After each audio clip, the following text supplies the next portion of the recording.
赵国天魔山脉，天魔教一处院落中，姑娘，我垂垂老矣，已无力房事，你何必强人所难？叶不凡看向气质妩媚、美丽不真实的女子，约莫双10年华，一身紫色罗裙裹住婀娜身姿，乌发披肩，容貌倾城，像是从古画里走出的仙女。如果对方不是天魔教魔女的话，他很想和对方来一场美丽的邂逅。叶不凡其实并非这个世界的人，100年前身穿至此，得知是修仙世界，他极度兴奋，本以为能够得道成仙，奈何资质平平，只是下品阳灵根。赵国5大仙门拜了一圈，皆被拒之门外。理由统一，阳灵根被称为炉鼎之体，对魔道女修有很大助力，但对自身的修炼跟普通下品灵根一样，这辈子无望筑基。接连碰壁之后，叶不凡不甘心，修炼一本基础功法，做起了散修，摸爬滚打100年。不过炼气9层，炼气最多能活120年，他已经活了115年，眼见已经没几年活头了。叶不凡无奈之下，打算娶个婆娘，安度晚年，兴许还能生几个孩子。可天不遂人愿，刚出门就被路过的魔女给抓来，当起了炉鼎，苟了100年，临了，晚节不保。叶不凡前世看到过少女欺凌老头长达数年之久，老头无法忍受，然后报警的新闻，当时嗤之以鼻，现在他信了。100年童子身还是阳灵根，可是很少见呢，虽然老了点但能用就行。你也不吃亏，姑奶奶还是个处子之身呢。楚子雪伸出玉手点了点叶不凡的额头，妩媚一笑，虽在笑，但那双眼眸却是充斥着冷漠。他在外寻找炉鼎多日，若非争夺圣女之位在即，需要短时间内突破金丹，他绝不会拿叶不凡这老头当炉鼎。这是谢灵功，能短时间内提升你的修为，好好修炼，配合我突破，以后免不了你的荣华富贵。如果不配合，我只能把你扔进万蛇窟窿。楚子雪轻轻抚摸叶不凡的脸，递来一本古籍，笑容里带着威胁。这姓叶的，如果修炼到12层，甚至筑基，再加上阳灵根，100年童子身，有希望助他突破金丹。我会定期来检查你的修为进度，1个月期限，别让我失望哦。楚子雪盈盈一笑，款款离去。他并不担心叶不凡反抗，这里是天魔教，区区一个炼气菜鸟，能翻起什么浪？狗屁的荣华富贵，被你吸成干尸还差不多。叶不凡毕竟在修仙圈子里混了100年，面对敌人，打得过就全力将其打死，毁尸灭迹；打不过立马跑路，苟个几年再冒头。危险的地方更是很少去，相当稳健。而赵国最危险的地方，莫过于天魔教与合欢宗。一些魔女经常抓精撞男人当炉鼎，第2天就炸成了干尸，下场老惨了。可如果不按对方说的做，他也得死。区别是疼死还是爽死。还有这功法，能快速提升修为的功法，哪个不是副作用极大的？叶不凡翻看古籍，是一门高级魔功，这级别只有修仙世家和宗门有，内容上的确能快速提升修为，不过后面几页被撕掉了。他想都不用想，就知道那是修炼这功法的副作用。练吧练吧，爽死总比疼死强。叶不凡最终颓然叹气，不得不揣摩这魔功。定，你观摩副作用深重的功法典籍，激活负面逆转系统。本系统可为宿主将任何功法、法术、丹药、武器等负面效果、副作用逆转为正面。注意，只能逆转外物，无法逆转宿主本身。检测到功法血灵功，高级魔道功法，短时间内可大幅度提升修为。副作用：修炼1个周天，减寿10天，且1个月后修为迅速跌落至炼气1层，根基残废。逆转负面：修炼1个周天，增寿10天，1个月后修为迅速暴涨，且根基稳固。注意，修为越高，修炼效果越弱。叶不凡一愣，旋即双眼瞪大，忍不住老泪纵横。靠！接触副作用大的功法就激活系统，你怎么不早说？感情自己稳健了100年，还他妈稳健错了。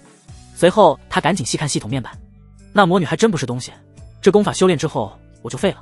不过这系统的逆转也真是逆天，副作用变增幅，别人修炼暴毙，我修炼突飞猛进，副作用越强我就越强。叶不凡真的惊了，因为他看到了一条光明大道，不止功法，还有丹药和武器。如果吞了一枚毒药，他能迅速逆转副作用，把毒药变成疗伤药。还是先变强，然后想办法摆脱那魔女。叶不凡压下激动心情，仔细参悟谢灵功。那个女人可是筑基大圆满，在外界那就是小家族的老祖，他对上只有送死的份儿。而他只有1个月时间，压根不指望打得过，能跑路就行。须臾，叶不凡盘膝而坐，将自己原先的功法化解掉。值得一提的是，他以前修炼的是无属性的基础功法，转修其他功法不用散功。转修过后，开始运转血灵功。此功法是以血为引，勾连天地灵气，说白了就是燃烧自身寿命来达到提升修为的目的。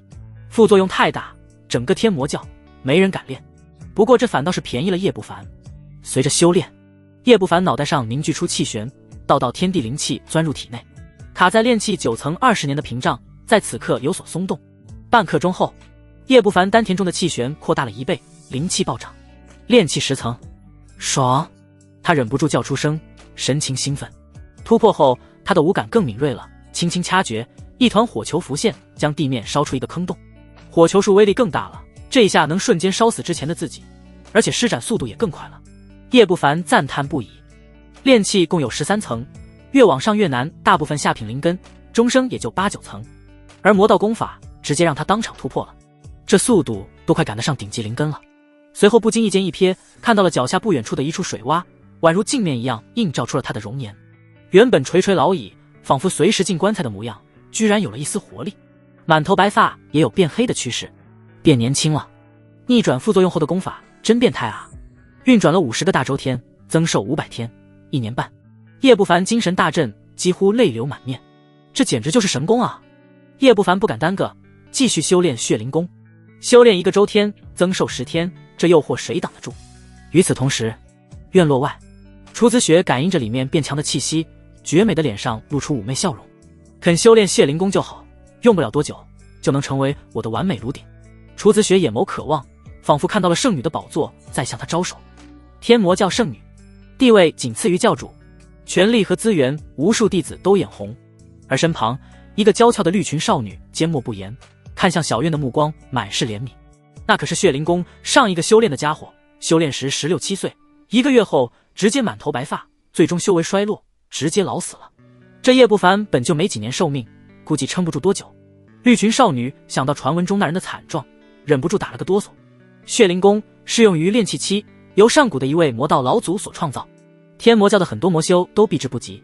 绿萝，我要闭关一段时间，准备突破金丹，你给我守在这，任何人不许靠近，尤其是那几个贱人。楚子雪想到了那几个竞争对手，冷哼一声。天魔教弟子数万，内门弟子8000，其中不乏天资高绝，半只脚踏入金丹的女修，其中有2位是楚子雪的最大竞争对手。而叶不凡的阳灵根虽然不怎么样，但这种灵根在修仙界却是很罕见的，对女修帮助极大。保不齐那2个贱人会来抢人，如果曝光出去，抢人的就不止2个了。对了，这段时间你负责检查他的修为，如果敢懈怠，你知道该怎么做。是，大师姐。绿萝低着头，等对方离去，这才抬起头。他望着大师姐的背影，小脸纠结，最后咬了咬牙，悄悄从储物袋中摸出一张黄符。大师姐，我也不想背叛，可我卡在筑基初期很久了，而且青瑶师姐给的太多了。他捏紧黄符，打算过段时间再传讯，免得对方起疑。大师姐乃是他所在的魔剑锋封主之女，若非迫不得已，他真不想背叛。随后又看了眼小院，收起了眸中的同情。那老头怎么都是个死字，死前能给他带来一些好处，挺不错。接下来一段时间，绿萝就充当起叶不凡的管家了，负责按时送来修炼丹药，还有辟谷丹，并督促叶不凡修炼。本以为这老家伙会摆烂懈怠，躲避这血灵功的修炼，他都准备恐吓威胁了，结果让他很意外，这老头修炼得很起劲儿。难道他还真以为当炉鼎是一件好事？绿萝看向院子中大树下用心苦修的叶不凡，俏脸上很是古怪。诚然，大师姐貌若天仙，且是极品水灵根，不过26岁就达到筑基大圆满，在天魔教想一清方泽的数不胜数。但那些人都是想成为双修道侣的，可不是炉鼎。纯点好，省了我不少心思。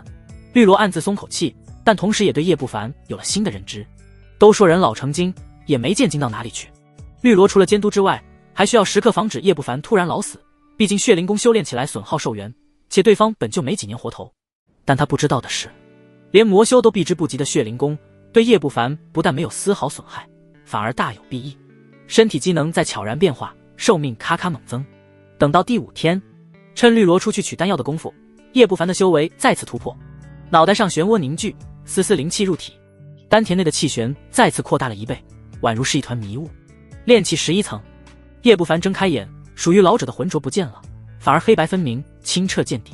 得亏有这魔功，否则突破11层得10几年。叶不凡掐诀，张嘴吐出一口气刃，将地面切出一道深坑。他忍不住感慨，随后又拿出一面铜镜，看了看镜子里的自己。前5天变化还不大，随着突破，满头白发的发根处已经全黑了，且相貌也不再苍老，而是趋近中年模样。皱纹越来越少，越发有活力。修炼5天，增寿20年。嘿，练气期的我活出第2世。叶不凡想大笑出声。他平复心情后，开始掐诀施展法术。这门法术是他踏入修仙界后寻找多年才找到的，名为神隐术，可改变容貌，隐匿气息，高一个境界也看不穿。若非此术，他几10年前就得被某个合欢宗女修抓走，然后炸成人形腊肉。至于楚子雪，高出他修为太多了。片刻后，叶不凡的修为被掩盖，相貌也重新苍老，仿佛随时躺进棺材嗝屁。得赶快踏入筑基期，现在的我能瞒得住看门的绿萝，可瞒不住楚子雪。叶不凡打算进入筑基期后，先控制住绿萝，然后逮到机会提桶跑路。天魔教中魔功奇多，我若修炼，凭借魔功的副作用都能一步登天，有点可惜啊。不过还是保命要紧，这魔道宗门动辄杀人，太危险了，不能久待。天魔教类似于养蛊，适者生存，除了大规模死斗，个人之间的生死杀戮，高层压根不管。叶不凡心性相当稳健，深知高调活不久，远离危险，低调发育才是王道。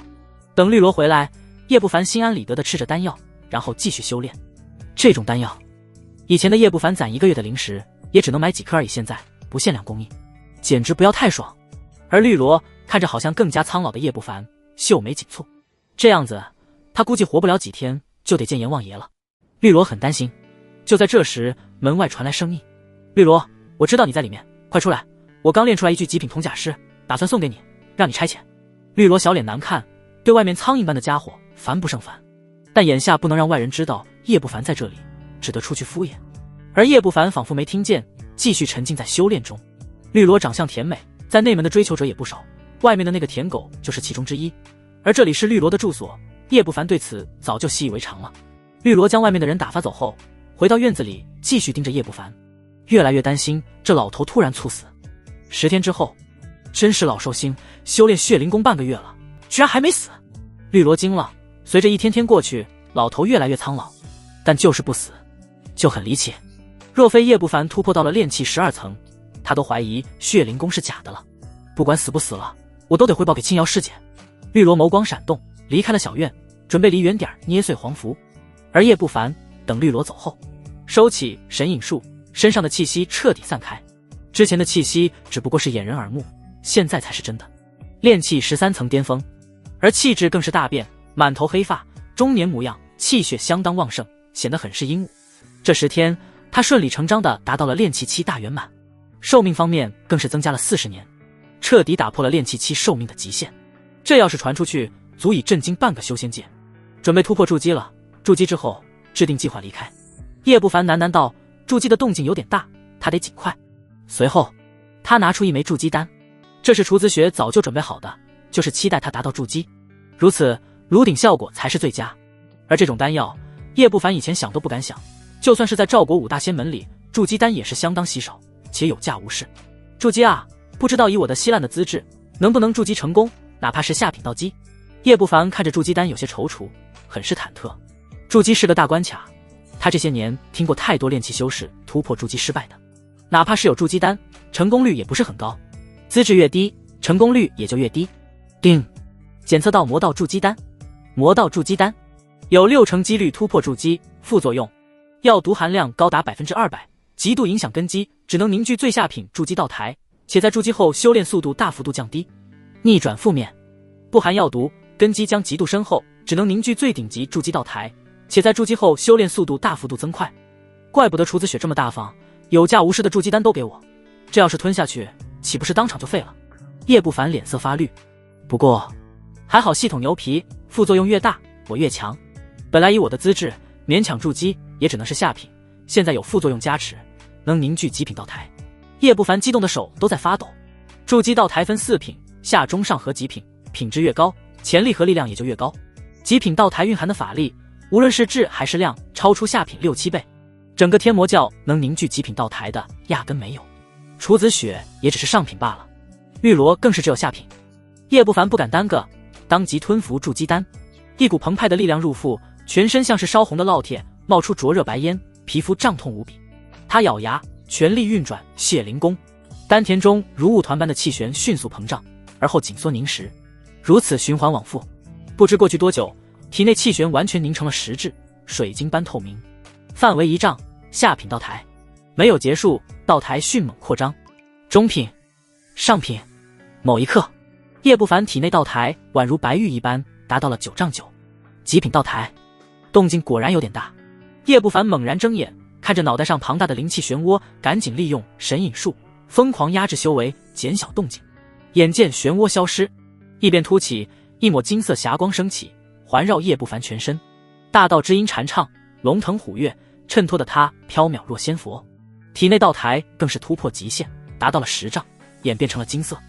天道筑基，卧槽！叶不凡发懵，彻底震撼了。天道筑基，别说赵国了，就算是更繁华的修仙国度，他都没听说。古往今来，亿万天骄追求天道筑基，不知付出几何，但皆是以失败告终。这仅限于传说，不在品级之列。这筑基丹真是比毒药还毒，副作用的多大，才能让我一个资质稀烂的人名成天道筑基？叶不凡不知道该感谢还是该诅咒。而天道筑基带来的好处也是相当夸张，法力雄厚，超出下品道基10倍，且稳固至极。他不知道自己到底有多强，但能肯定的是，一口气都能吹死之前的自己，也完全能够灭了筑基3重的绿萝。五感提升了数十倍，10里之内一切声音进入耳中，比如天魔教弟子的一些娇喘。再看远方，8里外苍蝇的交配都清晰可辨。同时，一股新的力量在脑子里涌动。闭上眼，20里之内的一切都可探查。灵石，极品道台的灵石范围不过10里，他翻了1倍。忽的，叶不凡感觉鼻尖恶臭，原来是全身已经被排出的污垢包裹。轻笑着摇摇头，不经意地看了眼天上，吓得脸都白了。他周围的异象还在扩大，他所在的院子本就被楚子雪布置了阵法，现在阵法都遮掩不住异象了。我尼玛，低估了筑基的动静，这要是被发现，铁定完蛋。叶不凡赶紧利用神隐术疯狂压制修为，异象这才缓缓消散，甚至还有些不放心，又往身上贴了一堆的隐秘符箓，又布置了禁制。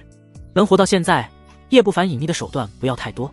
与此同时，院落3里外，杨林根，怪不得楚子雪那个贱人出去了这么久，原来是去找卢鼎了。一袭蓝色长裙，容颜貌美，气质清冷的女子讥笑道。绿萝低着头，不敢直面清冷女子。上官青瑶，天魔教大长老之女，筑基大圆满，心狠手辣，手底下的正道修士人命没有1000，也有800，在赵国年轻一代魔头榜排名第3。这是虎魔丹，损耗潜力，可延缓半个月的寿命。你给那个叫做叶不凡的老头服下，免得把自个儿练死了。等他血灵功修成，完成筑基，我将其夺过来当我的炉鼎。不，今天就把他带到我房中，让楚子雪那个贱人竹篮打水一场空。上官青瑶拿出一枚黑色丹药，冷笑连连，未免夜长梦多，还是先把炉鼎抢过来。是，那我的那些修炼资源，放心，事成之后少不了。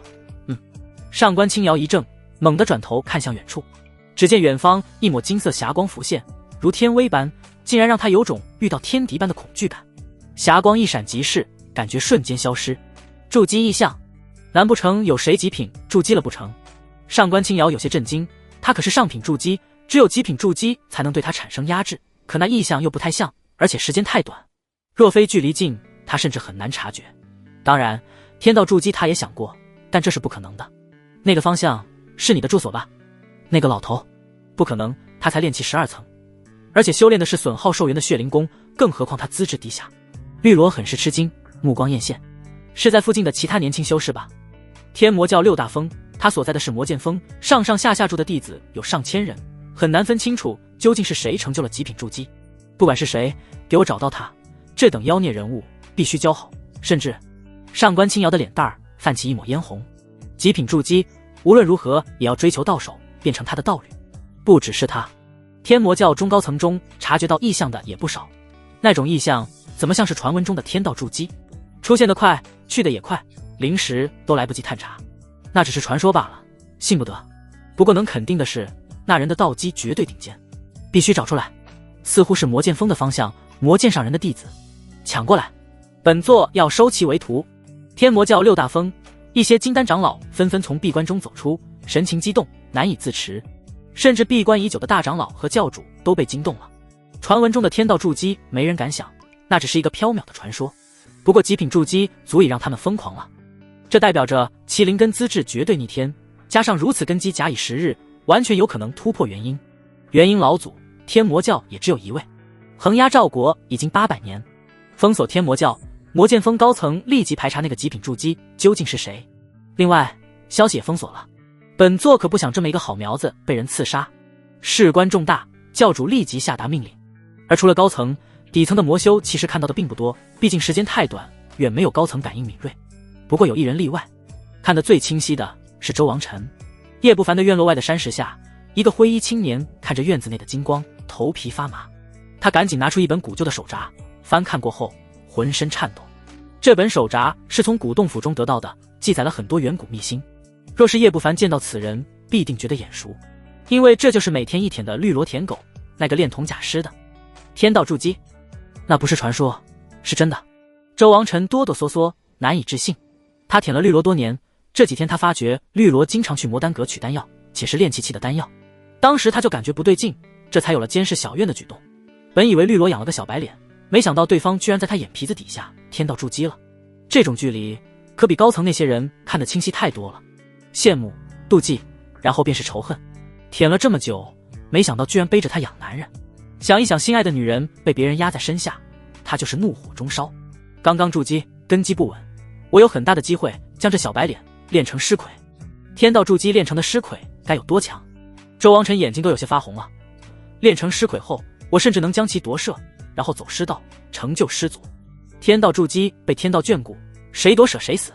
但练成尸魁再夺舍，那就没问题了。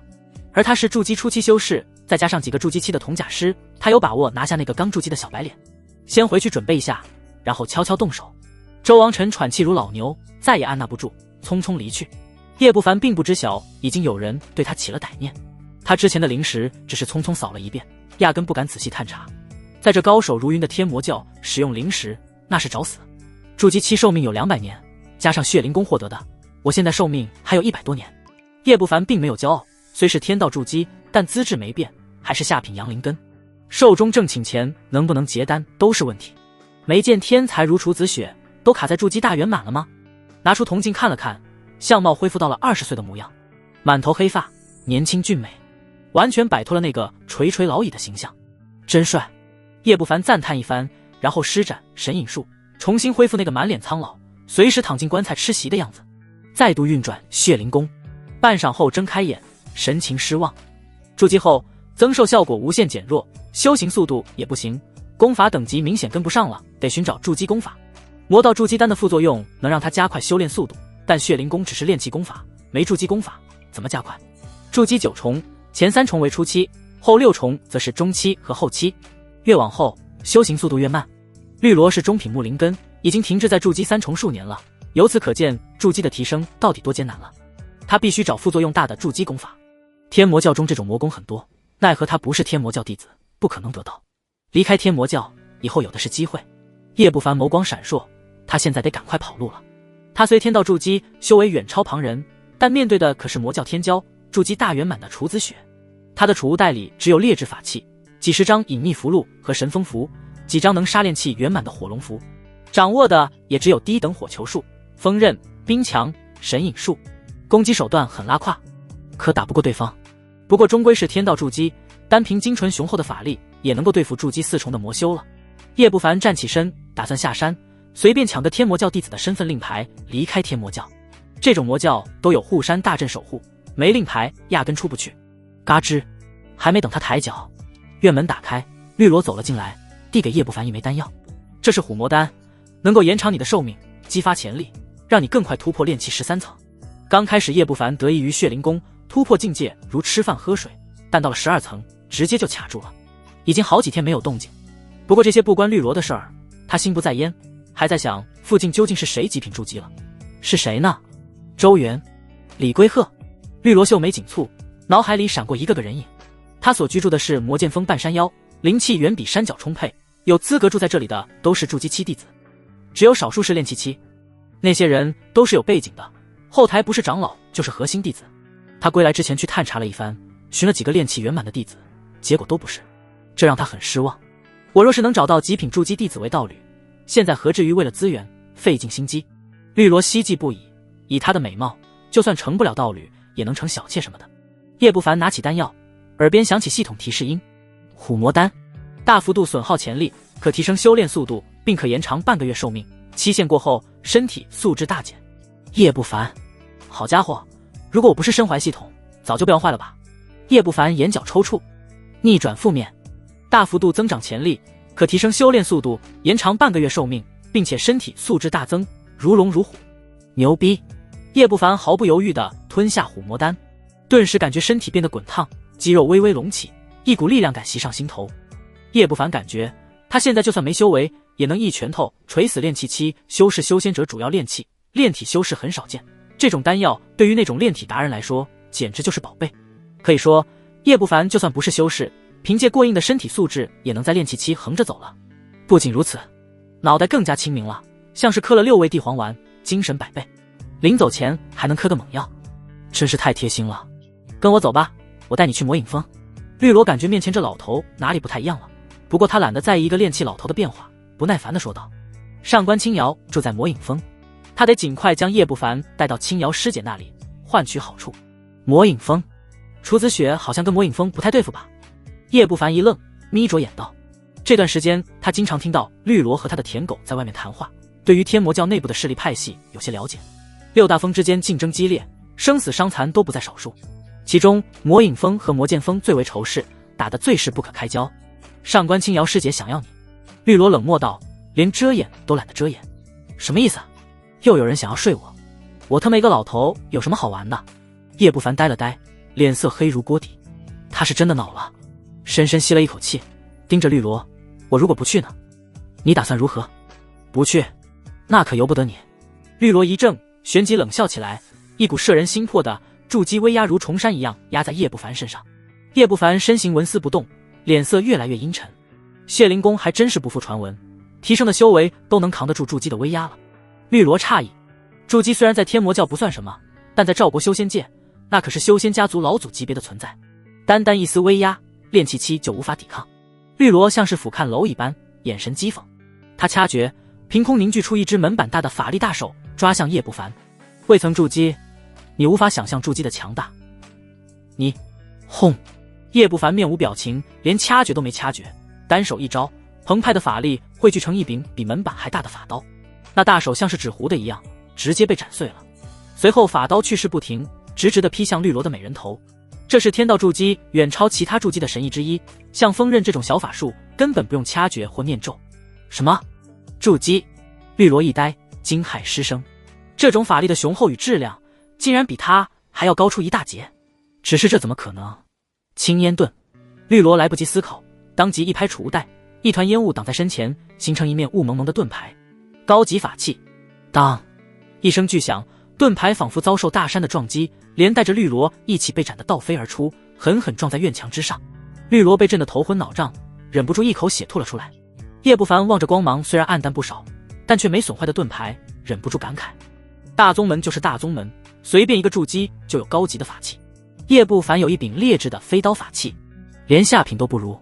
就这，10年前还遭人眼红，差点被人杀人劫货。一般情况下，就算是筑基期的散修，能有一柄中品法器就已经了不得了，高级的只有大宗门筑基期有。至于顶级的，那就得是土大款，还有楚子雪这种修为高深的天才有资格拥有了。你是之前那个极品筑基的修士？绿萝面色苍白，难以置信。千找万找，那个人居然就在自己眼皮子底下。他只感觉荒谬至极，一个修炼血灵功的老家伙，非但没老死，反而悄然筑基成功，且是极品道基。这若是传出去，足以震撼天魔教。修炼血灵功根本不可能成就极品道基。我给你2个选择，要么死，要么认我为主。叶不凡冷漠道，再不复以往的忍气吞声。其实他很想将此女杀了，但一般魔修都有魂牌之类的东西，一旦死亡，高层立马察觉。现在身处狼窝，杀人的风险太大，认你为主。就算是极品筑基又能如何？你刚刚筑基，再强也强不过我。绿萝气的脸蛋通红，一拍储物袋，一柄绿色小剑飞出，又是高级法器。寒光森森，一经出现，叶不凡都感觉小院子的温度都降了不少。寒属性的飞剑，叶不凡眼前一亮，去！绿萝娇喝一声，飞剑宛若一条绿色游龙，猛地朝着叶不凡撞了过去。与此同时，他单手掐诀，一条魔气滚滚的蛇头浮现。这是一门法术，负荷似乎很大。绿萝一张俏脸更加苍白。呼吸间，蛇头壮大了数倍之多，威势恐怖，疯狂朝着叶不凡撕咬而去。魔修就是魔修，施展一门法术都差点把自己榨干。叶不凡摇摇头，换作是他施展这法术，跟喝了大补药差不多。抬手10几道火球术，个个都有水缸大，温度升腾，瞬间将蛇头与飞剑淹没了。不过片刻，飞剑被烧得不断后退，魔气蛇头也在哀嚎中逐渐消散。怎么可能？绿萝瞪大了眼睛，他的飞剑和法术居然被火球术轻松挡下了。叶不凡的法力似乎比他想象中还要恐怖，不但浑厚，质量也比他高得多。这就是极品筑基吗？绿萝既羡慕又嫉妒，刚踏入筑基，天然就比同阶修士强出太多。即便没有法器，也能以可怕的法力压制他。当然，他不知道的是，叶不凡不是极品筑基，而是天道筑基，前者可做不到这么夸张。刷！叶不凡弹指一道锋刃掠向绿萝的四肢，既然杀不了，废了应该没问题。我认你为主。绿萝大惊失色，他又控制飞剑，又施展法术，根本没精力用青烟盾防御。然而锋刃依旧不停。我身上有很多功法、法术、丹药，我什么都给你。叶不凡面无表情，毫不动摇。你需要我帮你逃出去，现在魔剑锋封锁了，高层已经派人寻找你这个极品筑基修士了。绿萝惊恐道。叶不凡神情终于动了，他挥手驱散锋刃，紧紧盯着绿萝。什么意思？天魔教高层发现我了。你筑基成功后泄露了一丝异象，高层已经察觉，他们确定了大概位置，但不知道具体是谁。绿萝惊魂未定，颤抖道。叶不凡沉默了，这是他始料未及的，直接打乱了逃跑计划。极品筑基出现在哪儿都得被重点被培养，被发现的话，8成要被哪个老怪物收为弟子。看起来是好事儿，但天魔教对他来说是宝地，但叶不凡是真不想待在这，面对一群魔头，他能有什么安全感？成为天魔教弟子只能是迫不得已的选择，目前还是想办法逃走。叶不凡看向绿萝，冷冷道：魂血拿来。绿萝银牙一咬，眉心浮现一滴紫色血液。叶不凡大手一抓，将魂血收起。自此，绿萝的生死就在他的一念之间。随后，叶不凡当着对方的面开始收拾战利品，高级法器2件，绿色飞剑和青烟盾。单这2件东西就将叶不凡的战力增添了一大截。储物袋里还有几十张中品符箓，300多块下品灵石，筑基丹药若干，以及魔道法术宝典2部筑基功法。绿萝看着叶不凡将自己的积攒多年的宝贝收起，心都在滴血。他怎么也没想到，不过1晚上的功夫，一个阶下囚成了主人，而他成了阶下囚，落差实在太大了。叶不凡将飞剑和青烟盾上属于绿萝的灵石抹除，祭炼了一番，直到如臂食指，这才满意。绿色飞剑名为寒渊剑，有冰冻、麻痹敌人的效果，而且还附带剧毒。青烟盾纯属防御，不过不同的是能转化各种形态，将周身全部防御住，这在法器中很是罕见。若不是绿萝的灵石太弱，只能操纵一件法器，叶不凡想要破开防御，得花费一番手脚。魔元功终极筑基功法，吞噬他人精血修炼；皓月诀终极筑基功法，吞吐日月精华。叶不凡皱眉，最终放弃了。倒不是等级不行，而是这2门魔功副作用太小，若是修炼，猴年马月才能突破金丹。让他惊喜的是魔道法术宝典，里面有几十门低级法术，6门中级法术，还有2门高级法术。魔龙术高级法术，幻化魔龙，大成可伤筑基圆满，代价需要捕捉1头蛟龙魂魄，蛇类1颗。副作用：需每日让魔龙吞噬自身精血，用以壮大法术，有修为大幅度损耗的风险，谨慎修炼。血遁术高级法术，能在短时间内大幅度提升自身的速度。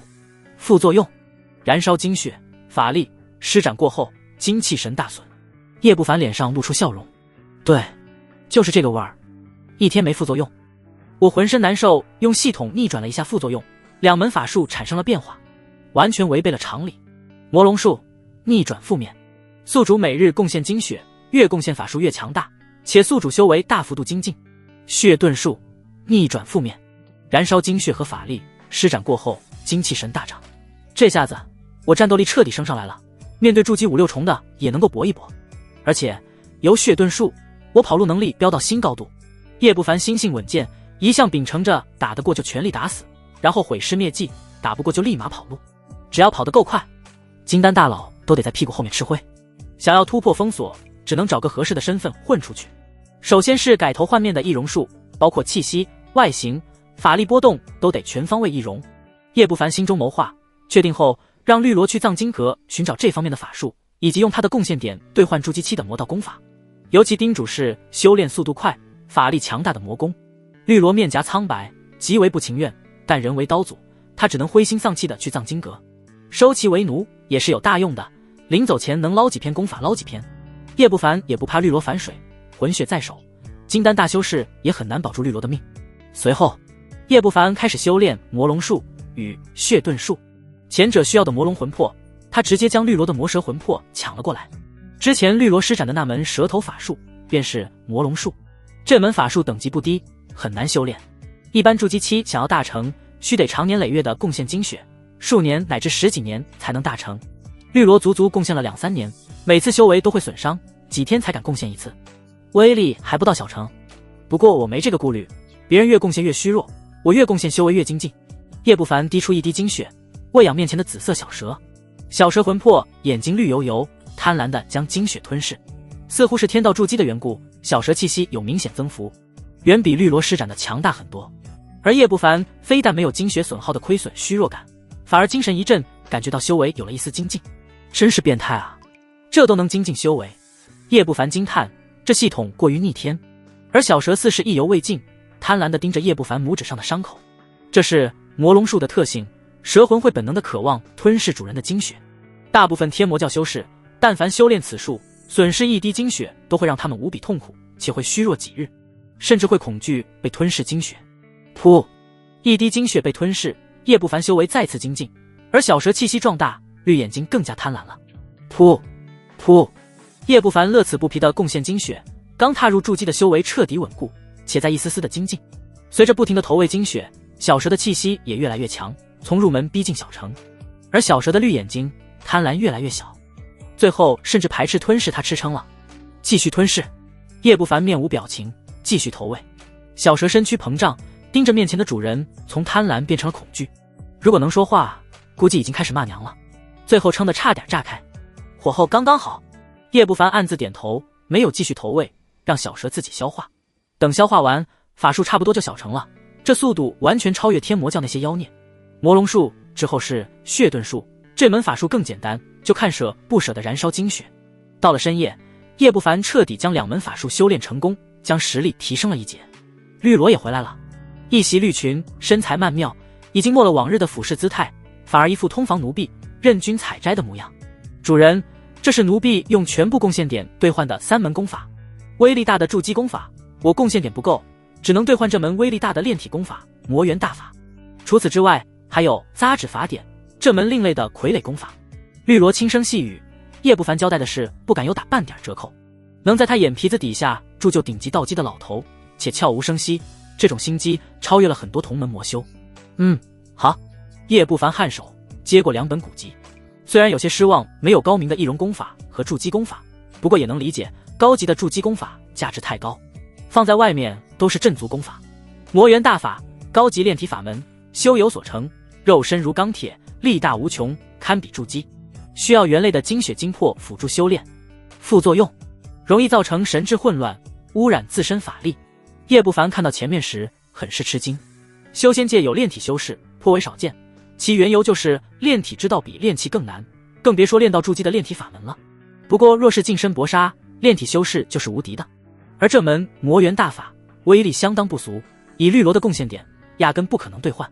不过看到副作用，叶不凡理解了，这种炼体法门整个天魔教有几人修炼？一个也没有。绿萝被叶不凡注视，有些惶恐，他哀怨道，就是因为副作用大，所以便宜，其他的我也兑换不起啊。魔元大法修炼后基本上告别了正常人，修为被污染，境界就此止步，整个天魔教没人修炼。不过这反而便宜了叶不凡。魔元大法逆转负面，修炼后神智更加清醒，并提纯自身法力。叶不凡心中笑了。除此之外，扎指法典是另类的傀儡功法，利用一些材料打造出具备战斗力的纸人纸兽什么的。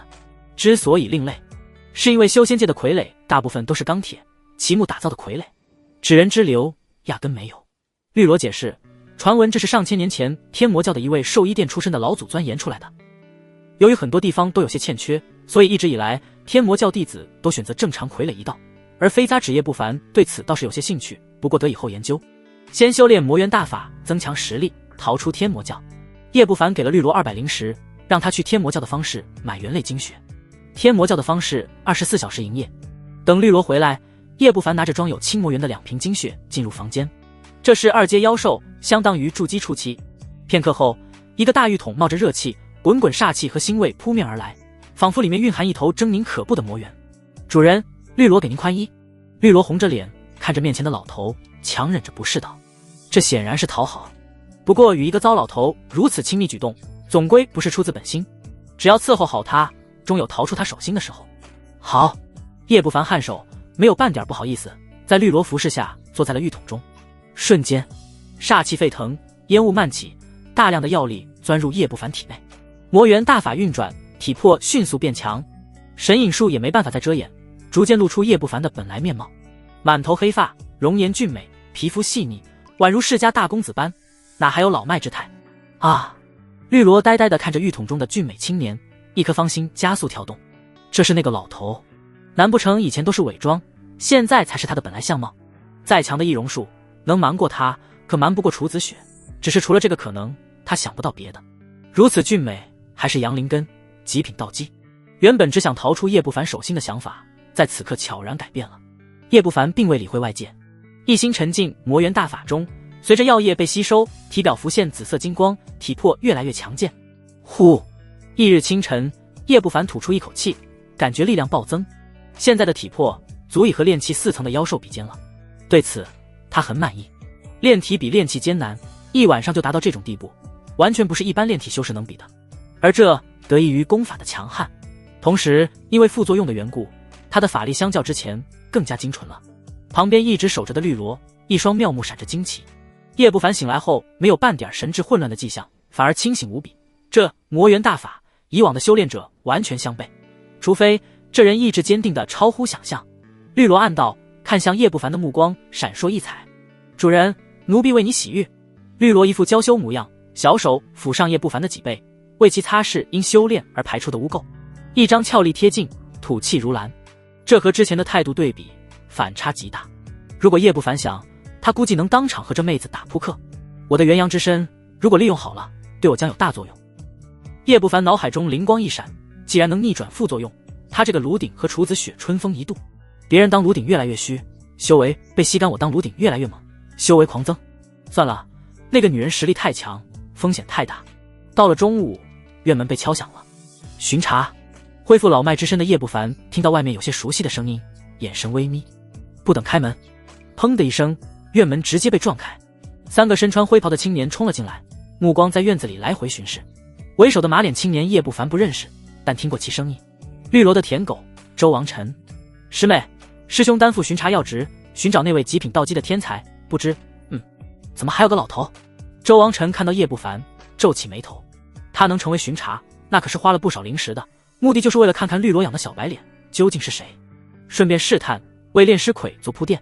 上面说是极品筑基，只有他清楚是天道筑基。想想天道筑基被自己炼成尸魁，周王晨内心就是一阵火热。我这没有你要找的人。绿萝俏脸铁青，周王晨如此蛮横的闯进来，让他非常不喜。要知道，以前若非他允许，对方连门都不敢敲的。师妹，我也是受到徐长老的派遣，搜索那个天才的，勿怪勿怪。周王晨赶紧陪笑，目光游离绿萝凹凸的身材上面，随后自顾自地在院子内外转了一圈。至于叶不凡，他看都懒得多看，天道筑基压根不可能是老头。半晌后，一个灰袍青年道：“周师兄，看来那位神秘的同门不在这里。”他也不意外，魔剑锋的4位长老派遣几批巡查到处搜索，至今没有找到。最终，周王晨将目光落在了叶不凡身上。师妹，不知这老头是谁？一个炼气期，可没资格待在精英弟子所在的区域。周王晨盯着叶不凡，眉头紧锁。自从发现绿萝的院子里有人天道筑基后，他一直让傀儡监视，确认没人离开。那天道筑基的修士去哪了？我的炉鼎。绿萝敷衍道。炉鼎？一个老头当炉鼎？3个巡查都愣了，看了看绿萝，又看了看老头，脸上满是不敢置信。天魔教女修抓人当炉鼎，供自己修炼的不少见，但绿萝容貌俏丽，一向不屑做这种事，更别说拿老头当炉鼎了。传出去，估计很多爱慕他的同门都得心碎。没想到师妹私底下居然如此放浪形骸，而且口味这么重。两个巡查弟子看向周王晨，满是怜悯。绿萝宁愿抓老头玩，都不愿搭理周师兄这条舔狗。炉鼎！周王晨脸色涨红，感觉脑袋上一片绿油油，受到了极大的侮辱。不可能，师妹怎么会看上老头？肯定哪里有问题。周王晨咬牙道，猛地上前，一把抓住叶不凡的手腕。后者眉头微皱，没有轻举妄动，神隐术运转到极限，压下躁动的筑基道台下品阳灵根。周王晨恍然大悟，确定不是绿萝口味问题。他满脸堆笑：师妹，你如果遇到瓶颈，跟师兄想办法给你找到破接单，没必要找一个糟老头子当炉鼎，太侮辱你的身份。若非怕师妹当场暴怒，他早就一巴掌拍死这老头了。破接单，这等真要上哪儿去找？绿萝不耐烦道：巡查完了吧，赶紧离开。说着将三人赶了出去，哐当一声，院门关上。原来是阳灵根，怪不得。两个巡查弟子也是了然，随后摇头。虽说阳灵根是最佳炉鼎，但对方终归是一个老头，而周王晨则是脸色铁青。刚才探查了一下，那个老头不是天道筑基，那会是谁？不对，那个天道筑基肯定就藏在里面，我没发现罢了，等晚上再来探查。周王晨眸光闪烁，他顺着门缝盯着院子里的叶不凡，眼中露出杀机。不管是天道筑基的小白脸，还是这个老头炉鼎，都得死。还好师妹眉宇未散开，依旧保留处子之身，今晚将其拿下。在看到炉鼎后，周王晨不打算舔了，他要用强。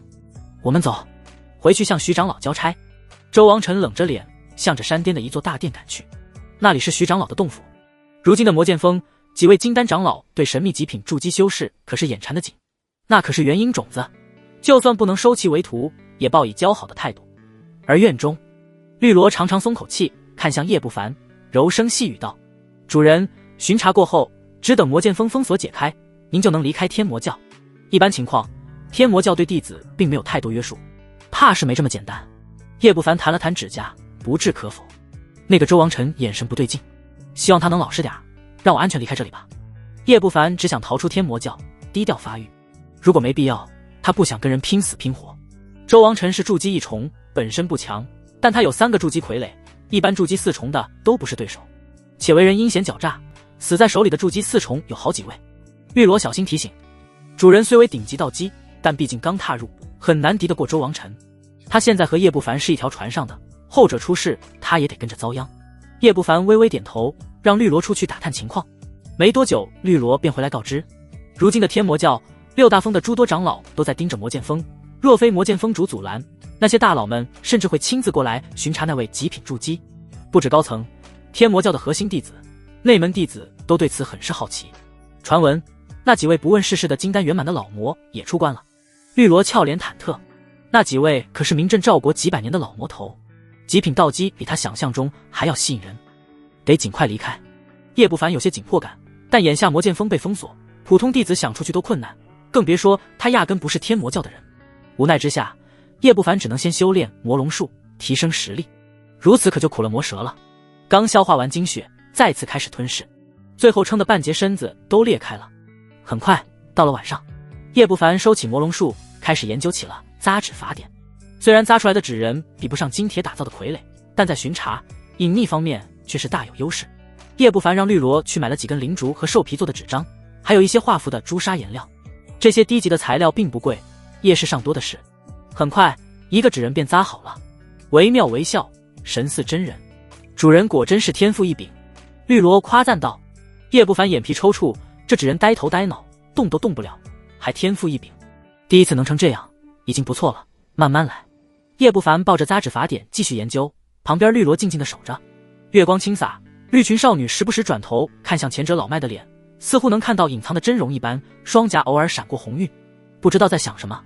时间飞逝，转眼深夜。贱人，贱人，你让我感到恶心。院墙上，周王晨悄然用熔阵符潜入，刚准备进院子，就看到绿萝坐在那老头的旁边，温柔似水的目光不似作假，这让周王晨气得要炸开。白天他还以为绿萝拿老头当炉鼎，但眼下这暧昧的眼神明显真看上这老头了。我一个英俊的青年，追求你多年，嘘寒问暖，你不假辞色，结果看上了老头。周王臣觉得身心受到了一点伤害。贱人，今晚上我必须把你压在身下，让那老头亲眼目睹。他眼中充满了恨意。之前他还担心那位女天骄楚子雪会因此找他麻烦，但现在哪还顾得了这么多。周王臣一拍储物袋，3具冰冷的黑色傀儡出现，一只人形傀儡，2只形似飞鹰。去！他操纵人形傀儡和一只飞鹰傀儡闪电般的朝着绿萝冲了过去。绿萝是筑基3重，战力颇为不俗，是他的首要目标。至于那个练气期的老头，最后一只飞鹰掠了过去，直扑击老头的双腿，显然要断其双腿，以解心头之恨。如果没意外，10个呼吸就能拿下这对狗男女。周王臣压下愤怒，目光巡视。他真正忌惮的是那个不知道藏在哪里的天道筑基。咔嚓，没有意外，那静静坐在树下看书的老头直接被飞鹰撞翻，双腿以一种诡异的角度弯曲。而绿萝终归是筑基3重，反应极快，周身迅速浮现一层法力护罩。当一声巨响，人形傀儡一双铁拳砸的护罩高频率颤抖，急速暗淡下去。另一只飞鹰傀儡补上一记，当场击穿护罩。绿萝俏脸微变，一张疾风符贴在身上，显之又显的避过飞鹰锋利的鸟喙。周王臣，你想干什么？绿萝看向隐藏在角落中的周王臣，娇斥道：干什么？我追求你几年，多次拒绝，因此不知道遭受了多少同门的嗤笑。现在你居然看上了一个老不死，凭什么？老头比我活好还是怎么的？贱人，今天无论如何都要把你办了。周王臣一张脸如尸体般铁青，目光肆无忌惮地扫视绿萝玲珑的身材。说完，他指挥着3具傀儡朝着绿萝发起猛攻。至于那个不知死活的老头，看都没看一眼。砰砰，绿萝掐诀施展法术，火球术、冰锥术，不断地与傀儡对抗，艰难至极。3个傀儡都是筑基3重顶尖的水平，4重修士都很难对付，更何况他的法器都被拿走了。不大一会儿，俏脸变得苍白起来，法力消耗甚大，法力护罩忽明忽暗，随时会被破开。那个天道筑基的修士还不出来？难道已经走了？周王臣目光来回巡视，莫名有点不安。忽的，他感觉哪里不对劲，猛地看向大树下生死不知的老头，一动不动，不像是人。诡异扭断的双腿并未有鲜血两流出。纸人。周王臣之前被愤怒冲昏头脑，并未仔细看，现在彻底看清了。很明显，对方早就预料到他会来，所以特意弄个纸人蒙蔽他。你在找我吗？一道冷悠悠的声音在背后响起，引得周王臣身躯狂震，下意识回身一拳砸出。轰！空气炸裂，竟是击出气爆声。砰的一声，拳头砸在坚硬的青烟盾上，不但没能破防，周王臣反而被震得后退。那个老头，筑基期。周王臣看清了青烟盾后面那张老迈的脸，瞬间明白了一切，有些不敢置信。怎么可能？一个老头居然成就如此顶尖的道基。白日间，他探查过老头的身体，骨龄绝对超过100，不可能隐藏。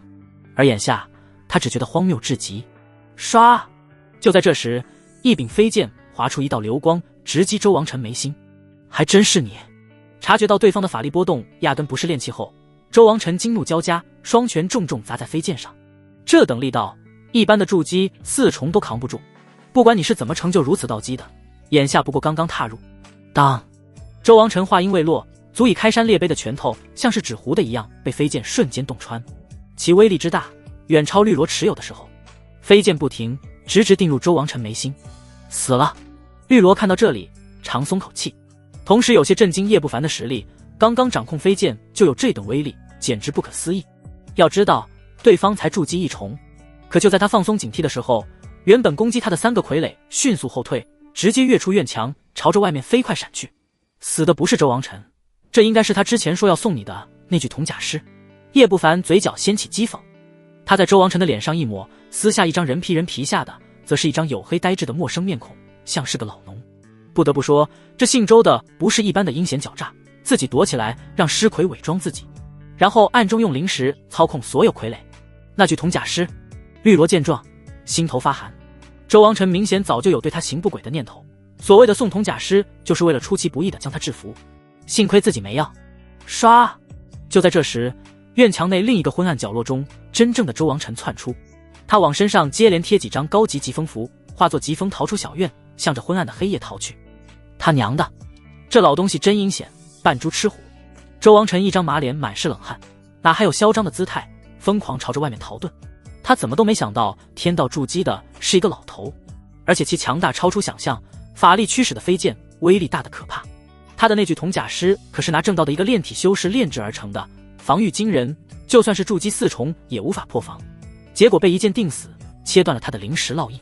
终日打雁，被雁啄了眼，这老东西这么强，还特么用个纸人设局坑我。好在我聪明绝顶，技高一筹。周王臣庆幸，随后心中浮现得意。依靠自己的机智，他不知道弄死了多少同级别修士。等我逃出这里，给正道传消息，让他们灭了这厮。一个天道筑基，天魔教只会更加重视，对他不利。可那群正道人士若是得知这个消息，必然会不惜一切代价干掉天道筑基。毕竟潜力太大，成长起来哪还有正道活路。然而他刚刚逃出小院，眼角余光就看到一道血光杀了过来。血遁术，刚见面就施展这禁忌法术，不是你有病吧？周王臣头皮瞬间炸了，忍不住破口大骂。这种高级法术以筑基1重的修为根本撑不住几个呼吸，且施展过后状态大减，对修行根基也大有影响。不到生死危机，没人用。去！叶不凡瞬息追上，挥手间一道魔蛇掠出。魔蛇似乎很兴奋，张开血盆大口，朝着周王臣直接咬了过去。这法术，你精血不要钱吗？周王臣惊惧交加，大吼一声，甩出人形傀儡。他不能理解，这老头上来就放2个大损精血的大招，其行为超出常理。哐当，魔蛇直接将人形傀儡吞了，魔气削弱了不少。但魔蛇却更加兴奋，去势不停，血盆大口直接将周王臣淹没了。魔龙术小成了？怎么可能？周王臣震惊，这老头忒变态了。这种法术整个天魔教修炼到小成的都没几个。随后彻底绝望了。他赫然看到那老头不但没有精血大损的迹象，反而面色红润，嗑了药一样神采奕奕。咔嚓，周王臣被魔蛇咬成了重伤，浑身血淋淋都是血洞，陷入了昏迷。回去！叶不凡没有耽搁，大袖一卷，将现场清理得干干净净，同时带走周王臣和3具傀儡。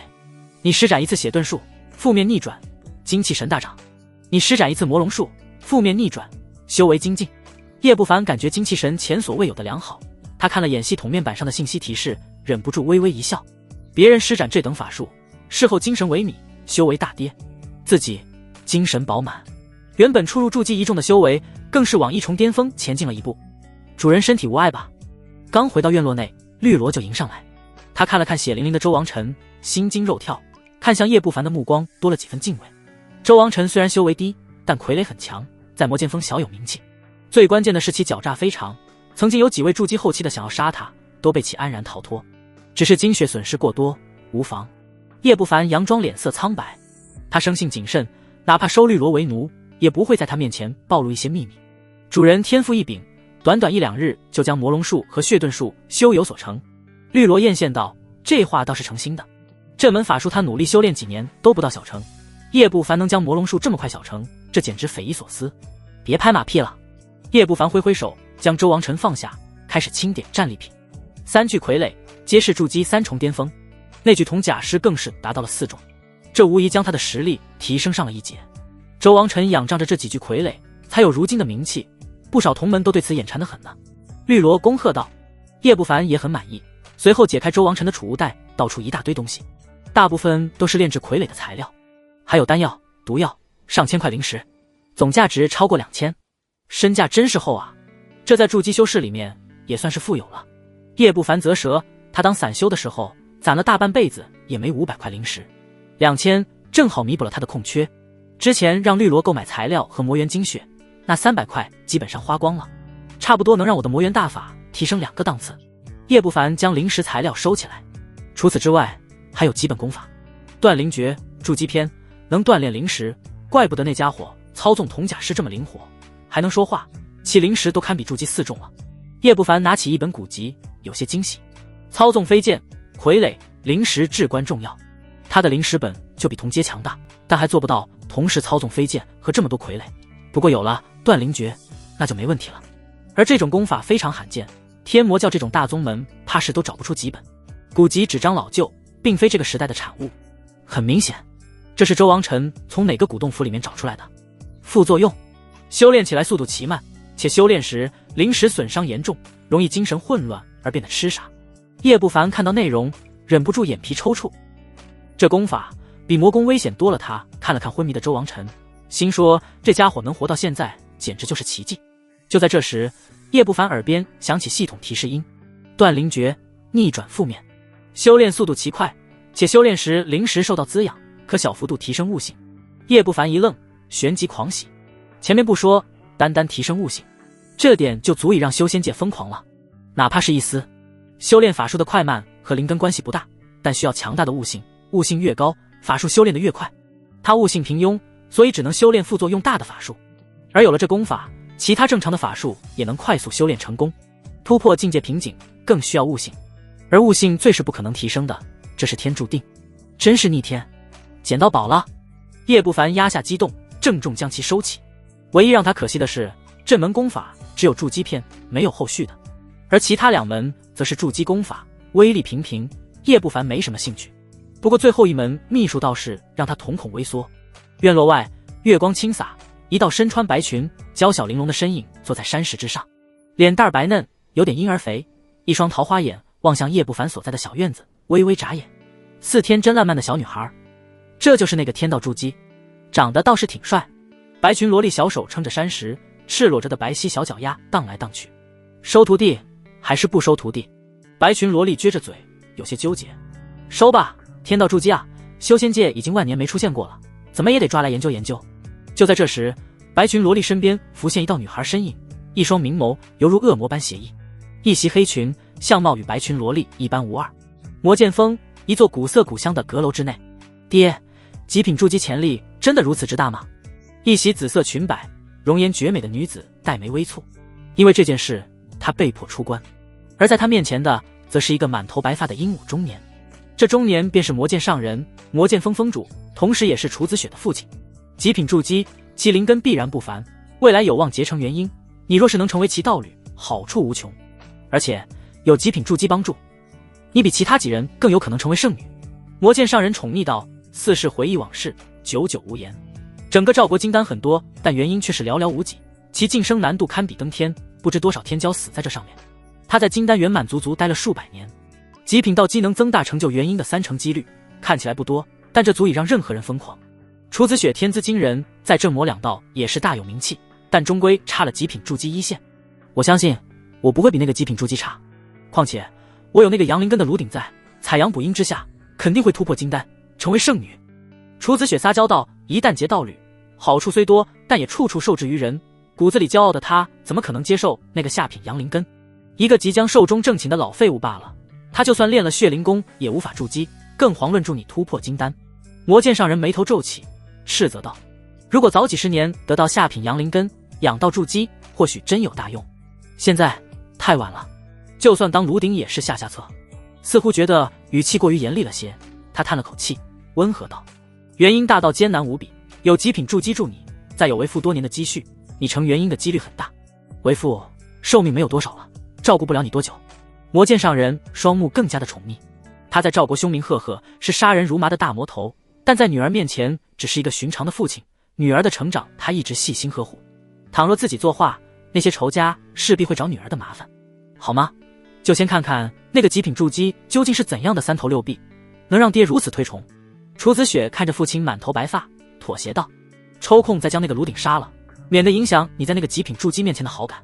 造处术，以妖兽皮或者人皮制作皮囊，可完美伪装他人或者妖兽的体型相貌、气息，乃至法力波动、神通，高一个境界也无法识破。副作用有伤天和，容易霉运缠身；负面逆转，容易增强自身运气。叶不凡看着这门秘术，想起了一些传说。古时一凡人为了发财，做起了贩牛生意，那时牛羊稀少，所以价格很高，而这凡人的牛却源源不断，很是蹊跷。后来官府查明真相，得知那些被贩卖的牛并非真正的牛，而是那凡人迷晕了过往商客，将其变成了牛，贩卖屠宰，以此大发横财。其法门就是造处术，在上古时期也是赫赫有名，最强大的几种易容术之一。铜甲师脸上那张人皮，估计就是造处术练出来的，如此才能瞒得过我的灵石。叶不凡露出欣喜，有了这秘术，他未来的安全会大大提升，而且还有增强运气的功效。这家伙当真是我的福星。叶不凡看着昏死的周王辰，嘴角露出笑意，这次收获可谓丰厚至极。同时他脑海里也有了初步的逃跑计划。当天叶不凡就交给绿萝300块灵石，让其去天魔教方室购买材料，自己则是修炼断灵诀。和描述的修炼奇慢、灵石损伤的情形完全不同，叶不凡直接反了过来。断灵诀进展神速，很快入门，灵石无时无刻暖洋洋的，受到了极大滋养。除此之外，叶不凡明显感觉到灵石有了一些增强，同时对功法、法术乃至修炼方面的认知更加清晰，像是变聪明了，悟性在提升。叶不凡心情激荡，假以时日，他绝对能将悟性拔高到顶级。等绿萝回来，叶不凡利用购买的一些妖兽皮开始修炼造术术，似乎是悟性和运气双重加成，这门秘术也很快入门。到了傍晚，叶不凡看着蹲在地上的小白兔，露出满意笑容。兔耳白又长，毛发如绸缎，个头也就比手掌大点儿，可爱至极。主人，这秘术太邪门了，赶紧给我解开吧。小白兔口吐人言，竟是绿萝的声音，一双大眼睛露出害怕之色。这秘术在叶不凡手里，比在周王臣那里可怕得多。后者连入门都做不到，顶多弄张人皮贴脸上，借此变换气息。他现在是从头换到尾。没事儿，刚刚入门，只能持续一炷香而已，事后自会解开，且不会对你造成损伤。叶不凡将小白兔抱在怀里，摸了摸兔耳朵，这引得小白兔的腮帮子一片绯红。等一切准备妥当，叶不凡趁着夜色，带着绿萝和周王臣悄然下山。而在他们走后没多久，一袭紫色罗裙、妩媚动人的楚子雪来到院落前，在他手中则是一枚闪着光亮的古老玉佩。此玉佩乃是魔剑上人从上古遗迹得到的，近距离下可感应敌人的修为波动，修为越强，红光越盛，同时还能感应资质和道台、金丹的质量，会散发绿光。若非此物能确定极品筑基的位置，魔剑上人不会这么早让女儿出关。绿萝，楚子雪盯着院门，俏脸微变，她并没有感应到绿萝的气息，甚至那个炉鼎的气息也不见了。快步走入，没多久，楚子雪俏脸阴沉地走出来。我闭关的这大半个月，到底发生了什么？难不成是那几个贱人得到消息，把炉鼎抢走了？楚子雪绝美，脸颊没了妩媚，挂满了寒霜。她猛地散开灵石，肆无忌惮地在魔剑锋一寸寸搜索，捕捉炉鼎和绿萝的气息。炉鼎之事很私密，若是曝光，被那个极品筑基得知，道侣之事就很难说了，更不能落入竞争对手的手里。而此时，叶不凡已经到了山脚下。周师兄，你这是要出去？几个看守的筑基弟子望着面前的周王臣和绿萝，又看了看对方脚下的一条陌生黑狗，很是诧异。魔剑锋巡查多日，并未寻找到那位极品筑基，上面命我扩大范围搜索。伪装成周王臣的叶不凡淡淡开口。如今魔剑锋被封锁，无论筑基还是炼器都出不去。不过周王臣是巡查弟子，可以正大光明的离开魔剑锋，有造术术掩盖，他也不怕别人用灵石探查。可以说，周王臣的出现是叶不凡这几天最大的惊喜。汪汪汪！忽然，叶不凡脚下的黑狗冲着看守弟子狂吠起来，眼睛里满是恐惧和焦急。呵呵，这是我抓来的犬妖，用来炼制傀儡的。叶不凡踹了黑狗一脚，随口道：我还以为师兄怀念世俗的美味，拿来吃狗肉的。看守弟子哈哈大笑，声音略显恭敬。周王臣虽然和他们同级别，但有傀儡在，实力可比他们强太多了，不敢有丝毫不敬。他们并不知晓，这条狗才是真正的周王臣。绿萝师妹这是？看守弟子望向绿萝。周师兄是巡查弟子，能自由出入，但别人哪怕是筑基后期的强者，没许长老允准，也不能离开魔剑锋。绿萝擅长追踪术，是我一大助力。怎么，你想查？叶不凡脸色微沉，眼神如刀。周师兄，上面的命令我们也……一个看守弟子露出为难之色，可话还没说完，就被旁边的师兄抽了一巴掌。这小子刚刚筑基，不懂事儿。既然是周师兄的助手，那就没问题了。那师兄满脸堆笑，侧开身子放行。汪汪汪！被造出术变成黑狗的周王臣见此，叫得更加急切了。如果能说话，怕是早已经对这愚蠢的弟子破口大骂。可惜，看守弟子对一条狗看都懒得看，有眼力劲儿。叶不凡淡笑，带着绿萝牵着狗绳走出魔剑锋。等走出一段距离后，他这才长松口气。而在他们走后，之前被打了一巴掌的看守弟子满脸愤怒：师兄，为什么打我？这是长老交代的，任何人都要严查。啪！那师兄又抽了他巴掌，冷冷道：老子刚刚救了你一命，你还敢叫？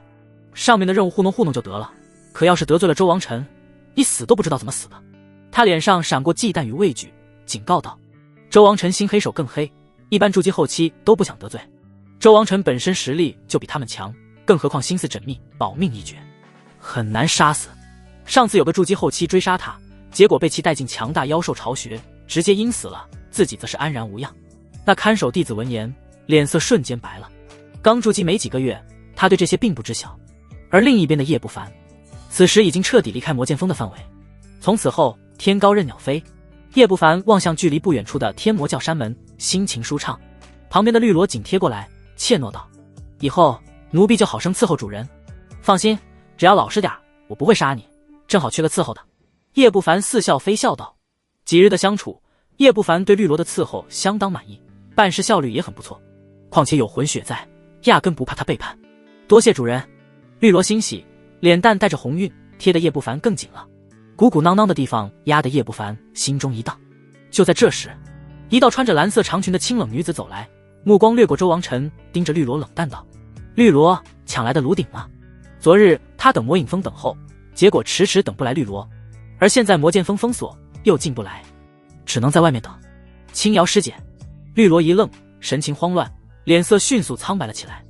叶不凡也是脸色微变，浑身瞬间紧绷。堂堂天魔教大长老之女，魔影峰天之娇女，为了睡我，居然在外面蹲守。靠！之前绿萝提过上官青瑶的事情，但他并未放在心上。一个炉鼎总不至于让一位天之娇女在外面守着吧？可现在他似乎低估了炉鼎对这女人的重要性。说，炉鼎呢？清冷女子美眸冰冷。师姐，绿萝向我提及过您的吩咐，可那炉鼎因为修炼血灵功已经死了，我帮忙埋的尸体。而今魔剑锋被封锁，绿萝又出不来，只能拜托我将其带出来向您汇报。叶不凡反应迅速，赶忙上前露出笑脸，躬声道：“距离近了，上官青瑶的容貌映入眼帘，典型的瓜子脸，白皙嫩滑，颜值极高，仅仅稍逊楚子雪一线，气质清冷如幽竹，一股清河般的体香钻入鼻腔，让人莫名舒服。是吗，绿萝？”上官青瑶审视了叶不凡几遍，转向绿萝：“是。”绿萝赶忙回应，感激地看了叶不凡一眼。这解释合情合理，一个老年人修炼血灵功的确很难活到现在。上官青瑶盯着叶不凡和绿萝两人，没有说话，气氛仿佛凝固。叶不凡额头逐渐溢出冷汗。上官青瑶和楚子雪一样，筑基大圆满，足高了他8个小境界，再加上是大长老之女，一身的顶级法器，还有秘宝。别说叶不凡，就算是筑基大圆满修士来了，在对方手里都撑不过几个回合。罢了，只要炉鼎没落入楚子雪那个贱人手里就好。你们走吧。上官青瑶有些可惜的摇头，他顿了顿，冷冷道：“可若让我知道楚子雪靠炉鼎突破金丹，绿萝，你应该知道下场。”说完，转身离去。叶不凡见状，大松口气，得赶快走，这鬼地方一点也不能待。他只想赶快跑路。这女人虽然颜值爆表，但一身的煞气却是怎么也掩盖不了，绝对是个凶人。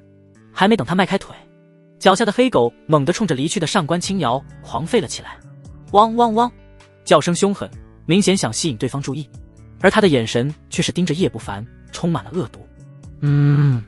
这狗灵性很足啊。上官青瑶玉足一顿，转身看向黑狗，诧异道。见黑狗还在叫，上官青瑶眸光微闪，走进了用灵石扫视黑狗。不好！叶不凡脸色真的变了。他的造处术刚入门没多久，近距离根本瞒不住筑基大圆满的修士。绿萝的俏脸更是惨白，眼里满是绝望。原来是个人，还真有本事。若非离境了探查，怕是就被蒙混过去了。上官青瑶动容，猛地看向叶不凡，能瞒过堂堂筑基大圆满，这等改天换地的易容术，前所未闻。咔嚓，黑狗的脑袋忽然被一只手抓住，直接扭断了，狂吠声戛然而止。走！叶不凡收回手，脸色阴沉。此刻的他哪还有唯唯诺诺的姿态，他直接抓起绿萝的胳膊，向天魔教山门的方向狂奔，期间不停地往身上贴疾风符，速度快到连残影都看不见了。这不是高级符箓，而是顶级的。为了跑路，在得到周王晨大量灵石后，直接拿出一半，让绿萝拿去购买了10几张疾风符。筑基一重，但气息和修为波动却极强，真是有意思。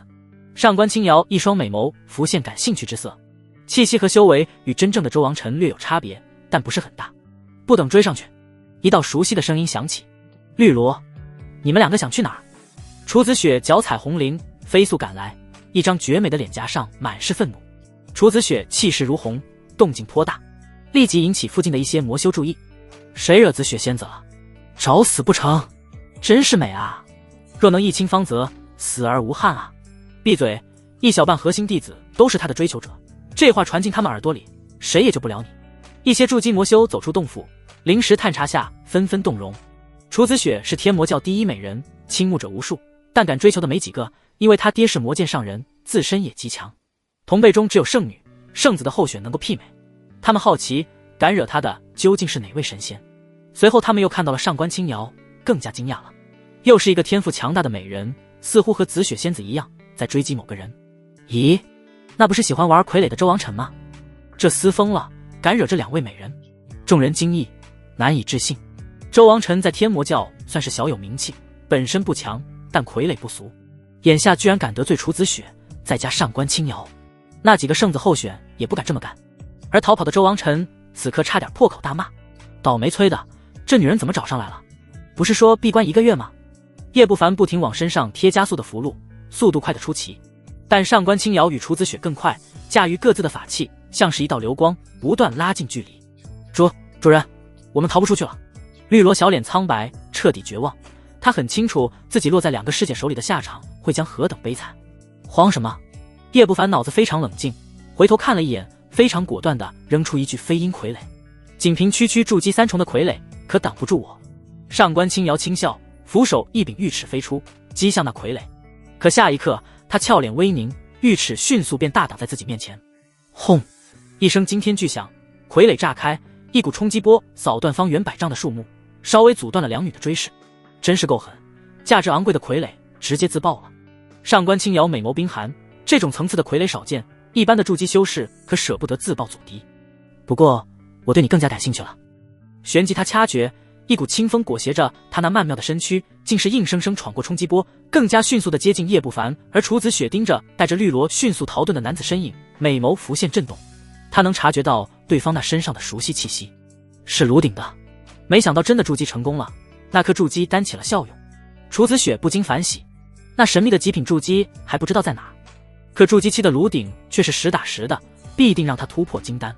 他立即隔空传音，声音带着妩媚与蛊惑：叶不凡，仅凭刚刚踏入筑基的修为是逃不掉的，不如乖乖成为我的炉鼎，我可以许诺你一切好处。然而叶不凡根本不理他，反而身上冒出滚滚血光，遁速暴涨了一大截，直接掠出了天魔教山门。这速度都不下于筑基圆满了。这老家伙什么时候修炼了血遁术？而且不怕当场暴毙吗？楚子雪瞪大了美眸，他可是清楚叶不凡可没几年活头了，再加上血灵功，倘若施展血遁术，轻则当场重伤，重则暴毙。忽然他感觉不对，拿出父亲给的玉佩。此刻玉佩上的绿光大盛，耀眼至极。那个极品筑基的修士是这个炉鼎？怎么可能？楚子雪失声惊呼，绝美的脸蛋儿满是震撼，脑海短暂陷入空白。他灵根资质奇高，且根基稳固至极，再加上父亲相助，当年也没能成为极品筑基。叶不凡呢？资质稀烂，人至晚年，而且修炼了减寿的魔功，吞了最魔的筑基丹，结果极品筑基了。这对骨子里有种骄傲的楚子雪打击太大了。极品筑基，炉鼎。远处同样追赶的上官青瑶听见，也是呆了呆。他又看了看逃遁的周王辰，有种见鬼般的荒谬感。不过他的反应很快，一双明眸雪亮，甚至激动。极品筑基的阳灵根，就算是化阴也能增加一丝几率。阳灵根修为越高，越能助女修突破。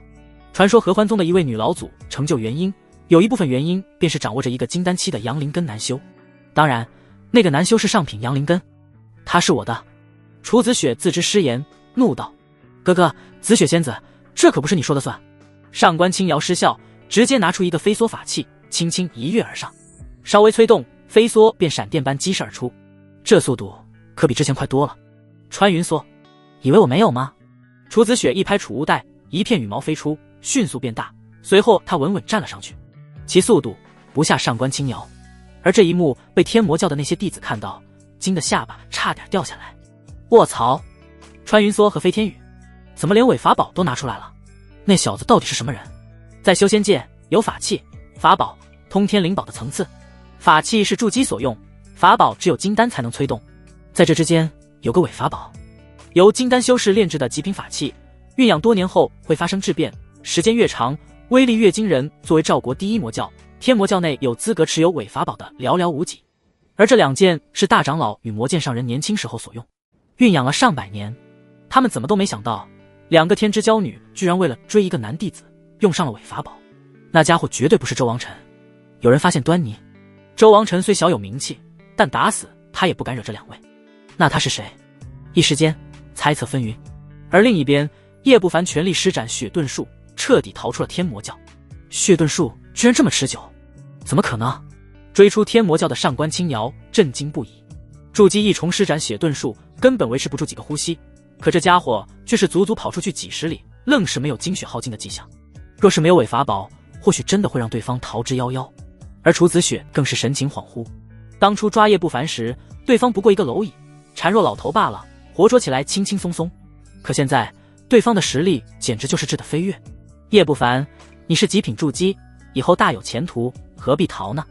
而且也逃不掉。楚子雪深吸口气，绝美脸蛋浮现妩媚之色，尽显魅惑。轰轰！然而迎接他的是2个傀儡的爆炸，大地翻卷，被炸出巨大的坑洞，重重烟雾升腾，形成一股冲击波，略微阻挡他的追击。这让楚子雪有些气恼，头一次魅惑一个男人会这么失败。人呢？一旁的上官青瑶一愣，感应中突然失去了叶不凡和绿萝的踪迹。天魔教处在山脉中，山峦叠嶂，密林丛生，目之所及全是蘑菇般的树冠，哪还有叶不凡2人的影子？距离不远，就算用挪移符也会留下痕迹，他绝对藏了起来。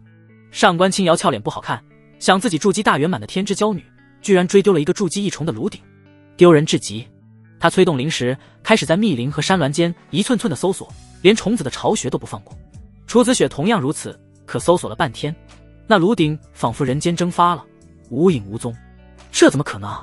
他难不成变成鸟飞了？楚子雪眼眸中浮现不可思议，这大半个月到底发生了什么？那人得到了一种秘术，类似传说中的造处术，能掩盖气息，改变自身。上官想到了那条黑狗，可造处术早已失传，就算得到也不可能几个月就能修炼成功的。那家伙怎么可能瞒过他们的灵石？造处术，没想到啊，不仅成了极品筑基，半学会遁术，杀了真正的周王辰，现在连传说中的造处术都掌握了。楚子雪越发震惊，这么短时间，叶不凡的变化简直翻天覆地。一张绝美的脸颊逐渐从震惊转为喜悦，轰的一声，玉手凝聚出成千上万道锋刃，将远处密林搅碎，引得一群野兽惊慌失措的四处逃窜，一定要得到它。楚子雪拿出传音符，片刻后，一群魔剑锋筑基修士赶来，给我找一个老头，哪怕掘地3尺，找到者奖励2柄顶级法器，外加进入封魔遗迹的名额。一张脸蛋妩媚动人，让那群弟子眼睛都直了。2柄极品法器啊！我天，一个老头价值怎么大？他们激动了，大部分筑基攒了大半辈子，都未必能买得起一柄极品法器。放拍卖会1万起价，更何况还有封魔遗迹的名额，那是赵国正魔2道共同掌握上古宗门封魔宗的遗迹，天才地宝无数，不但有结丹机缘，传闻甚至有结阴机缘。重金之下必有勇夫，一群筑基魔修直接化身蝗虫，四面八方散去，各种法术爆发，恨不能刮得3尺。上官青瑶的影响力也极大，不消片刻，又有上百个筑基加入了搜索大军。原本安静的山脉瞬间炸了锅。楚子雪和上官青瑶则是不断用灵石感应，如此破坏之下，就算是造处术也会被影响，从而暴露。只要暴露，上百个筑基围攻之下，叶不凡再逆天也得伏诛。这次突破金丹江是板上钉钉。楚子雪心头喜悦，他并不担心高层抢人，上品灵根成就的极品根基，哪怕他这个魔剑上人的女儿也没办法对其不利。可下品阳灵根直接限制了发展，别说有几率结阴了，能成金丹就不错了。正用灵石探查间，2女都忽略了一个地方，那就是天魔教山门的方向。2块平平无奇的石头慢慢朝着山门翻滚，等到了地方，直接换个方向，继续朝着2女搜索的反方向翻滚，直到翻出50里，这才停下。石皮开裂，光华流转，2道身影从其中走了出来。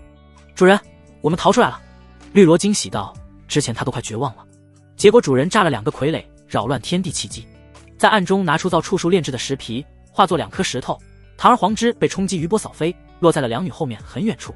再次看向主人，眼眸中除了敬仰还是敬仰，无论是处事的冷静，还是心机算计，完全不是那2个天之娇女比拟的。还没彻底摆脱危机，现在已经惊动了天魔教长老，他们的灵识范围太广，不下100里。叶不凡依旧谨慎，拿出2张兔子皮，化作2只小兔子，朝着远方疾走。约莫跑出了100里，叶不凡从造处术中挣脱出来，望着远方一望无际的熟悉平原，心底长松口气，有种豪情万丈之感。他活着从天魔教出来了。古往今来，还没有一个筑基或者炼器能逃出天魔教的。主人，绿萝呆呆地望着叶不凡。此时后者已经没必要维持老者形象了，一袭白色长袍，黑发披肩，容貌俊美无双，在月光下仿佛降落凡尘的仙人。天魔教不乏很多帅气的男修，比如那几位候选圣子，皆是相貌非凡，但在主人面前却逊色太多了。那股出尘的气质更是全方位压制。传说阳灵根拥有者资质越高，越是俊美。绿萝是从古籍中看到的，而叶不凡回头看了眼天魔教的方向，眸光闪过一丝可惜。事实上，他待在天魔教最合适，因为有很多副作用大的功法、法术，大量的毒药，甚至各种法器都有副作用。不过危险也多。百年修仙，他早就见识到了修仙界的残酷。高调修仙的天才很多，可结果大部分都死了。以史为鉴，叶不凡只想低调发育，等实力够了再回头找出紫雪和上官青瑶算账。到时候再披个张三李四的马甲，稳稳的。叶不凡甩掉念头，微笑道：咱们走。他大踏步前行，身心前所未有的轻松。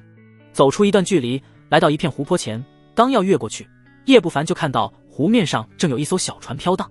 夜色中，一个白裙小女孩正趴在船沿上，小手逗弄湖水中的鱼儿。咦，这是哪家的丫头？绿萝一愣，见那女孩像是瓷娃娃一样可爱至极，心中升腾起好感来。走！叶不凡连1秒钟都不想耽搁，抓着绿萝迅速后退。深更半夜，老山密林，突然出现一个满脸纯真的小女孩，这比大半夜见鬼还要让人惊悚。叶不凡只想远离。小哥哥，你去哪儿呀？白裙小女孩歪着头看过来，眼睛大大的，充满了好奇。前辈，我只是路过，若有叨扰，还望海涵。叶不凡拱手客气道，而身子往后窜的速度更快了。刚才用灵石谨慎地探了一下，结果靠近白裙小女孩不到10丈，便如泥牛入海般，灵石消失无影了。这绝对是个大恐怖。西西，我在这等你这么久，你可不能跑了。白裙小女孩嘻嘻一笑，2步走过来，像是跨越了时空，出现在叶不凡面前。别人都叫我天魔老祖，我不喜欢这称呼，毕竟我又不是大魔头。以后呢，你就叫我师傅吧。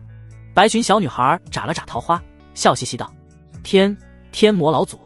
绿萝如遭雷击，震撼地看着面前像是未成年的小女孩。天魔老祖，赵国第一强者，神龙见首不见尾，整个天魔教见过老祖的只有教主一人。他怎么都没想到，老祖居然是面前的天真小女孩。而叶不凡眼角抽搐，随后拱手拜下。天魔教的元婴大能，我早有耳闻，仰慕已久，能拜其门下，我3生有幸。徒弟叶不凡，见过师尊。干净利索，连问都不带问的，在一个元婴大佬面前，该怂就得怂。若是他像小说话本里的无脑主角一样，梗着脖子说30年河东，30年河西，估计3秒内，这位能让他当场火化飞升。哥哥喽，有意思，真是有意思。白裙女孩一怔，笑了起来，最后笑得前仰后合，胸前一颤一颤的，委实有点晃眼。叶不凡脑子里蹦出一个形容词，童颜巨 X。既然拜我为师，那为师也不能亏待了你。这是伪法宝，捆仙绳，金丹之下任何人被捆缚都无法挣脱。白裙女孩扔给叶不凡一根蓝色绳索，后者一惊，赶忙接住。多谢师尊。刚见面就赐下重宝，不得不说这位真是财大气粗。别高兴太早，你蹲下身来。白裙女孩走到叶不凡面前，仰头看着他，似乎觉得自己被冒犯了，板着小脸道。见叶不凡蹲下身和自己齐平，这才满意。随后装出大人模样，小手撑起叶不凡的下巴。30年内给我突破金丹，为师就你这么一个徒弟，别丢我的人。30年内金丹。绿萝闻言张大了小嘴。即便是极品灵根的楚子雪和上官青瑶，想要突破金丹都非常艰难。天魔教筑基上千，金丹只有几十个，由此可见其难度。大部分人一生只能止步于筑基。叶不凡虽是极品筑基，但灵根太差，100年能突破金丹就了不得了，30年几乎不可能。是。叶不凡想都没想，立即答应。他不知道这天魔老祖收他为徒的目的，眼下还是顺着对方比较好。另外，他怀疑这位元婴大能已经看出了他并非极品筑基。若是天道筑基，那就走吧，以后你还是在魔剑锋修炼，至于资源什么的，自己去争取。天魔教讲的是弱肉强食，你若是死在同辈手里，我不会管。白裙女孩扔给叶不凡一个令牌，随后背着小手向天魔教方向走去。还有修炼功法，你自己去藏经阁去找。留下一句后，他似瞬移般眨眼不见了踪影。看来暂时无法离开天魔教了。这老祖收我为徒，到底什么目的？叶不凡看着银色的令牌，揉了揉眉心。令牌古朴，上面刻画着一个魔字。一般天魔教弟子令牌要么是蓝色，要么是黑色，银色唯有老祖弟子。恭喜主人成为老祖首徒。绿萝开心道：天魔老祖镇压赵国800年，从未收过徒弟，其含金量太高，甚至可以说现在的叶不凡就是天魔教第一贵公子，地位上只有圣子圣女才能比了，更是完全超越了楚子雪、上官青瑶。而他这个奴婢地位自然也是水涨船高。你没听说吗？这位可不会管我死活。叶不凡摇头，并没有一步登天的骄傲和喜悦。天魔老祖的徒弟会享受一些远超普通弟子的福利待遇，但同时也有极大的风险。万众瞩目，天之骄子踩他的踏脚石，正到首要的诛杀目标，没有什么比踩着天魔老祖徒弟的脑袋更能扬名立万的了。罢了，既然无法离开，那就在天魔教内稳健发育。叶不凡安慰自己，随后转身向天魔教的方向走去。路途中，他不断计划未来的道路。身份虽然有点显眼，但问题应该不大。叶不凡有造处术这个优势在，他可以搞几个马甲。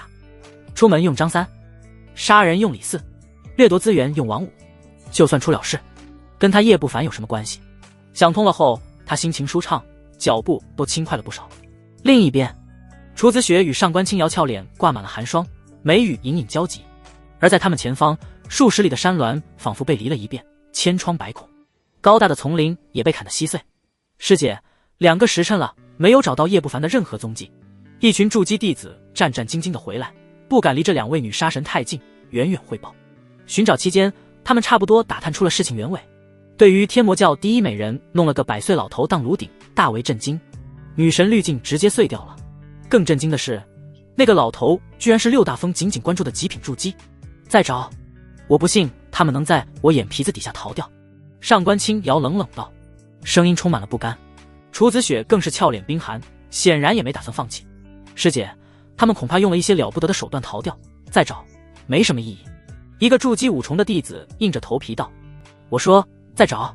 上官青瑶散发一股威压，压得那弟子浑身颤抖，冷汗直流。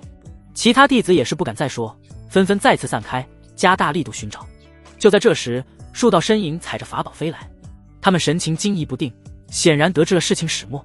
为首的是一个满头白发的老者，双眸深邃，气势如渊，正是天魔教大长老上官素。而身边这是魔剑峰的峰主魔剑上人，以及其他5峰的峰主。这几位绝对的高层驾临，瞬间让此地安静了下来。子雪，那个极品筑基真的是你抓来的炉鼎？魔剑上人双眉紧蹙，询问道。起初听到弟子的汇报，他简直不能相信自己的耳朵。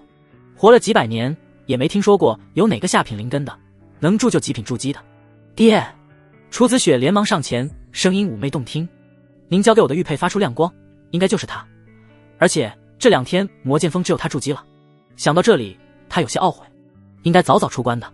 现在被高层关注，真找到了，他也别想当炉鼎用了。真是怪哉！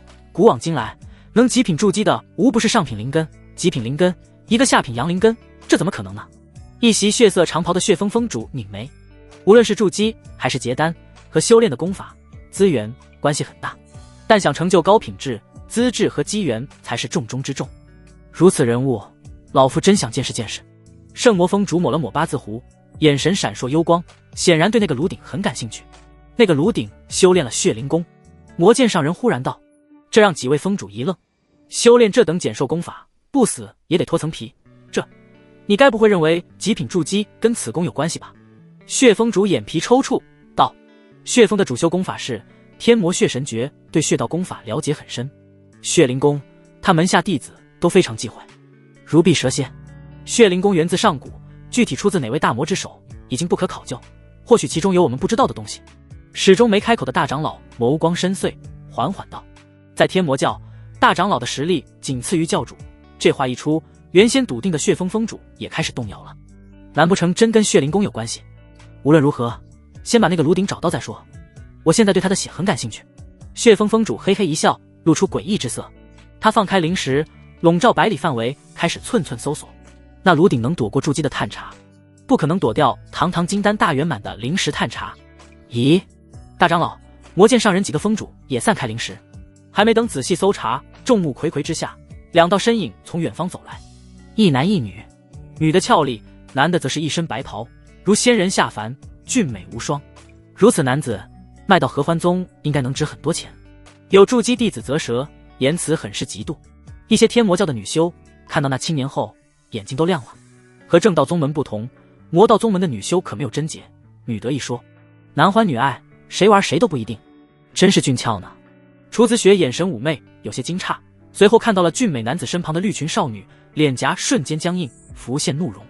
绿萝，你还敢回来？楚子雪冷斥道。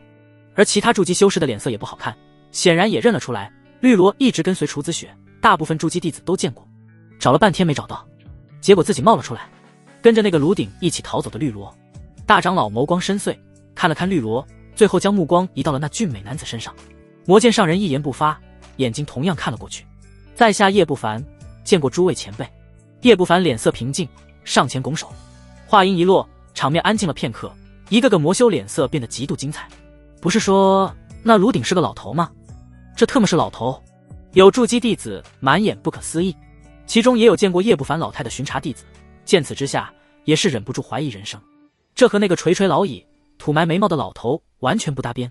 楚子雪更是呆住了，一双美眸瞪得老大，再三确认气息的确是那炉鼎，可他无论如何都没办法将眼前俊美的青年和记忆中那个100岁老头重叠。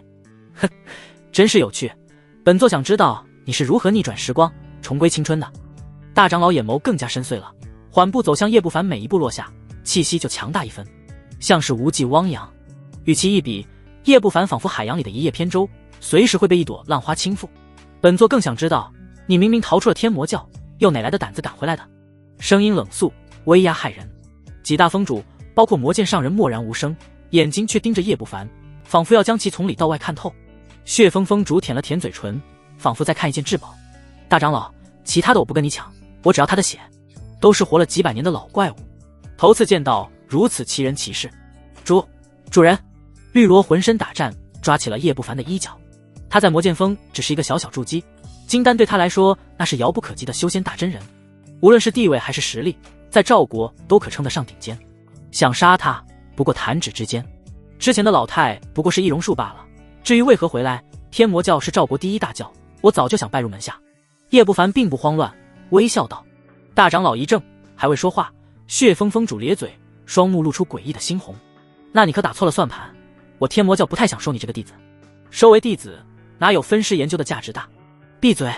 就在这时，一道身披紫袍、满头紫发的中年男子从天魔教深处走出，他脚踩一只庞大的骷髅头，冲着血峰峰主冷喝。血峰峰主一愣，大长老、魔剑上人纷纷上前拱手，见过教主，见过教主。诸多筑基修士赶紧上前拜见，不敢直视。天魔教主魔威盖世，堪称元婴之下第一人，死在手里的金丹真人将近100人，而在天魔教主身边还跟着一个蓝衣青年，剑眉星目，气质非凡。他上下打量起叶不凡，眼神里满是冷意，其中还夹杂着一丝嫉妒。天魔教主亲传柳望川，同时也是圣子候选。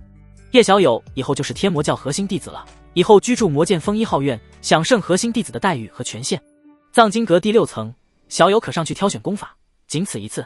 天魔教主转向叶不凡，温和道：天魔教藏经阁共6层，越往上，功法典籍层次越高，也就越珍贵。第6层只有圣子和教主能进去。什么？所有人都震惊了，血峰峰主脸色更是当场僵硬。为什么？楚子雪和上官青瑶更是变了脸色。因为他是老祖的弟子。天魔教主冷冷道，旋即挥手，就此散了吧。魔剑峰主，你带着叶小友登记造册。说完便带着蓝衣青年离去了。他来此不过是为了警告几大峰主，免得动什么歪心思。老祖！大长老和几大峰主面面相觑，难掩眼中的动容。那位老祖可从未收过徒弟。其他天魔教弟子更是震撼得无以复加。虽说叶不凡只是核心弟子，但终归是元婴真君的徒弟，这是什么含金量都能和圣子比了。老祖弟子，楚子雪有些恍惚，从炉鼎到极品筑基，再到老祖弟子，这一重重的身份越阶，已经完全超越他了，换做谁都没法接受。是。魔剑上人眼神闪烁，他吩咐道：子雪，带叶小友去1号院熟悉下环境。爹，听话。魔剑上人声音严厉了一些，旋即朝叶不凡温和道：以后小友有什么事情可以找我女儿。多谢前辈。叶不凡拱手道谢，仿佛已经忘了魔剑上人之前不怀好意的眼神，更忘记了与楚子雪的恩怨。他现在实力不济，放狠话和楚子雪翻脸，那是蠢货行为。这里是魔教，个个都是狠茬子，白裙萝莉再有威慑力，逼急了魔剑上人也会为了女儿把自己弄死。走吧。楚子雪不情不愿带着叶不凡走向魔剑峰的方向，而其他几位峰主看着两人的背影，再看看魔剑上人，纷纷叹了口气。很明显，这老狐狸是想化解之前的恩怨，同时增进和叶不凡的关系。倘若借此攀上了老祖，那地位可就水涨船高，说不定有望元婴大道，又让这女人捡了便宜。上官清瑶冷哼，美眸流转，不知道在想什么。很快，老祖弟子的消息如风暴一般席卷了整个天魔教，震惊了不少人。从一个炉鼎逆袭成老祖弟子，这跨度之大简直不可思议。一些正道的卧底更是火速将消息传回自家宗门，估计用不了多久，叶不凡会成为正道天骄眼中的头号灭杀目标。而另一边，叶不凡看着面前的古色古香的3层阁楼，吸了一口浓郁的天地灵气，非常满意。路途中他听绿萝提及过1号院可谓魔剑峰首屈一指的修炼宝地，不但有庞大的聚灵阵，更有防护阵法，就算是金丹真人也别想闯进来。这大大增加了叶不凡的安全感。不知紫雪仙子可知藏经阁有什么威力大的筑基功法？叶不凡不动声色地询问楚子雪，他现在急缺修炼功法，免费的工具人不用白不用。天魔教有一部禁忌功法，名为天煞真魔功，乃是第1代天魔祖师创造，冠压赵国，没有任何功法能比肩。楚子雪板着脸，闻听这话，眼睛一转，露出妩媚的笑容。就是不知道你敢不敢修炼？哦，有何出奇之处？叶不凡心中大喜，脸上却是很平静。这楚子雪和自己不对付，恨不能自己当场去世，免得将来威胁到他。而他推荐的8成是要命的功法。很巧，叶不凡就需要这种功法。天煞真魔功收集天地极阴极煞之气，融入到台中，煞气越多，法力威力越强，甚至强过铜镜1倍。其中附带几门绝强的法术，威力都极大。楚子雪附在叶不凡耳畔吹了口气，妩媚道，而他心中则是冷笑。这功法的确是天魔教第1功法，法力的威力超出铜镜1倍是什么概念？再顶级的功法也只能比同级别强6成。可惜2000年来100多个修炼者大多都被煞气冲体而死，运气好点的也被搅乱神智变成了疯子。这十死无生的禁忌功法，叶不凡敢修，不出3日就得死，超过铜镜界1倍。死！叶不凡眼睛一亮，打算去藏经阁，顺便搞几本禁忌法术。叶不凡心道，他得增强保命的底牌，免得在楚子雪这等筑基圆满面前连反抗都困难。顺便再修炼几门遁术，之前被追了一路，他还是觉得自己跑得太慢。这心声倘若让别人听到，估计能惊掉下巴。别说是筑基一重，就算是筑基后期，想要楚子雪手里安然逃脱都是不可能，更别说反抗了。每一重的境界差距都如天堑，那些天之骄子都很难跨越。还有半年，封魔遗迹就要打开了，师弟打算进去寻找机缘吗？传说里面有增加结丹甚至结阴几率的宝物。楚子雪眸光一闪，言语亲切，循循善诱。他不认为叶不凡会修炼那等禁忌功法。不过封魔遗迹打开，这是赵国盛世，有资格进入的皆是正魔的精英，叶不凡身为老祖弟子，自然有资格。当然，只有筑基修士能进去，金丹倘若进去，必会引起大祸。师弟法力低微，不敢涉足险地。叶不凡立即道：开什么玩笑，他现在只是筑基一重，进去那不是找死吗？更何况这么多人盯着他，就算进去也得先做到筑基期无敌，然后套几层马甲。身为魔修，就该迎难而上，无惧危险，富贵险中求。师弟胆子太小，恐怕无望金丹。楚子雪撇撇嘴，失望地离去了。而叶不凡直接无视了对方的奚落。等对方离去，他让绿萝打扫房间。一切妥当后，翌日一大早便出门，离开魔剑峰，朝着圣魔峰走去。那里是藏经阁所在，也是天魔教天骄最多的地方。片刻后，叶不凡站在一座如墨玉般的阁楼前。藏经阁共6层，前3层是炼气功法和法术，第4层是筑基之上的功法，什么品质的都有，第5层则是顶尖功法，第6层那就是天魔教的核心了，皆是不传之秘。一个身穿青衫的男子走来，如一个儒生向叶不凡解释道：阁下是？叶不凡双目微眯，看起来温和有礼，但总给他一种虚伪的感觉。晨光里，圣魔峰弟子来藏经阁兑换一些典籍。叶师弟身为老祖首徒，未来不可限量，他日成为圣子，我或许还要仰仗师弟。晨光里作揖，微笑道。叶不凡瞬间明白了，天魔教如今圣子圣女都空缺，那些天之骄子都眼巴巴地盯着楚子雪一个未经人事的绝美女子，为了圣女位置，不惜找个他这个老头当炉鼎，由此可见一斑。而他现在是核心弟子，虽然修为上对那些圣子候选没什么竞争力，但终究是老祖弟子。天魔老祖倘若力排众议，执意立叶不凡为圣子，这些圣子候选也只能干瞪眼。我修为低微，可没心思争夺圣子之位。叶不凡佯装无奈道。很明显，此人早就盯上了自己，是来试探的。而他的确对圣子之位没心思，虽说好处很多，但那个位置太显眼，正到那群杀才会千方百计地弄死他。他只想利用系统稳健发育。师兄告辞。叶不凡敷衍了2句，便走进了藏经阁。没心思，谁会对圣子之位没心思？晨光里盯着叶不凡的背影，脸色逐渐冷漠。天魔教3位圣子候选，他是其中之一，眼前突然冒出来个老祖首徒，让他感觉到了威胁。师兄，他是老祖首徒，可不能杀了。就在这时，一个黑衣青年走来，担忧道：他这位师兄手段凶残得很，1年前有个同门师弟异军突起，有望成为圣子候选，结果没几天就人间蒸发了。老祖的徒弟确实麻烦，可若是挡我的路，就算不能杀，也得让他在床上躺几10年。晨光里冷笑一声，不以为意，随后同样进入藏经阁。他得知叶不凡要来这里，正巧自己也要兑换典籍，便在藏经阁前等着对方。他想看看这家伙的深浅，有什么本事让老祖另眼相待。亲眼得见，除了长得好看，其他方面普普通通，修为也确实低微。而在他走后，原本已经进入藏经阁的叶不凡冷不丁的从角落里冒了出来，让我在床上躺几10年。魔修就是魔修，心够黑的。叶不凡收敛着气息，脸色难看。虽然早有预料老祖弟子的身份会给他带来麻烦，但还是不爽。找机会换个张三的马甲，提前扼杀威胁。叶不凡心里琢磨，怎么才能完美的打断他的腿而不留痕迹？腿都断了，总不能还找上门吧？先提升修为再说，否则一切白搭。叶不凡快步进入藏经阁。新来的只能在4层以下挑选功法和法术，且阁内的藏经阁长老正在打坐，听见动静睁开眼，冷淡开口。话音未落，一枚银色令牌放到了柜台上。原来是老祖的徒弟，早就听说了，老夫带你去第6层。长老浑身黝黑，像是一块黑炭，见银色令牌立即露出和善笑容，引着叶不凡一路往上。这一幕看得不少天魔教弟子很是诧异。藏经阁长老是假丹修为，对他们这些弟子向来不假辞色，对一个弟子如此巴结，很是不可思议。这就是第6层，功法在最深处，小友请便。黝黑长老拿出一杆小旗，挥舞了一下，面前浮现一道光幕。叶不凡点头，径直进入。第6层范围很广，各种玉架摆放，上面都是书籍《青玉修仙界详尽地图》、天魔教古史秘传。叶不凡翻看了几本，没什么兴趣，来到最深处的檀木架旁。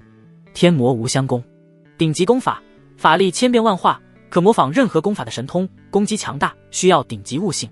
阴阳合欢经，顶级功法，双修宝典，另一半的灵根层次越高，修炼越快。副作用，极度伤肾，容易精尽人亡。天魔血神诀，顶级功法，吞噬他人鲜血，炼化为己身法力，增强法力，加快修为提升。叶不凡越看越皱眉，这些功法一个比一个强大，但很多都是残害生灵。他不是好人，但也不是滥杀无辜的大恶人。天煞真魔功，禁忌功法，等级不详，收集天地极阴极煞之气，融入道台，煞气越多，法力威力越强，最高可超越同境1倍。有筑基篇和结丹篇，且附带杀伤力远超同级别功法的法术神通。副作用，融合极煞之气将会痛苦不堪，九死一生，且修炼困难无比，谨慎修炼。法力永远是修士的根本，法力越强，无论是催动法器还是施展法术，天然会比同级别强。叶不凡是天道筑基，超越下品筑基10倍，堪称前无古人，再加上修炼的天煞真魔功，他的法力会强大下品筑基10几倍。这是什么概念？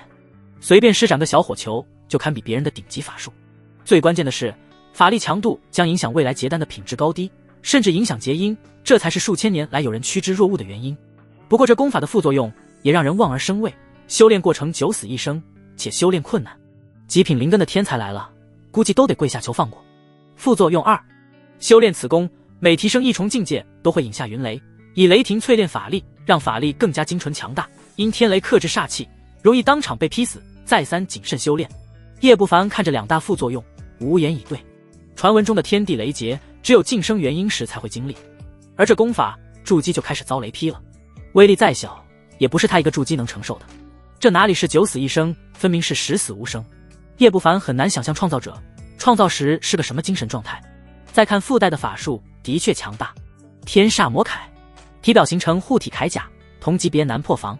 真魔幻影，分出3道幻影，拥有自身3成实力，修为越高，存在时间越长。天煞真魔法相，凝聚法相，法相顶天立地，可开山分海屠神。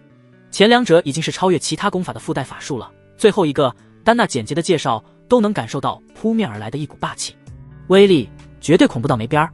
不知道逆转副作用会逆转成什么样。叶不凡露出喜色，决定就主修这门功法。虽然没有元婴后续的功法，但到时候再转修就是了。这门功法无属性，转修不难。天煞真魔功，逆转负面1，融合极煞之气将会舒爽不堪，久生一死，且修炼容易无比，谨慎修炼。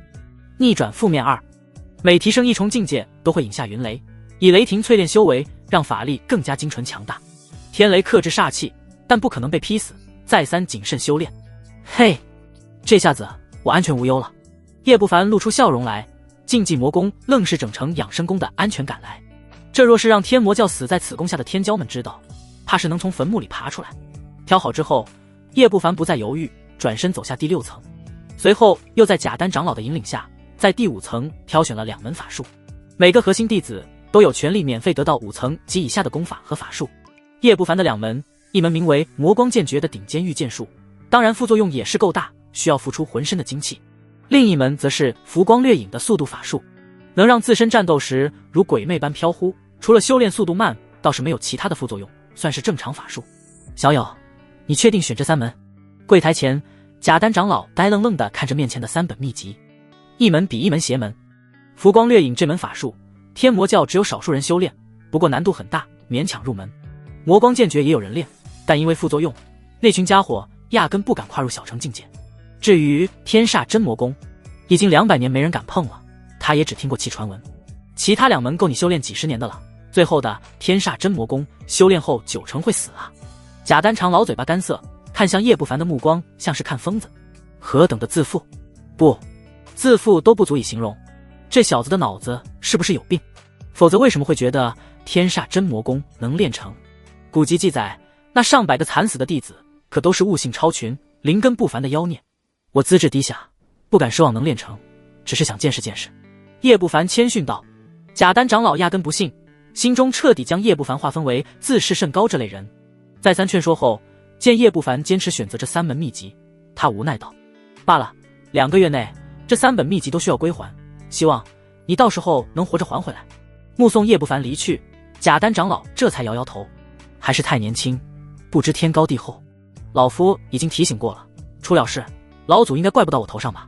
贾丹长老来回踱步，忽然心中一动，从储物袋拿出一张传音符，最终念叨了几句，传音符化成烟雾飘向远方。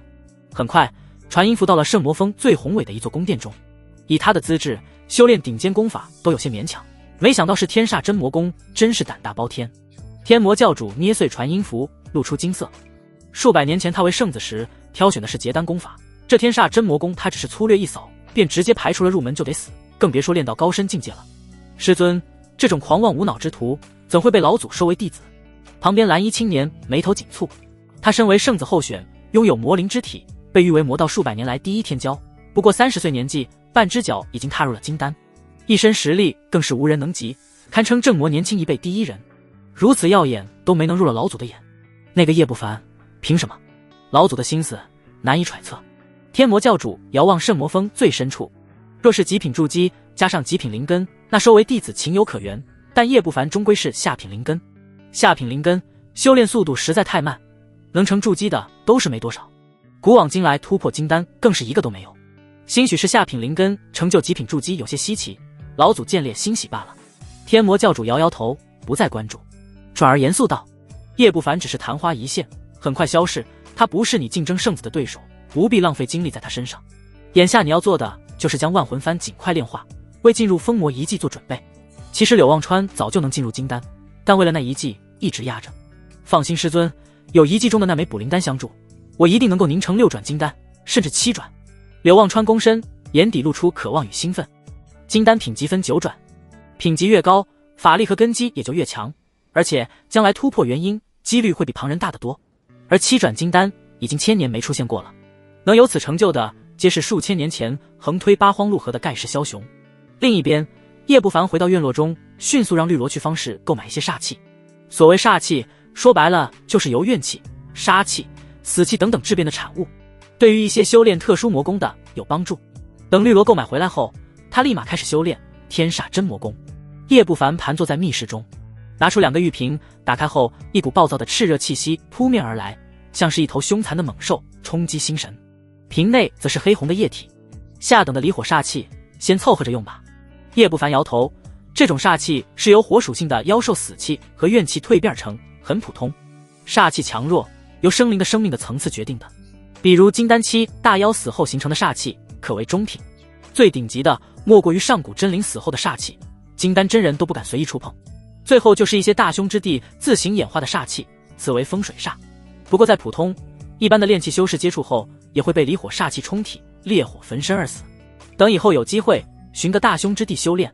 叶不凡思忖，下等煞气勉强能让他修炼天煞真魔功，但法力想要比旁人强1倍，还得找顶级的煞气。到了午夜，叶不凡彻底吃透功法，按照运功路线开始修炼。黑红液体化为滚滚雾气，笼罩住了叶不凡，气质逐渐变化，满头黑发逐渐变红，一袭白衣也在向红色转变，整个人看上去充满了冷酷与杀气。而丹田中的筑基道台染上煞气，品质在急速提升。换作旁人，单煞气入体这一关就过不去，痛苦不说，轻则被扰乱心智成为疯子，重则当场暴毙。而叶不凡，他只感觉脑子越来越清醒，更感觉舒服，飘飘然，像是跟一女子进行友好的交流。眨眼2日一晃而过，筑基篇9层，第1层成了。这功法果然九死一生，差点爽死。密室中，叶不凡睁开眼，满脸红润。别人越修炼越痛苦，他逆转副作用后，修炼越来越舒爽，几乎不能忍受。是，叶不凡弹指一道锋刃飞出，厚重的密室石壁被击出深深的坑洞，像是被火烧了一样，威力远超之前，更是充满了煞气。这是阳灵根修炼此功的特性，对敌附带阳煞之气，不但能灼烧敌人，还能扰乱心神。法力质量提升了1个层次，堪比筑基5重，加上这功法特性，就算是对上筑基6重，也有把握将其击杀了。叶不凡非常满意，明明修为没变，但实力却涨了一大截。在天魔教，越级挑战的不是没有，但如圣子候选，顶多越1、2重，像叶不凡直接越5、6重的，整个赵国都找不出来一个。随后叶不凡离开密室，吩咐了绿萝几句，便重新回到密室继续修炼。入定后，叶不凡脑袋上一道气旋形成，天地灵气不断入体。这一幕若是让天魔教教主和那群长老看见，必定震惊万分。吞纳灵气形成气旋，这是修炼速度快的表象，没有上品灵根压根做不到。而叶不凡只是下品灵根，能做到这一点，得益于血灵功、筑基丹、虎魔丹以及功法的副作用。逆转之后，硬生生将修炼速度提升到上品灵根的层次。闭关期间，叶不凡除了修炼功法外，还会每日喂养魔蛇，这门高级法术逐渐大成。新得到的魔光剑诀、浮光掠影也在逐步掌握。由于断灵诀的副作用，他的悟性已经媲美小天才了，修炼法术难度大大降低，很快就入了门。叶不凡在战斗方面的实力飞速提升。时间流逝，又是几日过去。这一日，叶不凡密室中传来强大的波动，即便是遮掩气息的阵法也挡不住。一直守在外面吐纳天地灵气的绿萝被这动静打断修炼，这就筑基2重了。绿萝瞪大了美目，有点匪夷所思。筑基9重，凝聚出9座道台，越往后道台越难凝聚出来。这才筑基多久？就算是楚子雪、上官青瑶那等天骄，从1重到2重也用了1年时间。魔灵之体的教主亲传也用了7个月，而他足足用了3年。10天不到突破2重，主人真是下品灵根。绿萝备受打击，怀疑人生他难道筑基1重的主人就如此强大了，2重得有多强？整个天魔教包括老祖都不清楚叶不凡的实际战斗力如何，只见过逃遁手段，唯有他亲眼目睹，实力堪比筑基4重的周王辰直接被碾压了。而密室中，叶不凡睁开双目，一袭大红袍，满头血发，瞳孔都带着一丝血色，宛若人间魔神。天煞真魔功第2层，在他的丹田内有了第二座道台，比之前的更加庞大。实际上，就算他有着堪比上品灵根的修炼速度，也得需要6-7个月才能突破。能这么快到筑基2重，那是因为血灵功的最后副作用到账了。1个月后，修为大涨，再加上魔龙术的副作用，精血贡献越多，修为提升越快。短短几天，这门法术达到了圆满境界，威力大增。轰隆隆！就在突破的瞬间，叶不凡脑袋上面浮现一朵小乌云，噼里啪啦，拇指粗的雷霆当即劈下。看起来是迷你的雷劫，威力不大，但足以劈死筑基大圆满修士了。不过劈在叶不凡身上，他只感觉酥酥麻麻，像是在被电疗。无形中，雷劫威力被削弱了，而阳煞法力则被雷霆不断淬炼，越来越精纯。这就是雷劫。不错，舒服。叶不凡露出笑容，享受了一会儿，雷劫愤愤地消散了。继续闭关，叶不凡重新闭上双目。他现在的实力，就算是筑基7重也无惧了。不过没2天，叶不凡就从闭关中走出。恭喜主人！绿萝站在密室前，姿态比以往更加恭敬，眼神偷偷打量主人，充满了迷离。筑基2重的阳灵根，正常双修的话，难以想象会对女修有多大帮助。不过筑基2重罢了。叶不凡眉头紧蹙，烦躁地摆了摆手。突破2重后，血灵功、魔龙术、筑基丹等等副作用，算是彻底耗尽了。虽说还是上品灵根的修炼速度，1年半载能突破筑基3重，这对一般筑基修士来说，速度够妖孽了。但对他来说，太慢。身在天魔教，不提目的不明的天魔老祖，单单圣子候选、楚子雪这些天骄便是大威胁。上面发放的灵石还有多少？叶不凡询问道。身为核心弟子，福利待遇远超普通弟子，每个月上面都会发放2000灵石，这堪称一笔巨款。周王辰那等小有名气的筑基，几年下来手里才1000多灵石。当然，并非免费的，凡天魔教弟子每年都要完成3项任务，核心弟子也不例外，而且难度很高。上面似乎认为这位老祖高徒修为低劣，派任务等同让他送死，短期内倒是没什么任务。还有1500灵石，真是够穷的。叶不凡无奈，涣散修17，这是天文数字。但到了筑基后，他才知道想要提升修为实力，灵石消耗是何等之大。我去一趟方室，将灵石拿回来。叶不凡回阁楼一趟，片刻后走出一个身穿灰色长衫、皮肤黝黑、平平无奇的青年老祖首徒的脸太显眼，出门容易被盯上。现在起，我叫张三。叶不凡悄然离开1号院，他打算购买丹方，学习炼制能快速提升修为的丹药。和别人不同的是，他炼制的是那种磕下去能让人当场毙命、副作用极大的毒丹。顺便购买材料，学习画符。上次能在楚子雪和上官清瑶手底下跑掉，疾风符功不可没。打算画一些符箓防身。倘若他当初有几百张攻击类型的顶尖符箓，全部砸过去，楚子雪都得提桶跑路。而且符师在修仙界是个热门职业，收入相当不菲。当然，另一方面，他也想验证下逆转负面的系统对炼丹和画符方面有没有大帮助。方士处在6大峰中间，距离倒是不远。一路前行，遇到了不少筑基修士，其中很多叶不凡都没见过。临近方士，叶不凡耳边传来议论声。如今封魔遗迹开启不远，很多外出弟子回归，天魔教的方式变得热闹起来。姬师姐击杀青云宗的3位筑基大圆满，实力更上一层楼了。这次必定在封魔遗迹中拔得头筹，说不定能成为圣女。不好说啊，楚子雪和上官清瑶实力底蕴都很强，这段时间经常外出为封魔遗迹做准备。而且古风还有一个神秘的古女。前面几个筑基修士边走边说，脸上满是艳羡。4位圣女候选，无论谁成为圣女，都是他们可望不可及的。之前我提的建议，你们真的可以考虑下。圣女的追随者太多，咱们可以去追随圣子候选，比如圣魔峰的陈光礼。就算是追随，也得是柳望川这位教主真传，还有丹峰峰主之子墨海。听说厉葵那个筑基6重已经追随了柳望川。你可拉倒吧，这几位心太黑了，现在去追随，到了封魔遗迹之后，我们就是冲锋陷阵的炮灰。其中2个黑袍大汉连连摇头，畏惧不已。能成为圣子的，个个心狠手辣。我看那个新来的老祖首徒叶不凡，倒是个心善的，虽然弱了点儿，但感觉可以投资一波，说不定未来也能和这几位争夺圣子位。有人提议，自叶不凡成为老祖首徒后，过往历史直接被扒了出来。许多弟子惊愕地发现，这位爷上百年来居然没干过打家劫舍的勾当，反而与人结善，低调内敛。而在魔剑峰1号院住下后，除了去了一趟藏经阁，再也没出过门，太低调了。而且楚子雪和上官清瑶追杀他，事后居然没仗着老祖首徒的身份找两女麻烦。这种人在人人手里有几百条人命的魔教，简直就是一股清气的泥石流。咱们魔教有个好人不容易啊，身为极品筑基，还真有可能和柳望川这几位争夺圣子位。其他人纷纷赞同。叶不凡在后面听见这话，陷入了沉思。我是个好人。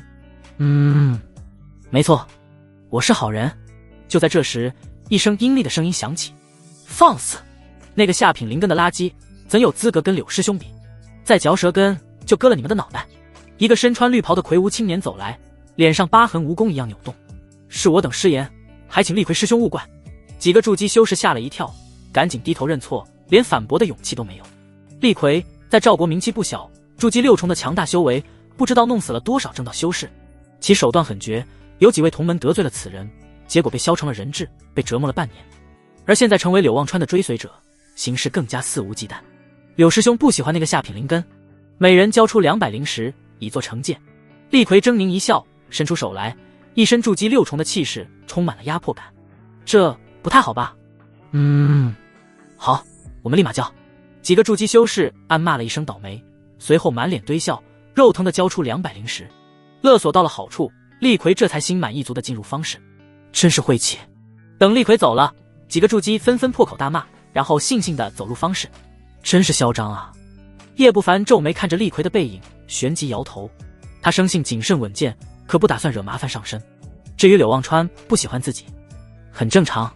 他听说这家伙当初就是为了拜天魔教老祖为师的目的来的，结果老祖不收他。方室内一片繁华，街道两边都是材料店、丹药店、炼器店，甚至还有一些修士在摆地摊。除了丹药、材料，还有一些稀奇古怪的东西，上面还残留血迹，很明显来路不正。正宗的雪灵宗女修，肤白貌美，大长腿，刚开发不久，只需2000灵石。走到深处，叶不凡甚至还看到一个铁笼子里面躺着一个漂亮的女修，衣衫褴褛，露出大片雪白。雪灵宗是正道5大仙门之一，专收女弟子，男弟子很少。其中的女弟子个个都是美女，别说魔道，正道都非常喜欢。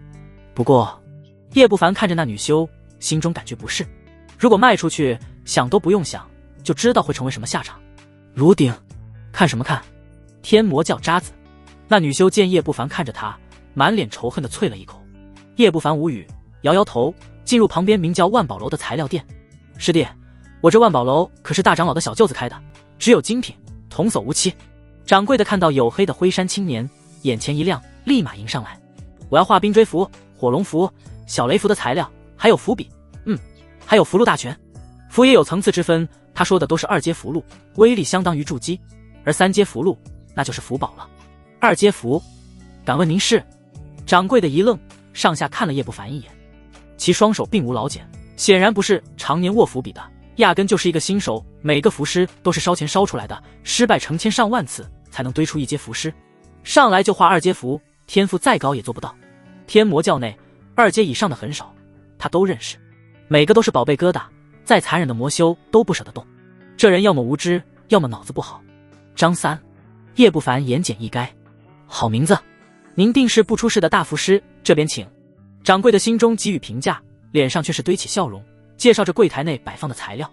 这是2阶青狐毛发制成的青狐笔，200块灵石；这是火猿皮制作的符纸，最适合火属性符箓，只需50块灵石。他本想宰叶不凡一刀，但刀了半天，这厮抠抠搜搜，最终以市场价出售。叶不凡买了青狐笔、符纸100张，符箓宝典1部，总共花了1000灵石，余下灵石只剩500了。真尼玛穷！叶不凡捏了捏干瘪的储物袋，仰天长叹：这点灵石，别说买炼丹的灵药，丹方都买不起。半晌后，路边摊，一本筑基魔道功法，换着血凝丹和火龙丹丹方如何？叶不凡蹲在摊位边，拿着古旧的兽皮纸，看向白胡子摊主。他没什么钱，只能在路边淘了，看看能不能淘到好东西。转了10几个摊位，这才找到入眼的丹方。这2种丹方都是能大幅度增进筑基修为的，有一定副作用。筑基功法，你确定？白胡子摊主一愣，小心问道。丹方珍贵，和筑基功法价格差不多，但有副作用的丹方价格就大打折扣了。不到万不得已，很少有人去炼制这种丹药。确定？叶不凡点头，拿出一门功法。这是来自绿萝的皓月诀，当初他抢了对方的储物袋，对此功法并未看上，并非天魔教的功法。好，白胡子摊主看了看，大喜之下立即道：还是终极功法，留给家族，意义非凡。而叶不凡满脸笑容，也很开心。有丹药相助，他修为将突飞猛进。双方交易完毕，叶不凡在方室闲逛，将其他1-2本功法出手，换了一些灵石，购买了药材。虽然不多，但应该能炼制几炉丹药了。叶不凡琢磨，向方室外走去。就在走出方室的时候，他忽然眉头一皱，脸色阴沉了下来。思索片刻，脸色恢复如常，离开方室，朝着一个方向遁去。在叶不凡走后不久，3道身影从方室角落中走出，朝着叶不凡离开的方向掠去。又是一个倒霉蛋。一些弟子见状都是摇头，对此习以为常。天魔教方室内禁止争斗，但出了方室谁也不管，也因此诞生了一些劫修，改头换面，遮掩气息后专门劫掠那些进出方室的弟子。他们抢完储物带就走，很少杀人。毕竟劫修也是一种职业，有着职业操守。都知道同门师弟都是可持续挖掘的灵矿，如果杀人，他们以后劫什么？当然，这种劫修一般很穷，劫来的宝物全都兑换成丹药，增强己身，不会留下一块灵石，堪称修士中的月光族。3个劫修一路尾随叶不凡，还没追多远，身后一道劲风席卷而来。这小子我盯上了，你们滚！声音阴森，犹如厉鬼。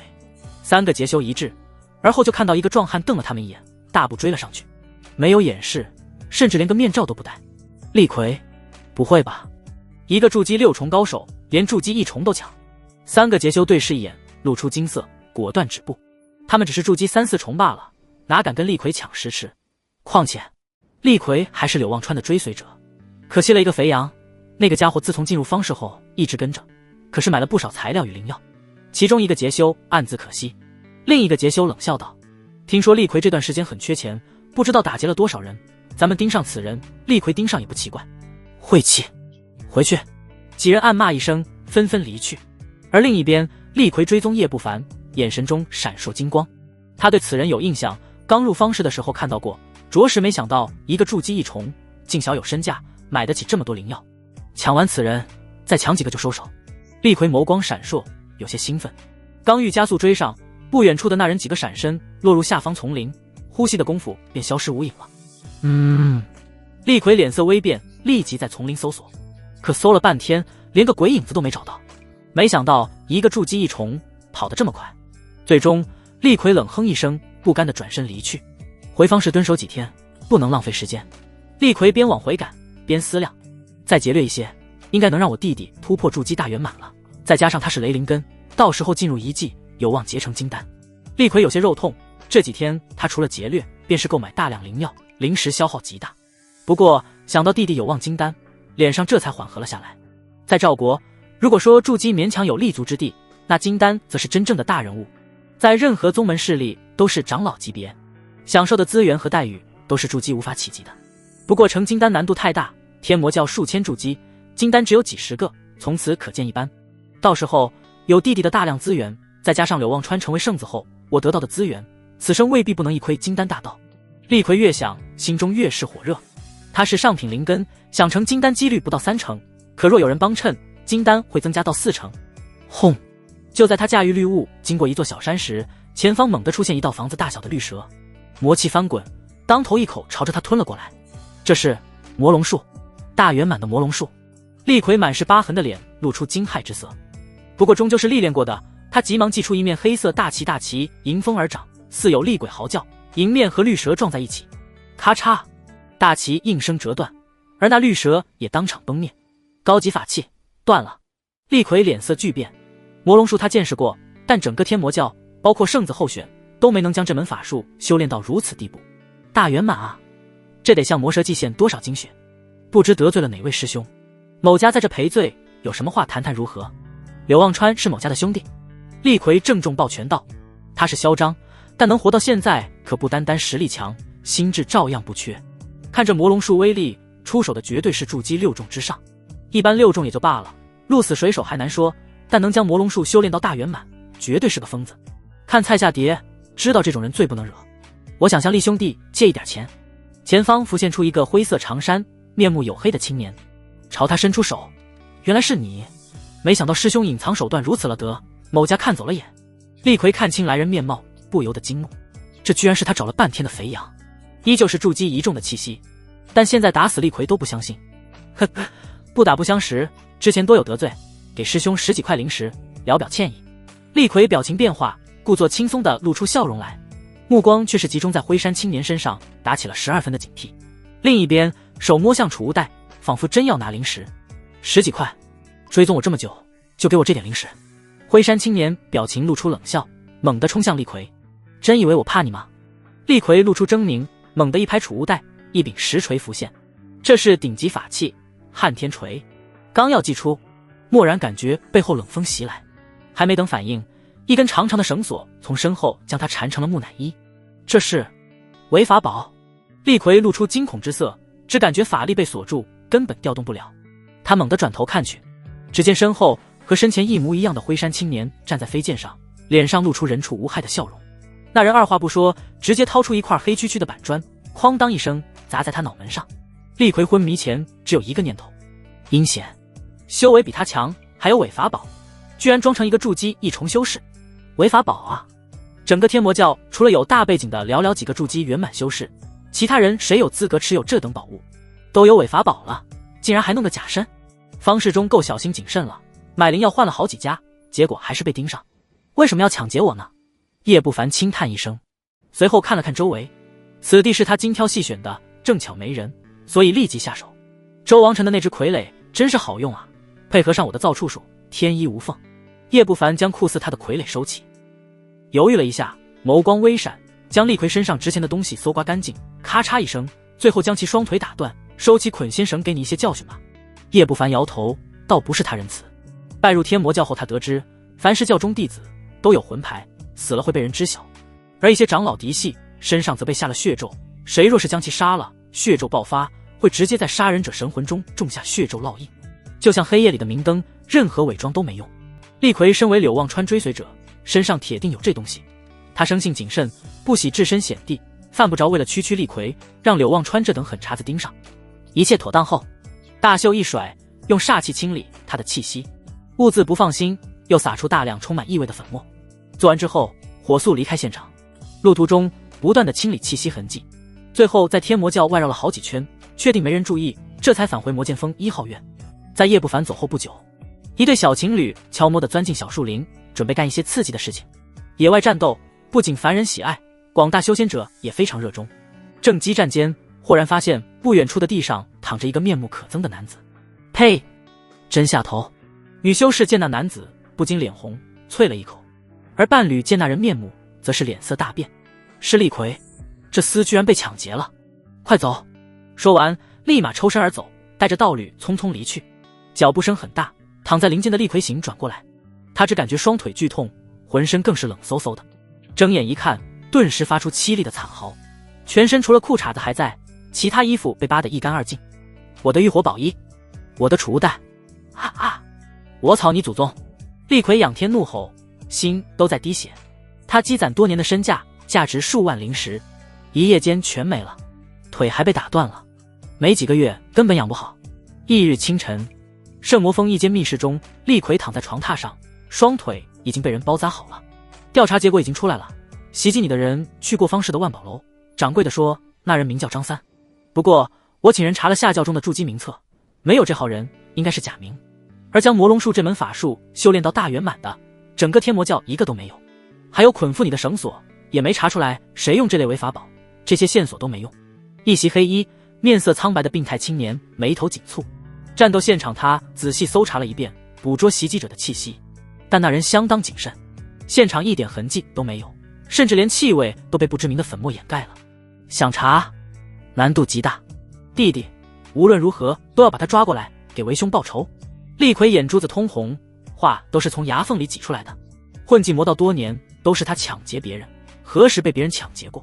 这下子别说帮助弟弟突破筑基大圆满了，自己受如此重创，未来结丹的希望都要直线下降，这仇太大。大哥放心，我会让教内的朋友帮忙深查下去。于成轻叹，没有太大的意外，常在河边走，哪能不湿鞋？不过兄长被人这般欺辱，他这当弟弟的自然要出手。另外还望兄长给柳望川传讯，以他的能耐，应该能查到一些线索。于成开口道，柳望川乃是圣子候选，教主真传弟子，在天魔教地位尊崇，势力极大，不仅追随者众多，甚至一些长老都向其示好。很快，天魔教内诸多筑基期后期修士闻风而动，四处搜索探寻，最终柳望川的一个手下，在一个筑基4重的修士手里得到了线索，一个玉瓶，玉瓶里是这修士炼化的张三气息。天魔教没什么好人，自叶不凡斥巨款买了万宝楼一堆的符纸后，就被人盯上了。那修士捕捉到气息后，准备利用这一丝气息追踪，下黑手抢劫。可惜还没等追踪，那人出了方式就没影了，跑得太快了。而于成和厉逵得到玉瓶后大喜过望，只要有气息就能找到那人本尊。然而让他们瞠目结舌的是，根据气息在天魔教大范围搜索，结果什么都没找到。这只能证明气息是假的。一个修士筑基6重以上的修士，居然谨慎到这种地步，气息都能伪造。于成都忍不住暗骂，活了这么多年都没见过这么谨慎的家伙，这得多怕死。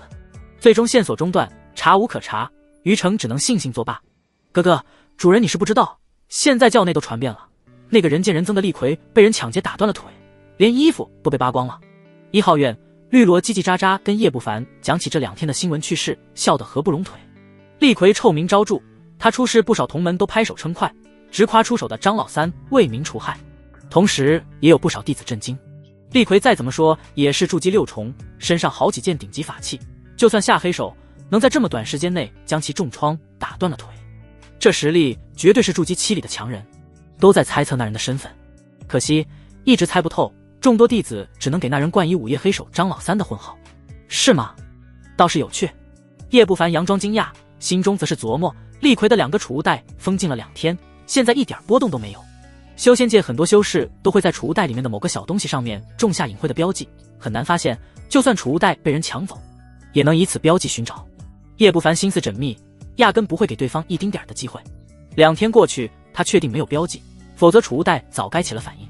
听说厉逵被扒了衣服，都在传午夜黑手张老三，是不是有什么癖好？绿萝嬉笑道，满脸八卦之火。叶不凡，我这1号院有点脏了，你里里外外打扫一遍吧，我去闭关修炼。叶不凡淡淡道，转身进入密室中，只留下满脸苦瓜相的小绿萝。进入密室后，叶不凡深吸口气，期待地打开了2个储物袋，收获的时候到了。高级法器10件，顶级法器4件，撼天锤、钉头剑、金明钟、雾峰舟。好家伙，厉逵到底洗劫了多少人，居然这么有钱？叶不凡道出4件闪闪发光的法器，有些惊喜。他现在战力今非昔比，攻击法术都很强，绿萝的飞剑和青烟盾对他的实力已经没什么增幅了，现在缺少的正是法器。抢劫一波倒是解了他燃眉之急。撼天锤催动之下，威力极大，正面战斗绝对强势。钉头剑是一根拇指粗的小剑矢，黝黑无比，极为阴冷，上面淬有剧毒，很明显是偷袭的大杀器。得亏我用假身迷惑他，没让他来得及祭出，否则就算能胜也得大费手脚。叶不凡不由庆幸，这要是冷不丁给他来一下，青烟盾估计会当场报废。而金明钟则是纯粹的防御法器，比青烟盾防御效果强太多了。雾峰舟，跑路法器中的精品。叶不凡拿起一个绿色小舟，尝试催动了一下，顿时滚滚绿雾将密室塞得满满当当。不仅飞行速度快，而且附带的绿雾有阻挡灵石探查、迷惑之效。除此外，还有一件防御宝衣，虽算不上顶尖，但加上金明钟，就算是筑基大圆满想要破防，都得费一番手脚。有这几件法器在，我实力又增幅了不少。叶不凡直接将其笑纳了。2个储物袋内，其中一个有10几瓶丹药，包含毒药、增进修为的丹药，甚至还有春药。除此之外，便是10几张顶级符箓，6000灵石。灵石看起来不算多，这让叶不凡有些失望。角落中躺着几本功法秘籍，叶不凡拿来一看，便扔到了一边。都是中级功法，对他没什么用，若是卖出去，倒是能换些灵石。这是封魔遗迹的宝物标记点。叶不凡拿出一本手札，上面密密麻麻很多描述，还有地形图，似乎是曾经去过里面的修士描绘的，有点用。叶不凡琢磨了下，将其收起。打开另一个储物袋后，叶不凡眼前顿时亮了。我说身价怎么就这么点儿？原来这家伙全买了灵药。另一个储物袋中居然有几百株灵药，散发浓郁的药香，粗略算下，价值最起码6万灵石，这在筑基后期里面都算土豪级别。除此之外，还有一个丹方，名叫破云丹，是能助人破开瓶颈的筑基丹药。这种丹药比增进修为的昂贵太多了，价值不下1万。当然，大部分丹药其实都有副作用，尤其是破阶丹，影响根基和潜力。厉逵真是太贴心了，灵药都给我准备好了。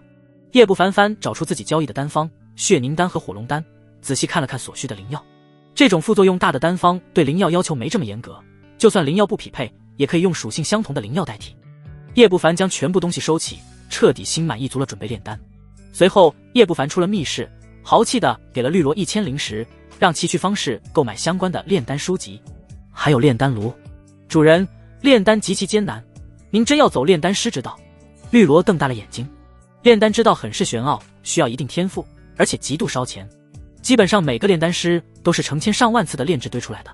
天魔教金丹有30-40位，但专门炼丹的丹锋2阶炼丹师只有5-6位，3阶只有1个，地位堪比天魔教教主了。炼丹师是修仙100亿中最吃香的职业，没有之一。修仙界有个共识，唯有炼丹师和符师最不能得罪。前者人脉强大，求着炼丹的不知凡几，天知道他背后有多少强大修士；后者是你不知道对方手里到底有多少张符箓。一个筑基7亿重的符师扔出几千张攻击符箓，如柳望川那等筑基大圆满的修士见了也只能抱头鼠窜，只是尝试下罢了。叶不凡懒得解释，挥手让他去方士。绿萝无奈，只能照做。等绿萝抱着炼丹炉和一堆书籍回来后，叶不凡直接一头扎了进去。接下来的时间，叶不凡上午钻研炼丹，下午钻研画符，晚上则是修炼断灵诀，提升灵识和悟性，顺便修炼魔光剑诀、浮光掠影，再抽空祭炼一下新到手的顶级法器。偶尔出门逗弄身材凹凸、长相俏丽的小绿萝，缓解一下寂寞，可谓是时间管理大师。转眼半个月过去，这一日，绿萝眼圈乌黑的瞪着密室大门，很是憔悴。轰！随着一声闷响，密室里传来爆炸的声音，隔音阵法都挡不住。得，又扎丹了。绿萝彻底对主人的炼丹天赋死心。几天前，主人自认对炼丹之道了然于胸，然后信心满满的开始炼丹。还没到晚上，主人炼制的丹药就炸了3次，这让在外面修炼的绿萝都是心惊肉跳。若不是买的丹炉质量过人，他是真怕主人把自个儿给炸死。一连几天，时不时传出的死动静，整个小绿萝都有点神经衰弱。而密室中，灰头土脸的叶不凡却是露出笑容。炸丹60次，终于出炉了一颗血凝丹。他看着手里黑乎乎、几乎裂开的丹药，很是兴奋。不得不说，他的炼丹天赋真是稀碎，连入门都费劲。4次炸丹，连失败品都炼不出来。当然，这也跟他跳过1阶丹药，直接炼2阶有关系。整个炼丹界，没人像叶不凡这么干的。不过现在经过几日的努力，他终于炼出了1颗失败品。成丹5颗，炸了4颗，得亏他身手快，不然这失败品也得被波及成渣子。这一幕若是让那群炼丹师看见，必定会痛骂叶不凡暴殄天物，价格不菲的灵药全变成了垃圾。9×9的杂质很不错。丹药的质量全凭杂质多少划分，3成药效，7成杂质为下品，5成药效为中品，8成为上品，9成则是精品。至于9×9的药效，01点杂质的那是极品。像叶不凡手里9×9杂质的也是极品，不过是极品毒丹，吃下去别说提升修为，能活着就是一场奇迹。随后叶不凡听到了耳边的提示音：血凝丹副作用，吞服后可快速提升修为，但影响根基，容易造成血脉不畅，有心脏凝滞、当场爆裂的风险。血凝丹品质：极品废丹，9×9杂质，富有剧毒，吞服后轻则重伤，重则身亡，毫无增进修为的药效。叶不凡眼皮抽搐，他似乎低估了自己手艺，毒成这样，估计一些的炼丹师都炼不出来吧。不过他要的就是这种副作用。系统，赶紧给我逆转！血凝丹负面逆转，吞服后快速提升修为，根基稳固，容易造成血脉通畅，让心脏变得强大无比，具备防御力。品质负面逆转，9×9药效，富有疗伤作用，吞服后没有副作用，增进修为效果加强1倍。叶不凡听见声音，神情一愣，旋即就狂喜了起来。增进修为的效果加强1倍，不愧是你，童子。在他想来，极品废丹的药效逆转成极品良丹就差不多了。这种逆转后蕴含9×9药效的丹药，就算是炼丹宗师想炼出来都非常艰难。精品就了不得了，他没想到效果居然还加强了1倍。这就是说，他磕1颗等同于磕了2颗，意外之喜啊！可惜只有我吞服才有逆转效果，不然大批量卖出去，估计能一夜暴富。同一种丹药，极品可比精品贵多了，药效强，副作用小，对修士未来的影响微乎其微。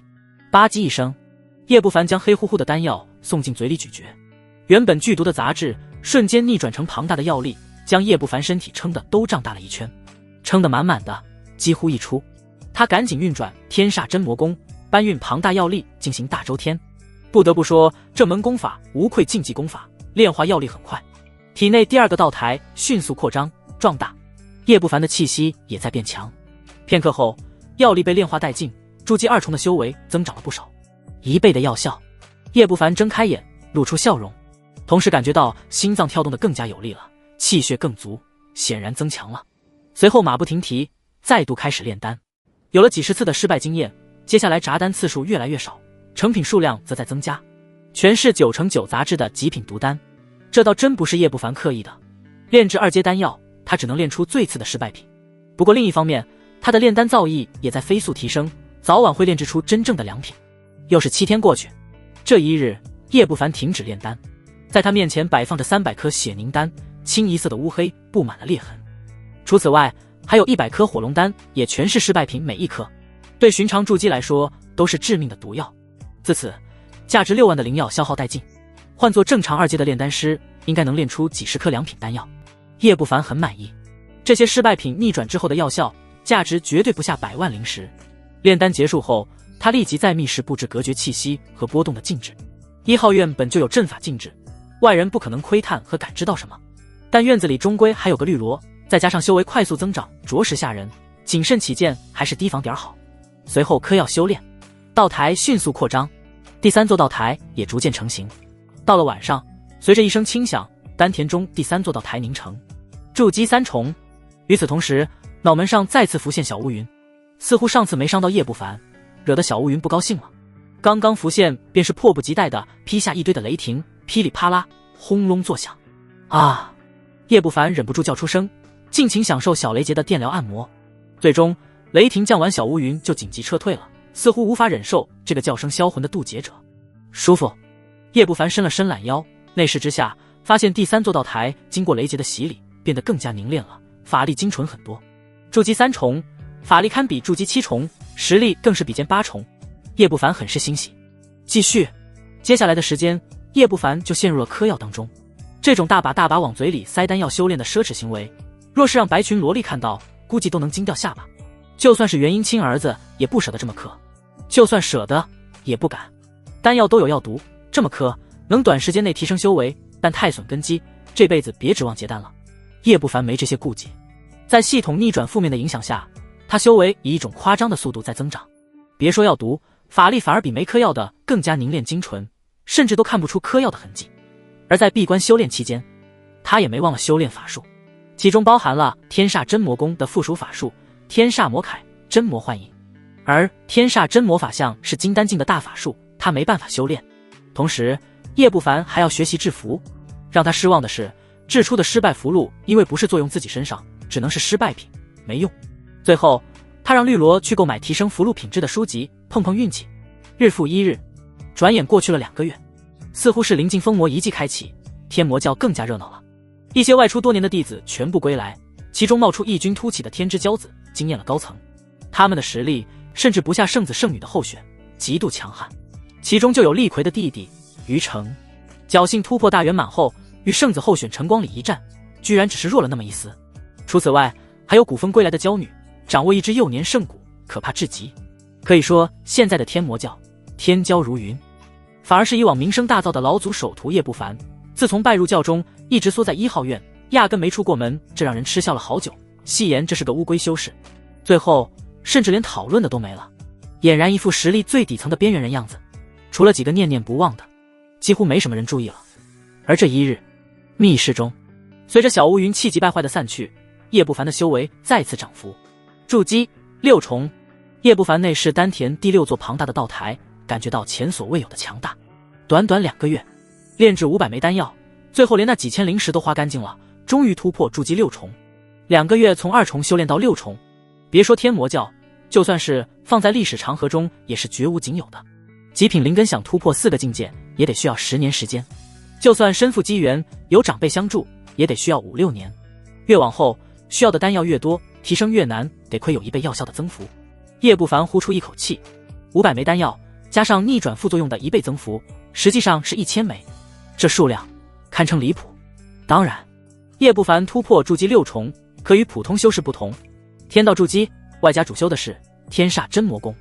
如今他的实力极度恐怖。叶不凡弹指一个火球术飞出，火球拳头大小，看起来威力不大，但落在地上面却是将坚实的地板烧出一个深达丈许的坑洞。若是在面对厉逵，单单这一枚随手而发的火球术就能将其烧成灰烬，连假身都用不着。叶不凡脸上露出感慨，几个月前他垂垂老矣，那时想都不敢想未来自己会强大到这种地步。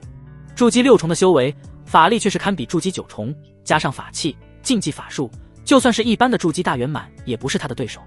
如楚子雪和柳望川这等人物，他也有了一战之力。可惜啊，现在我又变穷了。叶不凡轻叹一声，打算出关寻找灵药和发财。6重到7重是个坎儿，想突破难度不小，而且越往后需要的丹药越多，否则厉逵那等人物不至于一直卡在筑基6重多年不动弹。不仅如此，他还得为结丹提前做准备，唯有结丹才能真正让他在赵国修仙界有一定自保之力。想办法搞到提升结丹几率的灵药、结丹丹药，还有提升金丹品质的办法。叶不凡摸着下巴琢磨，结丹失败的几率太大，不知多少人冲击金丹从而暴毙，就算侥幸成功也只能是个假丹，此生也就到头了。而大部分天才接触的金丹也只是1转、2转金丹，这些属于不入流，唯有3转之上才算不错，品质越高，法力越强，同时未来结成元婴的希望越大。倘若成就6转之上的金丹，就算叶不凡是个下品灵根，将来也有希望结婴。不过现在的赵国能成就6转金丹的，一只手都能数得过来。忽的，叶不凡眉头微皱，将自身修为压制到筑基1重的样子，站起身走出密室。此刻密室外，一个贼眉鼠眼的黄山青年一脸的苦相，正向绿萝诉说着什么。见到叶不凡，立马上前大倒苦水。叶师弟啊，你可算出关了，教中的任务你已经推脱好几次了，可不能再拖了。他是任务殿的弟子，专门派发任务的，换做其他弟子不接任务，他早就横眉冷眼了。但面对这位老族首徒，他可不敢甩脸子。呵呵，最近福至心灵，修炼几门法术，太忙。叶不凡淡笑道。天魔教所有弟子每年都有任务完成指标，这名叫古河的弟子已经来了几次，催促他接任务，看起来很正常。但谨慎的叶不凡却感觉不对劲。催其他人正常，但你催一个老祖弟子，万一做任务挂了，你不得遭殃。叶师弟，现在任务殿有好几个轻松简单的任务，随随便便就能完成，您要不挑一挑？古河赶紧道。我来这还不到1年，不急。再者，我最近修炼突飞猛进，还要闭关。叶不凡淡淡道。古河眼皮抽搐，心说你一个下品灵根，突飞猛进个屁，修炼跟蜗牛爬似的，这辈子别想突破筑基2重。随后他又游说了一番，见叶不凡依旧不接任务，只能无奈离去。等走远了，他脸上哪还有客气的姿态，鄙夷的往地上啐了一口。狗，真他妈狗，整个魔教找不出来比你更狗的。魔道残酷，想变强只有杀人夺宝，出入险地寻求机缘。说白了，魔道修士就是逆天而行，与天争，与人争，生死看淡，不服就干。但像叶不凡这种一心苟在家里门都不出的，天魔教只有这一个。主人，现在外面已经传老族首徒，是个胆小如鼠的无能之辈了，您要不接个任务，或者辟一下谣？绿萝偷偷看了眼主人，小声道。这种话他都听不下去了。不接，懒得辟谣。您毕竟是老族首徒，万一传到他老人家耳朵里，奴婢担心会对您不满。绿萝小心措辞，外面的流言蜚语对老祖的颜面也有损伤。叶不凡让绿萝搬了张藤椅过来，躺上去，轻笑道：绿萝，你真以为那些不利言论很简单吗？几天前古河催我做任务，刚拒绝，流言蜚语立马就传出来了，传播之快，1天之内全教上下都知道了。绿萝闻言一愣，俏脸瞬间就白了。主人的意思是有人想对你不利？不然呢？古河8成是被人授意的，目的就是让我离开天魔教范围，对我下手。叶不凡眼中闪过阴沉，谁想对他下手，目前不好下定论。楚子雪、柳望川、陈光礼，那些圣子圣女都有可能，毕竟都是魔修，身为魔修脑子多多少少都有点毛病。叶不凡叹了口气，这鬼地方他都不出门了，还是有人想要害他。你说谁脑子有毛病？就在这时，一道冷悠悠的声音在叶不凡耳边响起，近在咫尺。叶不凡浑身一僵，转头看去，就见一个带着婴儿肥的娇小身影正站在他身后，一双桃花眼盯着他。弟子见过师尊。弟子只是说那些想害我的人。叶不凡赶紧起身，冷汗都下来了。天魔老祖依旧是可爱的小萝莉形象，让人有种扯起脸蛋的冲动。但此刻他身穿黑裙，气质和之前截然不同，充满了邪魅，仿佛娇小身躯中有种大恐怖。绿萝更是吓得跪在地上，看都不敢看一眼。我让你去争夺资源，抢一下圣子位，可你倒好，一心苟在这1号院，怎么？为师还没养老，你就开始养老了？小萝莉自顾自地躺在藤椅上，晃了晃白皙的小脚丫。弟子自知灵根低下，不敢和师兄们争夺。叶不凡答道，明明依旧是那张天真无邪的脸，但他却是看得直发毛，尤其是那眼神，和当初辱他的楚子雪眼神很像。难不成元婴真君的师尊也缠我身子？不敢。看似人畜无害，实则是个心黑手辣的，2个月前打断了厉逵的2条腿，那小家伙现在可是对你念念不忘。小萝莉樱桃嘴一撇，嗤笑道。叶不凡无言，而旁边的绿萝闻听，则是下意识地看向主人，张大了嘴巴。外面沸沸扬扬的狠人，午夜黑手张老三，居然是一心只想狗的主人。蓦然，绿萝心头一阵发寒。身为奴婢，他居然一无所知，而且主人的实力似乎比他想象中可怕得多。厉逵可是筑基6重，主人才2重，这要是传出去，天魔教上上下下都得震3震吧。岳4重败敌啊！绿萝心中喃喃。罢了，为师这次来是让你做一件事，去一趟流云城，把一个女人给我办了。小萝莉话锋一转，一双桃花眼盯着叶不凡，表情既兴奋又期待，甚至都有些激动。什么？叶不凡仿佛听错了，掏了掏耳朵。流云城，赵国境内的散修圣地，叶不凡100年的散修生涯就是在那里度过的，有很多旧友故交，也是在那里被楚子雪掳走的。没听明白吗？我让你把一个女人给睡了，使劲睡！小萝莉大声道。这种事我怕是做不来。叶不凡眼皮抽搐，能让堂堂天魔老祖激动成这样，那修为怕是的通天。他去睡，人家就算愿意，他这小身板也遭不住啊。放心，那个女人现在只是筑基大圆满，我不是给你一根捆仙绳吗？把她绑了。这2件符宝也给你，蕴含结丹修为的一击，还有10张3阶符箓。小萝莉拿出几样东西扔给叶不凡，似乎想到了叶不凡睡那个女人的场景，小脸兴奋的都有些红了。为了找到那个女人的转世身，他在赵国搜寻了上百年，只要确定其身份，那个女人这辈子再也没办法跟他斗当然。他之所以不亲自去，自然是因为自己的气息容易让对方提前苏醒。叶不凡拿着符宝和3阶符箓，呼吸急促。都是宝贝，不下捆仙绳，就算是面临结丹，他也有一定自保之力了。现在的师尊有点不对劲，等到了流云城再说。叶不凡看了看一身黑裙，仿佛小恶魔般的萝莉，这性情跟当初的白裙萝莉相差太大了。见叶不凡收起了东西，小萝莉这才放心点头，似心情大好，随口道：你在修炼上有什么不懂的，问吧，为师教。小萝莉忽然一愣，猛地伸出小手抓住了叶不凡的手腕。你修炼了天煞真魔功，你不想活了？你竟然还达到了第6层，筑基6重！小萝莉一双桃花眼直接瞪圆了。之前只顾着让叶不凡办事了，再加上后者用神隐术和造处术隐藏了气息，一时没有察觉。刚才深查之下，立马发现了端倪。在他想来，以自己徒弟这资质，就算是天道筑基，想要达到筑基6重，得用几10年时间。他怎么都没想到，2个多月居然筑基6重了。这种堪称变态的速度，即便是当年的他也是望尘莫及。你身上的秘密不少。小萝莉深深看了叶不凡一眼，叶不凡脸上没有异样，很是平静。难不成是和天道筑基有关系？小萝莉陷入沉思。天煞真魔功他了解过，来历神秘，甚至亲眼见过一位弟子的修炼过程。可惜最后直接煞气入体，当场疯了。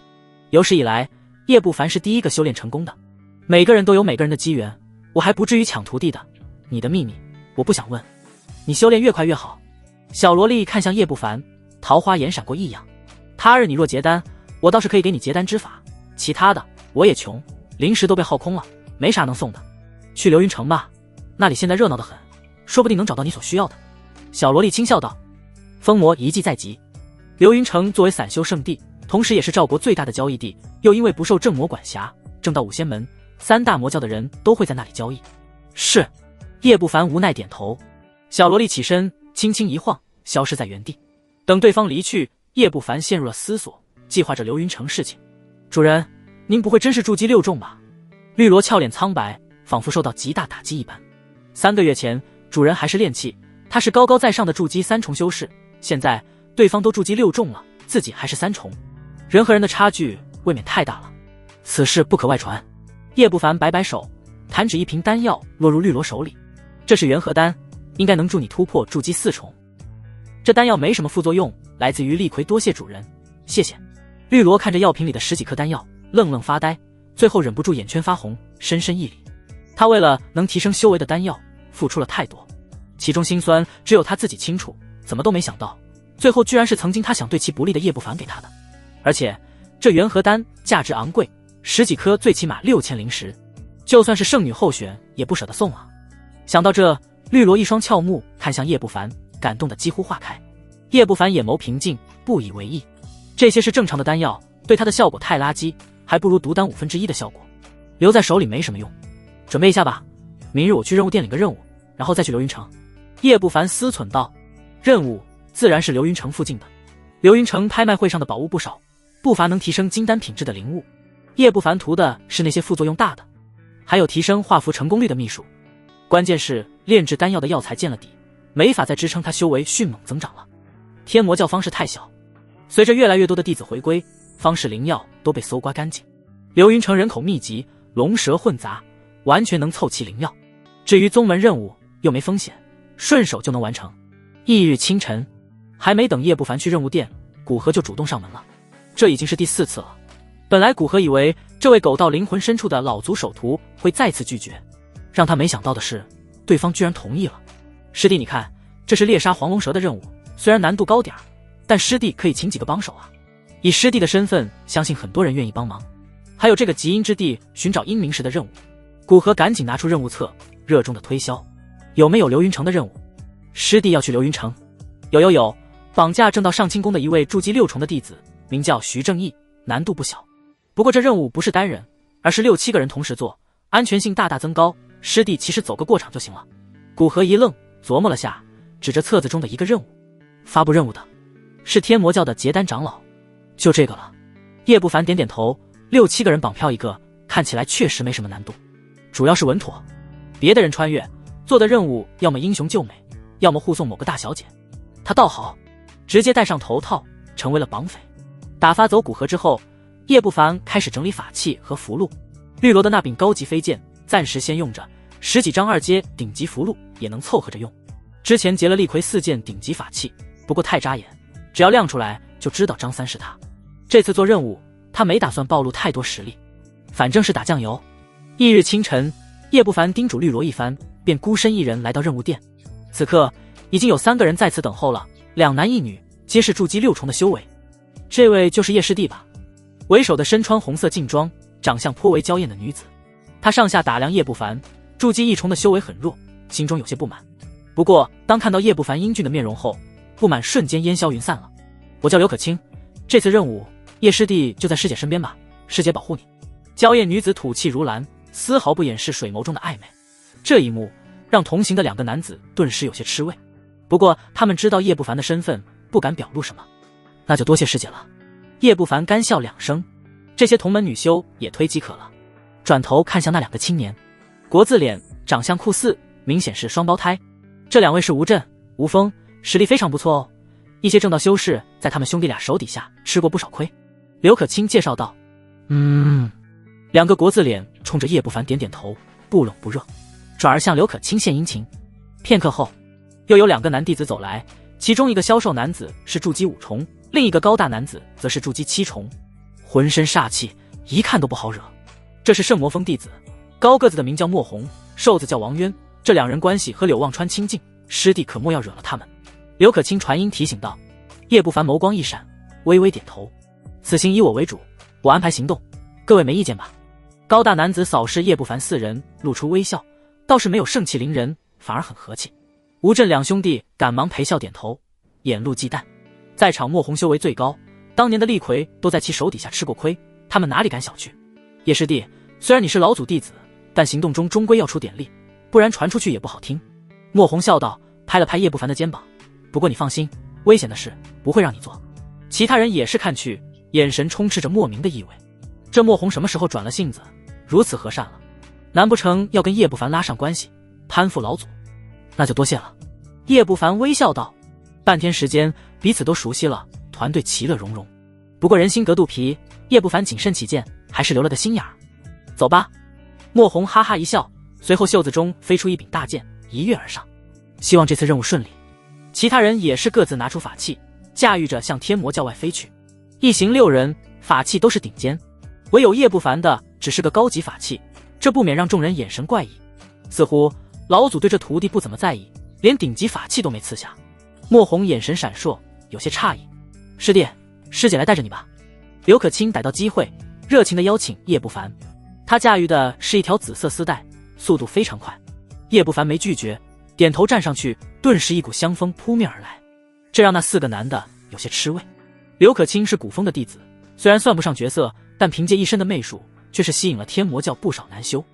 离开天魔教后，一行6人渐行渐远。叶不凡眯着眼，目光在莫红、刘可卿等人身上流转。叶不凡眯着眼，陷入了沉思。以我现在的实力，安全性9成8。叶不凡收回念头，他现在表面上只是一个筑基1重的修士，实际上结丹之下，他无惧任何人。枪打出头鸟，稳健行事。一路上叶不凡很是低调，其他人也不意外。现在叶不凡在天魔教是出了名的稳健，从不惹是生非。有人想攀附，这位也是和气结善。总的来说，与大多数天魔教修士的性格都格格不入，就像是混进狼窝里的一个人畜无害的小绵羊。天魔教距离流云城万里之遥，一路上无惊无险。约莫5日后，一行6人终于抵达流云城。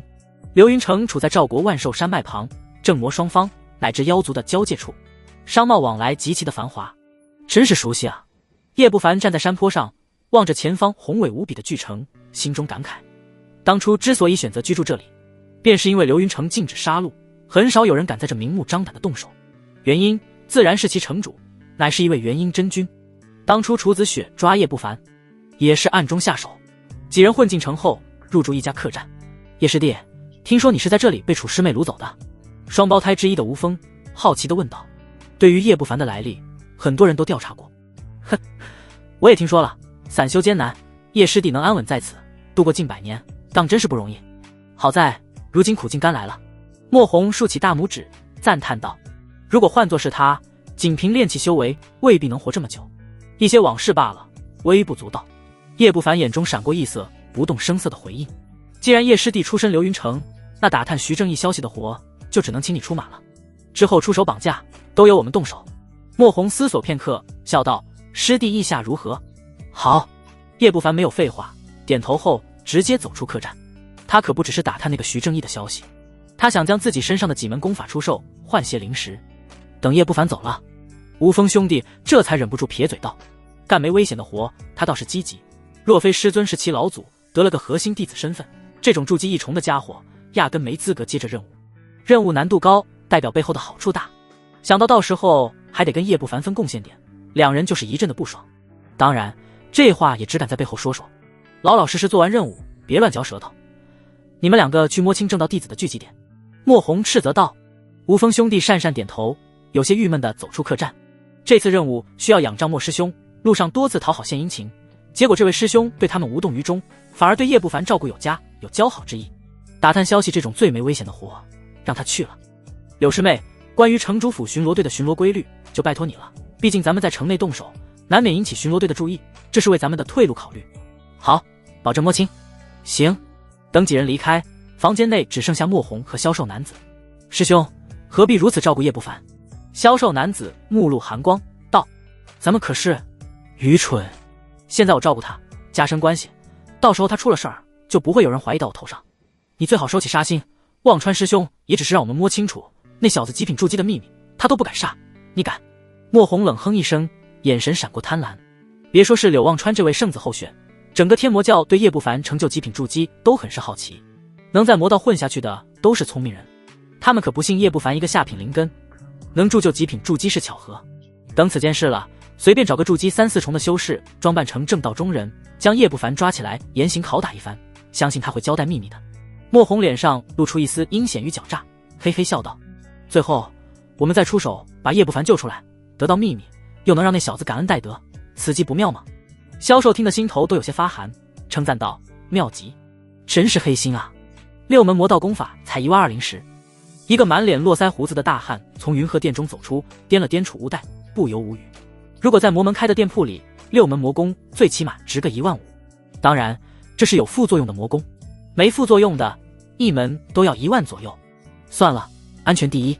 叶不凡摇头，没觉得太亏。云鹤殿是城主麾下开的交易所，正魔双方的修士都喜欢在这销赃，因为他们不会查。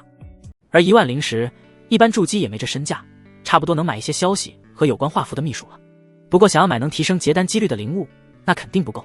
这些在修仙界属于有价无市的战略性物资，想在流云城市面上找，根本不可能。原来是贪图我极品筑基的秘密。墨红、柳望川。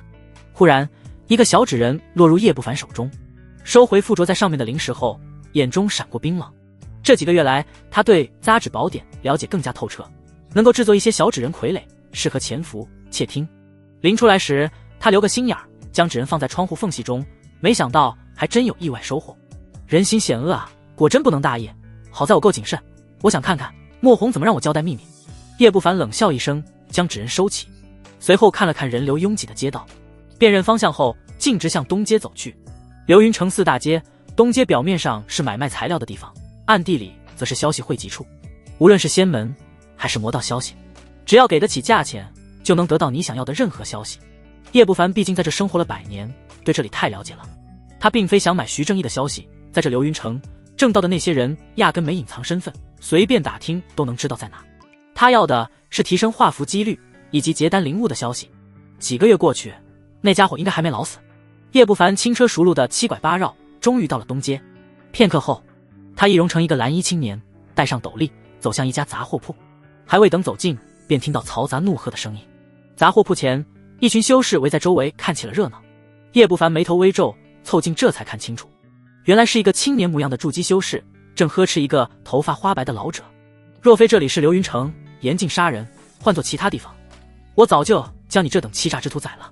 青年筑基冷笑，狠狠踹了老者一脚。叶不凡一怔，越看那青年越眼熟，懒得打听徐正义的下落，没想到自己撞上门来了。叶不凡无言。出了天魔教后，墨红给他们描述过徐正义的相貌，作为此行的目的之一，他自然记得非常清楚。想到这，他装作好奇地询问旁边看热闹的修士。从对方口中得知，徐正义初来乍到，想买一些丹药和法器，找了个熟知此地的当向导，在向导的引领下，找了2个店铺买到心仪的丹药法器。可最后徐正义得知，向导和商家串通一气，以高于市场价的丹药法器卖给了他，狠狠宰了他一刀。不止如此，向导还朝徐正义讨要向导费用。徐正义自然大怒，于是就有了眼前这殴打的一幕。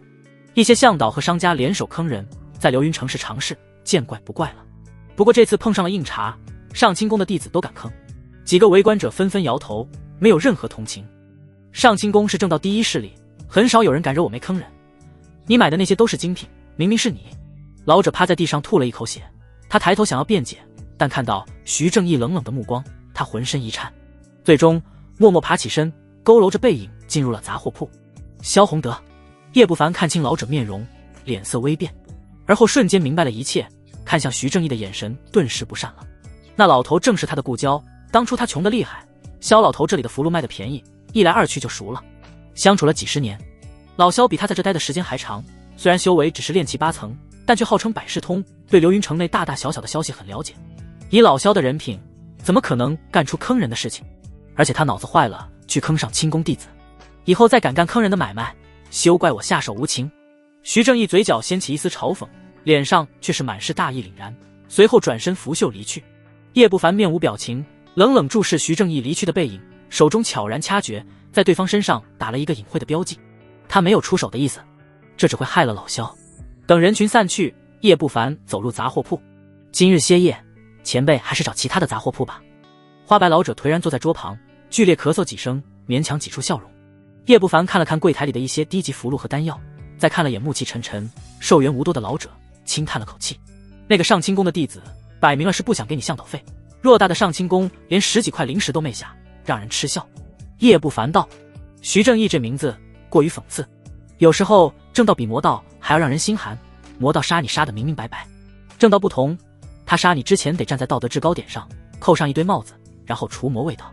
前辈是明事理的，但修仙界残酷，老朽又能如何？这种事不是1、2次了。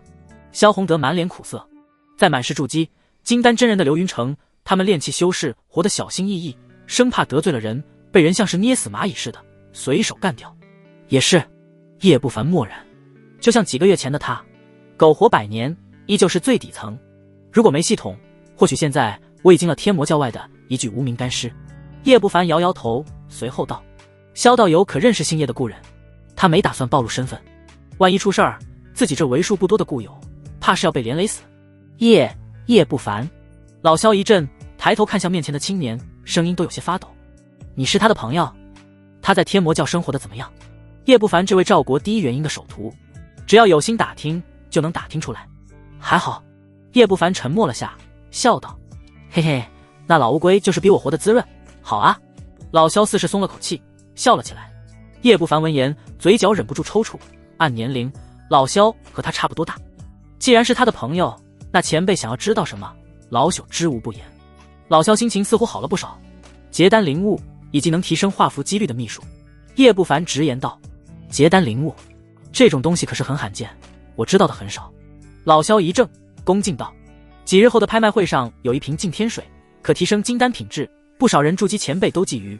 当然，最好的结丹之物还属上清宫的天骄小剑仙手里的真火兽丹。此丹乃天生地养的真火灵兽内丹，能淬炼金丹，大幅度提升金丹品质。至于画符几率的秘术，这种秘术很少有符师人出售，前辈得亲自去流云城的秘店看看。”老萧能当向导，小道消息了解很深。小剑仙来流云城了。叶不凡眯了眯眼。修仙界的剑道，攻伐之力最强，小剑仙将一剑名震赵国，比之天魔教柳望川不遑多让。不只是他，好几位正魔天骄都来了，毕竟封魔遗迹在即，都想通过丹药、法器、秘术等等提升实力。老萧满脸羡慕，这些都是大人物。好吧，这是你的报酬。叶不凡递给老萧200块灵石。抢小剑仙的东西难度高，风险大，拍卖会上的净天水才是他的目标。老萧一愣，默默接过灵石。多谢前辈。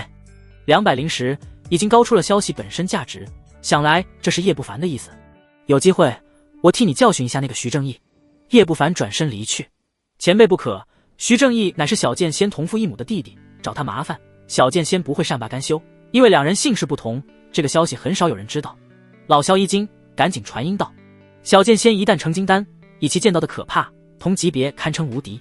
小剑仙弟弟，操！那个发布任务的长老坑我。”客栈中，叶不凡眉头紧锁，脸色阴晴不定。小剑仙弟弟，这消息他是真不知道，同时彻底清楚那位发布任务的长老想干什么了。这是想绑架其弟弟，勒索小剑仙啊！你是金丹长老，啥也不怕，我们6个怕是要被小剑仙追杀到天涯海角。怪不得亲兄弟消息鲜有人知，小剑仙防范的估计就是这种情况。为了坑爹的任务不值当，可就此退走。叶不凡极度缺钱，任务奖励又丰厚，不说贡献点，分到的灵石也得有上千。罢了，到时候走个过场，被盯上也只会盯莫红他们几个，事发曝光也是以后的事儿。叶不凡心性稳健，以他现在的实力，其实不惧小剑仙，但能少沾麻烦就少沾麻烦。接下来叶不凡开始在流云城游荡，易容各种模样都受的自立葵的赃物，都是筑基期增进修为的丹药，因为不够毒，叶不凡不想用，还不如换成灵石买结丹灵物。而这种丹药价值昂贵，属于筑基修士的热门选项，尤其是在封魔遗迹开启的关头，都想提升实力，在里面获得大机缘。因此符箓和丹药价值翻倍，几瓶丹药叶不凡卖出了3万灵石，差不多1000灵石一枚。现在的2阶和3阶符箓更贵，2阶顶级的1200灵石，3阶更是高达6000。叶不凡盯着千宝阁柜台里的符箓，眼馋得不行。这些都是保命的东西，倘若他成为符师，现在怕是要赚疯了。可惜找了这么久，连一门提升画符几率的秘术都没有。叶不凡无可奈何，想成为2阶符师需要天赋，还需要几十年的画符经验。可若要有秘术，短时间内他就能成为2阶符师。秘术比结丹灵物还难寻，罢了，现在还是想那份净天水吧，4万灵石应该够了。叶不凡离开店铺，看了看逐渐昏暗的天色，向客栈走去。这种净天水来自塞外大雪山，极阴极寒，1000年才能酝酿而出，结丹之时有净化金丹、提升品质的效果，有几率提升1转。虽是1转，但也足够天之骄子们疯狂了，这代表着将来结阴的希望。当然也有极大风险，净天水极寒，稍有不慎就会将金丹冻毙，从而结丹失败而亡。若非如此，叶不凡真不敢说4万灵石就能拿下。刚回到客栈，叶不凡就将徐正义的行踪告知莫红。由于他在其身上打下了标记，对方的一切行动基本都在他的感应中。这厮几日前来到流云城，行事居然如此高调，根本不掩饰身份。莫红有些诧异。刚刚回来没多久的吴峰兄弟道：“不掩饰身份，你确定他是徐正义吗？他有些不信任叶不凡。确定，不信你自己查。我查。吴峰脸皮一抽。好了，咱们还是通力合作，想想怎么将徐正义抓回魔教吧。至于他不掩饰身份，你如果是正道的家伙，你也没必要掩饰。消瘦男子瞥了吴峰兄弟一眼，淡淡道。吴峰兄弟闻言，悻悻闭嘴。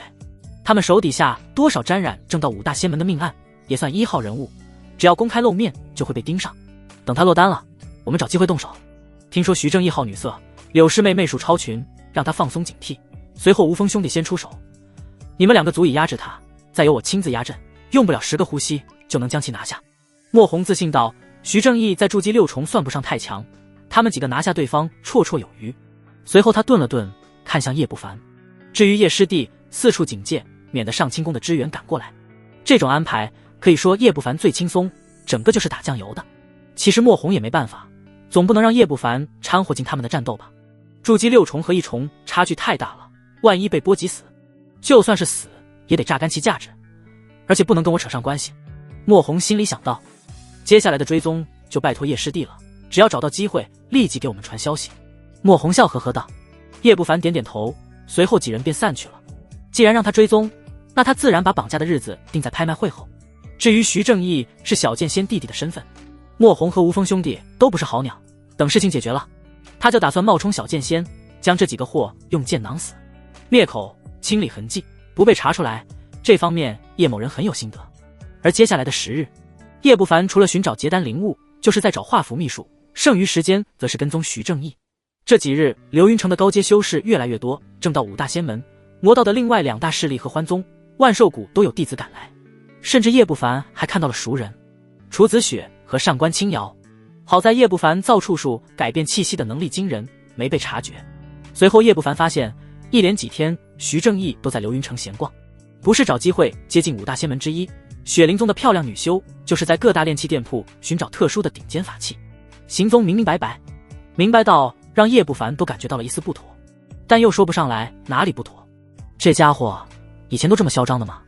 叶不凡盯着不远处和雪灵宗女修说说笑笑的徐正义，眉头紧蹙。他悄然后退，去了一趟老萧的杂货铺。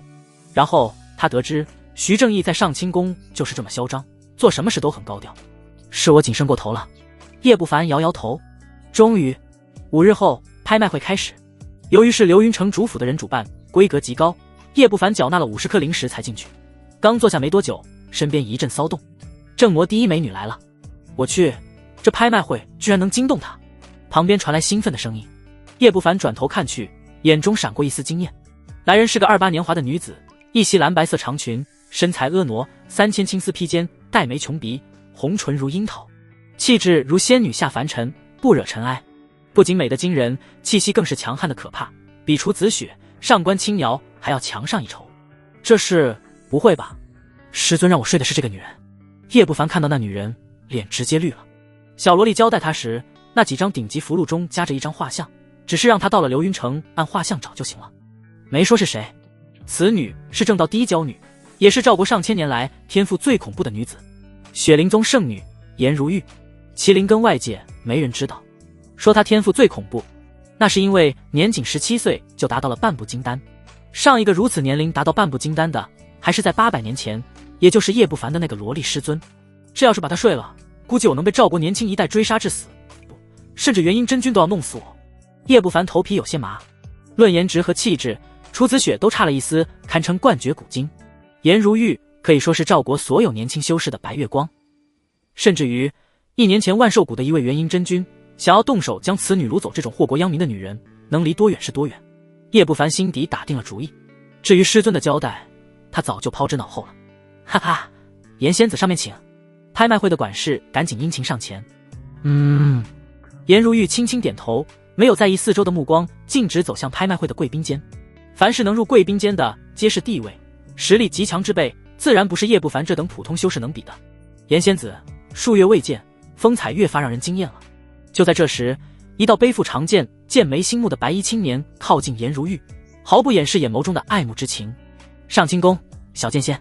他的出现瞬间让拍卖场安静下来，目光看去，皆是畏惧无比。小剑仙的实力绝对是结丹之下天花板的存在。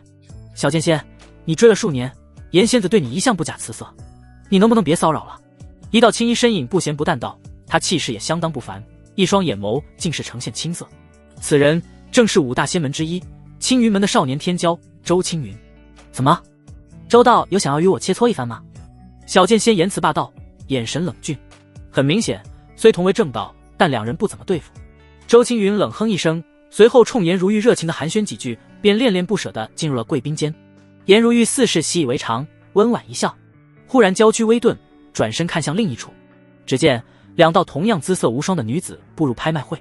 楚魔女、上官魔女，这2大魔女竟然也来了。离远点儿，赶紧！不少人脸色微变，下意识地拉远距离。这2位虽然都是大美人，整个赵国能排进前5，但死在他们手里的属实有点多。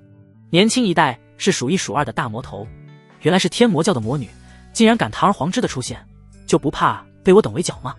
小剑仙眼神冰冷，目露杀机道：有本事就来！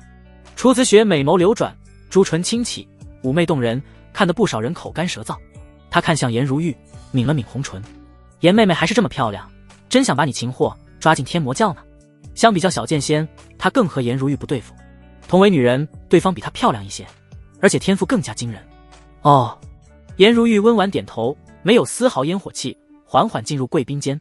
楚子雪见此，仿佛一拳打在棉花上，让她颇为不舒服，冷笑一声，与上官青瑶联袂进入贵宾间。他们2人虽然不和，但在正道面前立场却是一致的。这2个魔女，小剑仙冷哼一声，也不想在这大动干戈，同样进入贵宾间。这些天之骄子数年难得见到一位，没想到这次拍卖会居然吸引来了5位。看来拍卖会中有我们不知道的珍宝啊！恐怕不止5位，魔教的万寿谷和合欢宗可是一直没有出现。拍卖场中议论纷纷，无论是散修还是家族修士，眼中都闪过敬畏。对于他们而言，这几个天骄都是大人物，谁也不敢得罪。不止这几位天之骄子，叶不凡还隐晦地察觉到了拍卖场2楼贵宾间中有结丹强者的气息。这次拍卖会到底有什么东西吸引这几个结丹修士都来了？净天水？不太可能，那等副作用极大的结丹灵物，不到快死的时候，没谁去抢。叶不凡百思不得其解。须臾，拍卖会中汇聚了数千修士，都是身价可观的。诸位来云鹤拍卖会捧场，我代表城主府在此致谢。一个白发青年笑眯眯走到拍卖台，环视全场，微微拱手。原来是云空城刘云城城主之子。众人吃惊，没想到居然是这位主持。刘云城主有3个儿子，云空城年龄最小，不过20多岁，深受刘云城主宠爱。一个元婴真君的亲子，地位已经超越了5大仙门的天骄人物。而关于云空城的天赋和实力，这是一个谜团，没人见过他出手。我也不废话了，规矩照旧，叫价不得低于100石。云空城微笑道，相当谦逊有礼。随后招手，几个身材婀娜的女修端着托盘从后台走出。第一件拍品是一件顶级法器水龙盾，防御在顶级中也是首屈一指的，不仅可防御攻击，甚至还能反弹攻击。云空城拿出一面仿佛一团水一样的盾牌，轻轻掐诀，火球术打在盾牌上，水波流转，火球术竟是直接反弹了回去。可惜威力不足之前的1/3，不过这个能力也很是不俗了，在顶尖防御法器中很罕见。不少筑基修士都是大为心动。起拍价1000石。云空城含笑道：1500石，1800， 2000石。我是泽城赵族族长，还请诸位给我一个面子。你他妈有屁的面子！2100。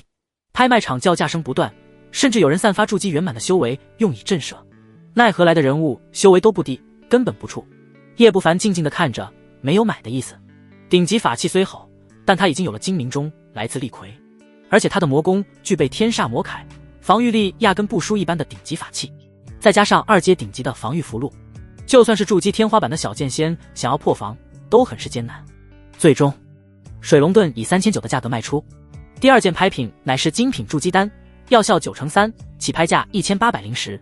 第3件拍品一瓶增进筑基修为的明清丹，共10颗，起拍价3000石。第4，一件接着一件拍卖品出现，整个拍卖场氛围达到顶峰，不少人争夺拍品，脸红脖子粗。无论是筑基丹还是增进修为的丹药，这种东西数量都很是稀少，属于战略性物资。而对小家族而言，筑基属于老祖级别了，这些东西更是稀珍，决定家族命运，一时间争得面红耳赤。第18件拍品净天水，此物可在结丹时净化金丹，提升金丹品质，虽然风险有点大，但我辈修士富贵险中求。想必不少人都是奔着此物来的，多余的就不说了。起拍价4000。云空城拿出一个透明玉瓶，瓶内透出清冽的光，刚拿出来，立即有筑基大圆满的老者双目通红，大声道：4500、5000。随后有人跟价，呼吸急促。虽说风险大，但有几率让资质不行的人从结甲丹变成结金丹，与此相比，这些风险就不算什么了。尤其是对那些寿元无多的年老筑基，金丹真人寿元600年，甲丹并非真正的金丹修士，寿元远远比不上。2万！一声淡淡的声音响起，全场瞬间安静，那些想喊价的更是卡壳了。随后一道道不善的目光看向声音源头，那里正坐着一个面貌平平无奇的黄衫青年，正是叶不凡。年轻人，你还年轻，未来大有希望结成金丹，跟我们这些快入土的老登抢什么？盼着我们早点死。说话的是一个老者，眼神非常不善。他身穿绿袍，袖边绣着一条龙，很明显是万寿谷的修士。你也可以跟。叶不凡淡淡道，眼神漠然。你……绿袍老者见叶不凡这态度，顿时大怒。他强压怒气，冷冷道：21010。25000。不等别人开口，叶不凡直接道。绿袍老者眼角微跳，周围一些人也是眉头微皱，重新打量这个黄衫青年。不仅他们，贵宾间的楚子雪、小剑仙等人也是惊讶。25000已经算是一笔巨款了，除了5大仙门和3大魔宗的人，一些小家族和散修可拿不出这么多钱。28000，小友如果在家，这敬天水老夫便拱手相让。绿袍老者眼神闪烁，冷笑道。而此时其他人也没有再加价的心思，都是有家有业的，不可能为了风险极大的敬天水拿全部身家竞价。至于大势力的天骄，那就更没必要了。他们突破金丹的几率很大，如果是没副作用的宝物，他们10万灵石也得拿下。可有副作用，万一用了敬天水把自己玩死，得不偿失。3万。就在这时，一道沙哑声音响起，说话的是一个头戴斗笠的青年，斗笠阻挡灵石，无法让人看清其面貌。哼！绿袍老者没想到还有人加价，冷哼一声，闭目不言了。33000。叶不凡面无表情，让人看不出心思。嘿嘿，36000。头戴斗笠的青年嘿嘿冷笑，不等叶不凡加价，他散出一股强大的气息。假丹？不是，是筑基圆满。这家伙到底是谁？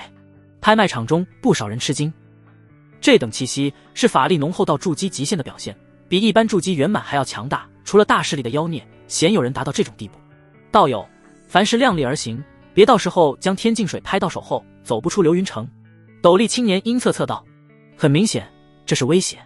众人见状，都是看向叶不凡，目光饶有兴致。4万灵石。叶不凡淡淡开口，仿佛没听见对方的威胁。单凭法力，他都能跟筑基圆满媲美，若是加上禁忌法术、伪法宝、符宝，别说眼前这人，哪怕是小剑仙，他也有几分把握将其弄死。斗笠青年默然，其他人听到这高价，也是忍不住啧舌，纷纷猜测这黄衫青年究竟是哪家的天才，这么财大气粗。4万，已经高出了敬天水本身价值，其修为看不透，不过危险感不高，应该不是筑基圆满。这家伙是真不怕被人盯上。主持拍卖的云空城也是诧异，流云城禁止杀戮，但保不齐哪个家伙不守规矩，杀人夺宝后逃之夭夭，他们城主府也不会派人追杀。小子，让你了。斗笠青年语气带着火气，不再加价，不过身上散发的气息却更加冷冽了，明显动了杀机。叶不凡神情漠然，心中却是松了口气。4万已经是他极限了，恭喜这位道友获得敬天水。云空城见没人再加价，微微一笑，道友可随时在后台取走。叶不凡没耽搁，直接起身走向后台。接下来无论有什么好东西，都跟他没啥关系了，因为没钱了，待在这里纯属浪费时间。嘿，这小子大概率不是仙门或者魔宗的人，这是不想夜长梦多，赶紧拿着东西跑路。有修士嘿嘿笑道。随后就有人看到绿袍老者和那个斗笠青年站起身，紧随叶不凡身后。不止2人，还有几个筑基圆满的老者悄然跟上。为了敬天水花4万灵石，还让别人盯上，这人有点蠢。贵宾间，小剑仙透过琉璃窗看着叶不凡的背影，摇头轻笑。敬天水副作用太大，除了寿元将近的老筑基，很少有人去吞服。在他不远处，一袭蓝白长裙的颜如玉静静站立。小剑仙，最后压轴的伪法宝让于我，如何？颜如玉捋了捋额前发丝，他说着话，目光却是一直盯着走向后台的叶不凡，一双秋水眸浮现疑惑之色。他的感应能力超出常人，能在那个青年身上感应到隐晦的气息，让他神魂悸动，这让颜如玉百思不得其解。若是颜仙子答应成为我的道侣，那尾法宝我拿下后直接送你。小剑仙看向颜如玉的目光热烈至极，这种话我不想再听见。颜如玉黛眉微蹙，声音依旧不带丝毫烟火气。小剑仙咳嗽一声，赶忙转移话题，那尾法宝是一把飞剑，非常契合我，我若是掌握此行劲风魔一技，能帮助颜仙子不少忙。况且颜仙子为了将雪灵圣功修炼到圆满，资源耗尽，就算我不出手，你也争夺不过那几个金丹真人。小剑仙语气越发的温柔，这舔狗的一面和之前与周青云对峙的霸道一面完全不同。而另一边，这小子溜得倒是挺快，一眨眼就没影了。繁华的街道上，斗笠青年站在房檐下的阴影中，望着拥挤的人群，不由咒骂。他在那个黄衫青年身上打了标记，一路尾随，可依旧让对方逃脱了。不仅是他，从拍卖会追出来的绿袍老者以及另外几个老牌筑基也都追丢了。那个黄衫青年修为普通，但跑路的手段着实匪夷所思。只是隔了一个巷口，转眼间不但标记被清除，连那人的气息也消失殆尽，跟人间蒸发了似的。寻欢师兄，那小子明显是个善于伪装和隐匿的，不好追踪，还是算了吧。况且净天水危险性太大，容易出事。旁边一个斗笠女子轻声道，其声音娇媚，和一直缠着叶不凡的刘可卿的声音极其相似。我修炼的功法威力强，修炼速度快，但副作用很大，若是没有提升品质的结丹灵物，就算能结丹成功，也只能结出假丹。斗笠青年不甘道，再找找。斗笠青年不死心，隐匿气息，悄然在附近寻找。而在他们走后，距离不过几米的地摊前，一个蓝衣青年缓缓站起身，看向斗笠青年离去的方向，若有所思。此人正是叶不凡，他的造处术能改变气息，就算是站在斗笠青年面前都不可能认出来。刘可卿怎么是这个女人？叶不凡眉头紧皱，而被刘可卿称之为寻欢师兄的叶不凡没见过，对其气息也不熟悉。不过这名字我似乎听说过。叶不凡凝眉思索了半晌，眼神一动，是他，那个柳望川的头号追随者莫寻欢。天魔教天才很多，叶不凡为了自身安全，基本上具备一定实力的他都打听过。结丹之下，除了柳望川、楚子雪这些圣子候选，还有几个实力极强的筑基圆满魔修，莫寻欢就是其一。而刘可卿跟他在一块儿，很明显也是柳望川的人。操，感情我身边全是卧底，我只是做个任务啊。叶不凡眼角抽搐，有种破口大骂的冲动。敌人的阴险程度超出想象，得亏他谨慎多疑，没跟刘可卿走太近，否则换个人被这群卧底玩死都不知道怎么死的。不过很快叶不凡发现不对劲，我在柳望川那里顶多是个筑基一众的弱鸡，为了对付我，至于出动这么多人算计吗？叶不凡脸色阴晴不定，这里面绝对有他不知道的阴谋。唉，我只是想稳健修行，为什么要逼我？为什么？不管是什么阴谋，等一切浮出水面，把你们全宰了。叶不凡转身向客栈走去，心情极度恶劣，他是真动了杀机。回到客栈后，叶不凡盘膝而坐，拿出一个透明玉瓶，打开后，一股清冽的灵气扑面而来，让叶不凡浑身一寒。耳边适时响起声音：净天水，极阴极寒，有净化金丹、提升品质之效果。副作用：因其属性，提升金丹品质概率极低，且提升幅度不大，80%几率会将金丹冻毙，当场暴毙身亡。负面逆转：因其属性，可大幅度提升品质，最高2转，概率100%，金丹冻毙的概率为0，没有任何损伤。叶不凡见状，眼珠子差点没瞪出来。净天水最多提升1转，概率很小，逆转过后100%提升，而且直接是2转，这是什么概念？小剑仙是若命根子的真火兽丹，也只能提升1转，2转只有传说中的天地奇物，这若是拿出去，能换3、4件真正的法宝。别说小剑仙，就算是元婴真君，也得为了后辈眼红出手。发了，4万灵石花的太值了，逆转后的净天水100万灵石也买不来啊！叶不凡兴奋不已，郑重无比地将玉瓶收起。单单此物，他就没白来。接下来就是提升画符几率的秘术了。叶不凡捏了捏干瘪的储物袋，仰头长叹：现在的他穷得发慌，连炼制丹药的灵药都买不起了。他想提升实力，符箓是最佳的途径，也是未来长久的资金来源。随后，叶不凡离开客栈，汇入人群，再度开始寻找提升画符几率的秘术。一连几天，一无所获，老萧这个百事通都没能打听出来。不过叶不凡倒是得知了上次拍卖会吸引颜如玉、小剑仙他们这些妖孽的到底是什么了。云雷剑啊！雷属性的伪法宝，传说是3000年前云雷真君在结丹后为后辈子孙炼制出来的，堪称伪法宝中威力最强。老萧老脸上写满了艳羡。和法宝不同，法宝层次太高，筑基无法催动，伪法宝可以。伪法宝本就强大，再加上以破坏力著称的雷属性，倘若被筑基期的天才修士得到，那基本上是无敌的存在。叶不凡也是羡慕得很。他有一根捆仙绳，奈何那玩意儿不是攻击型的，而是困敌型。那伪法宝被谁拍走了？一个不明来历的金丹真人用18万灵石买了下来，真他妈有钱！叶不凡感叹金丹真人的财大气粗，18万灵石啊！不过也有个疑惑，金丹真人压根用不着伪法宝，花大钱拍此物作甚？难不成给自己后背？可伪法宝除了对那些法力深厚的妖孽有大用，一般的筑基压根扛不住消耗，还不如符宝。威力强，不消耗法力，除了催动时间长，是一次性消耗品外，就没啥别的缺点了。对了，过几天会有一个秘殿开启，听说有金丹修士参加，前辈可以去那里找找您所需的秘术。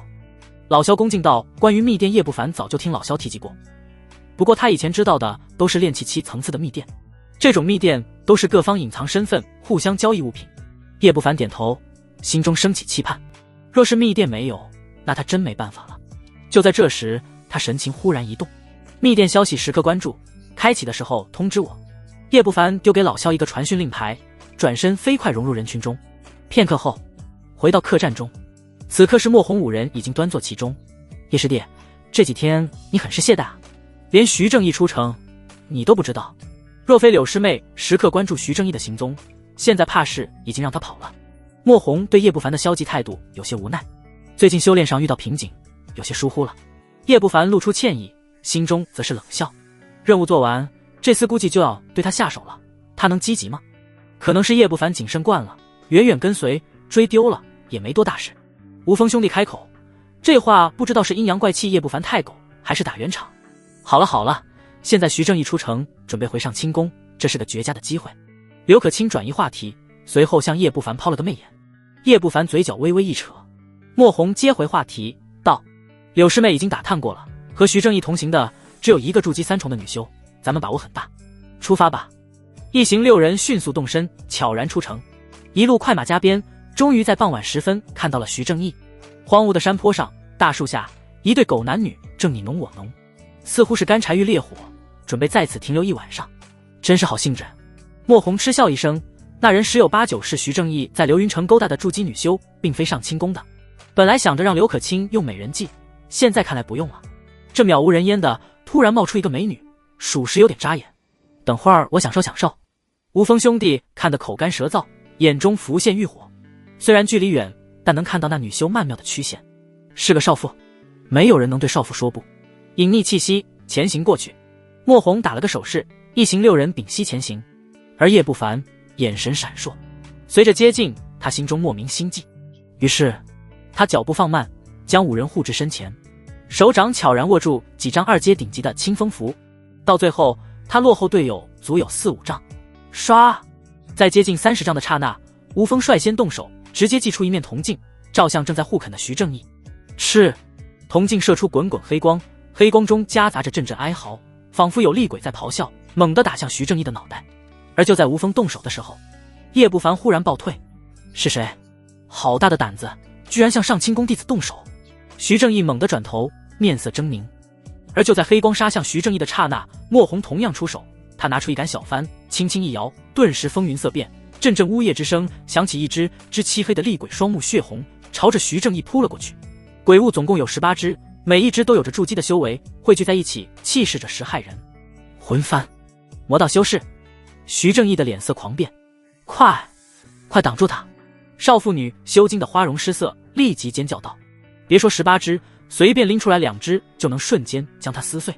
没等他后退，徐正义眼中闪过狠厉，一把将少妇抓起，向黑光与那些厉鬼扔了过去。啊！徐正义！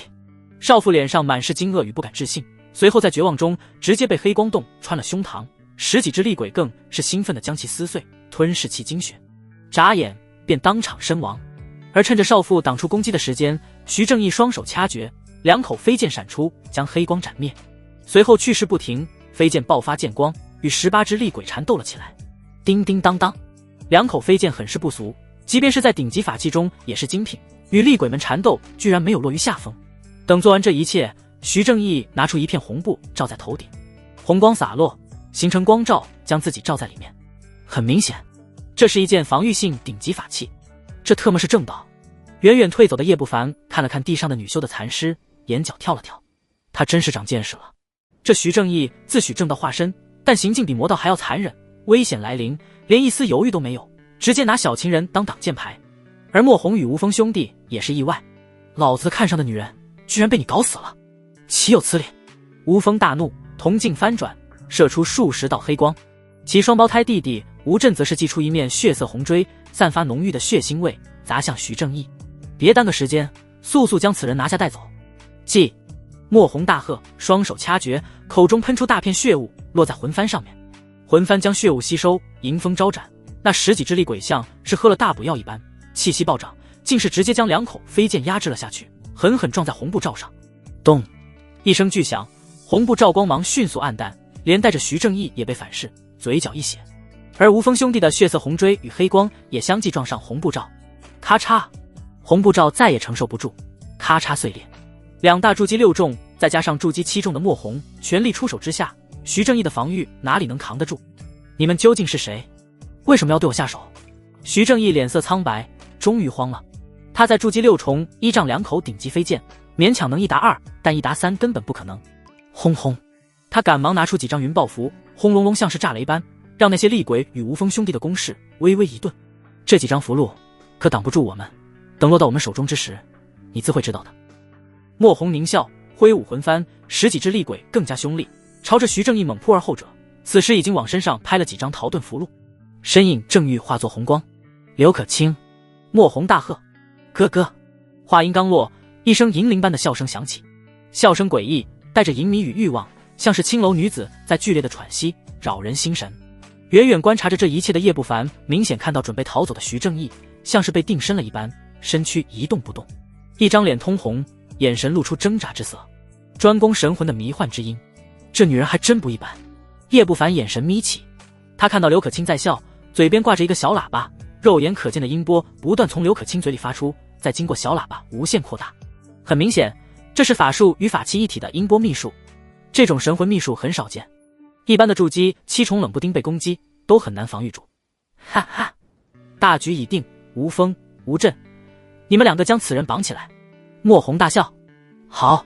吴峰兄弟满脸狰狞，往身上贴了几张低阶疾风符，迅速接近徐正义。随后那2人拿出一根浸染鲜血的麻绳捆了过去，似乎没什么。叶不凡站在50丈外，目光落在即将被捆缚的徐正义身上。蓦地，徐正义嘴角掀起一丝嘲讽，双目不再浑浊，反而清醒无比。操，果然有问题。叶不凡瞳孔微缩，忍不住大骂一声，转身就跑。他的实力很强，但面对未知，以他谨慎的性子，压根不可能去冒险。哈哈！随着一声凄厉的惨叫，叶不凡回头看去，赫然看到一道不知道从哪儿飞出来的剑光，瞬间将吴震头颅斩了下来。鲜血飙溅，头颅咕噜噜落在地上，死得不能再死。弟弟！吴峰见状，眼中充斥着痛心与惊怒，但更多的是恐惧。他一连往身上贴了好几张顶级的疾风符，像是狂风，迅速后退。现在想走，是不是太晚了？一声霸道冷酷的声音从山坡的另一边传出，紧随其后的是一柄蓝色飞剑，可怕的剑气几乎将山坡切开，速度恐怖无边，瞬间追上吴峰。小剑仙，怎么可能？你怎么会在这？吴峰看到剑光，恐惧大叫，连忙祭出铜镜，几十道黑光射出。然而，刚刚接触剑光，黑光便被碾得支离破碎，连铜镜都被击飞了出去，嘡啷一声落在地上。饶命！我！吴峰绝望大叫，随后声音戛然而止。那道剑光在他身上闪过，护体法罩像是纸糊的一般，整个人都被劈成了2半，惨死当场。等了半天，就等来了几个弱鸡，这点实力，还想绑架我上清宫的人？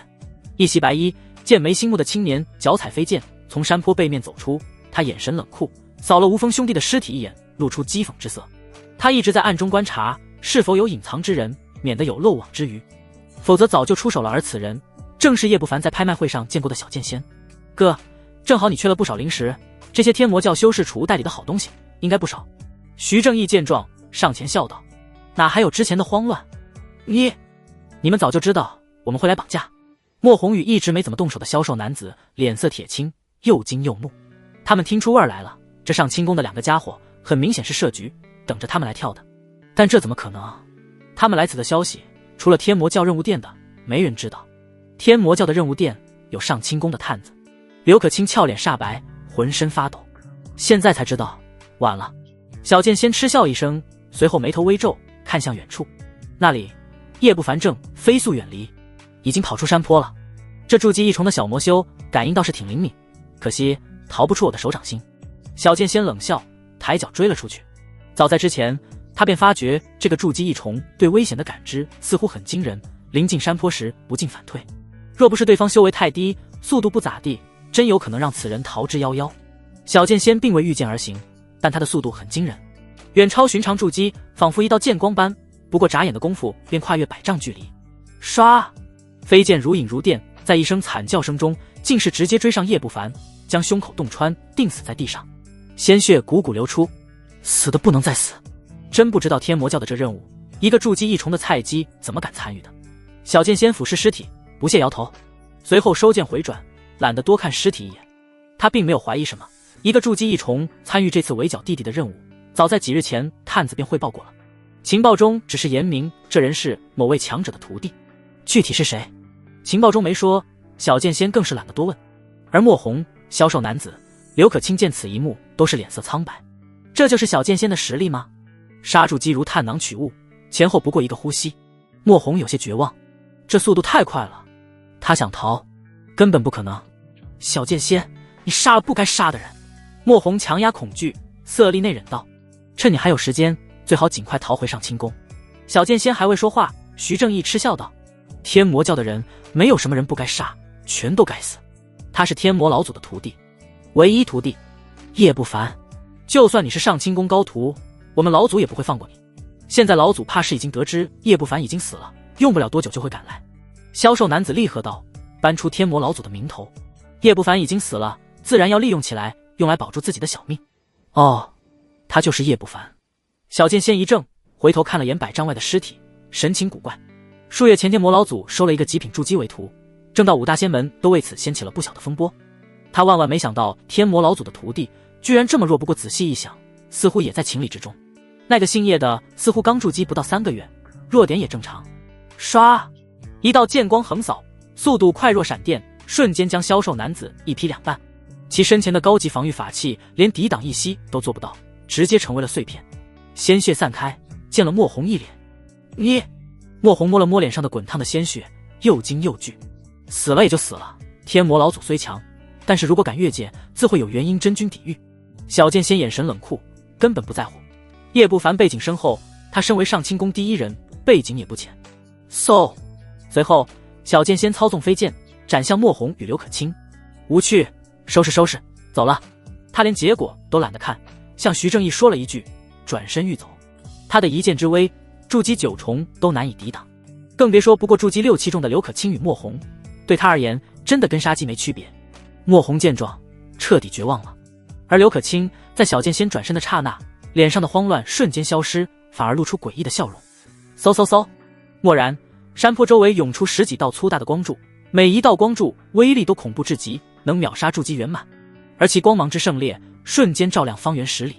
不对，小剑仙猛地一顿，汗毛倒竖，来不及杀莫红2人，手指一点飞剑，飞剑转眼分出10几道，与射过来的粗大光柱狠狠撞击。轰隆隆，光柱将小剑仙淹没，其所站立的山坡更是当场被夷为平地，烟尘滚滚而起。徐正义、莫红、刘可卿这3人连余波都承受不住，当即被横扫出数10丈，狠狠摔在地上。与此同时，周围光华流转，像是遮住天幕的纸张被掀开，10个魔道身影相继走出，每一个都爆发出筑基大圆满的修为，汇聚在一起后，气势简直强大到了极点。江一剑，你总算入局了。为首的青年男子大笑，脸上露出快意之色。此人正是拍卖会后追踪叶不凡的莫寻欢，而其他人也是天魔教的魔修，几乎都是柳望川的追随者，全是天魔教的人。原来如此，嗨嗨！小剑仙有些踉跄地从烟尘中走出，身边围绕15把一模一样的蓝色飞剑，他脸色铁青，哪还有之前的霸道与张扬？他环顾莫寻欢几人，瞬间明白了一切。脸色更加难看了。柳望川为了我的真火兽丹，还真是煞费苦心啊！小剑仙一字一顿，愤怒到了极点。他不精于算计，但他不蠢。狗屁的长老任务，那分明就是柳望川请天魔教的长老发布的。发布抓捕徐正义的任务后，让早已暴露的案子给他通风报信。毕竟是亲弟弟，自己必定会出手解决。而这已经落入了陷阱，他只要出手，柳望川早会安排人围剿他。围的就是他身上的真火兽丹，以及手里成套的飞剑，极其罕见，价格更不用多说了。15把飞剑，1把母剑，14把紫剑，全部都是顶级法器。以母剑控制紫剑，爆发威力可以说是顶级法器中的天花板，仅次于违法宝。而被余波扫飞的莫红见此则是怔怔发呆，他对此并不知晓。原来我只是柳望川手里的一枚棋子，随时可以丢弃。莫红惨然一笑，心中悲凉。再看旁边站起身，脸上没有表情的刘可卿，嘴里更加发苦了。很明显，刘可卿比他知道的多，且一直在和莫寻欢联系。不过当他看到远方躺在地上一动不动的叶不凡的尸体，心中这才好受了点儿。叶不凡死了，他起码没死。柳望川的目标是小剑仙，顺带解决我。那狗东西城府不是一般的深，局中局，搁着套娃呢。叶不凡遮蔽气息，隐匿于200丈开外的大树后面，心头发寒。幸亏他谨慎，早前施展造处术，用傀儡糊弄小剑仙，否则为了保命，他现在估计已经跟小剑仙血拼上了。莫寻欢那几个阴险的货，8成会坐收渔翁之利。好好，一个个都拿我当棋子玩是吧？叶不凡心有火气，眼神浮现杀机。他心性谨慎，那是他不想惹没必要的麻烦，不想置身于险地，但不代表他怂。打吧，最好人脑袋打成狗脑袋。叶不凡将气息降到最低，目光则是在小剑仙身边的15把飞剑上转来转去，又看了看那10个筑基大圆满的储物袋，呼吸逐渐粗重。这些都是土豪，尤其是小剑仙付的流油。如果成功，真火兽丹就是他的，而且这成套的飞剑也会大大增加他的战力。可以说，这些人在穷成鬼的叶不凡面前就是一座座金山。不过他性格稳健，不会贸然动手。叶不凡在心中不断推演完美的方案以及成功率。9成几率，妥了。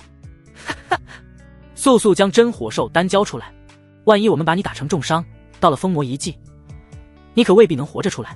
莫寻欢盯着小剑仙，肆意大笑道：能围杀上清宫最妖孽的人物，未来在赵国地界他将声名大噪。跟他说这么多废话作甚？我们10人联手，难不成杀不了一个筑基圆满吗？身边一个老者嘶哑道，眼神阴冷如毒蛇。在他看来，小剑仙再逆天也不可能挡得住他们10人联手。好，想杀我，你们太高看自己了。今天你们谁也别想走。小剑仙怒极反笑，操纵15把飞剑飞天而起。游龙术，小剑仙口中念念有词，飞剑爆发耀眼蓝光，竟是直接幻化成15只蓝色大龙，径直朝着10大筑基修士撕咬而去。其剑势之盛，看得10人眼皮子狂跳。不愧是能被称之为小剑仙的人物，这等剑势，整个赵国年轻一代无人能及。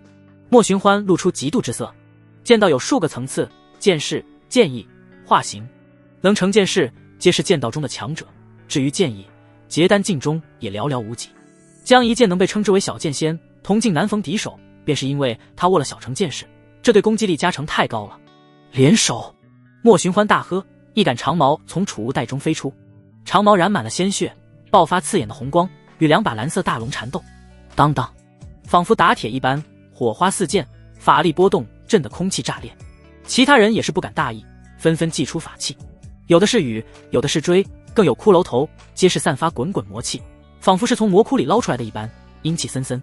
一时间，法器斗得难解难分。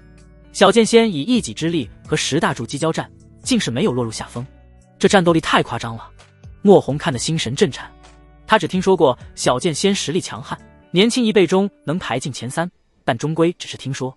如今亲眼得见，他才真正意识到这家伙到底有多恐怖。法力精纯雄厚，远超普通筑基，再加上剑势，若是逐个击破，这10个筑基圆满的全部死在这。200丈外，叶不凡也是看得啧舌，对方的功法绝对是顶级，法力差不多是2个普通筑基的总和，当然比他的天煞真魔功还差了一截。毕竟天煞真魔功的法力超越顶级功法的法力1倍，这家伙对照的只是普通功法。若是有可能，剑道是个选择，倘若我拥有剑势，再加上筑基9重的修为，结丹境都未必不能一战。叶不凡眸光闪烁，最终摇头。他悟性最近提升很大，但还到不了领悟剑士的地步，除非有什么副作用极大的剑道秘典。叶不凡静静站在树后观察战局，看似小剑仙无敌，实则这种战力无法持久，同时操纵15把飞剑，再运用剑道法术，法力消耗太大，根本扛不住。果不其然，不过盏茶的功夫，15条蓝色大龙开始萎靡，10大筑基逐渐占据上风。江一剑，你虽然强，但很可惜，挡不住我们联手。莫寻欢大笑，操纵着一杆血色长矛，不断压制2柄飞剑。咔嚓，最终蓝色大龙崩碎，全部散去，飞剑呈防御之势，节节败退。而那小剑仙的脸色已经浮现一丝苍白。10大筑基剑此欣喜交加，法力疯狂灌注到法器中，一时间10件法器光芒大盛，竟是突破防御，朝着小剑仙砸去。你们高兴得太早了。小剑仙脸色不变，他一拍储物袋，一座黄澄澄的小钟飞起，散发黄光，将他整个人笼罩在内。轰！10件法器狠狠砸在黄钟之上，后者发出耀眼的光芒，竟是将所有攻击尽数挡了下来。伪法宝！同月中，莫寻欢一愣，脸色微变。伪法宝多种多样，但防御性的却是罕见至极。他以前只是听说上清宫将此钟赐予了小剑仙，并未听说他用过，如今一见，果然是真的。这铜月钟法器压根破不开。而就在此时，小剑仙直接在铜钟内盘膝而坐，从储物袋中拿出一张银符，口中念念有词，一双眼睛盯着莫寻欢几人，充满了肃杀之气。符宝！远处的莫红眼尖立即认了出来，一张脸陡然煞白。符宝乃是结丹修士炼制而出，其中蕴含结丹的一击之威。结丹和筑基差距太大，不说正儿八经的金丹，单单一个假丹就能随便碾死任何筑基大圆满，包括小剑仙。这一件符宝若是催动，他们这边的10个筑基顷刻毙命。我们也有。莫寻欢脸色微变，不过很快就冷笑了起来。他拿出一张紫符，其上刻画着一个骷髅头，散发渗人的气息。为了对付此人，柳师兄可谓是大出血。帮我护法。在9人护法下，他手持紫符，以法力催动。而小剑仙见此一幕，眼中闪过一丝嘲讽，而脸上却是不动声色，依旧在催动符宝。一时间，场面竟僵持了下来。不对劲啊！藏身于树后的叶不凡眼神眯起，悄然退出200丈。他修炼禁忌法术太多，再加上灵识远超常人，对危险的感知极其敏锐。他总感觉哪里有问题。片刻后，小剑仙手中符宝爆发刺眼的荧光，仔细看去会看到那是一柄银色小剑。小剑不大，看起来弱不禁风，但却透着一股毁天灭地的力量。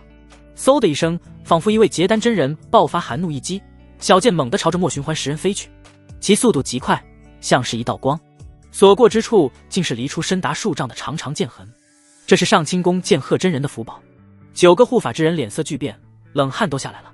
剑鹤真人，上清宫的剑道金丹修士，其剑势已经大成了。而就在这时，滚滚仿佛浓烟般的魔气爆发而出，一只血红的骷髅头一口咬在了小剑之上。骷髅头约莫房屋大小，强烈的魔气镇压而下，硬生生冲击出一道300丈的大坑。这就是符宝。刘可卿惊骇欲绝，疯狂后退，生怕被波及死。轰隆隆，血红骷髅头爆发魔气，不断与小剑的剑气抗衡，余波肆虐，大地被轰得坑坑洼洼，爆炸声震耳欲聋。江一剑，我这符宝来历也是不俗，乃是2长老魔窟上人所炼制，足以挡住你的符宝。等威力消耗殆尽，你便是待宰的羔羊。莫寻欢站起身，盯着小剑仙冷笑道：为了真火兽丹，柳师兄几乎将小剑仙身上所有底牌都计算在内，是吗？小剑仙眼神冷漠，嗤笑道：本来还想进入封魔遗迹后给柳望川他们一个惊喜，既然你们执意找死，我成全你们。嗡！一声剑鸣响起，随后便是轰隆隆的雷霆之音，一柄漆黑如墨的飞剑从小剑仙储物袋飞出，爆发刺眼的雷光。咔嚓，仿佛9霄神雷击落，飞剑以一种恐怖的速度瞬间接近10大筑基，其中2人连反应都来不及，唰的一声，当场被劈成2半，成为焦尸。死的不能再死！云雷剑，怎么可能？这违法宝不是被金丹真人拍走了吗？莫寻欢仿佛见鬼般，再也无法保持镇定，歇斯底里的大吼。其他人更是惊惧，疯狂后退。小剑仙本身就是剑道筑基，实力极强，他们10人联手勉强能压制，可对方突然拿出一件违法宝级别的剑，还是雷属性的，就算是再加几人也敌不过。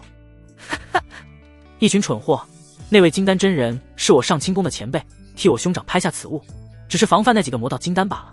徐正义在下方大笑道，彻底放松了下来。若非如此，这么多筑基大圆满，就算是兄长也保不住他。而远远避开的叶不凡见此也是心惊，怪不得之前闻听拍卖会压轴的云雷剑被某个不知名的金丹真人拍走时，他还很是疑惑。毕竟这种大威力的违法宝给后辈子孙太消耗法力，金丹真人自己也用不着。如今彻底明白了，这东西在小剑仙手里最合适不过，简直就是大杀器。叶不凡眼神直勾勾的，此时2件符宝已经消耗殆尽，变成了灰烬。就算莫寻欢再有符宝，也没时间催动了。怎么办？逃吗？一个操纵羽扇的魔修声音发颤，面对执掌云雷剑的小剑仙，他们实在没什么胜算。逃？你觉得在一个剑修面前，我们能逃得了吗？莫寻欢咆哮，脸色狰狞。御剑术太快，而且还是云雷剑。小剑仙如果想瞬间爆发的速度，就算比假丹也逊色不了多少。联手抵御还有一线生机，我就不信他的法力能撑得住云雷剑的消耗。一个魔修咬牙道，旋即往身上拍了10几张2阶终极符箓，又扣上防御法器，最后祭出一杆血色魂幡，鬼风呼啸，一只支柱击6击中的厉鬼飞出，直奔小剑仙而去。杀！杀！其余几人也是红着眼，纷纷祭出法器。莫寻欢更是露出疯狂之色，往长矛法器上喷出一大口血，长矛顿时膨胀数倍，仿佛一根血色柱子，朝着小剑仙狠狠扎了过去。不自量力！小剑仙眼泛讥讽，黑发舞动，云雷剑往前一斩，咔嚓，一道剑光足达6丈，仿佛雷霆般将最前方的血色魂幡撕碎。雷属性本就克制阴魂，那些厉鬼连抵挡一瞬的能力都没有，当场被击成了黑烟。不！一声惨叫响起，那操纵血色魂幡的魔修被剑光撕碎，血染长空。剑光去势微钝，但其威力还是将莫寻欢的血色柱子震得裂开，当场吐血倒飞。再斩！一剑斩出，小剑仙脸色浮现一丝苍白。云雷剑威力可怖，其消耗也大，哪怕是他也承受不住，更何况之前和10人交战已经消耗了很多。不过他很快将脸上的异样掩饰了过去。咔嚓！剑光横扫，前方筑基圆满手中的羽扇法器竟是硬生生被斩断，连带着其主人也被消手，直接惨死。紧随其后，另一个魔修也被剑光洞穿了眉心，鲜血迸溅而出。不过眨眼的功夫，10大筑基就只剩下了5人。云雷剑太克制我们魔道修士，再加上其威力，怎么打？完了，彻底完了。5人彻底绝望了，其中的莫寻欢也不再疯狂，脸上满是苦涩。他们联手只有一丝希望抵御，而今见到雷属性的云雷剑对他们的功法和法器如此克制，这一丝希望也磨灭了。死了5个。下方莫红与刘可卿也是脸色惨白，颓然倒地。莫寻欢他们一死，他们2个也得跟着完蛋。唯有徐正义露出喜色，得意洋洋。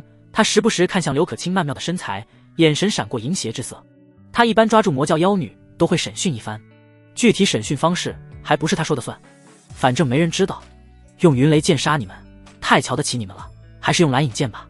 空中，小剑仙看向莫寻欢5人，眼眸一闪，不屑的冷笑。他收起云雷剑，祭出之前使用的蓝色飞剑。然而下一刻，他脸色巨变，连忙操纵飞剑刺向身后。叮！一声脆响，蓝色飞剑被一股大力崩飞而出，紧随其后，一道炙热的魔气直冲小剑仙的后脑勺。是谁？小剑仙趁着飞剑抵挡一瞬的功夫，险之又险的避过攻击，又惊又怒地看向远处。只见一个身穿黄衫、面貌平平无奇的青年站在飞剑上，正眯着眼盯着他。此人正是叶不凡。是你，那个竞拍进天水的家伙。小剑仙认了出来，脸色铁青。当时他还和颜如玉议论此人，说其太蠢，高价竞拍进天水。而另一边准备等死的莫寻欢也是一愣，他也认了出来。之前还以为是个筑基一重的家伙，自己追踪了好久，如今再看，浑身魔气汹涌，仿佛波涛一般。虽然看不出修为，但这气势绝对不是筑基一重，反应倒是挺快。不过你法力消耗的差不多了吧？云雷剑你也用不了了。叶不凡淡笑道，你这气息顶多筑基圆满，不自量力的东西，就算用不了云雷剑，杀你也绰绰有余。小剑仙冷笑一声，蓝色飞剑祭出，闪电般刺向叶不凡。噗！一声轻响，叶不凡当场破碎，竟是一道影像。你这速度！小剑仙惊异，虽说他法力几乎见底，但再怎么样，一击之下也不是寻常筑基圆满能够躲避的。眼前之人身法实在快得出奇。嗖！一声剑啸炸响，随后小剑仙便看到一柄青色飞剑，他的咽喉刺来，明明没有凝聚剑势，但那滚滚魔气形成的剑气却给小剑仙一种极强的压迫感。当小剑仙催动飞剑与对方的飞剑相撞，可怕的剑气波动横扫，其力量竟是将他硬生生击退10几丈。噗！本就没多少法力的小剑仙被震得嘴角溢出鲜血，这实力一般的筑基圆满都比不上，你究竟是谁？小剑仙变色，眼神死死地盯着浮现在数十丈外的叶不凡。他是修炼剑道的，压根没听说过如此强大的剑道法术，超出常理。而远处的莫寻欢几人则是瞪大了眼睛，满是不敢置信。那身法和剑道法术他们有点熟悉，他们在藏经阁第5层见过。这家伙究竟是哪路神仙，居然把这2门禁忌法术修炼到大成了？一个魔修震颤，浮光掠影和魔光剑诀，这2门法术在天魔教名声极大，前者修炼难度太高，整个天魔教修炼到小成的都屈指可数。后者更要命，虽说威力恐怖，但施展一次，浑身精气能被硬生生抽干，多施展几次，9成几率会当场身亡。这等禁忌法术居然有人修炼，还大成了。是他打断厉鬼2条腿的午夜黑手张老三。莫寻欢似是想起了什么，吃惊道：他见过此人的画像，乃是厉鬼托人画出来的，现在画像传的满天魔教都是。之后柳望川更是命他去搜索其踪迹，可惜找了很久，张老三跟人间蒸发了似的，没想到现在居然出现在了他面前。我不太喜欢这个老子。叶不凡面无表情道。话音刚落，一层泛着冰冷光泽的红色铠甲覆盖其身，同时他满头黑发逐渐变得血红，眼睛也变得血红一片，一股炽热如大日般的煞气爆发而出，似滚滚狼烟横卷八方，整个人气质巨变，仿佛是从地狱中爬出来的魔神。这是什么功法？小剑仙见到满头血发的青年，心底发寒，一种极致的危险感袭上心头。莫寻欢更是惊疑，同为天魔教弟子，他也没见过气势如此霸道的功法。轰！叶不凡浑身肌肉隆起，整个人足足拔高数寸，仿佛人形抱圆，拿着一柄撼天锤狠狠砸向小剑仙的脑袋。魔元大法经过2个月的修行，无限接近圆满，再加上魔铠，力量极其强悍。咚！小剑仙脸色阴沉，操纵飞剑格挡，只听一声巨响，他的身影被逼退。嘿，再来！叶不凡冷笑，手持撼天锤暴雨般的重砸而下，同时利用法力操纵飞剑，施展魔光剑诀，不断朝着小剑仙眉心、眼睛、咽喉等要害刺杀。法体双修，哪来的怪胎？小剑仙越打越心惊，近身有巨锤，远攻有强大的剑道法术，结合的战斗力简直可怖。法体双修极其罕见，而这种人物在赵国境内不可能籍籍无名，这家伙到底哪冒出来的？一时间，叶不凡仿佛人间魔主，压着小剑仙打，令对方几无还手之力。小剑仙居然被压得这么惨，这家伙还是人吗？一个魔修震惊，这张老三似乎比传闻中强大。而旁边的莫寻欢更是活见鬼的表情，满脸都是匪夷所思。不可能啊，这家伙施展2大禁忌法术，居然屁事儿没有。浮光掠影消耗甚大，魔影剑诀更不用说，施展1、2次就能被吸干精气。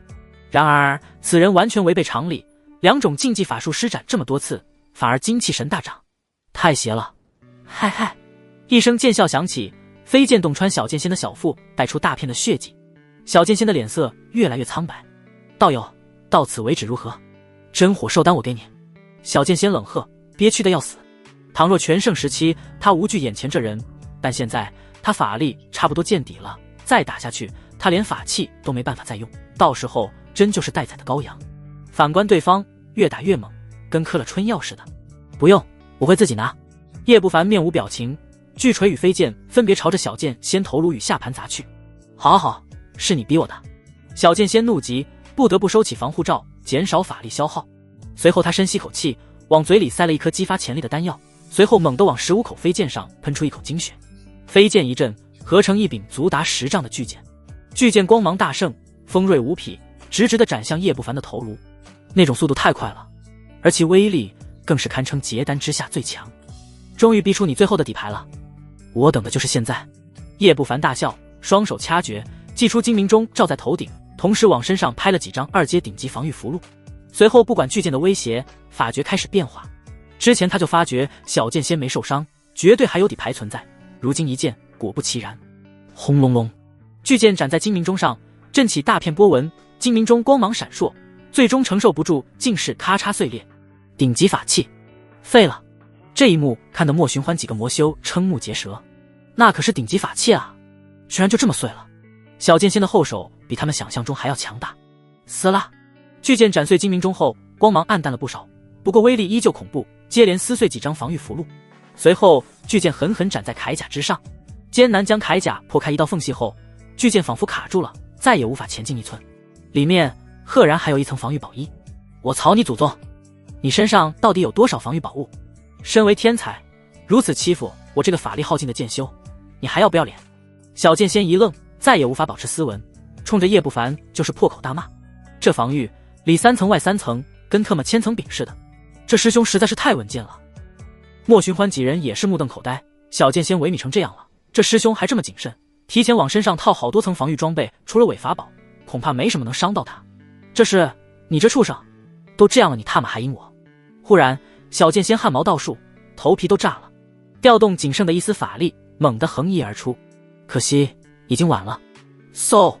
一道微不可察的小剑矢从身后将小剑仙的右胸膛洞穿，血染长空。小剑仙的脸彻底苍白了下去。正欲说什么，一种眩晕感不断冲击他的脑袋。还下毒！小剑仙一张脸变得青紫，七窍流血，神智都有些模糊。叶不凡手掌一招，那只钉头剑飞回，落入掌中。此剑得自厉魁，本身就是刺杀的杀器，还淬有剧毒，一般的筑基修士基本上碰上就死。唰！叶不凡没有停顿，眸中寒光一闪，浮光掠影施展，瞬间接近小剑仙。他手持巨锤，狠狠砸向对方的脑袋。这家伙真是狠啊！这是要杀了小剑仙。莫寻欢见此不由得胆寒。他们围剿小剑仙，但从未想过杀了他。终归是上清宫第一剑道天骄，他死了，上清宫的疯狂，他们可扛不住上清宫的疯狂追杀。然而，就在巨锤临近小剑仙的脑袋1寸之时，一抹银光从其额头迸发而出，竟是将巨锤震退了回去。这是真正的法宝，自动护主。上清宫到底多护犊子，居然把法宝藏进了这家伙的体内。叶不凡一震，也是骂娘，这玩意儿也忒难杀了。不过也在情理之中，毕竟是上清宫最妖孽的家伙，身上难免有保命的东西。忽然叶不凡似是感应到了什么，猛地转头看向流云城的方向。那里一道惊人的气息正迅速赶来，速度之快超出筑基太多了。罢了，以后再找机会弄死你，先收点利息。叶不凡眼眸闪烁，最终一把抓起小剑仙的储物袋，其中包含云雷剑，连对方的15把蓝色飞剑都没放过，全部捞在手中。宝物到手，叶不凡这才露出笑容，单此人的身价就不枉此行。随后他转身一剑斩出，剑气直奔徐正义的咽喉。不！徐正义脸色大变，赶忙用法器抵挡。两人同为筑基6重，但叶不凡的实际战力却是超出他太多了，法器当场被崩飞，血光倾洒，其咽喉被洞穿出一个小孔，当场身亡。师兄威武！师兄！莫红与刘可卿大喜，赶忙恭敬上前。不过迎接他们的是一把剑。噗噗，2声轻响，莫红与刘可卿的眉心被剑气刺出一道血洞，尸体轰然倒地。到死！他们都没明白这个同门师兄为何要杀他们。张师兄，我们可没有仇怨。莫寻欢脸色微变，急声道。其他4人更是脸色雪白，有种不妙的预感。没仇怨？你来流云城的目的之一，不就是为了我吗？叶不凡眼神冷漠，柳望川既然交代莫红搜索他极品筑基的秘密，自然也会交代莫寻欢。莫寻欢一呆，随后似是想到了什么，脸色狂变，看向叶不凡的目光充满了难以置信。什么？你是叶不凡？这怎么可能？早在之前，叶不凡就已经被小剑仙杀了，就算没死，也不可能2个月从筑基1重达到筑基大圆满，更不可能有这般恐怖的战力，都超越他了。还没等想明白，视线迅速下坠，紧接着就看到自己的无头尸体，最终意识消散。噗！一道血色符号从尸体上升起，以极快的速度扑向叶不凡。早就预料到了。叶不凡冷哼，阳煞魔气滚滚涌出，将血色符号生生炼化。当初没杀厉魁，就是担心这种血咒缠身，这么时间过去，他查阅各种典籍，对这种血咒已经有了应对之策。天煞真魔宫修炼出的阳煞之气比血咒更霸道，完全可以炼化。噗噗，其余4人也是不其后尘，皆被叶不凡一一消手。他们之前大战本就重伤，哪里有什么还手之力？至此，除了中毒昏迷的小剑仙，其余人被杀得干干净净。叶不凡迅速将10大筑基圆满的储物袋收起，甚至于莫红、徐正义，还有已经死亡的吴峰兄弟的储物袋也没放过，可谓是刮地3尺。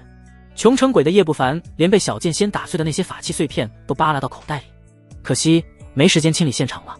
叶不凡又将长得和自己一模一样的傀儡收起。此刻，流云城方向的剑光正在急速接近。叶不凡扔出一大堆火球术，将战场烧得稀巴烂，以免留下什么指向性的线索。尽管他现在用的是张三的马甲，但他依旧谨慎。一些金丹大真人掌握回光返速的神通，有可能从画面中找他真身的蛛丝马迹。最后又看了眼小剑仙，叹了口气，不得不离去。他是真想将小剑仙弄死，这人实力极强，留着始终是个威胁。但小剑仙身上的有一件法宝护体，跟乌龟壳似的，防御太强。小辈，你是哪家的天骄？给老夫留下！轰隆隆，一声炸雷般的声音响起，远方一道剑光以一种非人的速度朝着叶不凡劈杀了过来。那剑光之大，遮天蔽日，仿佛一座山岳。打了小的，来个老的是吧？叶不凡眼角抽搐，不但是个老的，还是个猛人。这等恐怖的剑士，怕是在金丹中也是个无敌人物。血遁术，浮光掠影。叶不凡不敢再停留，直接施展血遁术。兀自不放心，叶不凡又往身上拍了10几清风符，这些全是从厉魁那里获得的战利品，一下子几乎全用光了。他速度瞬间暴涨，化作一道血光朝着远方疾驰而去，那种速度甚至比贾丹还猛。轰隆，刚刚跑出100丈，叶不凡原来站立的位置直接被那道剑光劈出一道深达数10米的剑坑，恐怖如斯。叶不凡眼角余光见此，头皮都炸了，疯狂催动血遁术。不消片刻，已经跑出了100里。与此同时，一位满头银发、身穿银袍的老者御剑而来，他脸色阴沉，一双眼睛仿佛2把利剑。3大魔教，什么时候出了这么一个妖孽？银发老者盯着远方，眉头紧蹙。这种速度，年轻一辈中能做到的屈指可数，哪怕是用了符箓也很难做到。来不及追击那人，他连忙落在地上，仔细检查小剑仙的伤势。关于天魔教围杀徐正义的事情，江一剑向他汇报过。他当时并未在意，持有云雷剑，除非金丹高手亲自出手，否则没人能杀了江一剑。上清宫在流云城还有要事和城主府接洽，所以也跟着江一剑。而他这么快赶来，自然是感应到了云雷剑的波动。流云城距离这里并不是太远，好歹毒的手段。银发老者摸了摸小剑仙的脖颈，脸色更难看了。这种剧毒他不陌生，乃是关王蛇的毒，对结丹之下的杀伤力极大。若非自己这后辈有法宝护住心脉，现在已经被毒死了。徐正义被杀，江一剑重伤垂死，云雷剑和储物袋也全被抢走了。不管你是哪家的小崽子，敢下如此毒手，必须死！银发老者怒发冲冠，单手抱起昏迷的江一剑，金丹法力不断涌入其体内，驱逐毒素。同时一招手，一柄银色飞剑落在脚下。飞剑和江一剑的符宝很是相似，这老者正是上清宫的剑鹤真人，也是江一剑族中老祖，正道10大金丹之一。嗖！剑鹤真人化作一道银色剑光，带着江一剑迅速朝着叶不凡逃离的方向追击而去。此时两者相差130里，就算是一般的金丹想要追上也得大费手脚。可剑鹤真人的速度太惊人，不过10个呼吸便缩短了20里。操！这是什么牛马，速度这么快？叶不凡回头看了一眼，脸都绿了。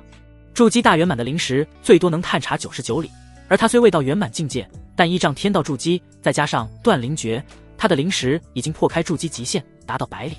他能清晰感应到一股恐怖气息正以一种闪电般的速度接近。我就不信了！叶不凡眼睛通红，忍着心疼从储物袋拿出一张3阶风雷符。3阶符箓相当于金丹真人，3阶低级的一张价值就得7、8千灵石，昂贵的不行，高级的更是贵得吓人。这还是临行前师尊期盼他睡了颜如玉，专门给他的10张3阶符箓之一。轰隆隆，刚刚贴上，叶不凡的速度就暴涨了数倍，仿佛一道惊雷，原地炸开一朵蘑菇云，直接破开阴障，朝着远方逃遁。3阶遁符，而且还是3阶顶级遁符。后方的银发老者见此，眉头紧锁，这种符箓很少见，毕竟3阶符师整个赵国都没几个，能随身带3阶顶级遁符的背景都很大。我看你有几张遁符，经得住这么烧？银发老者冷笑，紧追不舍。片刻后，前方的身影速度骤降，不过很快再度爆发急速，竟是硬生生拉开了150里的距离。此刻叶不凡距离流云城超过了2000里，身下丛林与城镇像是海市蜃楼，不断倒退。我发誓，我要修剑，成为大剑修。叶不凡愤愤不平，耗费了2张云雷符，居然还甩不开那老怪物，见修的速度简直不讲理，一路风驰电掣，叶不凡的裤衩子都快跑冒烟了。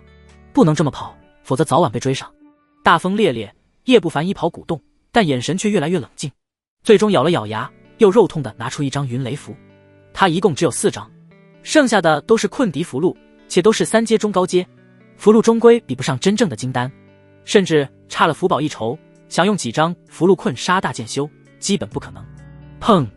叶不凡在经过一片湖泊的时候，身躯骤然爆发出一股滚滚黑烟，将他整个人包裹住。呼吸的功夫，叶不凡的身影从黑烟中遁出，速度又快了不少。又是1张盾符，还真是有钱，究竟是哪家的天骄？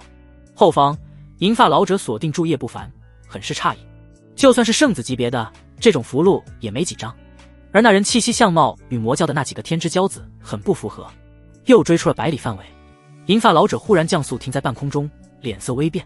在他临时范围中，那逃走的叶不凡竟是一头从空中栽倒了下去，直挺挺地砸在了一棵古树上，卡在了树杈上。不对，银发老者面色难看，有种不好的预感。他临时迅速扩张，并没有发觉异常，随后驾驭飞剑飞过一片山坡，迅速靠近叶不凡。直到近前，他终于发觉哪里不对劲了。古树上挂着的人影和叶不凡无论是气息和相貌都一模一样，但眼神明显呆滞，像是傀儡。不，就是傀儡，上面还残留着风雷符灰烬。小王八蛋，你敢耍我！银发老者脸都气红了，堂堂一个真丹大剑修，居然被一个筑基小修士给耍了，传出去不得笑掉别人大牙。砰！银发老者一把抓住傀儡，大手上剑气浮动，那张神似叶不凡的脸直接被切得粉碎。而在此刻，也终于露出了傀儡面皮下的真容，是个黝黑的面孔，气息如此一致，和本人一般无二。这是什么易容术？银发老者有些震惊，再高明的易容术，哪怕全方位改变气息，以他的修为也很容易发现端倪。但眼下这傀儡，易容术都不足以形容，都算得上神通了。身上的秘密还不少啊，我就不信你能逃出我的手掌心。银发老者黑着脸，散开灵石，大范围搜索。与此同时，100里外的湖泊中，扑通一声，一只鲤鱼溅起水花，从水中跃起，跳到了岸上。鲤鱼灵动的眼睛四处瞅了瞅，随后这条鱼长出2条人腿，拔腿就往流云城的方向狂奔。老邓，你给我等着，等我修成金丹，非得用剑囊死你！长着2条腿的鱼张嘴怒骂，发足狂奔。此鱼正是之前爆发黑雾时施展造处术落入湖泊中的叶不凡。若非舍弃傀儡，利用金蝉脱壳之法，他现在已经被老头切成生鱼片了。他并没有用法力，纯粹用肉身力量。不过100里的距离，一丁点的法力都能引起那位大剑修的感应。一路狂飙，只要大剑修的灵石扫过来，叶不凡就迅速跳入水中。终归距离远，金丹的灵石无法探查的这么仔细，一路紧赶慢赶，跑出了几百里，而对方的灵石探查了几十波。那剑修脑子有病是吧？还在搜索我，多大仇啊！叶不凡潜入河水中，一颗心不断下沉。他的造处术时间虽然久，但也持续不了10天半个月啊！扑通，叶不凡化作的鲤鱼再度从河水中跃出，准备换成其他的动物。毕竟不用法力，以鱼的形态，速度实在快不起来。然而他刚跃出水面，一只渔网就结结实实地罩在了身上，捆得死死的。叶不凡都懵了，咯，好肥的鱼！河岸上，一个扎着马尾辫的小女孩兴高采烈地举起网兜，向旁边的一个中年人炫耀：“爹爹，我厉害吧？出手就是大鲤鱼哎！”小女孩身穿碎花裙，不过5、6岁，脸蛋粉嘟嘟，极为可爱。在她身边，除了那个中年人，还有几个炼气7修士，中间则是10几辆龙马拉的货车，很明显是个商队。呵呵，我女儿最厉害了，等会儿给你煲一汤。中年男子宠溺地摸了摸女儿的脑袋。叶不凡，不要嘛爹爹，鲤鱼这么可爱，我想养起来。小女孩撅嘴，将鲤鱼放进鱼桶里，大眼睛晶亮。好，都听你的。中年男子笑了笑，显然是个女儿奴。谢谢爹爹。小女孩高兴道，小指头伸进鱼桶里面，不停逗弄鲤鱼。叶不凡有些无语，他可不想跟着商队四处跑，正思索怎么悄然离开，忽然一道声音打消了他离开的念头。家主，龙马安抚的差不多了，咱们用不了1天就能抵达流云城。说话的是一个炼气4层的老者，之前有高人的灵石在附近横扫了好几次，吓得龙马不敢赶路，无奈之下，他们只能在河边稍作休整。赶快离开这里。中年男子脸色凝重，立即道：他是炼气9层的修为，对于那道灵石也是惊惧的很。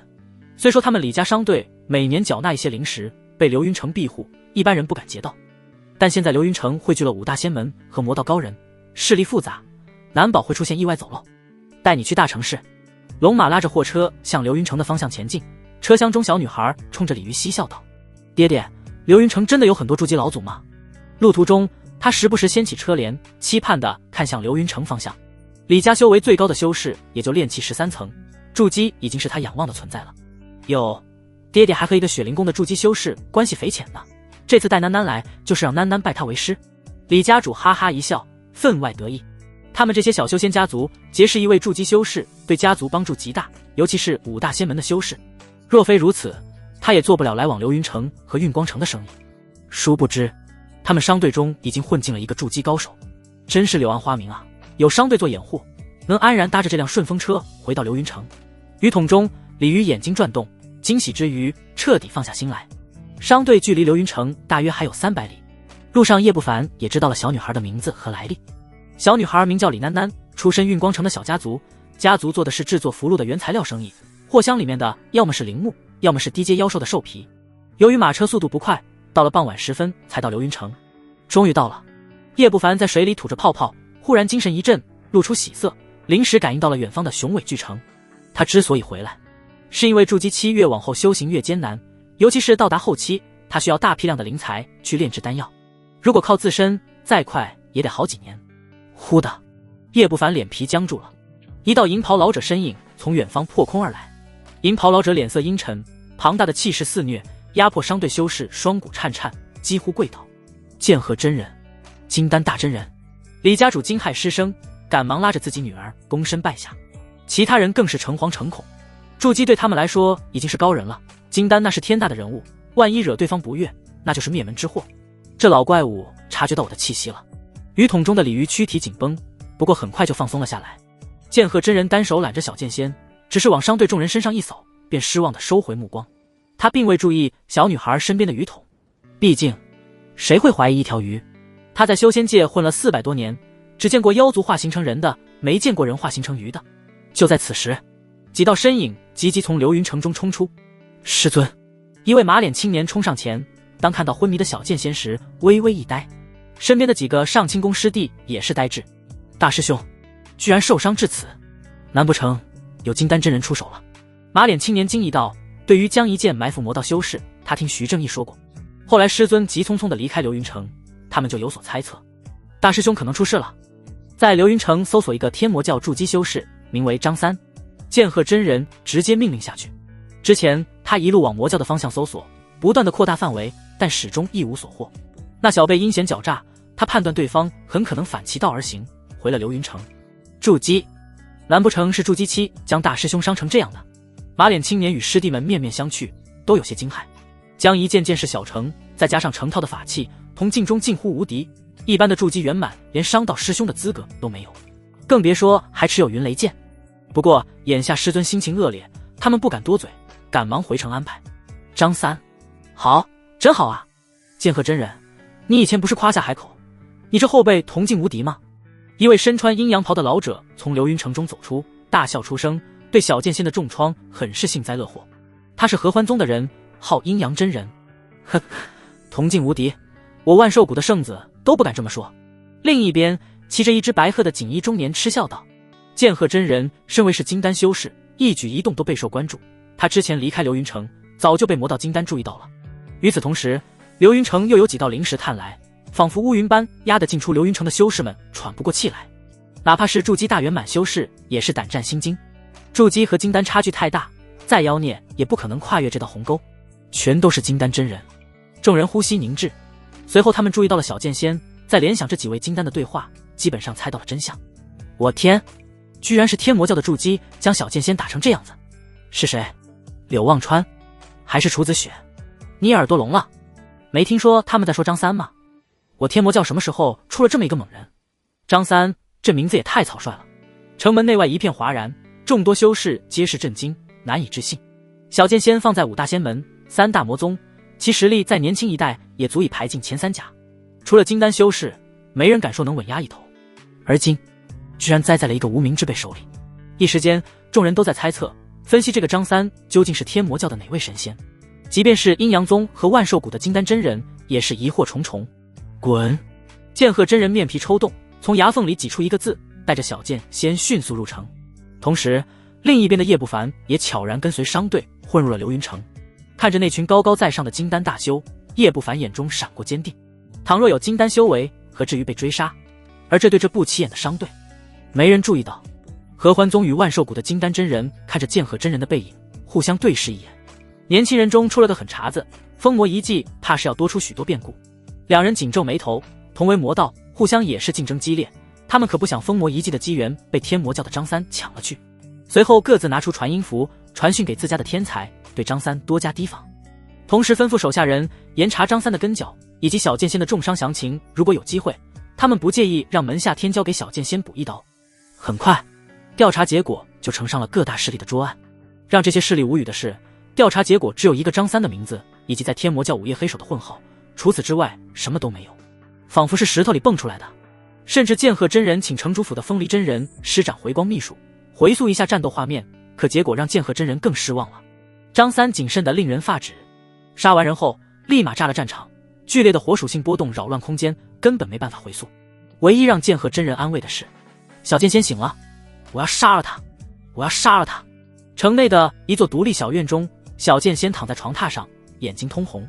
云雷剑、真火兽丹、储物袋全没了，而且还搭上了同父异母的弟弟一条命。这仇无论如何他都要报。杀他之前，先找到他，说说他修行的功法、法术、法器。剑鹤真人低喝，强迫小剑仙冷静。他相信，只要调查，终归能调查出蛛丝马迹。那人功法霸道强横，但天魔教的莫寻欢并没见过。不过能确定他是天魔教的人，因为他用的法术是2种只有天魔教才有的禁忌法术。小剑仙深吸口气，回顾道：禁忌法术还是莫寻欢提及的，随后又描述法器的样式。下面的事我亲自调查，你安心养伤。现在真火兽丹没了，封魔一计是你唯一翻盘的机会，只要成为6转甚至7转金丹，他日再见那张三，杀他如屠狗。剑鹤真人盯着小剑仙，金层品质越高，代表的不仅是进军元婴的潜力，还有强大的实力。一行商队在经过城中巷子时，一条鱼悄然从马车上跳了下来，落入巷子中。片刻后，一个蓝衣青年从另一边巷口走出，融入人群。叶不凡重新找了家客栈，他盘坐在床榻上，顾不上清点战利品，而是闭目沉思，脑海中不断复盘战斗的每一个细节。在没有绝对的实力前，本尊的身份绝对不能曝光，否则3个月从一个垂垂老矣的炼气弱鸡变成能抗衡小剑仙的存在，这传出去足以震撼整个赵国修仙界。到时候被推到风口浪尖，危险将几10倍的增长。他可不想天天把脑袋别在裤腰带上。天煞真魔功这部功法，天魔教除了圣子和有限的长老，没人翻阅过。其爆发后的表象，就算是历代教主都没见过，更别说上清宫了。这点应该问题不大。叶不凡凝眉自语道：2门禁忌法术在藏经阁第5层，核心弟子甚至有大贡献的弟子都能修炼，这一点也查不了。法器，叶不凡脑海中不断排除一项项隐患，基本上所有线索都指向他的马甲张三，甚至他和小剑仙战斗时的气息和法力波动都被他利用造处术伪造了。这门上古秘术，他现在已经修炼到了精深的地步。忽然他猛地睁开眼，不对，那只傀儡。为了逃遁，他不得不用傀儡代替他，吸引那大剑修的注意。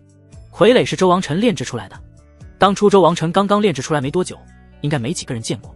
唯一让叶不凡担心的是傀儡上面的残留的灵石烙印。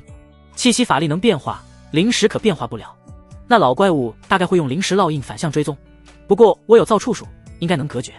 叶不凡眉头拧成川字，以后怕是不能在那老怪物面前用灵石了。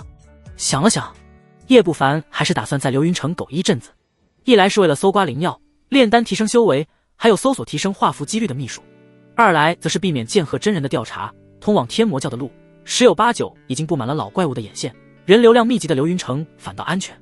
最后，叶不凡还得考虑天魔教任务的问题，毕竟6个人做任务，结果5人全死，修为最低的他活了下来，突破金丹甚至元婴，任何人和事都将威胁不了我。叶不凡眸光愈发坚定，在这尔虞我诈、危机重重的修仙界，这点修为属实没安全感。不说剑鹤真人，师尊这个赵国第一元婴收徒的目的不明，像是一把悬在他脑袋上的刀，天知道什么时候砍下来。先整理战利品再说。叶不凡迅速在房间中布置隔绝气息的禁制，随后从身上扒拉出一堆储物袋。这一战他损失可不小，得自厉逵的精明钟、撼天锤、绿萝的飞剑全报废了，还损失了3张风雷符。不过收获更大，一共17个储物袋。首先将小剑仙的储物袋里面的东西倒了出来，霞光升腾，小半个房间直接被一大堆东西堆满了。云雷剑，叶不凡拿起一柄雷纹的飞剑，入手冰冷，像是9天寒铁，单单握住他就感觉到飞剑中蕴含的暴躁雷霆。随后找出一件法器碎片，云雷剑挥动，轻松切断，切口处一片焦黑，好强的威力。他吸了口气，眼睛放光，将小剑仙附着的灵石直接抹除，收进储物袋。拥有此剑，我的战力才算得上筑基天花板。拍卖会上，一群天骄都对此物眼热，价值18万灵石。除了云雷剑，还有10几本秘籍，都是上清宫的正道法术。现在的叶不凡实力极强，寻常法术对他的实力没什么增幅，倒是可以用来伪装成上清宫弟子或者小剑仙。叶不凡没失望，张三的身份太假了，他需要小剑仙这种带有身份证的马甲。出了事儿就让他背锅。上清妙真剑典，叶不凡忽的眼神一凝，拿起一本古旧书籍，这居然是上清宫的正派剑典。虽然只有筑基篇，但价值绝对超乎想象。要知道，上清宫就是以剑道威震天下，以此坐稳正道5大仙门魁首宝座。叶不凡迅速翻阅，越看眼越热，将法力转化成剑丸，剑丸蕴含纯粹的剑道法力，藏于108窍，剑丸越强，剑道法力越强，可提升领悟剑士的几率。叶不凡眼睛发光，总算明白小剑仙速度和攻击力这么变态的原因了。顶级防御法器都能干碎，剑丸布满全身，那等同于他整个人就是一把剑，穿透性和速度能不强吗？若不是对方法力消耗甚大，叶不凡打败他的几率很小。而他的功法胜在浑厚和霸道，威力比剑典还强。他之所以不如小剑仙，纯粹是修为低于对方太多。天煞真魔功也有缺点，那就是穿透力不足，对速度也没增幅。说白了就是巨锤和钉子的区别。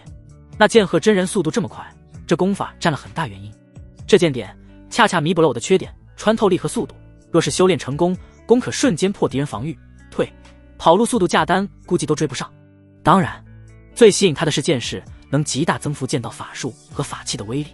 就在这时，耳边响起系统音：上清妙真剑典，修炼此功需极品灵根和强大悟性，且修为每提升1重，剑丸就会损伤1次窍穴，受千刀万剐之痛，容易成为废人，有几率领悟剑士，但很小。负面逆转，修炼此功无需灵根，智障也可练，修为每提升1重，窍穴会受到千手万指的按摩，领悟剑士概率极高。叶不凡见状大喜，果然有系统就是不一样。上清宫公认最难修炼的功法，到他手里，智障都能练。不过叶某人总觉得自己被系统冒犯了，郑重将功法收起。叶不凡看向其他物品，成套的顶级法器共15柄，蓝影剑、云雷剑消耗很大，目前只能当杀手锏用。这套顶级法器无疑最适合常规战斗。除此之外，还有伪法宝同月钟，叶不凡最是喜爱。他想未来正道长生，保命永远第一位。还有2件符宝，10几件顶级法器，一堆疗伤丹和镇痛丹药。真狗大户，这么多灵石！叶不凡看到一堆灵石，心脏狂跳。发了！封魔遗迹的外围地图，不对，这是核心地图。叶不凡捡起一张羊皮卷，他之前从厉逵那里得到过一份，不过这比那份详细太多了，核心区域的地形图都有。如果找不到增高结丹几率的办法，只能去封魔遗迹寻找，但那里终究危险，不到万不得已不能去。叶不凡思忖片刻，将其收起。他又将其他16个储物袋全部倒出，光华流转，晃得人睁不开眼。一夜暴富，怪不得正魔的一群家伙喜欢抢劫。叶不凡感叹：16人，灵石共计19万，法器加起来总共60多件，顶级的18件，除此之外还有灵药、丹药、炼器材料，林林总总，价值高达60多万，现在总身价接近100万，比得上金丹真人了。叶不凡想大笑，将所有物品尽数收起，而且坐拥这么大资产，已经摆脱了穷鬼的标签，结丹前的修炼资源也不用愁了。这次行动简直血赚，而且有2件伪法宝和成套法器，再将剑典修炼成功，年轻一倍，他将彻底无敌。灵石不缺，尽快购置灵药炼丹，提升修为。叶不凡站起身，易容成一个蓝衣青年，开始在城中寻找药材。上清宫开始大规模搜索了。到了下午，刚刚从丹药铺走出的叶不凡察觉出异常，扫了眼人流中的几个修士，眉头紧皱。他感应敏锐，能察觉到那些人体内的剑气，很明显是上清宫的人。其目光时不时在人群中搜索，想了想，叶不凡打消了尽快销赃的念头。虽说流云城鱼龙混杂，但上清宫终归是第一正道宗门，势力庞大，难保不会通过赃物顺藤摸瓜找到他身上。叶不凡不想冒一丁点风险。随后半个月，叶不凡开始忙碌起来，晚上修炼上清妙真剑典，祭炼小剑仙的成套法器，白天则是穿梭于流云城各大店铺，火龙丹、血凝丹的药材几乎搜刮了一个遍，足够炼制上千炉丹药。而储物袋也在急剧缩水，几天下来足足花了20万灵石，真是坑人啊！走在人群中的叶不凡心疼的不行。随着封魔一季接近，增长修为的丹药开始紧俏，5大仙门的弟子都在抢购，这间接导致药材的价格疯狂攀升。靠！又让他跑了，一连10几天，连他居住地都没找到。深夜，巷子中几个身穿黑衣的男子走出，四处搜寻一番，其中一人忍不住破口大骂，其他人也是不甘。几人身上充斥着魔气，皆是筑基8、9重的4世魔道中人，但如果灵识强大，能够发现他们体内的是正道法力。缥缈谷5大仙门之一，伪装成魔道杀人夺宝是缥缈谷的基操。最终几人不甘离去，而在他们走后，巷子旁边的院子中无声无息地翻出一人。得停手了，再搜刮下去早晚藏不住。叶不凡脸色阴沉，自从大肆搜刮灵药开始，基本上每天屁股后面都有人追踪，这是第38次。现在整个流云城都知道有个神秘大富豪，一连数日穿梭于各大店铺搜刮相同的灵药。一开始叶不凡还下手弄死1、2个，结果第2天换了另一批更强大的劫修追踪。忽的，叶不凡眉头微皱，叶不凡身影急闪，转眼消失，再次出现时已经换上了蓝衣，站在了一家杂货铺中。老朽见过前辈。萧宏德一惊，见到是叶不凡，赶忙上前行礼。叶不凡开门见山，密殿有消息了，绑架徐正义前，他曾给萧宏德一块传讯令牌，密殿开启便通知他。他现在对画符秘术更重视了，若非3阶顶级的风雷符，他未必能安然从剑鹤真人手下脱身。叶不凡若是掌握秘术，这将是他抵抗金丹真人的最大资本。有了，就在明天的东柳巷中，只要符合条件就能进入。这次很多密殿、很多金丹与筑基前辈都会参与，相信会有前辈要找的画符秘术。萧宏德恭敬道。叶不凡点头，递给萧宏德200块灵石。辛苦了，前辈，只是一个消息而已，这使不得。萧宏德老脸大惊，赶忙道：这个消息值得。叶不凡挥挥手，转身走出杂货铺，消失在夜色中。多谢前辈。萧宏德怔怔望着空荡荡的街道，随后收起灵石。师傅，刚才那个人是谁啊？就在这时，一个虎头虎脑的小男孩从内堂探出脑袋，一脸的好奇。他是几个月前拜入萧宏德门下，叶不凡并不知晓。师傅的一个好友。东柳巷处在流云城东北角，密殿是一座不起眼的院落。翌日一大早，叶不凡便易容成蓝衣青年赶到此处。此时院落门前有2个炼气13层的修士守卫，来人止步。其中一个守卫见到叶不凡，冷喝出声。叶不凡眼神微冷，散发筑基灵压。那守卫一愣，赶忙恭敬道：原来是筑基前辈。他一个炼气期哪里敢得罪筑基大佬，小心翼翼的道：我们店的规矩前辈是否拿着？叶不凡没有多问，直接扔出一个蕴含50颗灵石的布袋子，径直步入院落中。刚走入，一个美妇人迎了上来，细腰肥臀，仿佛水蜜桃。前辈看着眼生，第一次来这吧？美妇人妩媚一笑，俯身一礼。叶不凡淡淡点头，一副拒人千里之外的表情。晚辈在前引路。那美妇人不但没有尴尬，反而愈发热情，体香扑鼻，丰满躯体几乎贴到了叶不凡身上。叶不凡的脸色平静，不为所动。能进密殿的都是筑基以上的修士，密殿主人会让一些女侍从陪同，侍从修为很低，大多是自愿。在这个残酷的修仙界，筑基已经算不俗了，这些炼气女修都想攀上筑基修士的大腿，做个小妾什么的，以此获得庇佑和资源。美妇人一路引领，穿过几道小门，最终进入地下。地下是一片广阔的大厅，此刻已经聚集几十个人，有人不想暴露身份，戴着斗笠或者面具，有人则不在乎。而这部分人基本都是顶级势力的人。叶不凡坐在椅子上，目光只是一扫，忽的，他脸色微变，但很快恢复如常。在大厅前侧，赫然有几位金丹真人，修为和地位最高，独占一片区域。其中一位叶不凡再熟悉不过，剑鹤真人。此时他正坐在大椅上闭目养神，周围空荡荡，一群筑基都是面带敬畏之色，不敢近身。这老匹夫怎么还没走？叶不凡心中暗骂，距离和小剑仙交战已经过去了半个月来，剑鹤真人对他的搜查力度越来越小，毕竟天天搜索一个人太耗时耗力，这让他暗自高兴，还以为这老匹夫已经回上轻功了，没想到在这碰上了。现在打不过这老小子，先苟一波，追杀之仇以后再报。叶不凡脸色不变，暗中则是固守灵石，免得被察觉。过了一炷香后，大厅中进来越来越多的筑基修士，其中不乏五大仙门和魔宗的人，还有一些金丹修士。叶不凡猜测，这群老怪多半是为了后辈子孙进入封魔遗迹，准备购置保命的东西。封魔遗迹机缘太多了，几乎席卷整个赵国，很多势力都能进。又过去了一炷香，密殿主人终于从侧门走入，是个30多岁的素群少妇，筑基7重修为。虽然修为不是太高，但没人敢造次。传闻这家密殿背靠流云城城主府。云姑，开始吧。一个金丹修士不耐烦，似乎认识素群少妇。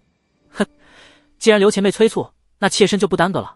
无论是老客还是新客，都可依次上来摆出自己的宝物，交易想要的物品。我们密殿只抽取200灵石。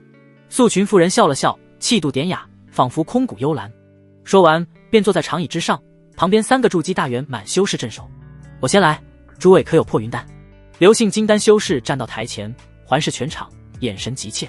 叶不凡闻言，心中一动，他有破云丹丹方，能助人破开小境界的壁垒，因为其中的药材昂贵，他一直没购置。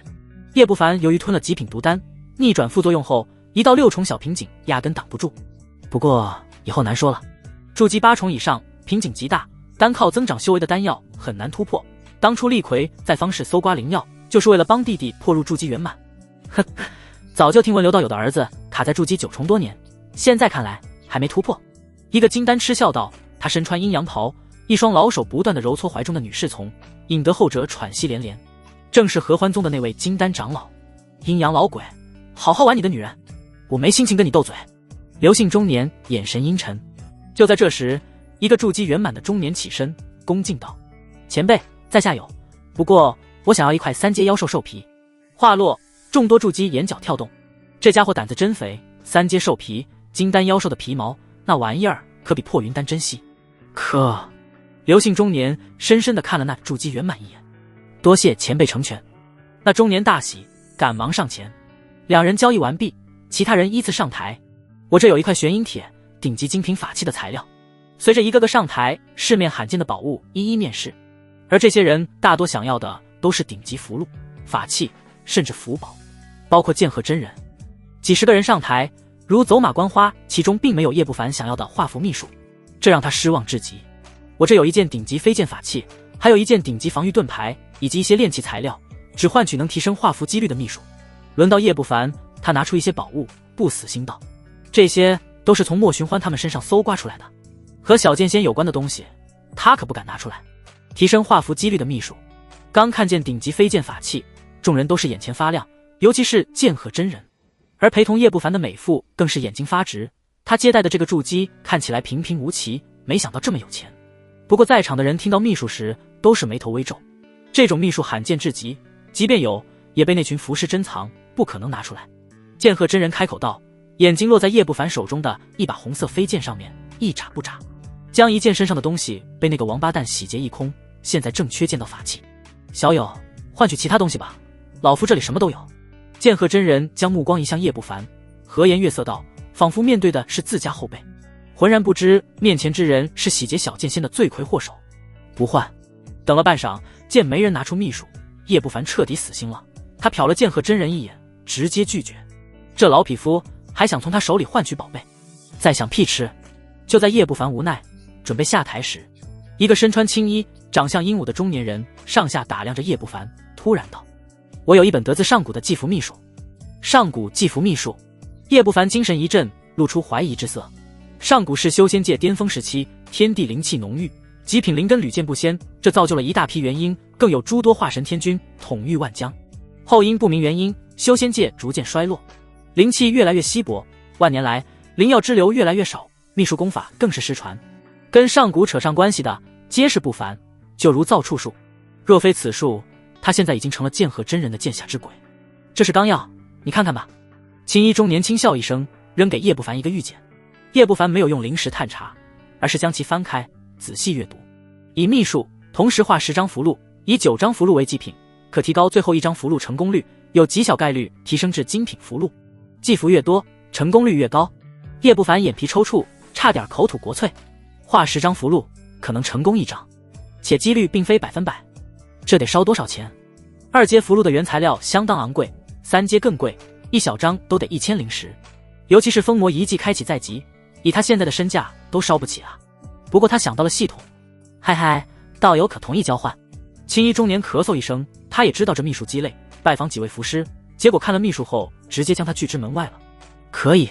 叶不凡露出为难之色，最后轻叹口气，而心中则是有些激动了。对别的符师是鸡肋，对他是神术。如果能负面逆转成功，他将成为最顶尖的符师，在面临金丹真人，他绝对有自保的能力。最终各自拿了100灵石交给素群少妇，互相交易。周围一群筑基只能眼巴巴地看着顶级法器被青衣中年拿走，剑鹤真人更是黑着脸。来流云城1个月，终于到手了。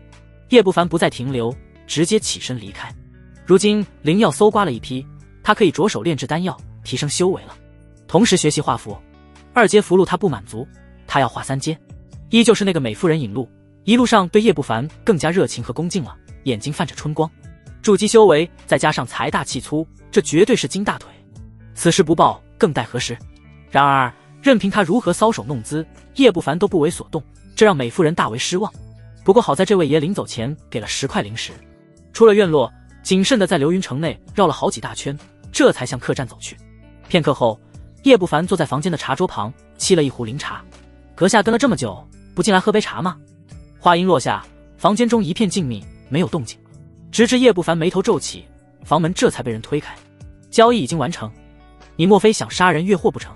叶不凡面无表情地看向走进门的青衣中年，正是和他交易秘术的那位。哈哈，道友灵石果然不凡，竟然能打破筑基的桎梏。青衣中年哈哈一笑，深深地看向叶不凡，难掩心头震惊。以他的能耐，一路跟随筑基大圆满，根本不可能察觉，除非灵石破开极限99里的桎梏。据他所知，即便是修炼灵石的功法也破不开，眼前之人能破开筑基灵石桎梏，简直匪夷所思。说吧，追踪我想干什么？叶不凡皱眉，眼前这人不像是杀人越货，有份机缘想赠与道友，还请道友的真身出来吧。青衣中年无奈道。叶不凡默然，片刻后房门再次被推开，另一个叶不凡走入。他将茶桌旁的纸人收进储物袋，面无表情道：机缘还是留给道友吧，好走不送。天上掉馅饼的事儿他从来不信，道友结丹机缘也不想要吗？我来自江陵霍家，有一份封魔遗迹的地图，那是2株炼制凝金丹的主材料，雾神花、雪灵参。道友灵石远超筑基，实力恐怕更是不俗，你我联手，那主材料唾手可得。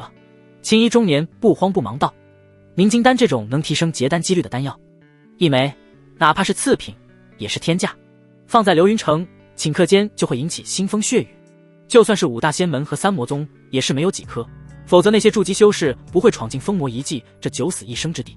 之所以稀少，一是因为灵药珍稀，二是缺乏主材料。这2种主材料现世几乎绝迹，只有一些古老的遗迹或者古药园才遗留我实力低微不去。叶不凡面无表情，心中却是冷笑。江陵霍家他倒是听说过，赵国有18个顶尖修仙家族，老祖都是结丹巅峰的存在。不说主材料是真是假，就算是真的，恐怕也是十死无生之地。叶不凡需要凝金丹，但他心性稳如老狗，不可能冒如此大险，这都不心动。青衣中年一愣，似乎第一次见到这么狗的家伙。好走不送。叶不凡直接下了逐客令，此人看似是筑基圆满，但总给他一种危险感，从始至终都没放松过警惕。道友是那位大名鼎鼎的张三吧？青衣中年沉默片刻，忽然道：霍道友这是何意？叶不凡瞳孔一缩，但神情却是不动声色。大袖中深处2张3阶困敌符悄然滑到手中。我修炼功法特殊，对阳煞之气很敏感，恰巧我又对上古典籍有兴趣，就搜罗了一些，其中记载着天煞真魔功的特性，阴煞或者阳煞，同时还记载此功法的筑基金丹2篇在天魔教。青衣中年笑道：你在威胁我？叶不凡眼神变得冰冷，一股杀机弥漫整个房间。张兄弟实力盖世，年轻一辈无人能及，我岂敢造次？青衣中年苦笑一声：我只是想找个强人合作取灵药，突破金丹。霍道友另寻他人吧。叶不凡眯着眼，心里琢磨怎么才能悄无声息地弄死此人。好吧，我去找其他人吧。青衣中年叹了口气，起身离去。当走到门口时，他脚步微顿，嘴唇微动，向叶不凡传音。随后他无奈道：如果这还不能打动张兄弟，那我也没办法了。叶不凡沉默了片刻后，扔出一枚令牌，道：封魔遗迹开始，你传讯于我。好，我名为霍云海，2个月后就恭候张兄大驾了。青衣中年眼前一亮，哈哈大笑后接过令牌，转身大步离去。叶不凡默然不语，临时一直跟着对方，直到对方走出数里之地，从南门离开的流云城。霍云海骗鬼呢？叶不凡冷笑，迅速收拾东西离开。而在他走后，青衣中年的身影竟是再次出现在客栈中。此时他的气质和之前大不相同，眼神深邃如渊，身形挺拔，不怒自威。老祖怎么对那人如此重视？门外走入一个身穿黑衣的妖异青年，恭敬道，脸上满是疑惑。青凤老祖乃是化形大妖，相当于人族的元婴真君，他身为直系后裔都入不了老祖的眼。可现在老祖居然对一个人类如此另眼相待，你可知天煞真魔宫的来历？青衣中年面色淡漠，眼神露出忌惮。那等不是魔宫，乃是出自十方域最古老的宗门神魔宗，有化神天君的地方。没想到一个小小筑基竟然修炼成了。青衣中年眉头紧锁，百思不得其解。神魔宗3大至高魔典，天煞真魔功是最难练的，神魔宗内数万年来也没有人能修炼成功。化神天君，妖异青年呆若木鸡。本座的真身无法涉足人族地界，现在不过是附身到人族修士身上罢了。虽说他弱了点，但天煞真魔功对我族有大作用，你尽量与他交好，等进入封魔遗迹，将他引到那个地方。叶不凡在流云城7拐8绕，足足换了几10个马甲，这才租了个偏僻小宅邸住了进去。客栈人流量大，做事终归不方便，必须调查清楚，此人绝对不是霍云海。叶不凡在院子里踱步，脸色阴晴不定，很是烦躁。在密殿，剑鹤真人都没能认出他来，一个筑基圆满竟然一语道破他的底细，这不能不让他警惕。金丹，但强如剑鹤真人也没给我这种感觉。那青衣中年仿佛望不到底的深渊，给他一种如芒在背之感，而其传音内容则是和功法有关。他的天煞真魔功只有筑基和金丹篇，体会到海量法力的叶不凡对后续功法极其重视，而那人知道后续功法的下落。修仙界百域广袤无尽，叶不凡身处的这片修仙界被称之为东仙域。赵国地处偏僻，四周还有数个修仙国度，比如元国、真武国、火云国，而最强大的莫过于极东的东土大唐，号称仙国。青衣中年言称后续功法在其他国度，说只要合作就给出准确信息。功法的事还早，不急。他答应合作，只是摆脱那神秘的青衣中年的权宜之计罢了。没90%活命的把握前，他压根不会去封魔遗迹。换了几10个身份，暂时还算安全，目前还是尽快提升修为实力。叶不凡心中涌出紧迫感，或许是运气不咋地，稳健成这样，结果遇见的全是大佬级别。随后他进入房间，拿出了祭符秘术天际符道秘法，同时刻画符箓，以多张符箓为祭品，可提高其中1张符箓的成功率，祭9成1，有极小概率提升至精品符箓。负面逆转，同时刻画符箓，以少张符箓为祭品，可提高多张符箓的成功率，祭1成9，有极大概率提升至精品符箓。叶不凡眼睛发亮，直勾勾盯着系统。符道深奥，画符成功率全靠符师的水平，100年符道造诣的符师或许10张能成功7、8张，这已经算高的了。换言之，这种秘术可以让人画10张符箓，祭符后能成功1张，对符师来说纯属鸡肋。但逆转过后，叶不凡画10张符箓，只需要记1张符箓就能成功9成，且大概率成精品。这种成功率在符道界简直逆天。发了！叶不凡有些激动，有了这秘术，他不用再担心临时耗空的问题，短时间内他可以迅速成功符道名家，财源滚滚，且一身符箓傍身，完全能力战假丹，面对金丹就算打不过也能全身而退。说干就干，叶不凡出门斥重金购置大量制符材料，大部分都是1、2阶，并未买3阶。画符需凝神静气，对画符手法和法力把控的要求极高，一下子成为3阶符师压根不可能。另一方面，就是他又没钱了，之前买灵药花了20多万，现在又买符纸和朱砂，临时花了将近30多万，直接宣告破产。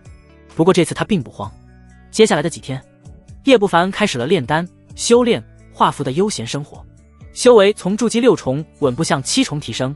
虽说越往后修行速度越慢，极品灵根也不例外，但在火龙丹、血凝丹这种9×9杂质的强大副作用下，叶不凡的修为进度依旧迅猛。从筑基6重达到其巅峰，极品灵根也得3-4个月，而他短短数日就达到了筑基6重巅峰。半个月后，叶不凡靠着大量的火龙丹的极品毒性，硬生生冲破壁障，达到7重。膨胀的法力波动让叶不凡安全感增了不少，而符道造诣进步更夸张，已经能利用秘术画出一阶顶级符箓了。就算是符道妖孽想达到一阶顶级符师的水准，也得5-6年，且成功率不高。而他除了入门费了很大功夫，之后靠着记符秘术，已经能够做到记忆成5了。记掉1张符，成5张。随着灵石增长，精气神增加，早晚能记忆成10。而后，叶不凡化名李斯，开始与刘云成的一些小符箓店合作，兜售符箓。虽然1阶符箓价格不高，也没有2阶受欢迎，但胜在量大，几天下来2-3万灵石入了账。选择画符太明智了，这来钱速度堪比抢劫。叶不凡感慨一番，站在书房中展开5张黄色符纸，提笔画符。以他现在的实力，结丹之下随便抢，不过终归是有风险的，万一遇到隐藏修为的金丹老六，哭都来不及。现在距离封魔遗迹还有2个月，那些为了提升实力进遗迹得机缘的家伙们已经疯了。叶不凡听一家店铺掌柜的说，现在流云城外面很多修士遭受抢劫，甚至有的被袭击者扒得连裤衩子都不剩了，而袭击者无一例外全是冒着黑气的魔修，好似整个流云城已经被魔修包围了。这里面80%有5大仙门的弟子。哼，打生打死抢的灵石还不如我躺在家里画符赚得多。叶不凡感觉自己现在的悠闲生活很不错，修为提升的稳如老狗，用不了半年就能进军金丹。2阶火龙符成了。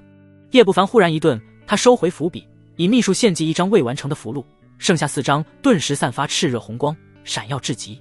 2阶初级火龙符，经过多日的尝试，终于成了2阶符师。叶不凡哈哈一笑，高兴至极。一个2阶符师最起码需要数十年才能达到，他只用了几天时间。接下来一段时间，他摒弃1阶符箓，专攻2阶。起初是2阶初级的火龙符，随着越来越熟练，加上秘术的逆天加成，他已经能画出2阶顶级符箓了，且成功率惊人。之后，叶不凡不再去小店铺，而是与那些大符箓店铺合作。如今流云城2阶顶级符箓供不应求，一经出售，半天时间就被一抢而空。随着时间流逝，灵石像流水一样入账，叶不凡逐渐从穷鬼走向土豪。他也储备了几百张2阶顶级符箓，现在单用符箓砸都能把小剑仙砸成重伤。修为方面更是突飞猛进，迅速逼近筑基8重。而流云城中随着大量符箓流入市场，一个叫做李斯的符师逐渐声名鹊起，瞬间引起各大势力的注意。2阶顶级符师太过稀少，流云城总共就3-4个，被城主府奉为座上宾，地位堪比金丹真人。叶不凡想瞒都瞒不住，原本冷清的宅邸瞬间爆满，拜访者络绎不绝，其中不乏3大魔教和5大仙门的人，都是过来拉拢的。一个宗门如果有2阶顶级符师，那将会源源不断的产出顶级符箓，对整个宗门的中下层实力都有极大增幅，拉拢手段更是五花八门。金丹修士亲自到访，魔道送美女，正道送灵石和各种天材地宝，这些无不彰显着2阶顶级符师的地位。让叶不凡意外的是，第一美人颜如玉也来了。不仅是她，叶不凡居然看到了小剑仙，还有剑鹤真人。没想到流云城出现了一位2阶顶级符师，且如此年轻，不知李符师师承何处，可有加入势力的打算。宅邸大厅中，几位金丹落座，其中剑鹤真人神情温和，笑着问道。他言语客气，并没有因为李符师筑基修为而轻视。而剑鹤真人身边，小剑仙一袭白衣，静静站着，兴许是遭受挫折，神情不再如以往那般霸道和高傲，冲叶不凡露出微笑，眼睛里闪着期盼。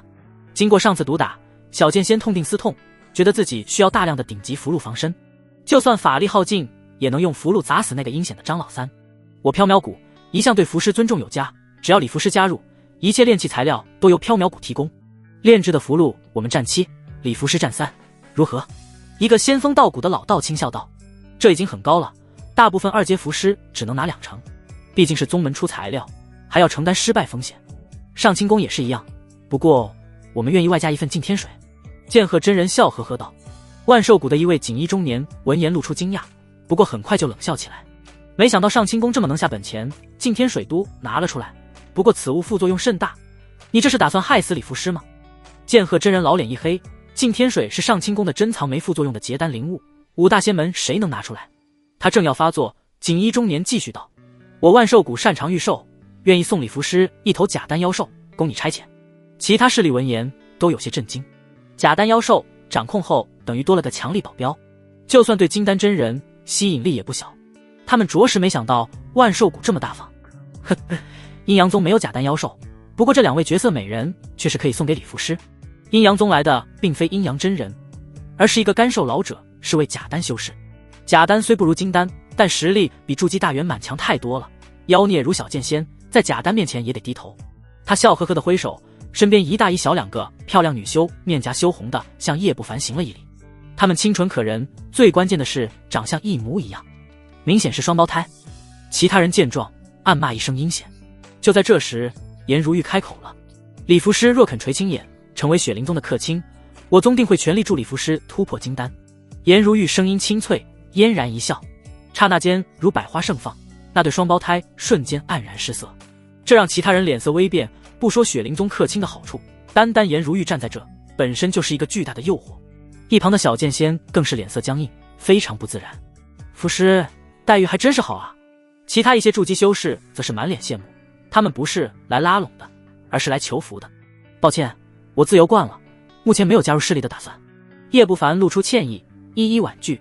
这些条件对别的2阶符师很诱惑，但对他没什么用。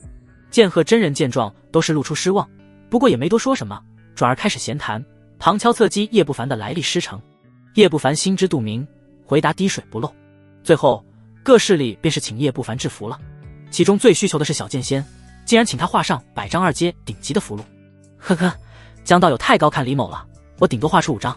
叶不凡嘴角抽搐，不咸不淡的回应：5张，恰到好处。若是不想表露出明显敌意，他甚至1张都不会卖给上清宫的这些人。小剑仙顿时失望。除了他，颜如玉则是请叶不凡炼制10张破阵符，这种符能破开阵法，比一般2阶顶级符箓还要难画。虽难，但掌握逆天秘术的叶不凡完全能画出来。不过他拒绝了。红颜祸水，这女人背后一大堆追求者，和她走得太近，那是自找麻烦。此符我也知道难以制作，但小女子只能依靠李福师了。颜如玉轻叹，一双明眸难免失望。他买过李福师的符箓，其中不乏精品，很明显技艺比刘云成另外3位符师高得多。他想在封魔遗迹中寻得那宝物，破阵宝物必不可少。李某水平有限。叶不凡摇摇头，随后与各大顶尖势力谈笑风生。几个金丹向叶不凡请教符道，后者则是请教修炼之道，气氛融洽至极。直到傍晚，双方商定一些符箓交易。叶不凡正好借此机会获取3阶材料，言称尝试3阶符箓。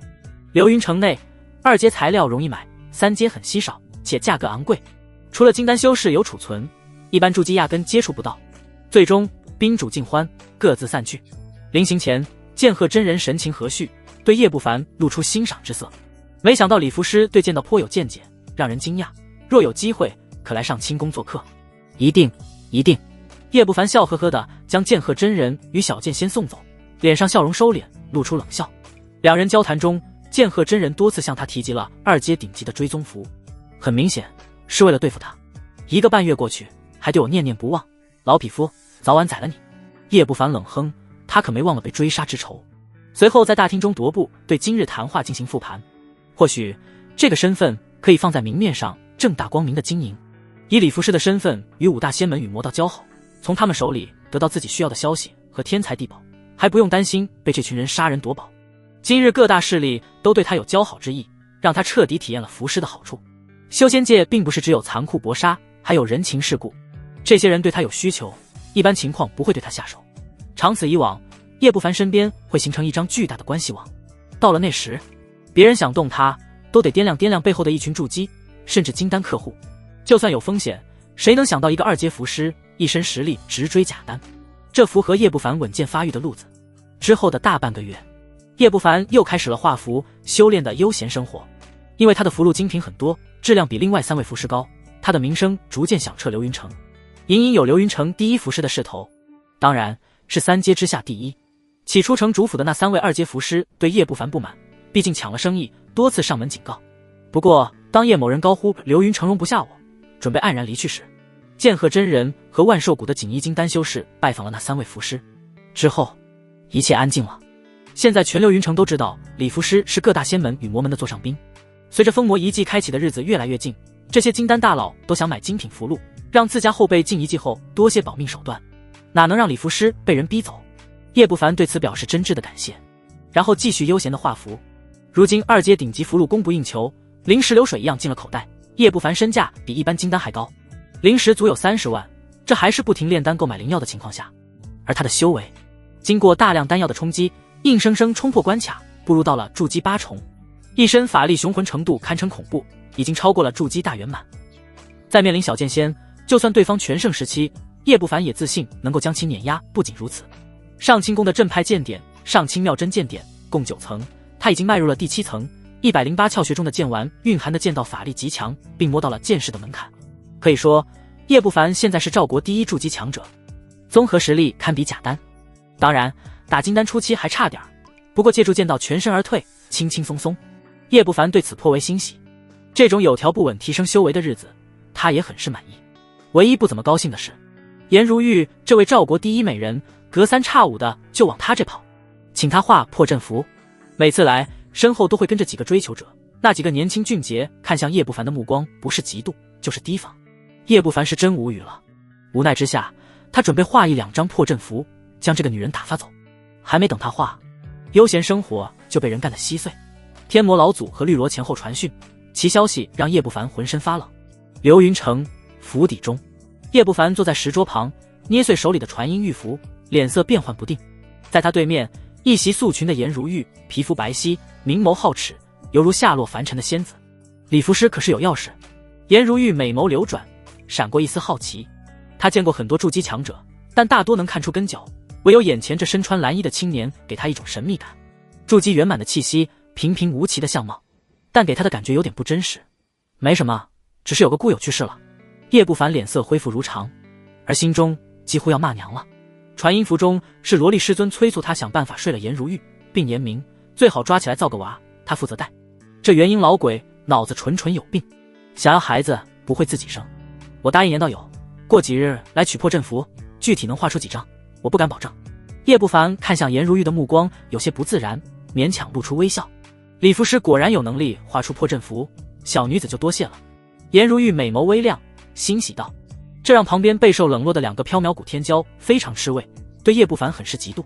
缥缈谷与雪灵宗亲近，2家不乏联姻。叶不凡颔首表示送客。颜如玉微微一礼，起身带起一阵香风，款款离去。到了府门前，他转身侧眸看了叶不凡一眼，黛眉微蹙。不知是否错觉，他总觉得这李福师对他的态度很疏离。我像洪水猛兽吗？颜如玉心中郁闷，他本来还打算教好此人。师尊远在万里，是怎么知道我没死在任务中的？而且他似乎对我的行动了如指掌。颜如玉走后，叶不凡脸色眉头紧锁。他在天魔教可没有魂牌，天魔教高层甚至已经觉得他死在了小剑仙或者张老三手里。元婴真君神通到底有多大？叶不凡环顾空荡荡的府邸，莫名有种被窥探的感觉。罢了，过段时间回去复命。叶不凡心有定计。流云城中有雪灵宗的金丹真人，且颜如玉身边从未断过追求者，就算完不成任务，师尊也不会太过怪罪。到了晚上，叶不凡开始画破阵符，一口气花了15张，相当顺利。其中他打算2张卖给颜如玉，剩下的自己留着，以后可能用得着。现在已经能够做到技艺成8了，灵石也够，完全可以画3阶符箓。叶不凡脸上露出喜色，有了3阶符箓，他才能在金丹修士面前有反抗之力。不过很快，他的脸色再次难看下来。从储物袋拿出一枚令牌，其上传出一道讯息，这是他与绿萝的传讯令牌，互相一直有联系。柳望川，我还没找你算账，你先到我的地盘找茬了。叶不凡眼眸闪过阴沉，任务之事压根就是柳望川假借长老之手发布的，想要算计他和小剑仙。现在对方计划失败，损失惨重。根据绿萝所述，1个月前陆陆续续有教中弟子以拜访的名义到魔影峰1号院，想从他口中旁敲侧击叶不凡的生死。绿萝也是聪明，一问3不知。直到几天前，柳望川终于忍不住亲自登门，话里话外都在威胁，想要得到叶不凡的下落，获取有关10大筑基身王的详细过程。他不可能知道张老三就是我，不过这人城府太深了，比小剑仙难对付。叶不凡把玩着令牌，眼神眯起。若不是他修为强悍，他现在已经被此人抓起来拷问了。小剑仙身上的真火兽丹和成套法器也会落入此人之手。不对，他是怎么知道我没死的？叶不凡一顿，猛地看向天魔教的方向。柳望川似乎认定了他没死，否则怎么可能一连1个多月不停派人去1号院？除了萝莉师尊，所有人最多猜测他可能没死，而不是断定。除非绿萝背叛。叶不凡脸色阴郁，在房间中来回踱步。绿萝知道他是张老三，造处术和傀儡的存在，更知道他的修为。不过可能性不大，魂血在我手里，心中起恶念我会有察觉。叶不凡很快否决了。掌握魂血，能感应到奴仆对主人是善是恶。无论如何，柳望川这个祸害都不能留了。叶不凡眼中闪过果断与狠辣，最好让柳望川无声无息的死去。叶不凡眼神冷漠，在天魔教杀一个教主真传，风险很大。谋划得当，风险降到最低。叶不凡闭上眼，脑海不断推演万全之策。而接下来的时间，叶不凡表面如常，依旧画符修炼，不过与各大势力的交易却是有了变动。他只要3阶妖兽的兽皮，以此制作3阶符纸。5大仙门与魔道的金丹修士虽然有点意外，但也没太过吃惊。2阶顶级符师想要画3阶符箓，突破3阶符师很正常，不过没人看好，毕竟难度太大，整个赵国3阶符师一只手都能数得过来。除此之外，叶不凡暗中打听能增幅突破金丹几率的秘术、功法等等。突破金丹的死亡率太高，如果失败，非死即伤，且失败一次，下次凝丹成功的概率几乎等于0。他得到的真火兽丹和净天水只能提升品质，并不能提升突破金丹的成功率。让叶不凡失望的是，刘云成压根没有提高突破成功率的办法。5大仙门和魔道倒是有，不过都是绝密，而且只能提升1-2成的几率，只能回天魔教向师尊打听了，希望有那种大副作用的秘术。叶不凡无奈。而随着时间流逝，封魔遗迹开启之日越来越接近，一些势力陆续从流云城中撤走，叶不凡的生意冷清了不少。不过他已经赚得差不多了，3阶兽皮也积累了一些，对此并未在意。这一日，万寿谷的锦衣金丹来府邸与叶不凡告别。这段时间双方合作最多，关系最好，主要是这魔道宗门擅长御兽，弟子本身的战斗力并不高，很需要防身符箓。李副师，今日我就要离开，准备让弟子进入遗迹，你若是想，我可以让门下弟子带你进去，保你性命无忧。锦衣金丹号百兽真人，他坐在石桌旁，哈哈一笑，真挚邀请。你们万寿谷那群魔崽子，吃人不吐骨头，还不如跟随我真兰楼弟子进去。旁边一个灰袍中年冷笑，他乃是5大仙门之一的真兰楼的金丹长老，以前没出现过，近期因为闻名叶不凡精品服饰的名头，才来流云城交易的。仙门中真兰楼存在感最低，门内服师只有2-3个，且水平一般。滚！你们正道也没几个好人。百兽真人冷喝，看灰袍中年不顺眼。叶不凡见状，摇头笑道：多谢2位前辈厚爱，我这人贪生怕死，可不敢去遗迹，而且我正处于冲击3阶的关键时刻，无暇分身。2位金丹闻言再三邀请，可惜皆被婉拒，这让他们有些失望，本来还想临走前拉拢一下。3阶服师太难，而且危险，李服师还是小心为好。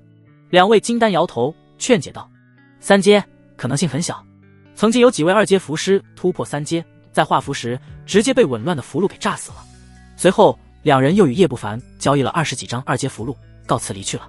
等他们离去，叶不凡回到书房，片刻后凝神静气，右手握笔，于3张红色符纸上挥毫，法力涌动，时快时慢。逐渐的，叶不凡额头见汗，噗！终于一声轻响，在叶不凡施展祭符秘术下，其中1张符箓燃烧成灰，而其他2张却是光芒大盛，竟是传出金戈之音，波动骇人。这一幕若是让百兽真人与灰袍中年看到，恐怕要惊得下巴都要掉下来。3阶初级攻击符箓金光符成，叶不凡不禁反喜。3阶符箓对符师的掌控力要求太高，叶不凡失败了好几天，压根撑不到施展祭符秘术，如今终于成功了。得亏有秘术的副作用够逆天，记忆成久，否则想画出3阶符箓，叶不凡的奋斗上100年。唯一可惜的是，画3张符是极限，3阶符箓只能少量产出。叶不凡摇头想了想，便哑然失笑，自己似乎有点急躁了。积少成多，早晚会掌握大量3阶符箓，到了那时战力会相当可观。接下来的10日，叶不凡白天制作3阶符箓，晚上则是炼丹、嗑药、修炼。筑基8重的修为稳步向筑基9重精进，用不了多久就能达到筑基第9重，正是准备结丹事宜。期间剑鹤真人带了几个徒弟和自己本族人，跟叶不凡打了个照面。几大势力中，除了万寿谷，就属剑鹤真人拉拢叶不凡最热衷，不断拉近关系。上清宫作为第一正道势力，并不缺符师，剑鹤真人多次暗示，想请他到本族当符师客卿。江家是18大顶尖修仙家族之一，对此叶不凡相当无语，真不知道这剑鹤真人得知自己身份后会不会当场气死。眨眼又过了数日，距离封魔遗迹还有半个月时间，流云城中越发冷清，顶级宗门大家族的骄子几乎走光了。叶不凡画了一些符箓，准备妥当后，以参加故友葬礼的名义宣布离开流云城。消息流出，城主府的那3位符师喜极而泣。叶不凡来流云城2个月，这段时间他们的生意被叶不凡挤得老惨了，为此他们表示热烈欢送。城门口，2个耄耋老头拄着拐棍冒风而来，旁边还有一个黄脸中年人，这3人便是城主府的符师。李符师参加故友葬礼，可要多待些时日，最好住个几10年。一个老头拍着叶不凡的手，满脸的喜悦。是极是极。其他2位符师连连附和。叶不凡脸皮微抽，他是参加葬礼，而不是婚礼，懒得搭理这几个。他朝着另外几人道：“剑鹤前辈，严道友，告辞了。若是有暇，来凉州江家坐坐。”剑鹤真人笑道：“非常和气。”旁边小剑仙更是拍着胸脯道：“我江家定会好生招待李符师，雪灵宗也是欢迎，说不定李符师能找到自己的道侣呢。”颜如玉俏脸明媚，风姿绰约。前段时间他从叶不凡手中购买到破阵符，越发觉得此人不简单。而他的一颦一笑颠倒众生，令剑鹤真人身边那些年轻弟子呆滞了许久，饶是叶不凡也是心跳加快。祸国殃民，他对颜如玉愈发警惕，脸上却是不动声色。寒暄了几句，叶不凡大步朝着城外荒野走去。等他走后，几人笑容这才收敛。师尊，您贵为金丹大修，赵国10大金丹之一，何至于对一个符师屈尊相送？就算是交好，由我们这些小辈来就是了。一个紫衣青年皱眉道，他名为陆游，剑鹤真人的大徒弟，实力比叶不凡杀的莫寻欢还要强上一筹，仅次于小剑仙。以师尊的实力，就算是一般的金丹修士，也不值得这般对待。更遑论2阶符师。符师这职业虽好，但修仙界终归以实力为尊。那人是筑基，200年后不过黄土一抔。旁边一个马脸青年也是不减，他名为乌鹤，筑基圆满修为，也是剑鹤真人的徒弟，看似年轻，实际已经50多了。一个2阶符师的确算不得什么，其他顶尖势力的那群金丹修士之所以对此人这般客气，那是因为封魔遗迹的缘故。若非如此，那群人顶多欣赏，而不是屈尊拉拢。剑鹤真人眼眸深邃，淡淡道：“修仙界修为越高，地位越高。李斯只是2阶符师，与金丹之间的地位悬殊，运气差了，可能被哪个金丹抓走，当作制服工具。当然，3阶符师另当别论。本座亲自教好，还不是为了江家。”剑鹤真人轻叹，江家除了江一剑，其他人实力难以入眼，拉拢李符师是为了增强中下层实力，同时为将来的大变故做准备。回去吧，你们好好修炼，时刻为遗迹做准备。剑鹤真人挥挥手，转身离去。陆游和乌鹤等人纷纷称是。快到了上清宫所在的府邸，乌鹤身形一顿，打了招呼，转身向另一边街道走去。叶不凡走出流云城不远，找个丛林，易容成一个紫袍中年人，取出一件普通的飞剑法器，向东南方向疾驰。这并非天魔教的方向。2个多月过去，叶不凡不知道剑鹤真人还有没有在天魔教的路上安排眼线。谨慎起见，他打算绕路，一路飞行。下方山川与河流不断倒退。就在叶不凡掠过一片山林没多久，一道满脸刀疤、身披绿袍的青年男子从林间飞起。他盯着数里外往前飞行的叶不凡，眼神微闪，随后遮掩气息跟了上去，似是个劫道的魔修。而对此，叶不凡仿佛没察觉，依旧往前方疾驰。2人一前一后，足足飞出了半天。此时距离流云城已经有100里。这是泽州的地界。绿袍男子望着前方还在飞行的人影，环顾四周，有些犹豫。泽州万寿谷的势力范围，贸然进去，搞不好会被万寿谷的那群弟子给围剿死。就在经过一片山谷之时，绿袍男子望了望远方疾驰的人影，做出了决断，转身就走。相比较而言，小命最重要。可刚转身，一张阴沉至极的脸就出现在身后，无声无息，距离不过10丈。你！绿袍男子脸色巨变，猛地后退，一手握住符箓，一手握住一柄飞刀法器。追了我一路，现在想走，是不是晚了？叶不凡面无表情，看来碰上了硬茬。之前就发现阁下气息怪异，似乎比寻常筑基圆满要强，现在看来果不其然。绿袍男子眸光闪烁，苦笑道：同为筑基圆满，能在他毫无察觉的情况下布置幻象，并且真身出现在他身后，单凭这点，眼前之人就不是他能对付的。只要交手，他必死。你是谁？叶不凡淡淡道。在下只是想在进入封魔遗迹前多捞几票，增强实力。只是没想到阁下实力这么强。绿袍男子拱手道，满头冷汗。哦，劫修？我不太喜欢劫修。叶不凡挑眉，眼神闪动冷光。在下愿将所有东西奉上。绿袍男子脸色微变，咬了咬牙，将储物袋拿了出来。他相当果断，果断到叶不凡都不可思议。这样子好像是专门送宝似的，有意思。像你这般有眼力见的劫修不多见。叶不凡轻笑，隔空一抓，将储物袋抓到手中掂了掂。罢了，看在你聪明的份上，懒得杀你。叶不凡意兴阑珊地摆了摆手，转身踩着飞刀法器继续前行。眨眼飞出了10几里，而绿袍男子在原地驻足了好一会儿，直到彻底看不见叶不凡的身影，他这才长松口气。此时后背已经被冷汗打湿了，让他有些不舒服。不过他已经顾不了这么多了，这家伙能无声无息出现在我身后，实力绝对不亚于江师兄，是张老三无疑。绿袍男子想到储物袋没了，心疼的厉害。他恶狠狠瞪了叶不凡离去的方向一眼，驾驭仅剩的飞剑，朝着流云城的方向迅速飞遁。面对一个能重伤江师兄的狠人，他能打赢的几率太低。然而就在这时，头顶上一道声音冷不丁的响起：你比江一剑聪明，可惜不该追踪我。是谁告诉你我的行踪的？那声音很轻，但落在绿袍男子耳中却如炸雷一般，浑身汗毛倒竖。他猛地抬头，豁然发现上空一个人影正低着头看着他。这人怎么跟鬼一样？绿袍男子吓了一跳，二话不说催动自己的飞剑。他出道这么多年，暗中打家劫舍的事儿也干过不少，反应速度那是相当快。唰一声剑鸣响起，绿袍男子踩在飞剑上，遇剑就跑，眨眼跑出了10里地。他虽为筑基圆满，自负实力不俗，但那得看对上谁。午夜黑手张老三如今在赵国已经被列进了魔头榜前10，凶名赫赫。既然能把上清宫第一剑修小剑仙给重伤，也能把他重伤，不，甚至把他打死。只要逃回流云城，就能请师尊杀他。我上清宫剑修一门，擅长速度，远超一般的筑基圆满，他绝对追不。绿袍男子对速度相当自信，可还没等想完，飞剑骤然停住。在他前方，叶不凡面无表情的站立，明明身形单薄，但仿佛一座山横在那，充满了极致的压迫感。我上清宫的剑道速度天下第一，你怎么可能追得上？绿袍男子大惊，立马掉头，化作一道绿光朝着另一个方向飞窜。他的速度很快，但叶不凡更快，犹如一道血色闪电，眨眼间追上，再度定在绿袍男子前方。一双眸子冷悠悠地注视着他。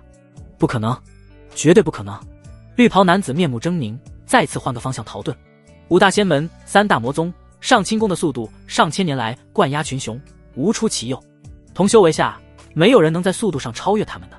可眼下，他却被轻易追上，如何能相信？然而残酷的现实重重给他了一击。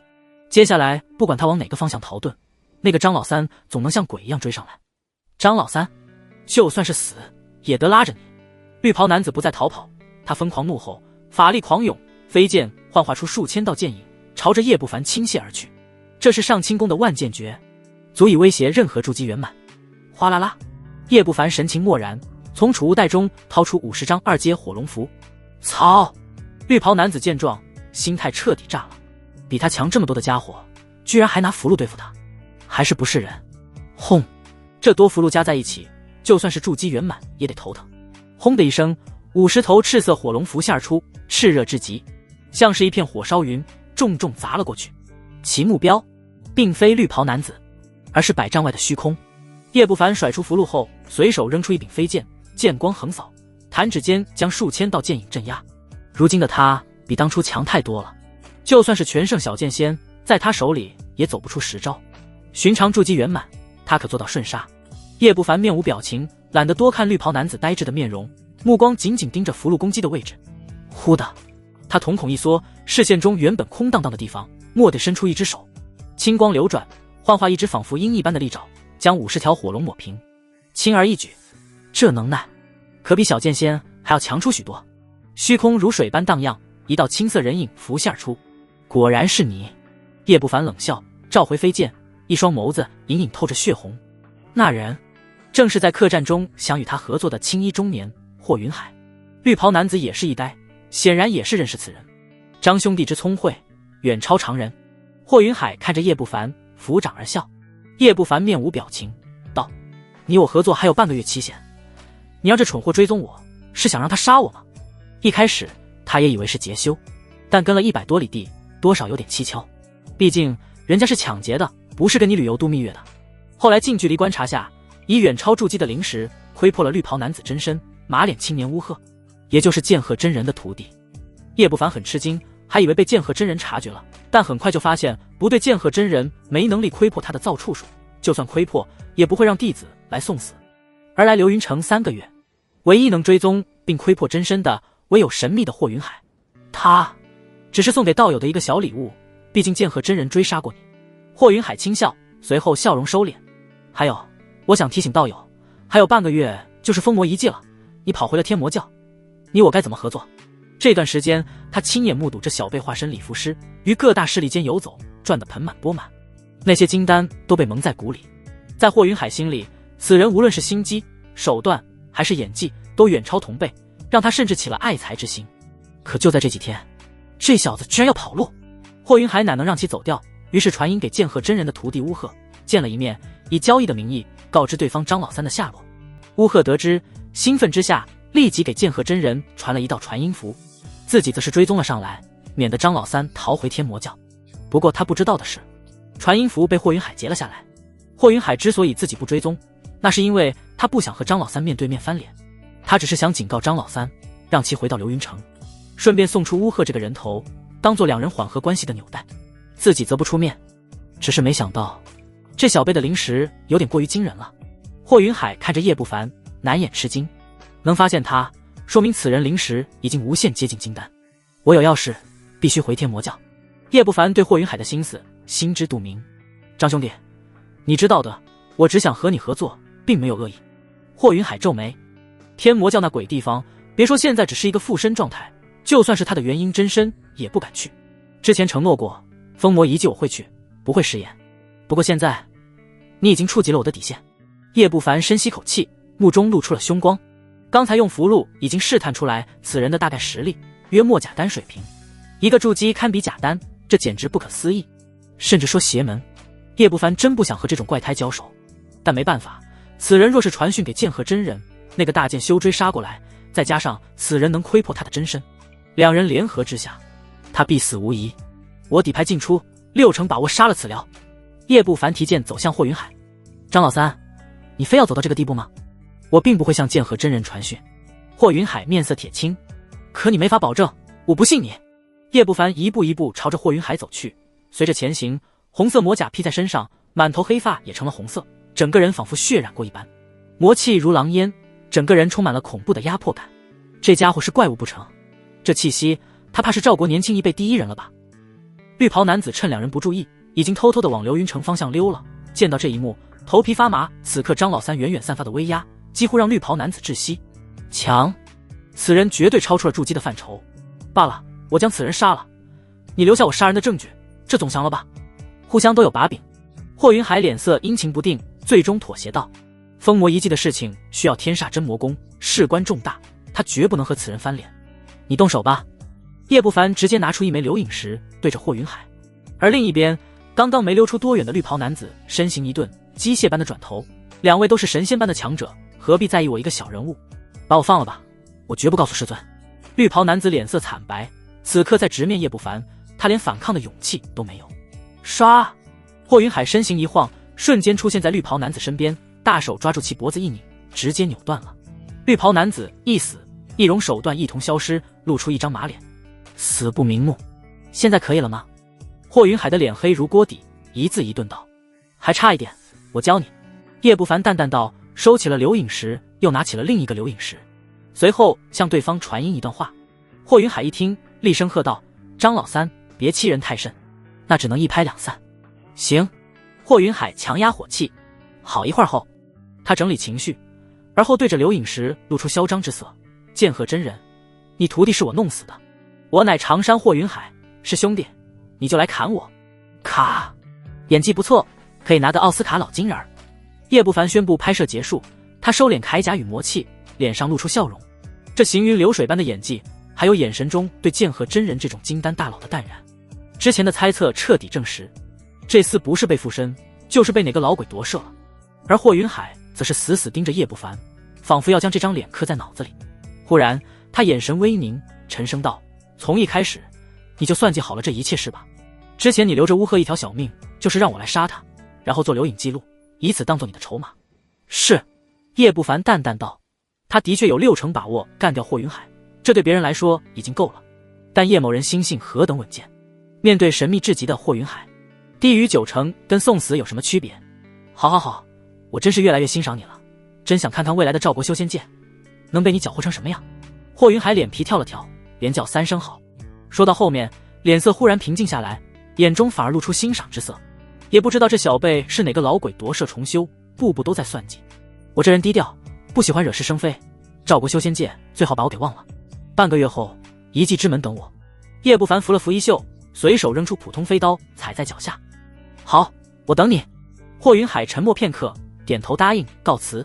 叶不凡拱手转身御刀而行，约莫飞出了10里地，心中警惕这才放松下来。随后边赶路边复盘今日的一切，一些细节方面应该没什么问题，只是这夺舍霍云海或者附身的家伙到底是什么人？叶不凡眉头紧锁，他如今的灵识已经堪比金丹，强大至极，但依旧看不穿此人。如果有机会就搞死他，此人不死，我寝食难安。叶不凡心里琢磨，渐行渐远。和他同样想法的还有霍云海。老祖，此人如此不识好歹，何不直接将其强行带进封魔遗迹，为我们做事？须臾，一个身穿黑衣妖异青年从下方飞起，正是化形大妖的后辈子孙。他满脸煞气，显然对叶不凡很是不满。一个筑基居然对老祖如此不敬，他怎能忍？老祖只要狠狠折磨一番，他会乖乖配合的。妖异青年恭敬道：建议现在就把那厮给抓来。愚蠢！此人若是这么简单，本座早就动手了。他杀同阶修士跟踩死蚂蚁没区别，你能做到吗？霍云海斥责道。这80%是个夺舍重修的老鬼，就是不知道是哪个。霍云海盯着消失在天边的人影，双眸泛着妖异的光。他虽是附身，但还是能动用一丝神识的。神识比灵识强大太多，所以能窥破对方的易容秘术。不过这已经是极限，他看不透叶不凡的本质。夺舍重修的老鬼，妖异青年一惊，脸色难看。如果是夺舍老鬼，那实力就不是寻常修士能比的了。等封魔遗迹试了，将此人干掉吧，留着始终是个祸害。霍云海淡漠道，转身离去。可刚走出2里地，远方出现一个小黑点，小黑点迅速放大，仿佛瞬移一般，不过2个呼吸就跨越了数百里距离。距离近了，霍云海看清了来人相貌，那是一个身材娇小玲珑，脸上带着婴儿肥的可爱女孩，看起来人畜无害，但所过之处虚空都在扭曲崩溃，骇人至极。原来是天魔老祖。失敬。是。霍云海见到此女，脸色巨变，刚要说什么，注意力就被可爱女孩身上的黑裙吸引住了，声音戛然而止。黑裙子！霍云海仿佛见鬼了一般，疯狂后退。旁边跟着的妖异青年脸色唰的一下，瞬间惨白。还没等2人遁逃，后方一个身穿白裙的少女堵住了去路。她的长相与黑裙少女一般无二。白裙子！霍云海看到白裙少女不禁反喜，赶紧往那边靠拢。赵国元婴都知道，天魔老祖早年一人分出2道意识，分别拥有各自的身体，一人为善念，一人为恶念。善念心怀仁慈，从不杀人，伤人的事情都很少，但恶念数百年来死在手里的修士没有100万，也得有大几十万，其中不乏妖族的几位大妖。霍云海本尊来了都得绕路走，不知天魔道友找我有何事？霍云海靠近白裙萝莉，露出真挚的微笑。白裙萝莉歪着脑袋没有说话，黑裙萝莉则是目光悠悠地打量着霍云海，像是看着一道美味的食材。清风，你胆子不小，我徒弟你都敢算计？什么？张老三是你徒弟？霍云海神情变了又变。你徒弟不是叶部，那家伙身上到底套了多少层皮？霍云海反应过来，气得不行。他从未见过有哪个修士往身上死命套各种身份的，先是张老三，然后是礼服师，现在又冒出个叶不凡。妖异青年也是傻眼，把你本尊叫过来，我要吃油炸凤翅。黑裙萝莉盯着霍云海，舔了舔小粉舌。为了那个死对头，他一直关注着叶不凡，只是不能靠近流云城。霍云海闻言脸色发绿，赶忙看向白裙萝莉。天魔道友放心，令徒我不会对其下手，只是请他帮个小忙。您看，他指了指黑裙萝莉，希望这位能解决一下。现在我打不过他。白裙萝莉露出不忍，随后摇了摇小脑袋。霍云海脸色瞬间难看，沉默了半晌，咬了咬牙道：好，等会儿我给你。翅膀没了还能再生，可若是惹怒了黑裙子，那就不是一个翅膀就能解决得了。妖族那位魔龙都护不住他，这女人就是个疯子。我还要你们妖族的血神花，以及能增加诞下子嗣几率的秘方。黑萝莉大眼睛一转，伸出了白嫩的小手。霍云海，阿啾。叶不凡打了个喷嚏，莫名升起一丝寒意。是谁在咒我？叶不凡皱眉，随后摇摇头，看向面前的天魔山脉。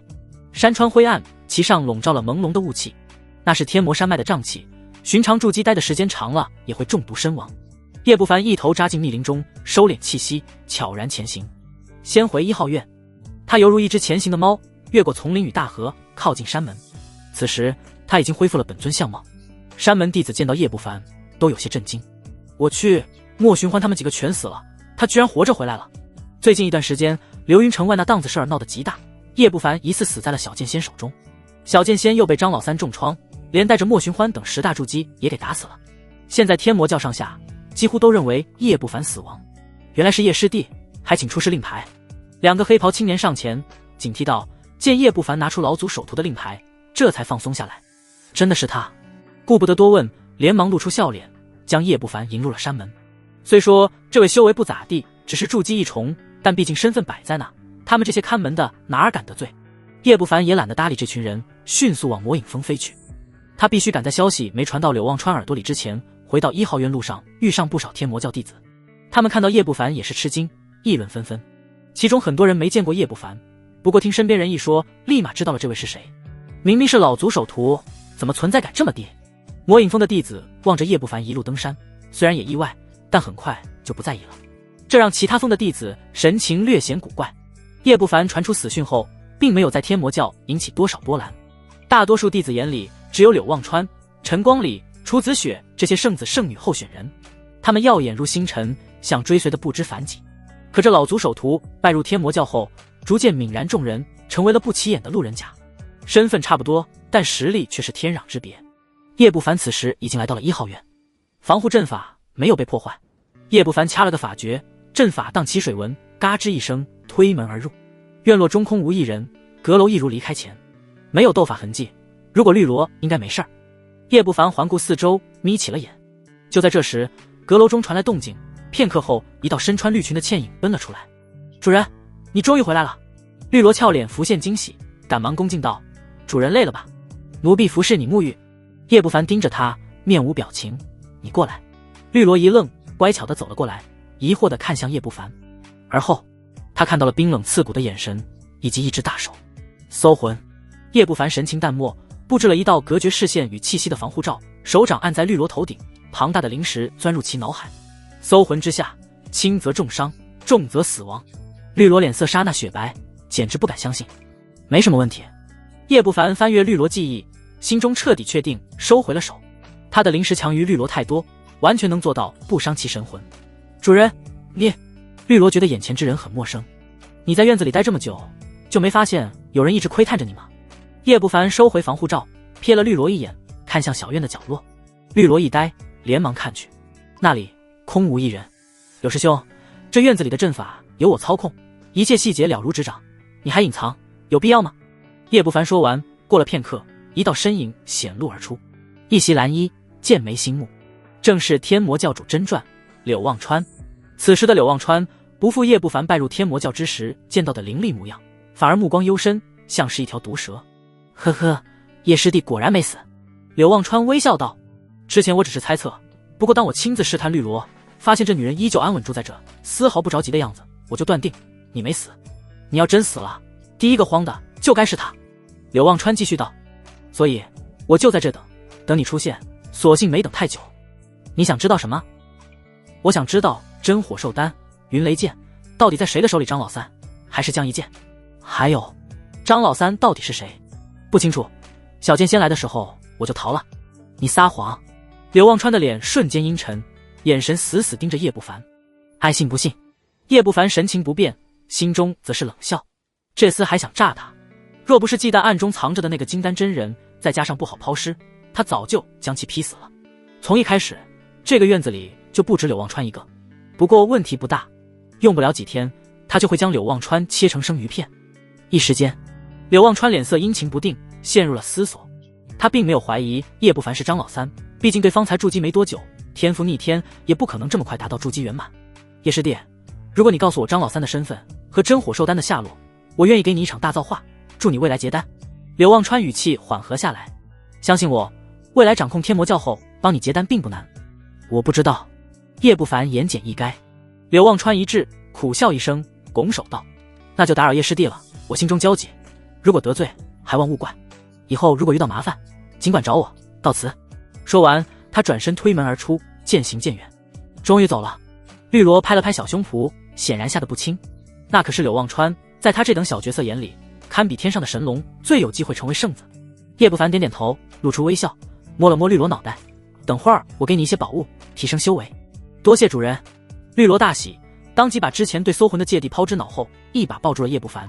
山峦之处让他感受到了柔软与弹性。拿着储物袋去吧。叶不凡拿出一个储物袋，顺着绿萝白嫩脖颈滑进了幽深之中，引得绿萝俏脸通红，羞涩地跑走了。叶不凡望着其背影，神情收敛。如果绿萝背叛，他会毫不犹豫地杀死，既然没有，那依旧是自己人。对自己人，他从不吝啬。叶不凡转头看向院墙，双眸灵光闪烁，赫然看到一道中年身影悄然离开，追随柳望川而去了。我记得给我发布任务的是魔剑风月长老，那位就是吧？拜入天魔教之前，他见过此人站在魔剑上人身后，金丹初期，地位远不如当初下令搜查他的徐长老。看来这厮经常混在柳望川身边，以我现在的实力，对抗能做到，杀就不太可能了。叶不凡想了想，最终否决了某个冒险的决策，他打算破入金丹，再把这老匹夫宰了。那时把握9成9，转身回到阁楼中，吞了几颗极品毒丹，盘坐在床榻上炼化。他想尽早达到筑基9重。距离1号院不远处的假山后面，柳望川抹撒着手里的魂幡，静静等候。请。一个身穿藏青蟒袍的短须中年走来，柳望川赶忙上前行礼，紧张询问道：岳师叔观察的如何？他探查叶不凡只是表象，岳师叔才是此次重点。一个人说谎，表面再镇定，其神魂都有相应的波动，常人无法探测。不过岳师叔手里有能感知神魂波动的秘宝，他的确说谎了。这么说，他知道张老三身份或者真火兽丹的下落。柳望川眼帘低垂，露出一丝寒光。为了真火兽丹，他苦苦谋划许久，结果半路杀出个张老三，他怎能甘心？张老三当初断了厉逵的2条腿，现场清理得干干净净，显然是个谨慎之人，区区叶不凡怎能得知？岳师叔嗤了一声道：估计张老三吓唬了他一番，因而不敢说出那一天的事情。我只想知道当天的细节。张老三的功法、法术、法器，细查之下，天魔教总有符合之人，这般抢手能有几个？柳望川咬牙切齿道，他恨张老三，连带着撒谎的叶不凡也恨上了。岳师叔想了想，提出建议：古河不是辞去了任务殿弟子的职位吗？他想入封魔遗迹闯一闯，需要你的庇佑，你安排他去接近试探吧。柳望川闻言思索片刻，希望在封魔遗迹之前说出真相，否则我从遗迹回来后不能杀他，也得让他脱层皮。若非顾忌老祖首徒的身份，如叶不凡这种小角色早就抓起来搜魂了。他的行动迅捷，当晚唤古河来了一趟圣山。圣山乃是天魔教主和未来圣子的道场，独立于6大峰。柳望川是教主真传，自然也能在这修行。柳师兄放心，我保证完成任务。古河一脸兴奋，恭敬从柳望川的玉楼中退出。他只是筑基4重，按理说没资格成为柳望川心腹，但现在却是一个绝佳的机会。回到住所后，他仔细盘算怎么撬开叶不凡的嘴。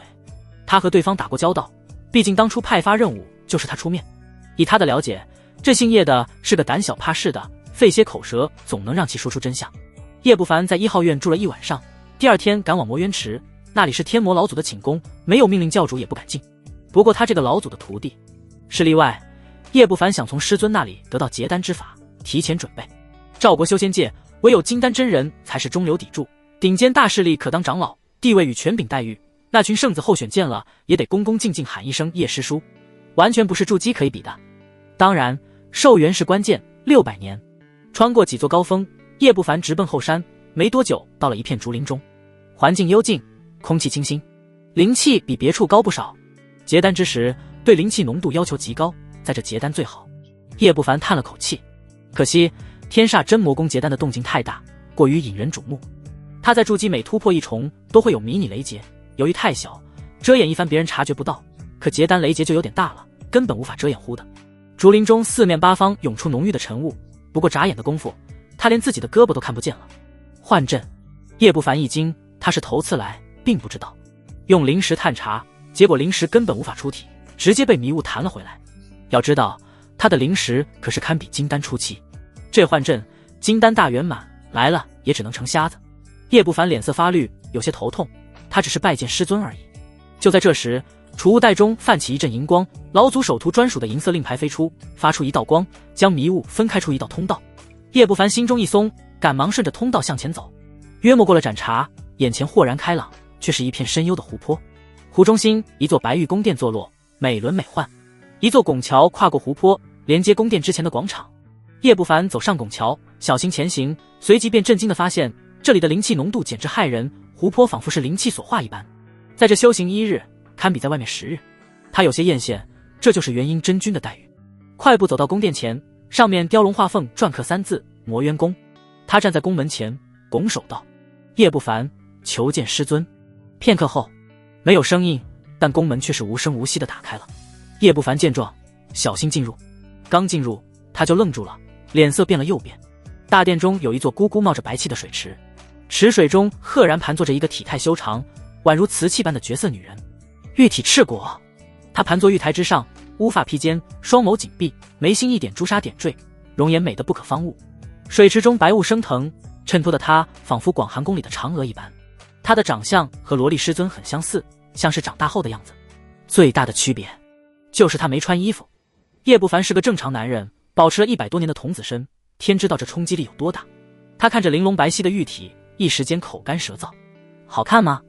一道冷悠悠的声音在背后响起。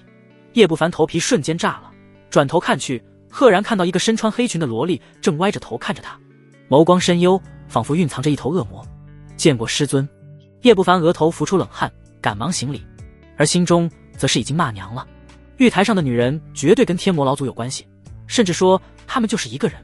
这不是巧合，师尊故意让我看的。他想干什么？叶不凡一颗心跌入谷底，尽管场景香艳，但他无福消受。想要吗？黑裙萝莉上前，一股体香钻入叶不凡鼻尖，带着极致的诱惑。不敢，你的身体反应出卖了你。你想弃尸？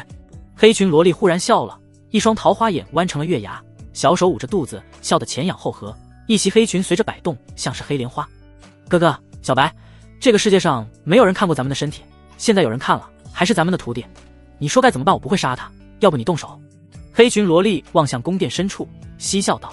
叶不凡见状，脸色巨变，忍不住倒退2步，冷汗都下来了。不管这话什么意思，但眼前这师尊明显有点神经质，不，简直病态。宫殿中一片寂静，没有人回应。你并不善良，不用压制恶念，释放出来。黑裙萝莉看向大殿深处蛊惑道，声音清脆，悦耳动听，但听在叶不凡耳朵里，只觉得浑身冷飕飕的。见还是没反应，黑裙萝莉有些失望，不过随着她大眼睛转动，娃娃脸上再次浮现笑意，模样可爱，仿佛能掐出水来。知道我为什么收你为徒吗？黑裙萝莉背着小手围着叶不凡转了2圈，啧啧道，以前只是有点见猎心喜，好奇下品阳灵根怎么成天道筑基的，现在我越来越对你好奇了，几个月时间就从筑基1重提升到8重，就算吞灵丹妙药也不可能这么快。黑裙萝莉歪着小脑袋，桃花眸流光溢彩，可能徒儿身怀某种神秘的体质吧。叶不凡瞳孔收缩，脸上却是不动声色。他心中有些后悔，这师尊很明显在和某个存在较量，自己根本不该在这个时候来。哥哥，这个理由好，我信了，你的秘密我不再深究。黑裙萝莉桃花眼带着魅惑，娇小身躯贴近叶不凡，吐气如兰道，你有3个师尊，想不想欺师？3倍快乐哟。叶不凡看着近在咫尺的樱桃红唇，闻着香味，眼皮跳动。见鬼的3倍快乐！面对一个精神状态越来越病态的师尊，他只想远离，但紧接着他就头皮发麻的发现，身体像是被一只大手束缚，难以动弹分毫。师尊！叶不凡脸色阴沉，修为疯狂运转，一双眼眸变得血红，不断压抑内心的怒火。他不蠢，今日来此，他听了不该听的，见了不该见的，可以说他半只脚已经踏入了鬼门关，再苟也没办法苟下去了。这是要他死。师尊，我只想活着，只想长生。他日若修为有成，必报答师尊的恩情。叶不凡一双眼睛越来越红，一字一顿，还请师尊让我离开这里。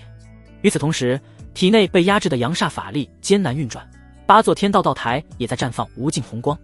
说想不想弃尸？黑裙萝莉没有回应，反而更加贴近叶不凡，小脸几乎贴到了后者的脸上，声音循循善诱，隐隐带着一丝急促，似乎在压制着什么。轰！就在这时，原本无法动弹的叶不凡身上爆发出冲天血光，满头红发飘摇，天煞真魔功被运转到极致，庞大的法力波动席卷，威压不知强出小剑仙柳望川支流几何。我只想活着。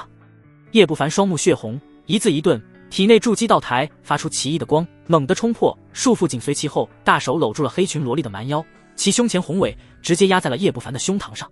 两人距离本来就近，这一下子黑裙萝莉的阴唇直接对到了叶不凡的嘴上，触感柔软香甜，气氛旖旎。但叶不凡现在哪还有暧昧的心思？云雷剑从储物袋飞出，随后右手锁住其柳腰，左手握剑，闪电般的刺向黑裙萝莉的眉心。就算是元婴，但到了生死危机，浮游亦有撼树之勇。说起来快，实际上不过一眨眼的功夫。黑裙萝莉似乎也没料到叶不凡居然能冲破束缚，感受着叶不凡的男子气息与嘴唇的触感，一张娃娃脸露出惊慌，顷刻间升腾起红晕，又羞又恼。轰！元婴修为爆发，他抬手一把打飞了云雷剑，娇躯脱离叶不凡的大手，瞬间退出100丈。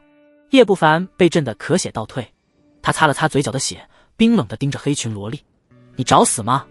黑裙萝莉银牙紧咬，脸上涨红一片，第一次如此被人轻薄。师尊本就没打算放过我，不是吗？叶不凡面无表情，毫无畏惧。他一直都在极力避免一些危险，今日他也只不过想请教结丹之事，从未想过和师尊翻脸。但现在生死存亡，不得不如此。这只不过是一件意外，善念奋起反抗，试图压制我，我自是不能让其如愿，利用你动摇他心神，只是有些低估了天道筑基的起义。黑裙萝莉呼了好几口气，她盯着叶不凡，莫名有些异样。她束缚之下，金丹也得被困住。叶不凡的强大超出她的预料，其中最让她意外的是那一丝奇光。天道筑基比她想象中神异得多。她重新审视叶不凡，忽然发现这个收来的便宜徒弟成长速度超乎她的想象。那就动手吧。叶不凡深吸口气，眼神越发冷静。我从未说过要杀你。黑裙萝莉眼神异样越来越浓，小脸上浮现笑意。你比任何人都有潜力，未来可期，甚至超越我。哪一天成就元婴，你我结为道侣也说不定。叶不凡面无表情，仿佛没听见。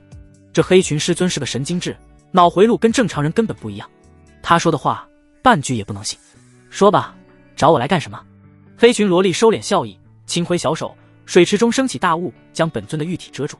此时他已经完全压制了善念，转头看着叶不凡，尽量让自己平静。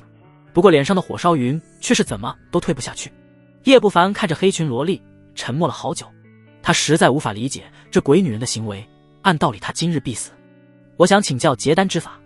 叶不凡深吸口气，拱手道：不管怎样，能活命就好，等到了一定实力，无论这位有什么企图，他都能应对。黑裙萝莉诧异，想了想点头道：结丹之法也是，以你的修炼速度，用不了多久就能达到筑基大圆满。天魔教有一门法诀，可提升2成成功率，我这有数门辅助功法，也可提升结丹几率，大概3-4成吧。才3-4成？叶不凡有些失望。黑裙萝莉见状，瞪起了桃花眼。3-4成，再配合凝金丹，综合成功率不低于6成。整个赵国那些所谓顶尖大派，你看有哪个高于3-4成的？天魔教筑基大几千，但金丹真人不过几十人，而且还是数百年积攒下来的，足可见晋升难度到底多大。正道上清宫的金丹数量也差不多。3-4成的辅助功法，这是他转世轮回之前掌握的，但凡流露出去，足以掀起整个赵国的战争了。叶不凡默然，自己知道自家事儿，3-4成的辅助功法或许对上品灵根、极品灵根有大用，但他只是修炼速度堪比上品灵根，本身资质仅仅下品阳灵根而已，能走到现在已经是奇迹。再往前，他会比旁人更加艰难。怪不得修仙界资质第一，一个好的资质对结丹、元婴影响太大了。叶不凡叹了口气，他谨慎措辞：可有什么必成金丹的法门？有，极品灵根配合我的辅助功法必成。黑裙萝莉没好气道：你这下品灵根，我能让你必成假丹，你看得上吗？叶不凡一愣，原本气馁的情绪一扫而空，眼底露出狂喜。他不动声色，佯装好奇道：怎么必成假丹？假丹说白了就是伪金丹，算是金丹的失败品。如果逆转，那就能逆转失败品，成真金丹。封魔遗迹数千年前是一个妖宗，镇压数个大国。当时的天魔教和上清宫几大派联手也抵不过妖宗的一个手指头，你可知为什么？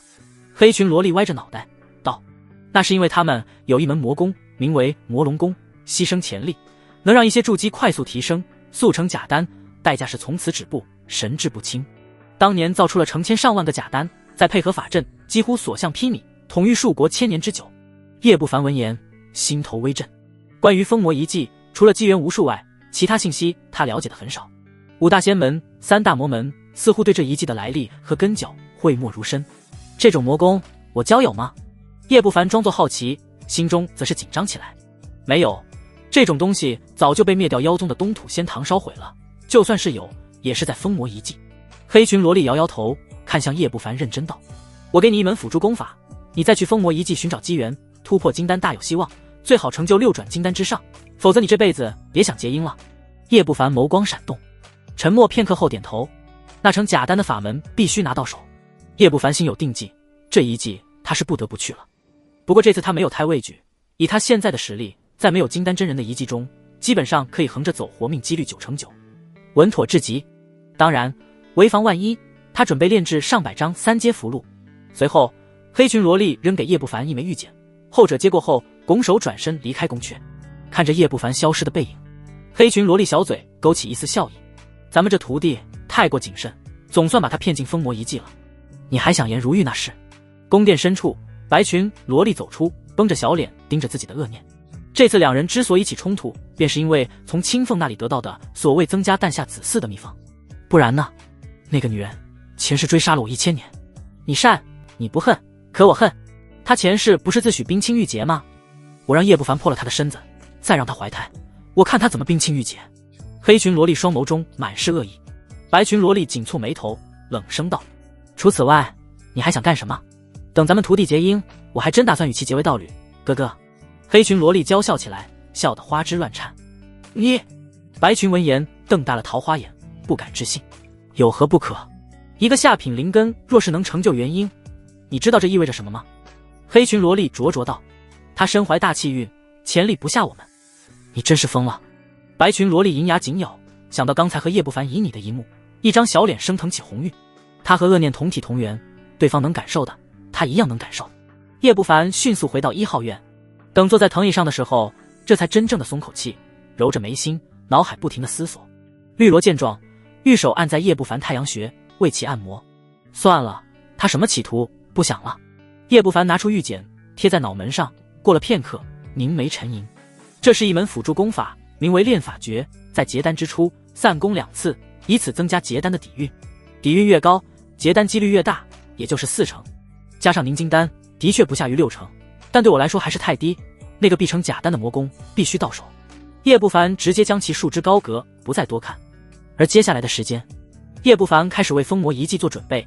他打算易容成其他天魔教弟子混进去，以现在的身份进去太扎眼。以前他没把握在遗迹活命，从未想过进去涉险。可现在进遗迹跟旅游度假没区别，同时他也起了别的心思。倘若结丹成功，到时候所需要的资源将会达到天文数字，而且会相当珍惜，以筑基的身份基本上不可能接触到。所以他需要一个金丹真人的身份，能和别人购买或者兑换资源。身份或许用不着金丹身份，控制一个就行了。叶不凡眸光闪烁，有了定计。控制圣子圣女候选是最佳选择，用着圣子圣女的资源，又不用担责任，而且有什么事就让圣子圣女当作挡箭牌，处理明面上的麻烦。叶不凡推演其中风险，换做其他门派，这是不可能的，能瞒过金丹，但瞒不过元婴真君。不过天魔教的元婴是例外，黑裙萝莉眼界超越了赵国，压根对圣子圣女不在乎。可以说他控制天魔教圣子圣女根本没有任何风险可言。柳望川不可能，此人心机深沉，就算能奴役我，睡觉都得睁一只眼。叶不凡不断排除选项，最终选定了一个女人，楚子雪，天赋强，圣女候选，关键她脑子不够，容易控制。正好处理了她与楚子雪之间的恩恩怨怨。咚咚咚，院门被敲响，传来有些熟悉的声音。叶师弟可在？叶不凡眉毛一挑，挥挥手让绿萝去开门。随后一个贼眉鼠眼的青年走了进来，冲着叶不凡拱手。叶师弟啊，上次任务差点害了师弟，一直愧疚至今，如今见你活着回来，真是太好了。古河满脸苦笑，连连致歉。此人正是当初多次催促叶不凡做教中任务的任务殿弟子古河。若不是你，我主人怎会遇到危险？绿萝气不打一处来，掐着腰斥责。我之前只是任务殿的弟子，其他一无所知啊。这样吧，我赔礼，这是100块零食。古河弓着腰，擦着汗，递出一个储物袋，随后拍了拍胸脯。另外，我在七凤楼设宴，还请师弟赏个脸，聊表师兄赔罪之心。七凤楼是方氏中的酒楼，用的食材都是妖兽肉，酒也是灵酒，即便是修士喝多了也会醉。叶不凡掂了掂储物袋，扔给绿萝，淡笑道：也不能怪罪古师兄，毕竟任务难免有风险，现在这不是好好回来了吗？他言语和气，仿佛对此事并不在意。师弟真是宽宏大量，钦佩之至。古河吹捧道，随后与叶不凡交谈，交流间不断致歉，多次邀请叶不凡去七凤楼赴宴。叶不凡婉拒，这让古河分外失望，心中暗骂这叶不凡真是胆小如鼠，做个任务就被吓成这样，连天魔教的方式都不敢去了。他还想通过酒宴套对方的话，毕竟酒后交谈很容易露出破绽。哎，说起来也是邪门，咱们天魔教什么时候出来了一个张老三，如此厉害，怕是圣子候选级的人物。古河轻叹口气，有意无意地将话题往这方面扯，而眼角余光则是时刻观察的叶不凡的表情。叶不凡淡笑，神情不变，随意的搪塞，来来回回试探了不知道多少次，古河连根毛都没探出来，这让他郁闷的几乎吐血。他似乎低估了叶师弟的难缠程度。又过了一炷香，他这才不甘地离去。这人肯定和柳望川是一伙的。绿萝气愤道，想不明白主人为什么对一个包藏祸心的家伙如此和颜悦色。一个小角色不必理会，这零食你拿去吧。叶不凡淡笑道。绿萝欣喜，诺诺到了巨蟹主人。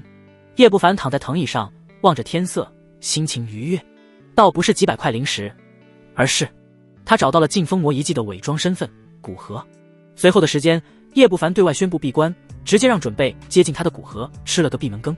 接连好几天，古河无可奈何，只得回去向柳望川复命。柳望川对他很是不满，直接将其冷落了。古河垂头丧气之下，不得不寻找其他一些准备进入封魔遗迹的同门高手，期望庇佑他一二避尽遗迹危险。筑基高阶修士一抓一大把，他这点修为贸然进去就是找死。很快，半个月一晃而过，到了前往遗迹的这一天，数百位筑基弟子前往天魔教大殿，古河也不例外。嘎吱，放心吧师弟，有我罩着你，你不会有任何危险。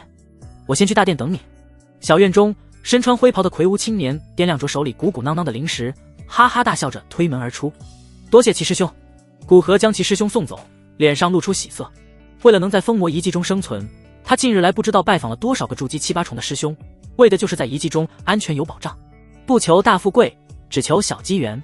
他卡在筑基4重太久了，当然他找的都是专门拿钱办事的魔修，干过刺杀或者保护雇主的生意。这种人讲信誉，他在任务殿混了这么多年，对其中内情了如指掌。一些弟子为了完成教内任务，都会请这些高手帮忙。赶紧收拾收拾，去大殿。古河迅速转身回到院落内，将一些保命的符箓、疗伤丹全部带在身上，匆匆朝着大殿走去。刚走出院门，他身形就顿住了。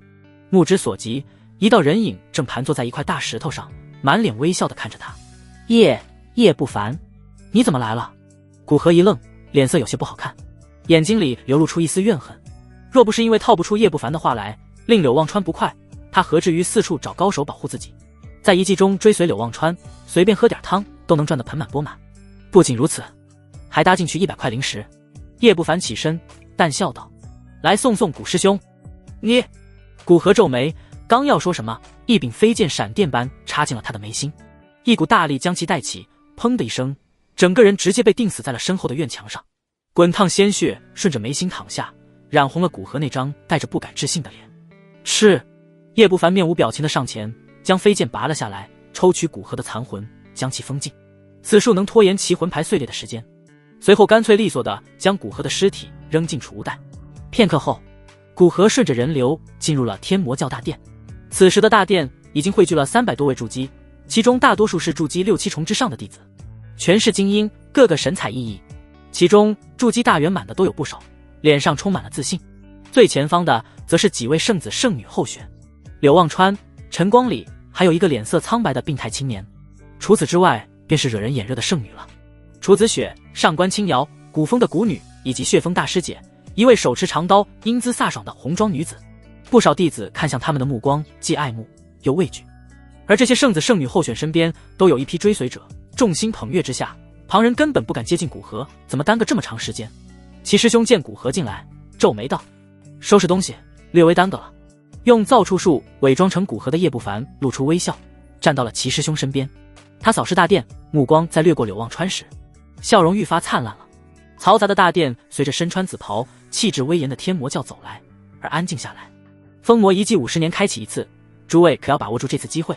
天魔教主站在最前方，双目如电，缓缓开口：“能不能成金丹，全看你们的造化了。”他顿了顿，双目射出魔光。遇见正道修士，见一个杀一个，反正他们也不会放过你们，最好把他们那几个天骄给宰了。最后尽量掠夺天材地宝，前5名可获得凝金丹。话音落下，全场兴奋。凝金丹啊，就算是咱们天魔教也没几人可以享用。齐师兄感慨，看向叶不凡：“古师弟，若是你能帮我掠夺大量宝物，助我挤进前5，师兄罩你一辈子，竭尽全力。”叶不凡点头，心中则是冷笑：“罩他一辈子，用什么罩？兄，罩嘛？更何况他也缺凝金丹，当然得是自己炼制的。若是侥幸把凝金丹炼成极品毒丹，那他就算没辅助功法，突破金丹的概率也会暴增。宗门给的凝金丹杂质不够多，不够毒，他要知有何用？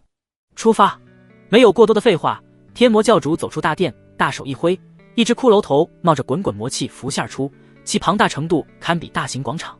他一步跨上骷髅头，柳望川背负双手，紧跟其后依次是陈光礼、楚子雪等人。这些圣子候选地位尊崇，自是站在最前。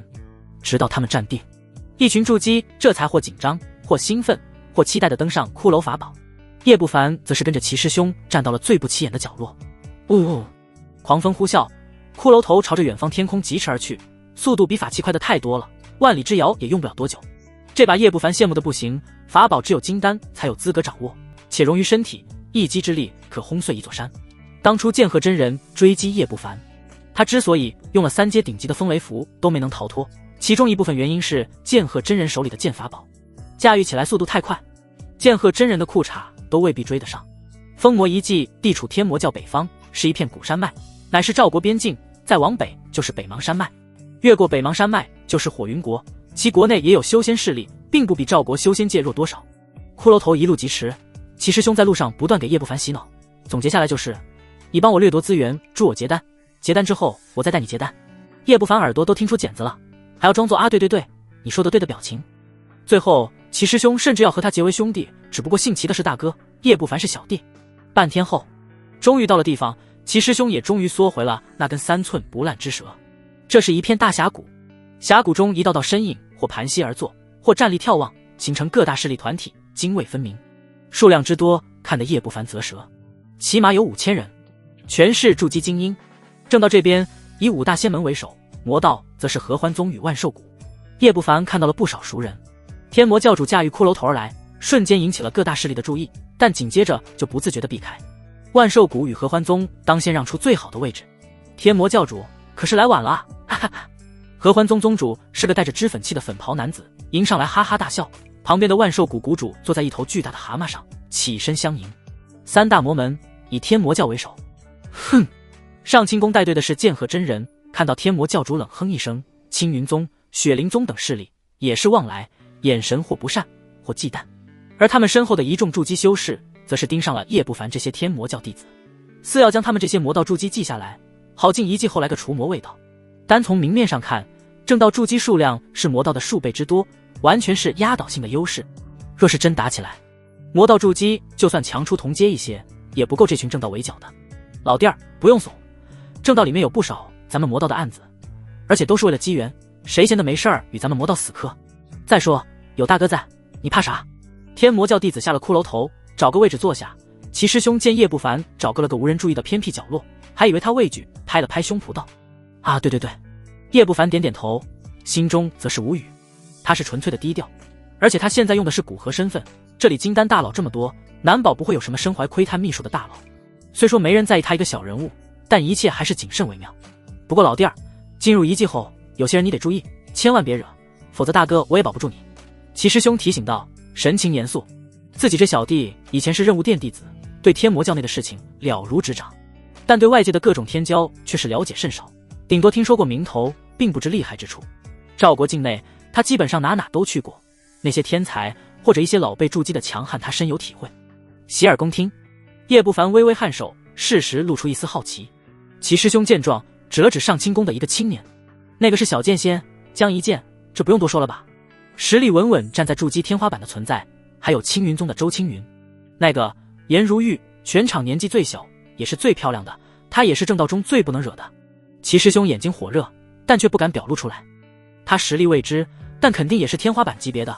最重要的是，你惹了他，他根本不用动手，就会有小剑仙这些护花使者把你给剁碎了。除此之外，便是真兰楼的少楼主，缥缈谷的庆羽扇。齐师兄一一向叶不凡介绍，并点明其厉害之处，最后甚至还说了阴阳宗的一对靓丽的男女，以及万寿谷骑着青牛的青年，像是个放牧的。齐师兄，你说的我最不能惹的，没有100也有80了。叶不凡头疼的厉害，这人真是个话痨，小嘴巴巴的，不带停的。我这是救你，懂吗？那180人你都惹不起。齐师兄瞪了小老弟一眼，觉得这厮没出过天魔教，不知外面的那群人到底有多强大，哪怕是他也得小心翼翼。叶不凡无奈，只得做出啊对，你说的都对的表情。就在这时，他猛然有种被窥视的感觉。叶不凡皱眉，他现在的身份可没多少人认识他。最后，他将目光落在了正道人群中的一个被诸多族人簇拥的青衣中年身上。那人正望着叶不凡，露出微笑。霍云海，差点忘了这老小子。叶不凡面无表情，在没有99%把握前，他是真不太想和此人打交道。尽管对方掌握凝金丹的主材料在遗迹某处的信息，但此人始终太过危险。收回目光，叶不凡闭目打坐，不再多看。此行他主要的目标是必成假丹的魔龙宫，不到万不得已，不会跟霍云海合作，图谋什么凝金丹的主材料。过了片刻，随着7大教派的领头人施法，一道巨大的光门浮现在了峡谷深处，从其中透出古老的气息。封魔遗迹开启3个月，金丹之下都可入，其中有古老的妖兽、阵法、陷阱等等，能不能活着出来，全看你们的造化了。另外，不到万不得已，最好别在遗迹中突破金丹。剑鹤真人、雪灵宗的女性宗主等势力相继叮嘱自家的后辈，最后一句则是警告了：在遗迹突破金丹，没人护法，死亡率太高，而且还会被一些莫名的东西盯上。过往上千年，可是有很多新进金丹莫名其妙死在里面的案例。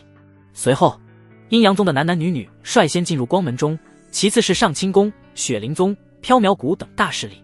每个人都很兴奋，仿佛在搜刮一座宝山。5000多筑基鱼贯而入，叶不凡也混在其中，不知道这次能有多少人活着出来。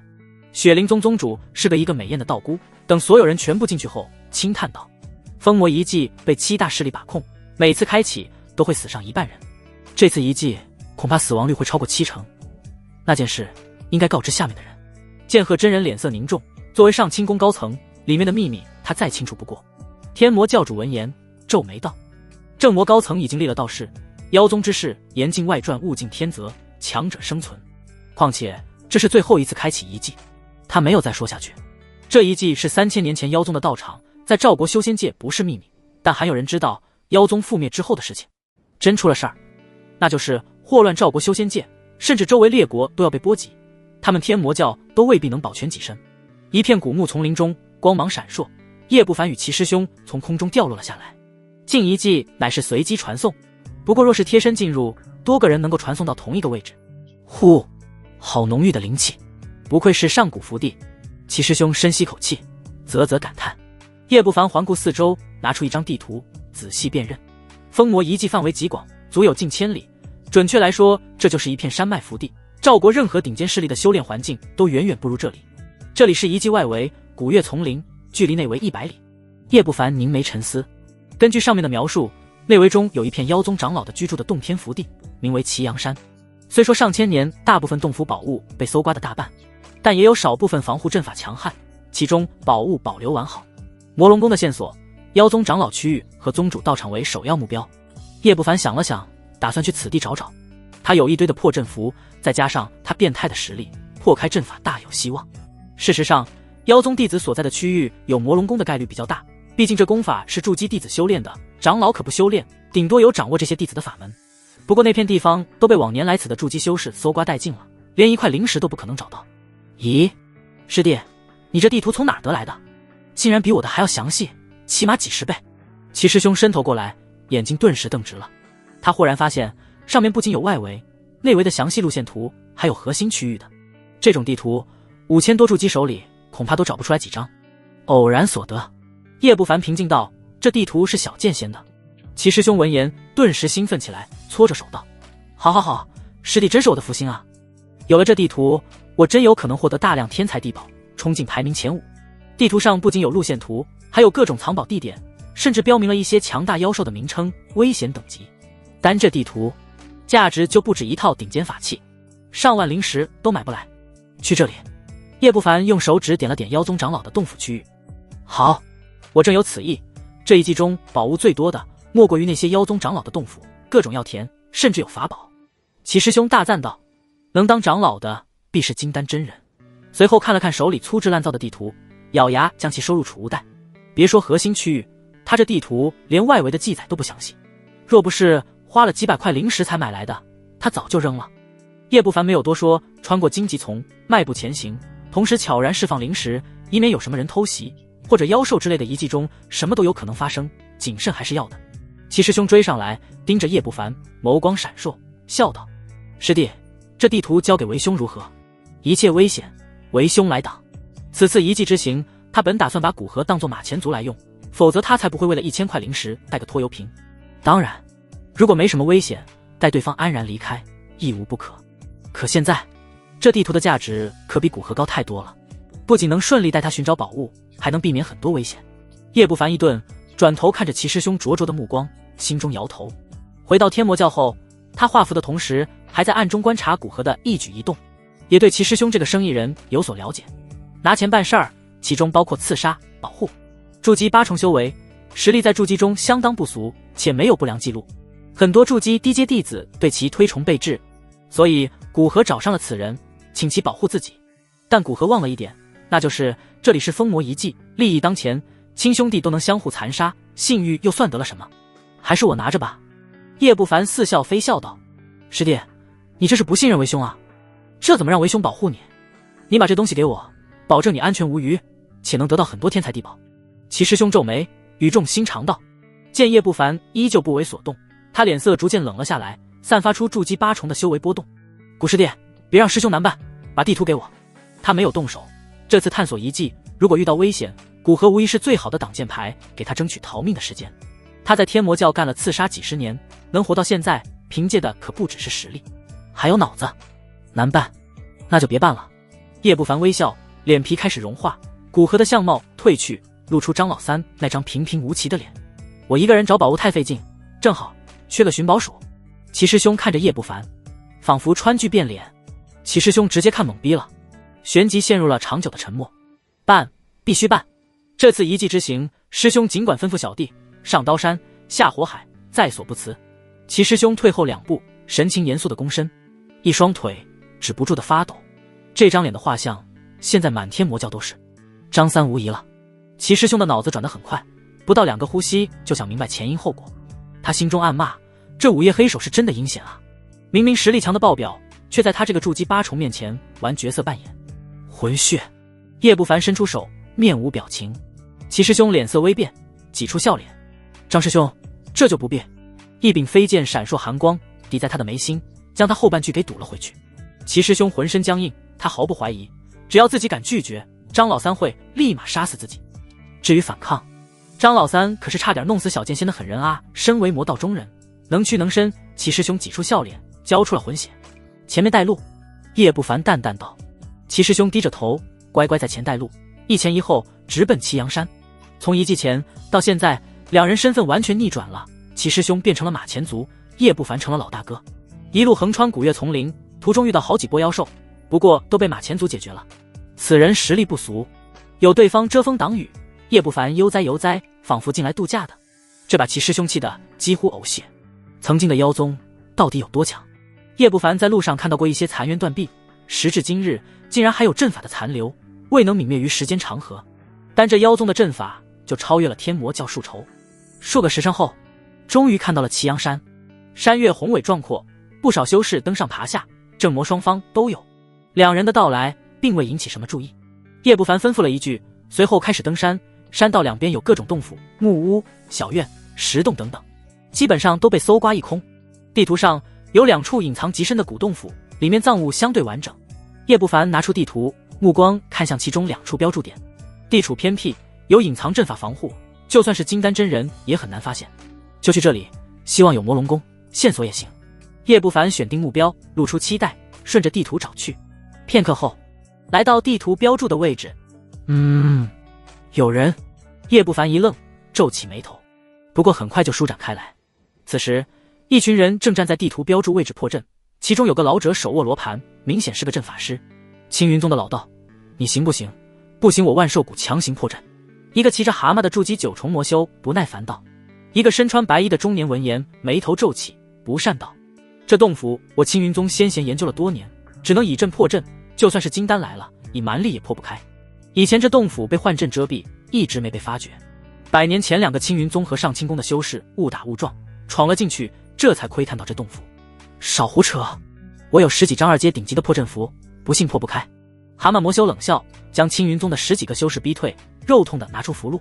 这符乃是门内长老从流云城的礼符师那里买到的，花了不少灵石。不过只要破开这阵法，这金丹的洞府宝物就是他万寿谷的了。双方各有10几个弟子，万寿谷不怕对方抢夺。蛤蟆魔修上前，接连祭出2张破阵符，符箓化作2条手指粗的白光，打在阵法光幕上，激发一圈圈波纹。白光似有分解能力，不断分解阵法构造，这让蛤蟆魔修一喜。可很快脸色就变了，那白光没入阵法，2个呼吸就被消磨殆尽。他赶忙又祭出几张符箓，可惜都石沉大海。吃蛤蟆里，这阵法除非3阶破阵符，否则单凭2阶，连外面一层防御都破不开。白衣中年讽刺道：他是青云宗莫长老嫡子莫云归，以他的身份都搞不来几张3阶破阵符，更何况这蛤蟆里了。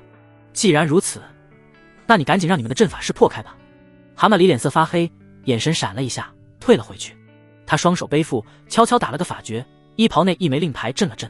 阵法强度很高，一时半会儿破不开，正好请门中高手过来。我记得徐峰距离不远。蛤蟆里眼珠一转，暗自冷笑。徐峰是筑基大圆满，且控制2只2阶顶级的烈风雕，整体实力仅次于小剑仙这些人。到时候洞府还有青云宗弟子的储物袋都是他们的。莫云归让老道继续破阵，警惕地扫了眼万寿谷众人，也偷偷摇人。双方不过是短暂合作。金丹真人的洞府价值不可估量，青云宗怎么可能给万寿谷分一杯羹？就在这时，2人都不约而同扫向走来的2个陌生人，眉头微皱。这里被我们看上了，天魔教的道友，还是另寻宝地吧。蛤蟆里看到叶不凡衣角的骷髅头印记，当即呵斥道：这不是第一批想要分一杯羹的，前几批都被威胁走了。青云宗加上万寿谷有30多人，实力雄厚，没几个人敢虎口夺食。叶不凡淡笑道：我们2人只是长长见识，你们破你们的。长见识，怕不是打着螳螂捕蝉，黄雀在后的主意吧？莫云归目露杀机，魔道中万寿谷其实和5大仙门没什么深仇大恨，人家是玩兽的，唯独天魔教和合欢宗，他们是玩人的。第1层阵法破开了，就在这时，阵法师终于找到破绽，罗盘晃动，射出的黄光将一片区域融化了。众人精神大振，双方哪儿还顾得上叶不凡2人？只是2个8重和4重的修士，对他们丁点威胁都没有。好好，还有最后2层。莫云归大喜过望，自己请来的2阶顶级阵法师果然有2把刷子。随后双方继续关注阵法师破阵。齐师兄盯着洞府也有些火热，急促道：张师兄，要不咱们破阵吧？对方破阵太慢了，恰好他侥幸得到1张3阶破阵符。不急。叶不凡找了个大石头，盘膝坐了上去。在齐师兄面前，他没打算用造出术隐藏自身，他也无惧这些人。关键是远处有很多隐藏的家伙，他在隐藏太拥挤了。这群家伙明显都暗中叫人了，再多几个，就算小剑仙也不敢贸然夺取宝物。齐师兄慌忙道：长老3强是强，但也挡不住一群人围殴啊。这群人能进一计，可没有弱者。这阵法不弱，几张3阶符箓破不开。叶不凡轻笑，地图记载很清晰。他道：等他们努力破开后，咱们再进去抢就是了。他很谨慎，一位金丹的洞府难保有一些厉害的反击手段，贸然破阵太危险。相比于此，青云宗和万寿谷的这些人根本算不上威胁。正好自己张老3的脸露一露，吸引小剑仙、柳望川这些人的注意力，最好能引过来。之后则变换身份，暗中干掉这几个。破阵继续，叶不凡临时散开，发现周围有不少人隐藏气息，暗中窥伺这里。很显然，万寿谷与青云宗的人并未察觉，他的灵识远超筑基，能清晰感应到那些人的修为波动。2个筑基大圆满，其他的都只是8、9重的修士，正魔都有。其中一个筑基圆满是天魔教的人，那是天魔教弟子的令牌，互相都有感应。不过很快，在叶不凡诧异中，那个弟子居然退走了。叶不凡摸了摸脸，心说自己长得很吓人吗？同门师兄看见自己就溜，怎么是张老三？暗中一道黑衣身影悄然往山下退去，脸色又惊又恨。此人正是叶不凡打断腿的厉魁弟弟于成。当初厉魁得罪叶不凡，为的就是给弟弟攒灵药，请丹峰一位圣子候选级的人物炼丹。于成发誓要为兄长报仇，调查了张老三数月之久，根据兄长描述，大批量制造其画像，可惜没找到。在听见其消息时，就是张老三重伤小剑仙的时候，而今突然看到于成一点动手的心思没有，他只想跑路。兄长，弟弟无能，不能亲自为你报仇了。于成眼神闪烁，不过有人可以。这几个月柳望川疯了一样寻找张老三，他只要把消息透露出去，柳望川必定会杀过来。柳望川疑似掌握了一杆万魂幡，威力直追法宝，应该能将张老三镇杀了。魔道万魂幡极其特殊，没有品级之分，只有魂魄质量的分别。只要能扛得住反噬，就算一个炼气期掌握充满万只强大魂魄的魂幡，也能镇杀筑基，甚至金丹。只是魂幡炼制艰难，魂魄不够强也容易消散，所以赵国真正的万魂幡少之又少。张老三无论死不死，这件事都不能再追究了。于成沉默片刻，头也不回地朝着东南方向而去。除了散播消息，他还要找到暗中进来的厉魁，免得碰上张老三，口不择言想报仇。对此，叶不凡并不知晓，如果知道，估计能笑出声来。他正愁找不到机会弄死柳望川这个隐患。与此同时，距离祁阳山100里之外，上清宫与青云宗的10几个弟子刚刚从一处密地中走出，一行人神采飞扬，显然收获不菲。为首的2人，一个是小剑仙，一个是青云宗仅次于周青云的女天骄王清武。这次多谢江道友让给我一些珍稀灵药。王清武微微施礼，一身宫装勾勒出饱满的身段。哈哈，好说好说，能帮助青武仙子是我的荣幸。小剑仙哈哈大笑。王清武眉如远山，唇若点将，一双明眸下一点红痣，容貌虽比不上颜如玉，但配合上那颗红痣，别有一番勾人韵味。江道友相比较以往，倒是变化了不少，锋芒尽收，为人和善。王清武抿唇一笑，眼如弯月，让几位上清宫弟子春心荡漾。小剑仙闻言，嘴角一抽，他改变至此，多是因为张老三，现在根本不敢像以前一样张扬，生怕被人冷不丁捅了刀子。末世地那里的古洞府快要被打开了，有几位万寿谷的弟子虎视眈眈，江道友要不要去看看？王清武心念一动，拿出一枚令牌，向小剑仙问道：那古洞府的位置是属于上清宫与青云宗2家的，让我这几个师弟去吧，我还有要事，就不去了。小剑仙摇头，他有比金丹洞府更重要的秘地去探查。他顿了顿，眼露寒光。青武仙子在这遗迹探索时，还望帮我注意一个人，张老三。若是可以，帮我杀了他，我重礼相献。那个杀千刀的肯定会来遗迹。张老三能把江道友重创，我可不敢和他对战。是，那人也就比一般筑基圆满强大一点罢了。若非当初趁我法力耗尽，落井下石，他怎会是我的对手？被戳到痛处，小剑仙脸色发黑，解释了一句：原来如此，那外界对张老三算是高估了。王清武一怔，思索后点头答应，毕竟刚才欠了个人情。小剑仙也没必要诓他，否则他出了事儿，父亲不会饶了对方。他眉宇间闪过一丝自信，如果遇到，我竭尽全力将其解决。与小剑仙分别后，王清武带着几个同门师弟朝着祁阳山的方向飞去。所幸距离不远，一个时辰后，祁阳山遥遥在望。未等继续接近，王清武远远看到了2个修士在前方疾行，一个筑基8层，另一个则是筑基大圆满，其脚下是一头烈风雕，速度惊人。徐峰，王清武黛眉微蹙。万寿谷的几位年轻强者他都了解，他们本身实力平平，但驾驭的妖兽却是强的可怕，且数量极多。这徐峰就是其中之一，驾驭的烈风雕擅长速度，就算是小剑仙也未必能追得上。如果正面战斗，王清武完全能力压，但游斗就很难说了。不好！王清武似是想到了什么，俏脸微变，急急向祁阳山的方向飞遁。第2层破了！祁阳山上的偏僻之地，青云宗与万寿谷的修士兴奋地看着眼前的光幕破碎。幸好只是3元地法阵，而不是5元地法阵。握着罗盘的老道擦了擦汗，露出了笑容。前者金丹初期轰炸半天也能打开，后者就算是中期也破不开。第3层的清元镜破开不难，你做好准备。老道向莫云归传音提醒，让后者警惕万寿谷。莫云归点头，暗中命令身边的师弟准备动手。嗡！老道拨动罗盘，打出一道道法诀，射向最后仿佛镜子一样，屏障缓慢开裂，丝丝古老气息从缝隙钻出来。见状，青云宗与万寿谷的修士气氛开始紧张。与此同时，远处隐藏在林中的一些修士也是按捺不住了。张师兄，阵法要破了。齐师兄呼吸急促，叶不凡神情平静，没有动弹，静静观察。咔嚓一声，就在最后一道屏障破碎的刹那，叶不凡看向洞府内，瞳孔猛地一缩。啊！一声惨叫响起，洞府最前方的阵法师被拦腰斩断，鲜血泼了青云宗与万寿谷弟子一身。而在洞府内，几个身披铠甲的巨人持刀而出。这是傀儡。莫云归与蛤蟆里脸色巨变，大喝一声，迅速后退。可还是晚了一息，又是一声惨叫，青云宗的一个筑基8重的修士被一把大刀从头劈开，分为2半。4只傀儡，每一个都相当于筑基大圆满。齐师兄冷汗淋漓，庆幸地看了眼张老三。如果之前是他破阵，刚才死的就是他了。这种层次的傀儡，每一个都价值极大，这洞府的主人不简单。叶不凡眯着眼，傀儡传承比丹道、符道都要罕见，尤其是2阶以上的，整个赵国压根没人能炼制出2阶顶级的傀儡。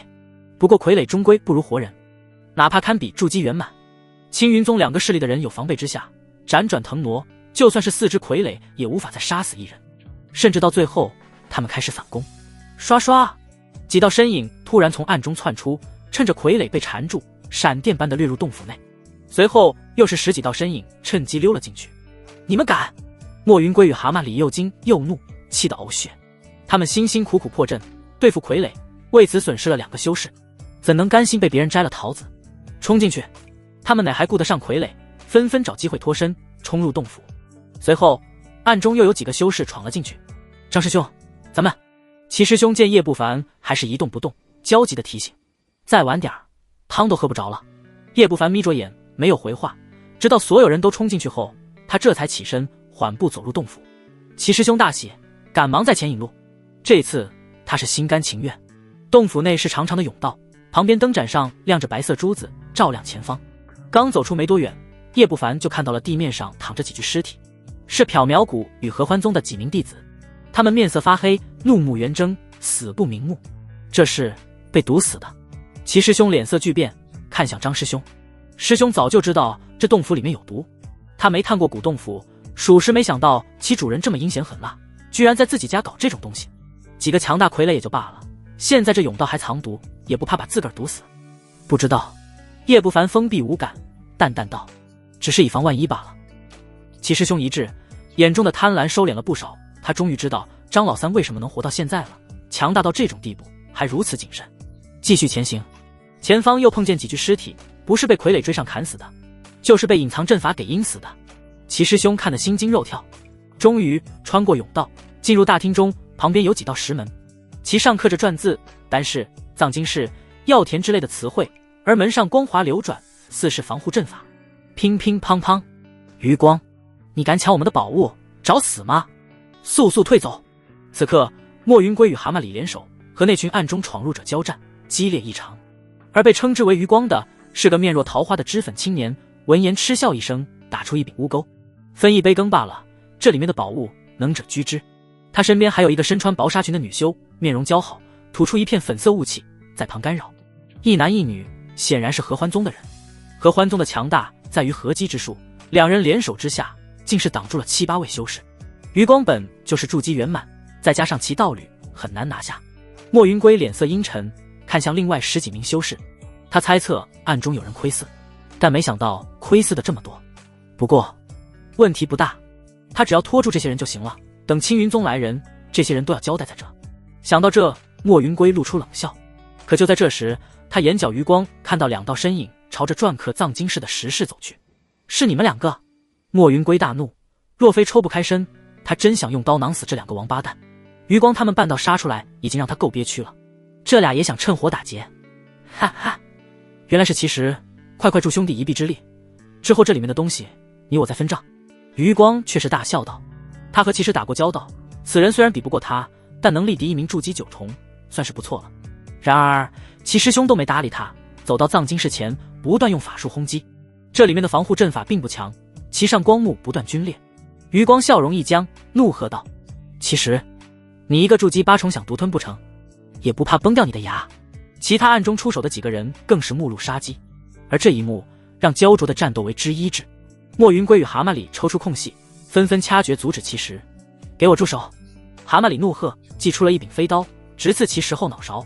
莫云归更是抽空扔出3张的刺符，地面开裂，几根柱子粗的地刺狠狠扎向其实。其师兄面色微变，刚要防御，一道声音传来：不必管，继续打开这石门。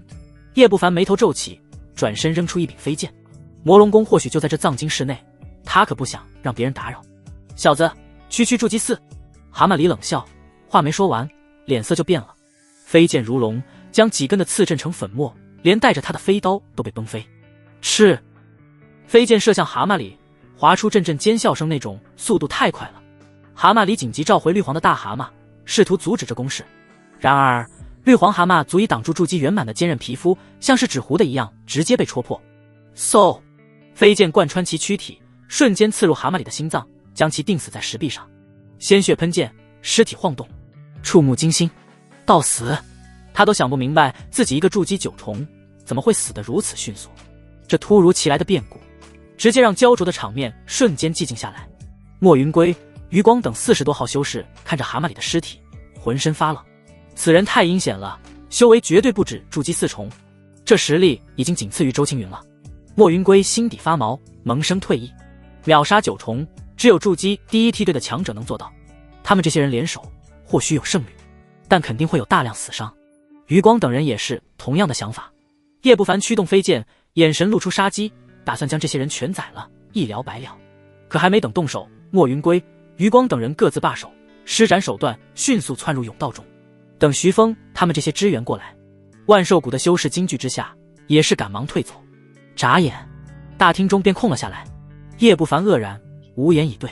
正欲追上去将这些人全干掉，轰隆一声，旁边的石门打开了。张师兄，这里面东西固然重要，但若让这些人逃出此地，恐怕会叫来一大批人，到时候……其实强忍住看向石门内的冲动，急促道：一群乌合之众罢了，就算来180号人，杀不完，从容离开还是没问题的。叶不凡让骑士去蛤蟆里身上摸尸，自己则是进入石室内。眼下寻找魔龙宫是重中之重。室内摆放着几张檀木架，上面封存着一些典籍，沉积着灰尘。叶不凡拿起一本手札，炼丹心得，感情洞府主人还是个炼丹师。从手札中得知，洞府主人号天丹上人，金丹初期修为，3阶丹药传承。金丹功法：日月功，吞吐日月精华，日月轮转，攻击强大。筑基功法：妖化诀，大成后可妖化，力大无穷。金丹功法，叶不凡一一查看，眉头越皱越紧。这些功法都是修仙界的精品，但比之天煞真魔功差远了。不过数量有上百本，卖给修仙家族或者宗门，价值不可估量。尤其是丹药传承，拿到天魔教的丹封，估计能换2件法宝。金丹法术：天罡魔焰，修炼大成，威力可污染法宝。副作用：焚烧之痛，施展时消耗法力极大，只可当作底牌。叶不凡怦然心动。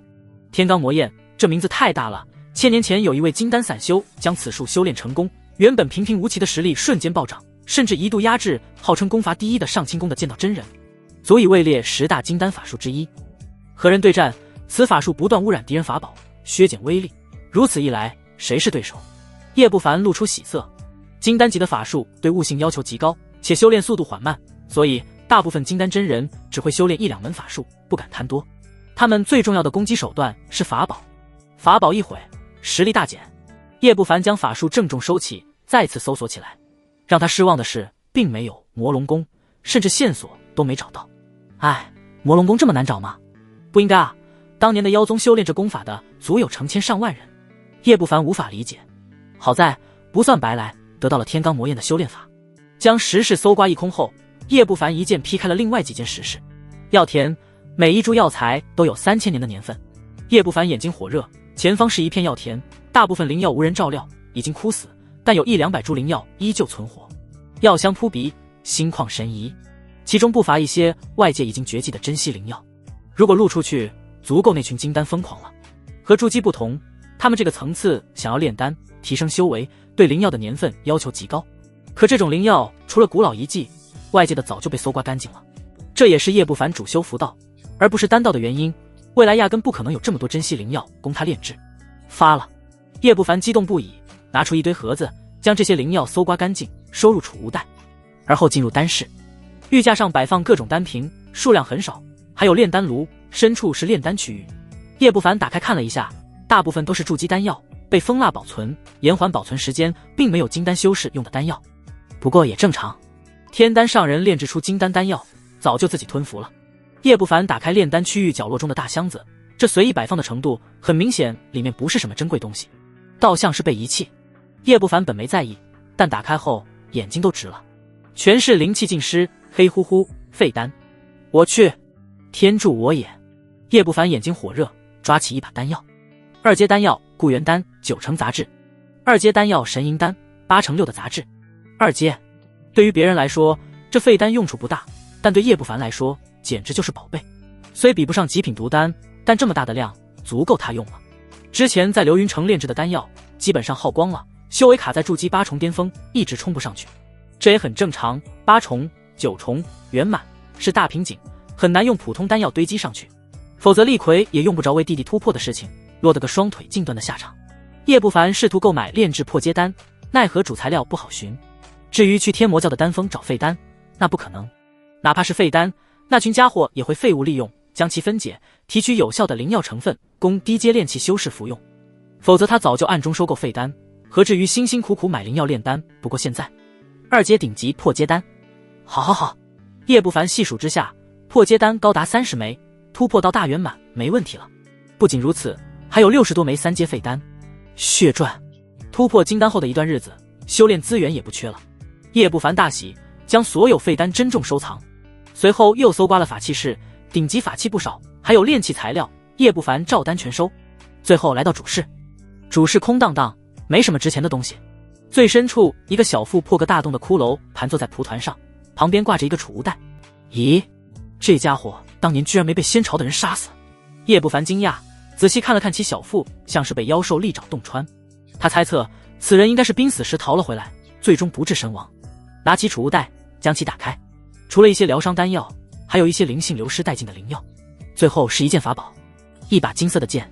叶不凡心头激动，赶忙将法宝收起，这可比伪法宝值钱太多了。这是魔龙弓。叶不凡拿出储物袋里仅有的3本古籍之一，看到其中一个封面，神情狂喜。一本筑基功法居然被一个金丹真人贴身携带，如此重视。叶不凡将魔龙弓打开，片刻后将功法合上，他的脸色阴晴不定起来，时而惊喜，时而担忧。怪不得这功法秘密真特么深啊！叶不凡深吸口气，他终于知道整个修仙界禁止修炼魔龙弓了，甚至遗迹外都找不到一本，更没有魔道势力暗中收藏。不只是副作用大的缘故，可以说这是魔道最丧心病狂的功法。凡是修炼者，最终的结局都是被创造者吞噬，成为其养料。这点归类于副作用，叶不凡能避免，甚至能从中获取结因的大机缘。除了魔龙弓，另一门则是魔龙弓的辅助秘术。想要修炼成功，需要魔焰花，这是必成假丹的灵物。当年的妖宗种植了一大批，都在遗迹最深处的古药园中。最后一本则是这金丹真人的主修功法，对叶不凡没什么用。古药园遗迹最重要的地方之一，怎么都得去一趟。叶不凡眯了眯眼，他猜测霍云海说的有着凝金丹主要的地方，应该就是古药园。收获不菲，出遗迹后结丹彻底稳妥了。叶不凡心满意足，扫了眼周围，见没什么宝物了，将金丹真人的储物袋收起，转身离去。可就在叶不凡半只脚踏出主室门的刹那，他身形猛地一顿。不对，这金丹真人的疗伤丹这么多，一点没损耗，甚至法宝都没损伤，他根本没经历过大战。没经历大战，一直在洞府里躲着，那他是怎么死的？这主室完全封闭，也没见什么暗道。叶不凡又想到洞府主人胸口上仿佛被妖兽利爪洞穿的小腹，难不成是在这主室内被人杀死的？念及至此，叶不凡汗毛都竖了起来。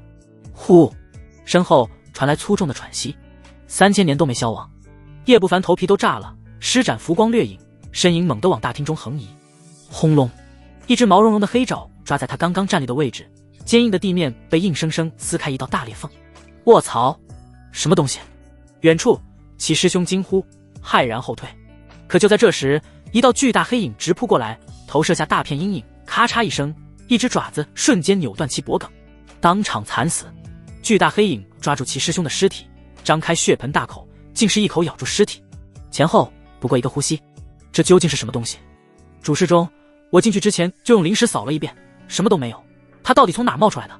叶不凡脸色铁青，自己的小老弟就这么死了。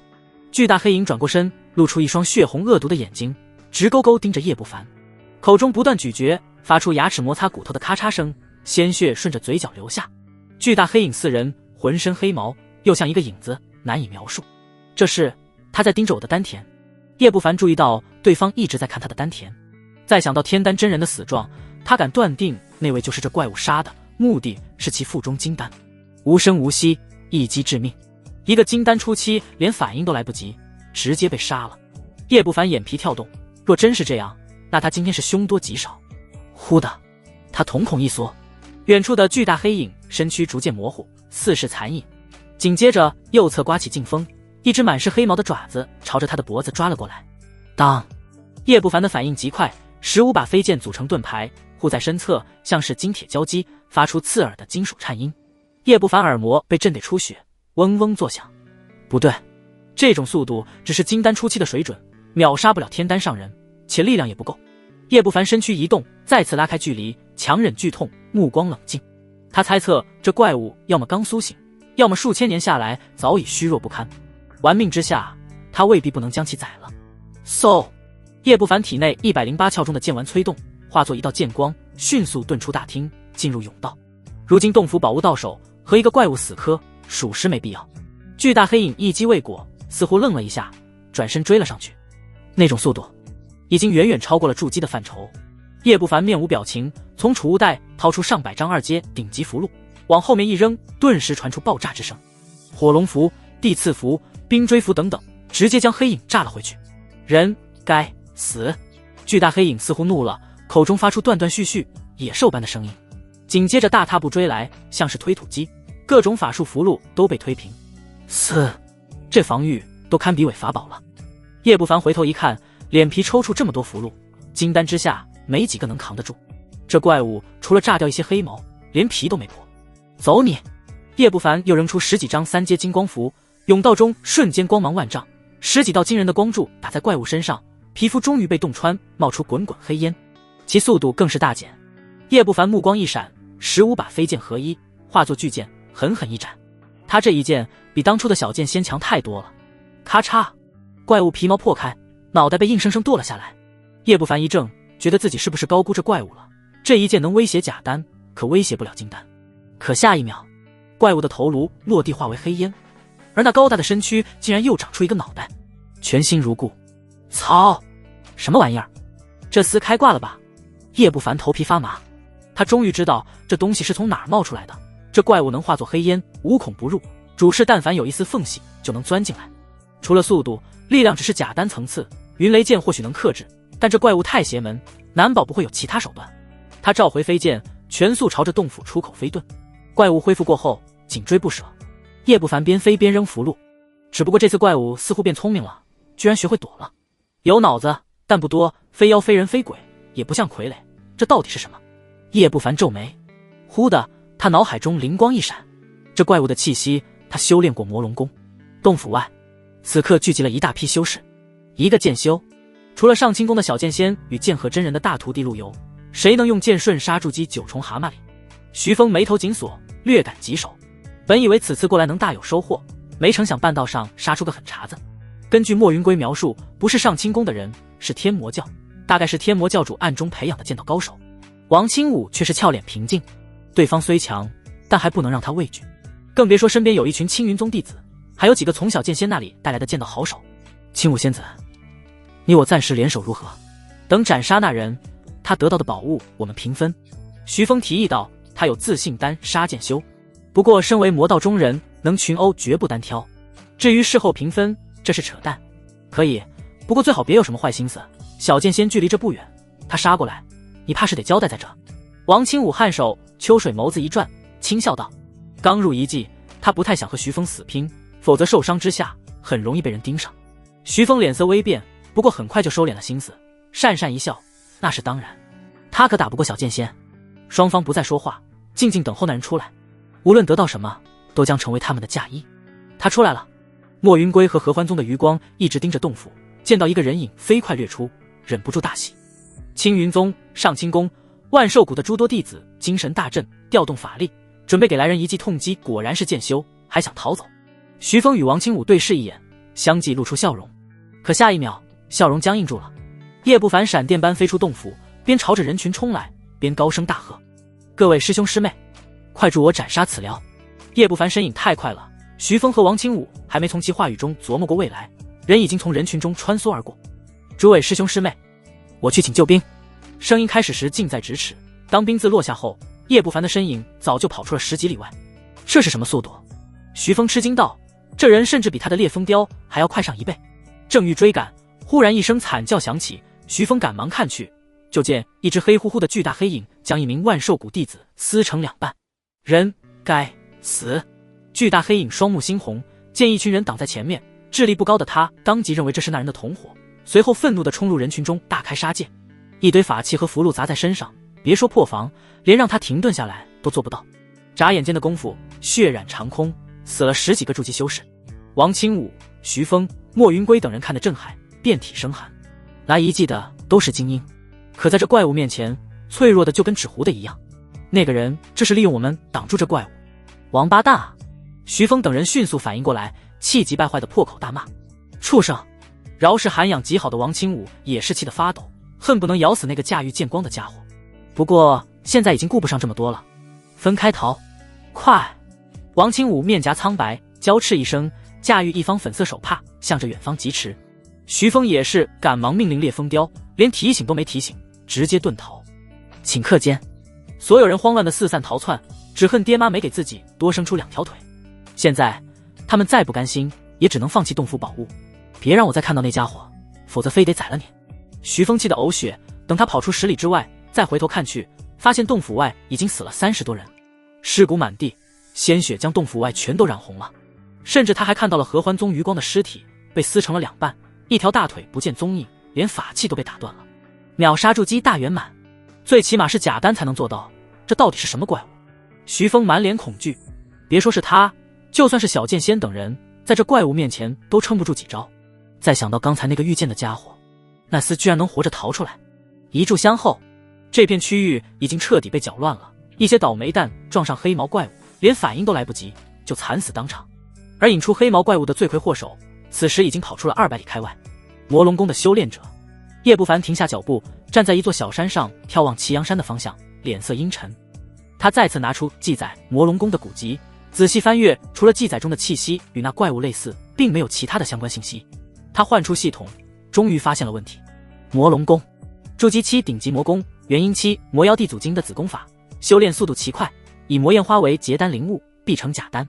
副作用：成假丹后神志不清，逐渐成为人药，以一身的神魂修为，肉身为养料，被魔妖地祖经修炼者吞噬，滋养其境界修为。尽管早有预料，叶不凡还是有些震撼。说白了，这功法就是魔妖地祖经修炼者用来培养大药的秘法，以整个宗门为炉，以筑基修士为药，以魔龙宫为柴，最终炼出一炉惊世大丹。如此大的手笔，这是要逆天不成？叶不凡不敢想象那位到底多强。巅峰时期的妖宗可是统御数国，现今的正魔2道在当年都是小喽啰，妖宗弟子何止100万。这功法，叶不凡有些迟疑，他可不想成为别人的养料。负面逆转，假丹变金丹，神志清醒，身份逆转，魔妖地祖经的修炼者成为人药，以一身的神魂修为，肉身为养料，供魔龙宫修炼者吞噬，滋养境界修为。注意，如果修为差距过大，无法吞噬。叶不凡看着系统面板，彻底呆了。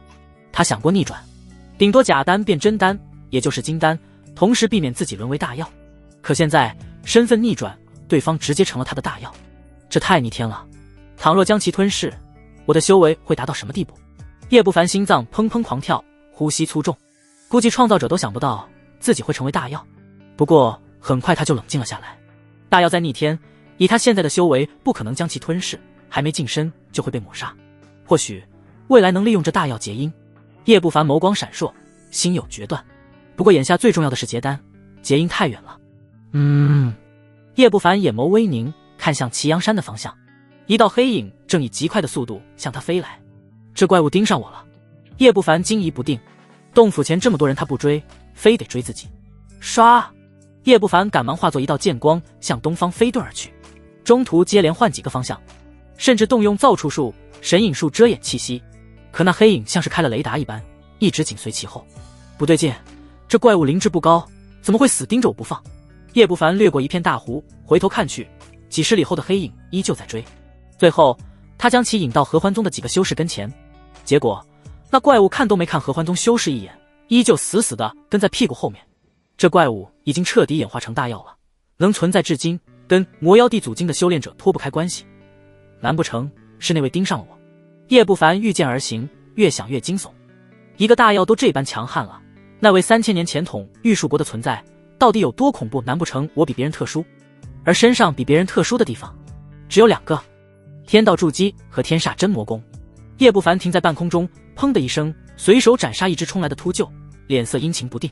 他看了眼下方丛林，此刻有几个上清宫与真兰楼的修士正在激战一只庞大的蛇妖。叶不凡眸光一闪，俯冲而下，几个呼吸后朝着西南方向掠去。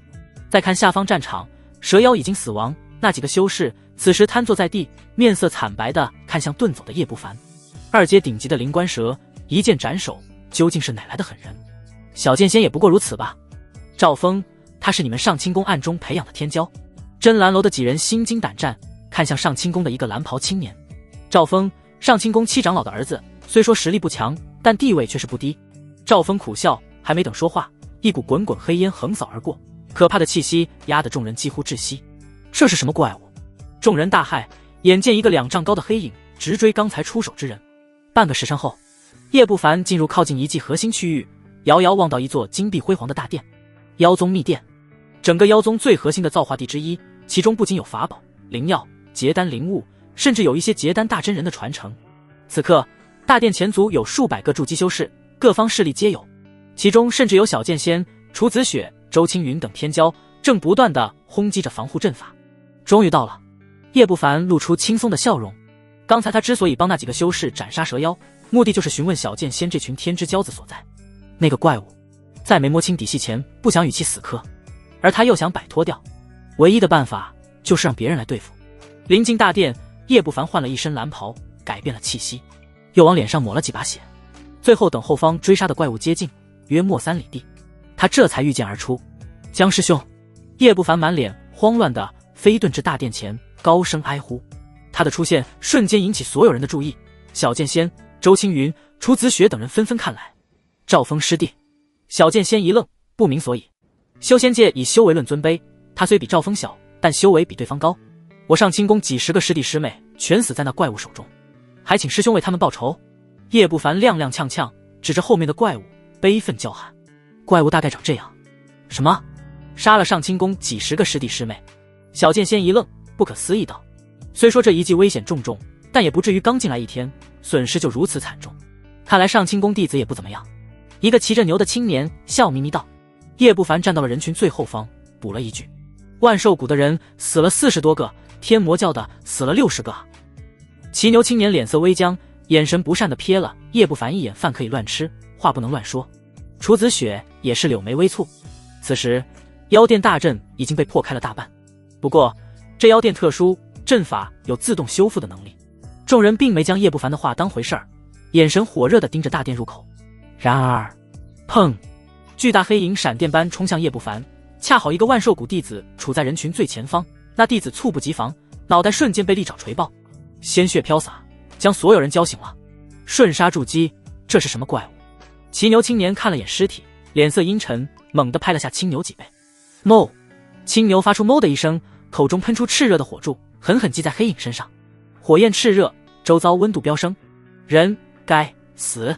巨大黑影被冲击的顿了顿，发出断断续续的声音。他像是怒了，竟是硬生生顶着火柱往前冲。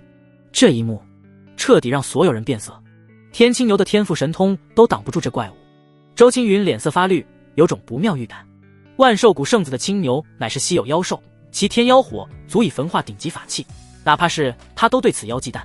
当一声剑鸣响起，小剑仙猛地劈出一剑，剑势汇聚，似能开山，重重斩在黑影身上，发出刺耳的爆鸣。再看那黑影，只是破了点皮。师弟，你到底在哪惹来的这怪物？这防御都堪比伪法宝了。小剑仙脸皮抖了抖，对这个赵峰师弟很是埋怨。为了妖殿中的宝物，他不惜舍弃了金丹洞府，结果刚要破开这护殿大阵，赵峰就引来了这么一个大家伙。这怪物杀了上清宫不少弟子，师兄实力强大，应该能报仇。叶不凡认真道，对小剑仙很有信心。小剑仙噎住了，张了张嘴，不知道说什么好。如果反驳，那他就是置同门生死于不顾，可如果上去报仇，他又不傻，一击之下立马试探出这怪物极其可怕。啊！师姐救我！说话间，一个天魔教弟子发出惨叫，半截身子被撕碎。巨大黑影一路前冲，诸多修士无人可挡。转眼间又是数位筑基修士惨死。周青云、楚子雪等几位圣子级的人物相继出手，法术、法器打在怪物身上，不但没能挡住，反而被怪物击退，嘴角溢血。两大筑基强者都挡不住，怎么可能？这怪物究竟是什么来路？太恐怖了！300多个修士见状，惊骇欲绝。诸位，必须联手了，否则咱们一个都活不了。这怪物比一般假丹还要强。小剑仙大喝，剑化万千，击打在怪物身上，发出叮叮当当的脆响。联手！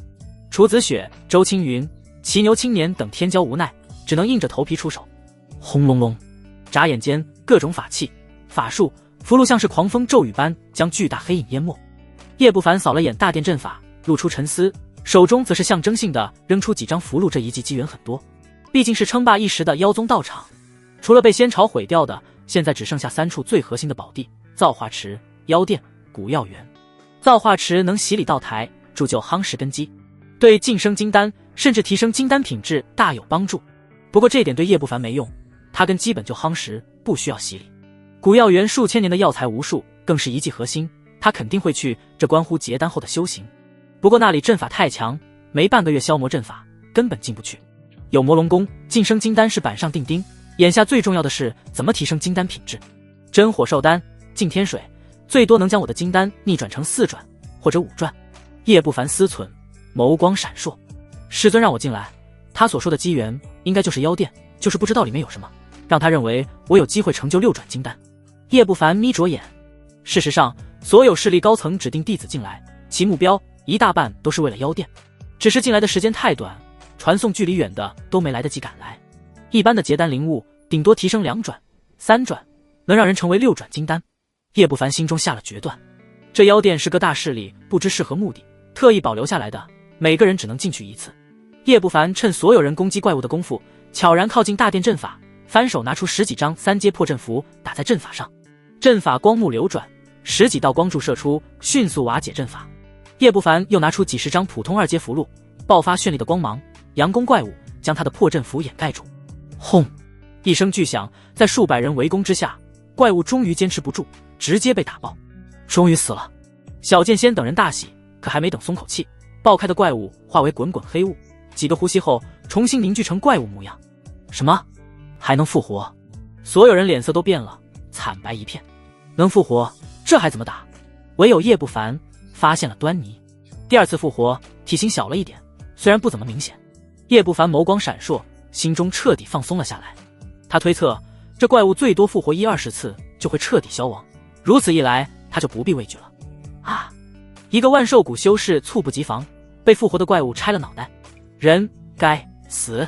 怪物直直地冲了过来，将一剑。这怪物的目标是他，将他交出去，否则在场之人都要遭殃。骑牛青年脸色阴沉，仔细观察之下，终于察觉不对劲，忽然指着叶不凡大喝，眼神中满是痛恨与厌恶：“将赵峰交出去，否则我们所有人都要死！”周青云也是喝道，其他人随着提醒，纷纷退后，将叶不凡的身影让了出来。果然，怪物对其他人根本不理，直冲叶不凡而去。这小剑仙见状，有些犹豫，最终露出狠辣之色，道：“赵峰师弟，你引来的，还是你自己处理吧。无论如何，还是保住自己的小命才是最重要的。”他带着上清宫的弟子后退，不再去看赵峰。处理？我可没空。叶不凡淡淡道：“经过这么多人试探，他差不多了解这怪物的弱点。阳属性、木属性的宝物对其伤害最大，且复活次数有限。不过弱点再多，他想彻底杀死，难免要付出一些代价。咔嚓，他转身一剑刺出，剑光破碎最后一丝阵法防护。随后双手各持着破阵符，竟是硬生生撕开阵法光幕，顺着大裂缝走入大殿之中。阵法怎么这么快就破开了？骑牛青年一愣，不可思议道。很快众人就发现了阵法边的指挥，是3阶破阵符。刚才他一直在破阵，这些灰烬这么多，用的破阵符不下10丈。楚子雪俏脸冰寒，自己等人辛辛苦苦抵挡怪物，结果这家伙偷摸破阵，第一个进去了。骑牛青年、小剑仙等人瞪大了眼睛，满是不可置信。3阶破阵符，哪怕是金丹真人也极为重视，一个上清宫弟子怎么可能拿出来这么多？恰在此时，远方飞来几道身影，众人抬头看去，豁然看到其中一个熟悉的青年，赵峰。该死的，我们被耍了！刚才那个不是赵峰。小剑仙、骑牛青年、周青云等人脸色微变，忍不住破口大骂。不等他们分析那人身份，巨大黑影像是失去了目标，猛地转身冲向人群。咔嚓一声，一名筑基8重的弟子被2只利爪抓住，掰成2半。快进妖殿！小剑仙勃然变色，当先化作剑光，顺着破开的阵法进入大殿中。其他人更是争先恐后的往阵法里面挤。他们也不傻，这怪物明显对妖殿有所忌讳，不敢追进去。妖殿中，叶不凡眼前一片广阔，几根画着符号的玉柱撑起穹顶，金碧辉煌，犹如皇宫。殿宇尽头是步步高升的汉白玉阶梯，一张龙椅摆放其上，一个身披黑金龙袍的中年男子端坐，面容阴冷，气势磅礴，定定地看着闯入的叶不凡。嘿嘿嘿，3000年了，本座终于等到修炼天煞真魔功的后辈了。龙袍中年笑了起来，声音阴森，犹如厉鬼。妖宗之主被一语道破自身隐秘，叶不凡如遭雷击，心神瞬间大乱。再看到那龙袍中年身上如汪洋般的气势，一个恐怖的猜测浮上心头。妖宗之主？不对！叶不凡忽的汗毛倒竖，一股前所未有的危机感袭上心头。他一拍储物袋，一口铜钟迅速放大，将他笼罩在内。当的一声巨响，身后传来报鸣。叶不凡转头看去，豁然看到小剑先记起飞剑，击在铜钟之上。你不是赵峰，你究竟是谁？小剑仙满脸愤怒，再次催动飞剑刺杀而来。叶不凡脸色阴晴不定，冷冷盯着小剑仙收。叶不凡眸光一闪，忽然将铜钟收起，直面刺杀过来的飞剑，闭上了双目，仿佛放弃了抵抗。没有飞剑洞穿心脏的声音，也没有丝毫痛苦。叶不凡再次睁开眼，小剑仙已经消失，一同消失的还有空旷的大殿，以及那身穿龙袍的中年男子。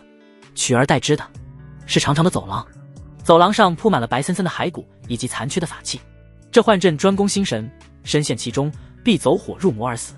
叶不凡仔细观察那些骸骨，心头不由发寒。这骸骨数量起码有3-4千，若非刚才他察觉不对劲，固守灵台，现在怕是也已经深陷其中了。江一剑还没这么大本事让我产生危机感，这幻阵威力不是太夸张，应该只是2阶顶级。叶不凡思索片刻，跨过骸骨缓慢前行，而脑海中不断回顾从绿萝口中打探到的信息。进妖殿第一关是幻阵，这些骸骨死了也很正常。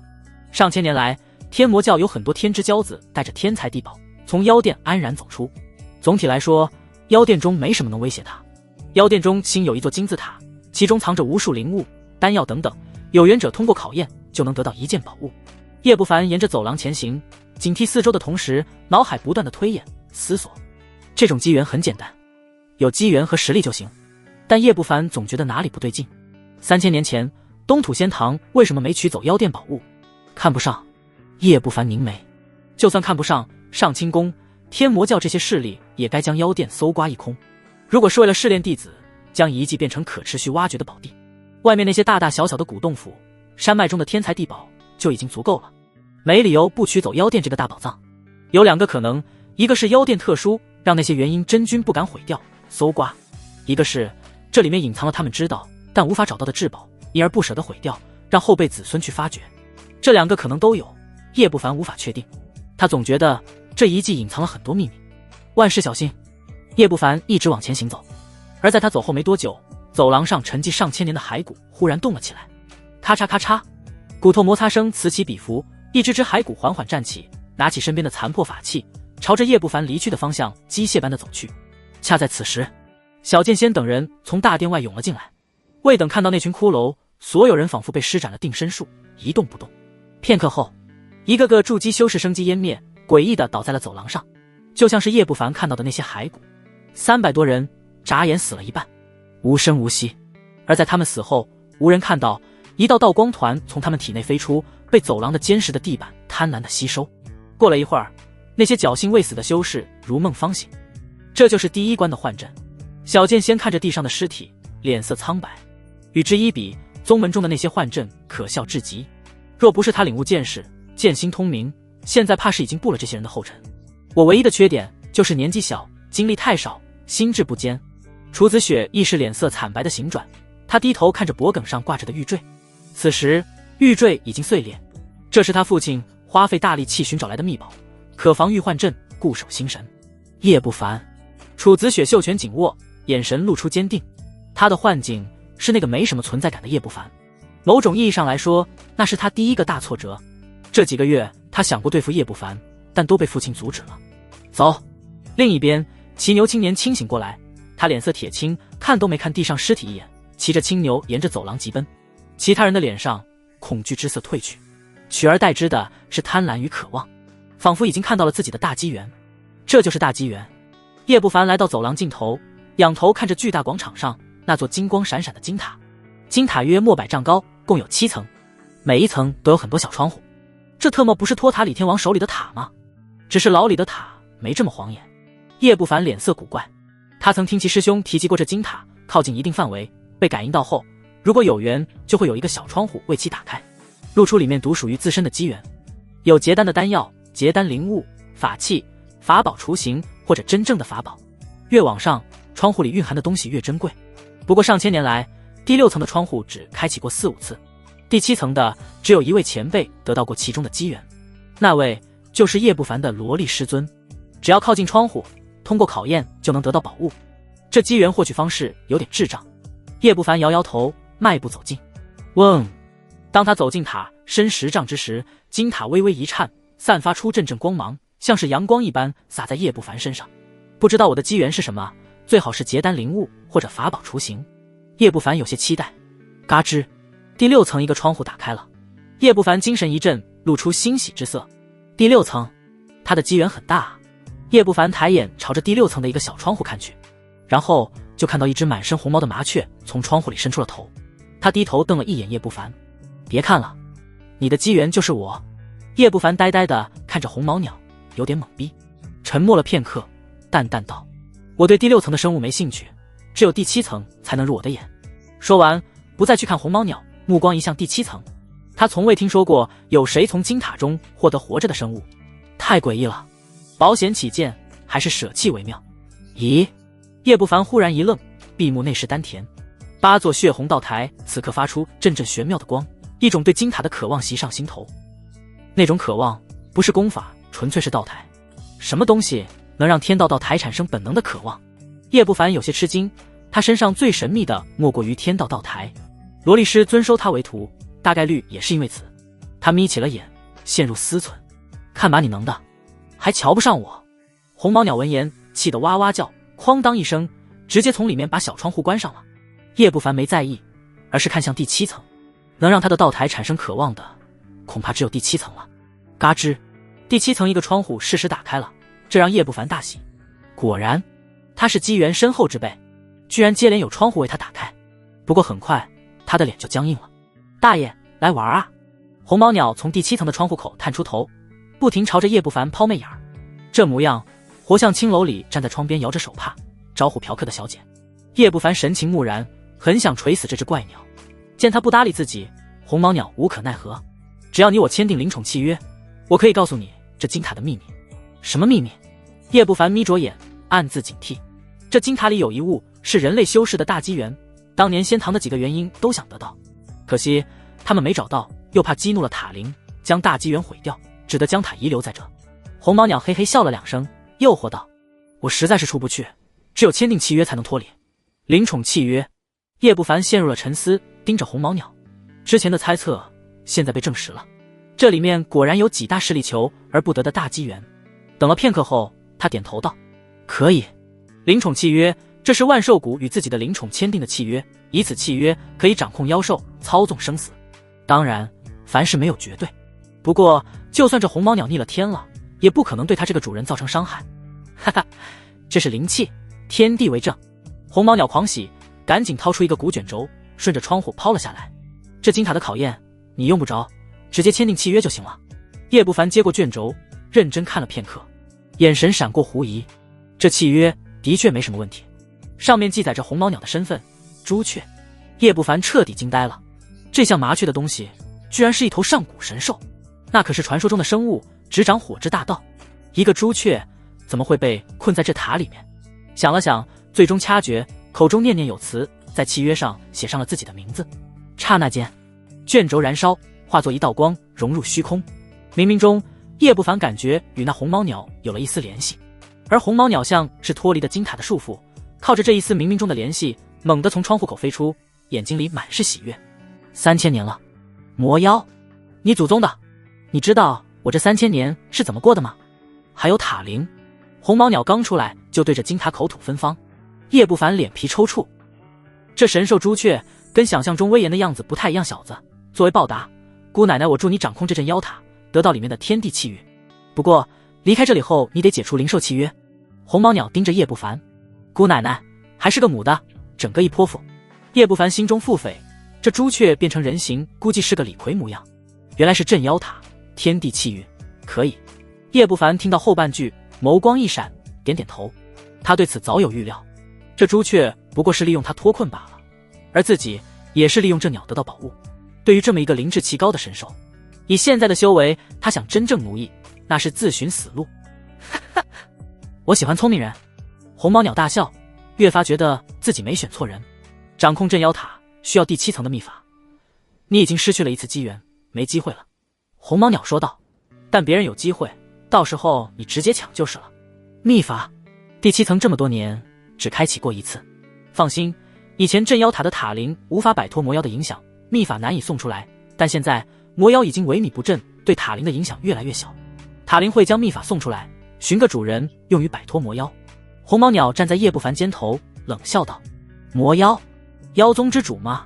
果然还活着。叶不凡瞳孔一缩，道，堂堂魔妖无法控制这镇妖塔吗？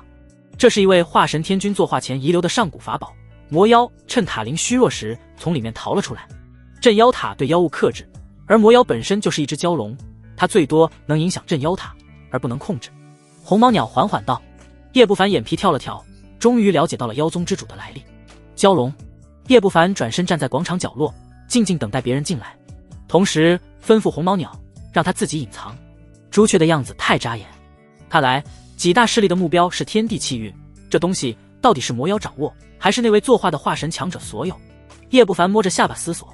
天地气运，玄而又玄，非天机师无法观测，且常规手段无法掠夺。如果加持在一个国家，这就是国运；倘若是个人身上，那就是天命之子，为气运所中。某些人总能绝处逢生，未必没有气运的加持，而这种玄妙之物能提升金丹品质，具体提升急转很难说。对结阴化神也有一定的妙用。罗莉师尊让我夺的，恐怕就是这天地气运。天道道抬起反应也是因为此，毕竟两者某种意义上是同源。叶不凡眼中浮现坚定，此物必须得到。但姿势体大，无论是镇妖塔还是天地气运，只要带出去，必定会引起所有势力的觊觎。他深知匹夫无罪，怀璧其罪的道理。不过，夺走这些是张老三，跟他叶不凡有什么关系？嗖！叶不凡忽然看向走廊，一道道身影从走廊中窜出，眨眼间，金塔周围被100多号筑基修士挤满，而他们也看到了叶不凡。你是谁？小剑仙当即大喝，眼神如剑，盯着这个跟赵峰长得一模一样的冒牌货。周青云、楚子雪等人也是看去，眼神不善。若非此人把那怪物引过来，他们何至于损失这么多人？一时间，庞大气势压迫过来，犹如狂风骤雨。无名小卒罢了。叶不凡微笑道，直面上百人的气势，如清风拂山岗，身影纹丝不动。整个遗迹，除了那个神秘的魔妖，没有人能对他造成威胁。无名小卒，我倒要看你这无名小卒哪来的胆子，算计我江一剑！小剑仙怒斥，一柄青色飞剑划出尖笑声，直击叶不凡的头颅。唰！剑气如龙，剑势如虹，这一剑足以震杀寻常的筑基大圆满。众人见此，没有动手，冷眼旁观。他们也想看看这神秘的家伙究竟是谁，以他们的灵识，居然无法窥破到对方的真身。争！叶不凡大袖一甩，一柄鱼叉一样的法器架在身前，将飞剑挡下。阵阵剑势席卷，犹如泰山压底。叶不凡的身躯如铁如钢，纹丝不动。这一幕让所有人的脸色都变了。周青云与楚子雪等人更是脸色难看。要知道，小剑仙的战斗力能排进赵国天骄前5之列，如果不是被张老三夺走了成套法器，甚至能位列前3，随手一击都不是寻常筑基圆满能够抵挡的。而眼前这人不但挡下了，且毫发无损。你究竟是谁？小剑仙吃惊不小，首次露出凝重之色。这般人物绝非无名之辈，可他深知赵国其余天骄的底细，能有谁的易容术如此登峰造极？难道是？小剑仙死死盯着赵峰，似是想到了什么，额头青筋都在狂跳。诸位，还是想想怎么谋夺机缘吧。那个牛头人已经上了第6层。叶不凡淡淡道，收回鱼叉，没有反击。他还指望小剑仙去拿第7层的秘法呢。牛头人？楚子雪一愣，顺着叶不凡的目光看去，豁然看到金塔第6层一扇窗户已经打开，骑牛青年正飞快地跃起，朝着第6层冲去。第6层，不好！小剑仙勃然变色，来不及找赵峰算账，迅速靠近金塔。周青云与楚子雪等人也是纷纷靠近，哪还顾得上赵峰？顿时间，金光万丈，道道光霞坠落，倾洒在一个个筑基修士身上。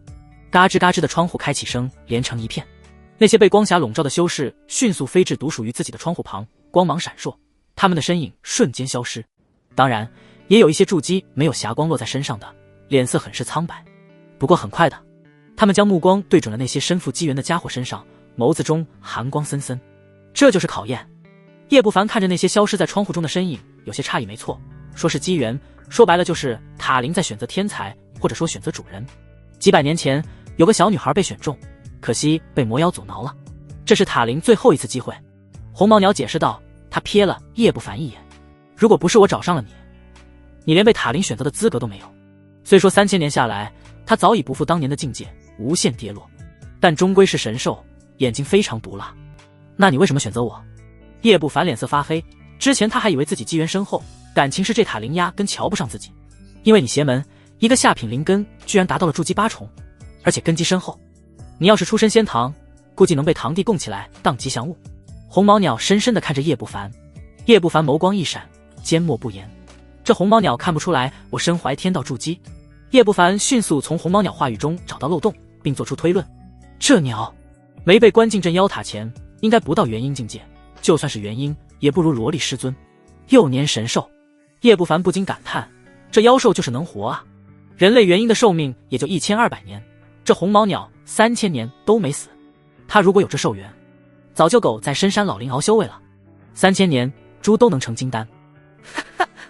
我果然身怀大机缘。合欢宗的一个男修士刚刚通过考验，喜滋滋地拿着一枚丹药落下。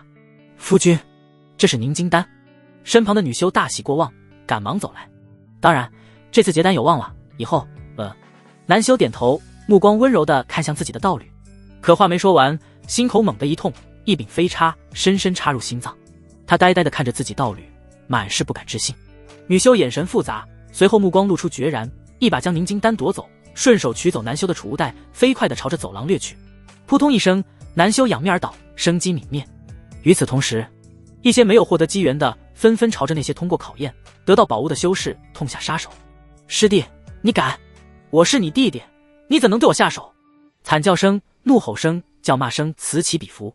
近一季前关系莫逆的同门、道侣、兄弟，在巨大的利益面前直接反目成仇，鲜血染红了他们的情谊，分不清谁是正道，是谁魔道。可笑的人类！红毛鸟用鸟喙梳理了下自己的羽毛，嗤笑道：突破结丹，寿元600，同时在赵国修仙界获得崇高的地位，风光无限，自相残杀，不足为奇。叶不凡站在角落，冷眼旁观。在巨大的利益和诱惑面前，情谊就像纸糊的一样。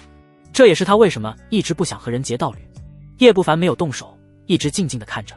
有魔龙功，他必成金丹，这些丹药对他来说已经没什么作用了。他要的是法宝或者法宝雏形，最重要的是天地气运，其他任何东西都要往后排搜。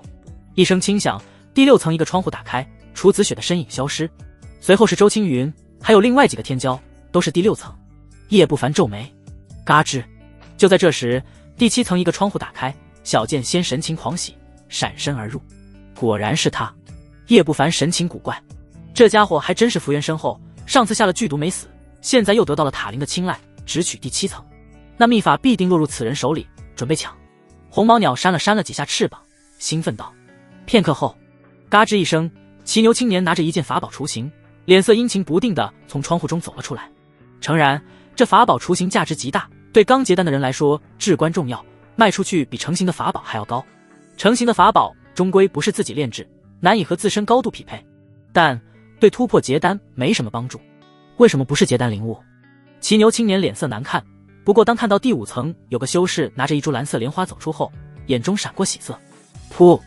地面上的一只青牛猛地喷出天妖火，不等那修士露出兴奋，当场被烧成了飞灰。骑牛青年趁机将莲花夺到手，露出满意之色。这次结丹，金丹品质必然能达到5转。随后，骑牛青年看向第7层，神情一正，眼神射出金光。第7层，上千年来可是只开过一次。与此同时，楚子雪、周青云等几位顶级天骄纷纷出来，手里各拿着宝物，要么是结丹灵物，要么是法宝雏形或者秘宝，每一样哪怕是金丹大真人都要眼红。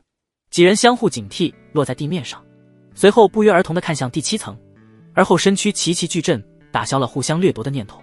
与这些相比，掠夺第7层的宝物才是重中之重。是小剑仙，没想到此人机缘如此深厚。周青云露出嫉妒之色，数百年前天魔老祖再次得到了元婴级的法宝，这次小剑仙会拿出来什么？几人眼睛灼热，呼吸急促。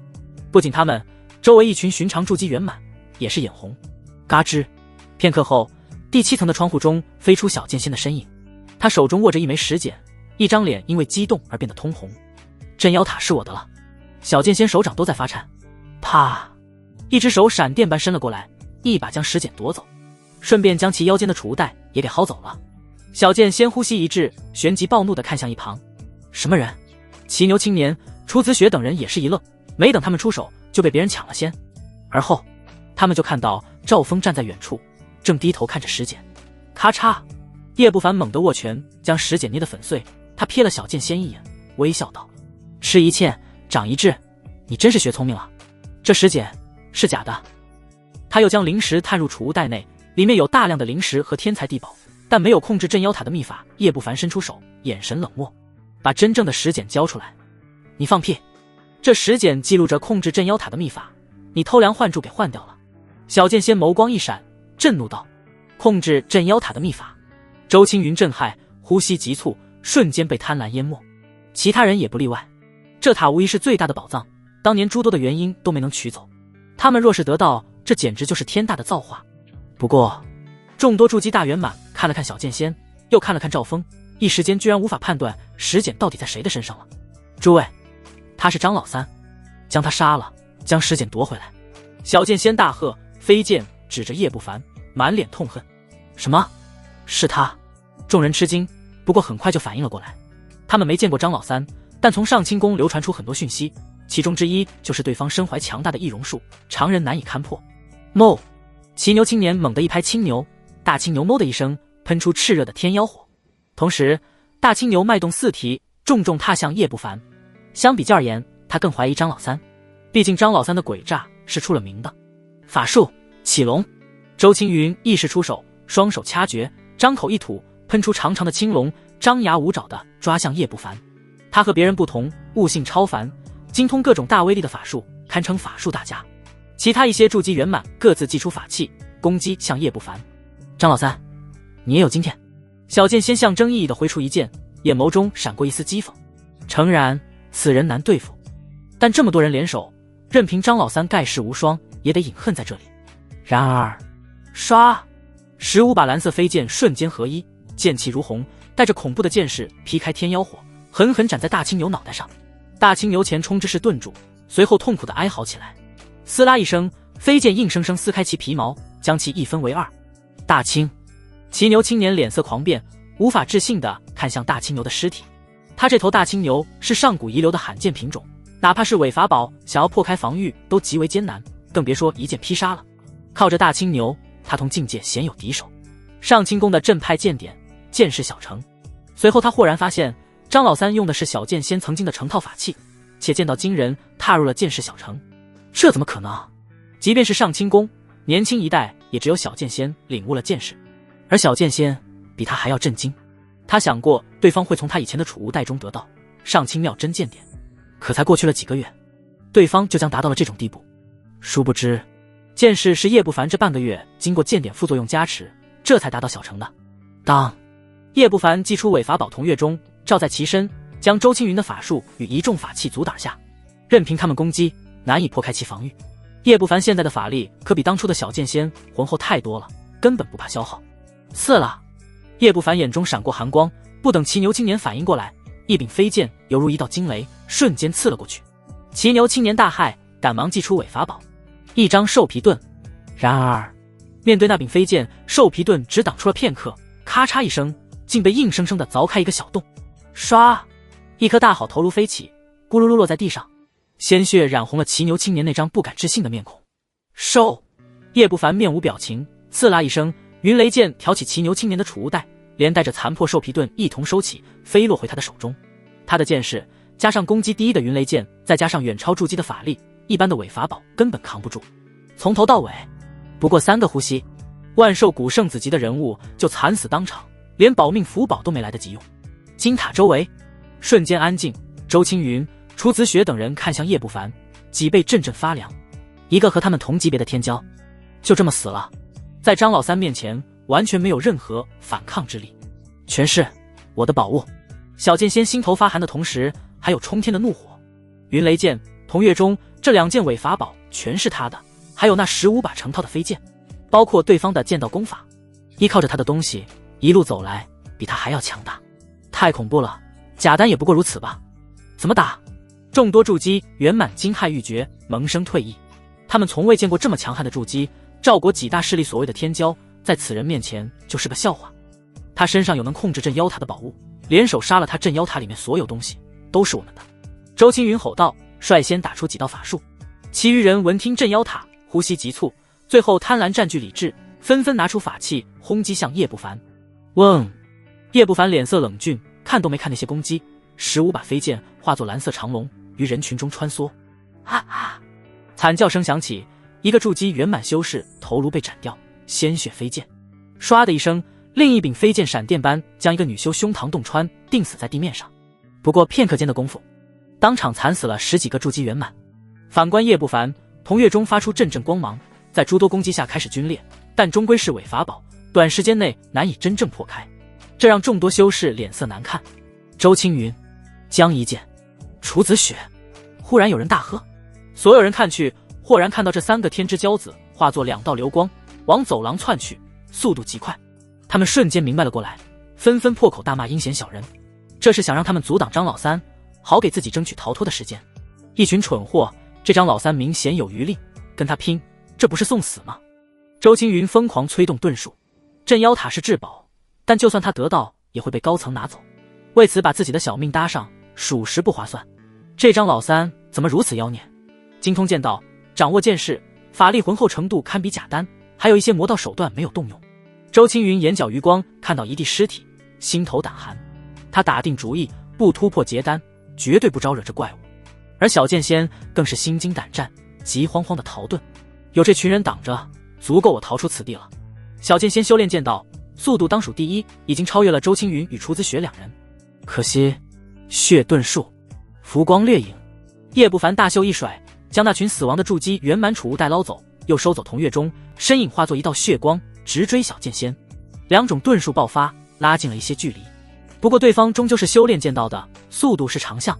他眸光一闪，催动体内剑丸，速度暴增。不过2个呼吸就追了上来。什么？这厮是什么怪物？小剑仙感受到可怕的剑气，回头一瞧，吓得亡魂大冒。差不多境界，但对方的速度超出他1倍多。拼了！小剑仙咬了咬牙，从怀里拿出一张3阶遁符。除了脑海中的法宝，这是他身上唯一保命的东西了，其他的都在储物袋中，之前已经被张老三顺走了。然而刚刚拿出遁符，他就看到张老三也从怀里掏出来3阶符箓。不同的是，对方是几10张3阶攻击符。我尼玛，小剑仙脸色惨白，忍不住口吐芬芳。一堆三阶符，哪怕是金丹初期都不敢硬接。老张，我认输，这镇妖塔归你了。小剑仙二话不说，狠狠往后面扔出一枚石简，随后将盾符往身上一贴，速度暴增，生怕老张头追上来。这下子，所有人都看到了石简，但此刻哪怕是周青云与楚子雪都不敢去拿，直接绕过去，相继飞逃。叶不凡面无表情，将石简捞在手中，灵石迅速探进去，确认无误后，叶不凡这才停下脚步，转身顺着走廊向镇妖塔掠去。身为魔道中人，不把这些人全杀了，来个血祭什么的。红毛鸟站在叶不凡肩头，诧异道：“我修炼的功法跟血祭无关，杀一个万兽谷圣子，震慑他们就够了。眼下最重要的是得到镇妖塔，迟则生变。”叶不凡眼神冷静，他隐隐有些不安，随着时间过去，总有种被人窥视的感觉。回到金塔边，叶不凡迅速将石简中的记下，口中开始念念有词。片刻后，镇妖塔开始颤抖，以肉眼可见的速度在缩小，不过呼吸间就变成巴掌大，古朴厚重，如能镇压世间一切妖物。叶不凡喷出一口血，鲜血染红了镇妖塔，塔身发光，滴溜溜转动，血迹迅速被吸收，一种紧密的羁绊感袭上心头，同时还有一股信息钻入叶不凡脑海：镇妖塔，镇山中大妖，困世间万敌。叶不凡精神一振，神情狂喜。从信息中得知，元婴真君也很难毁掉镇妖塔，如果法力足够，可镇压化神之下一切大妖。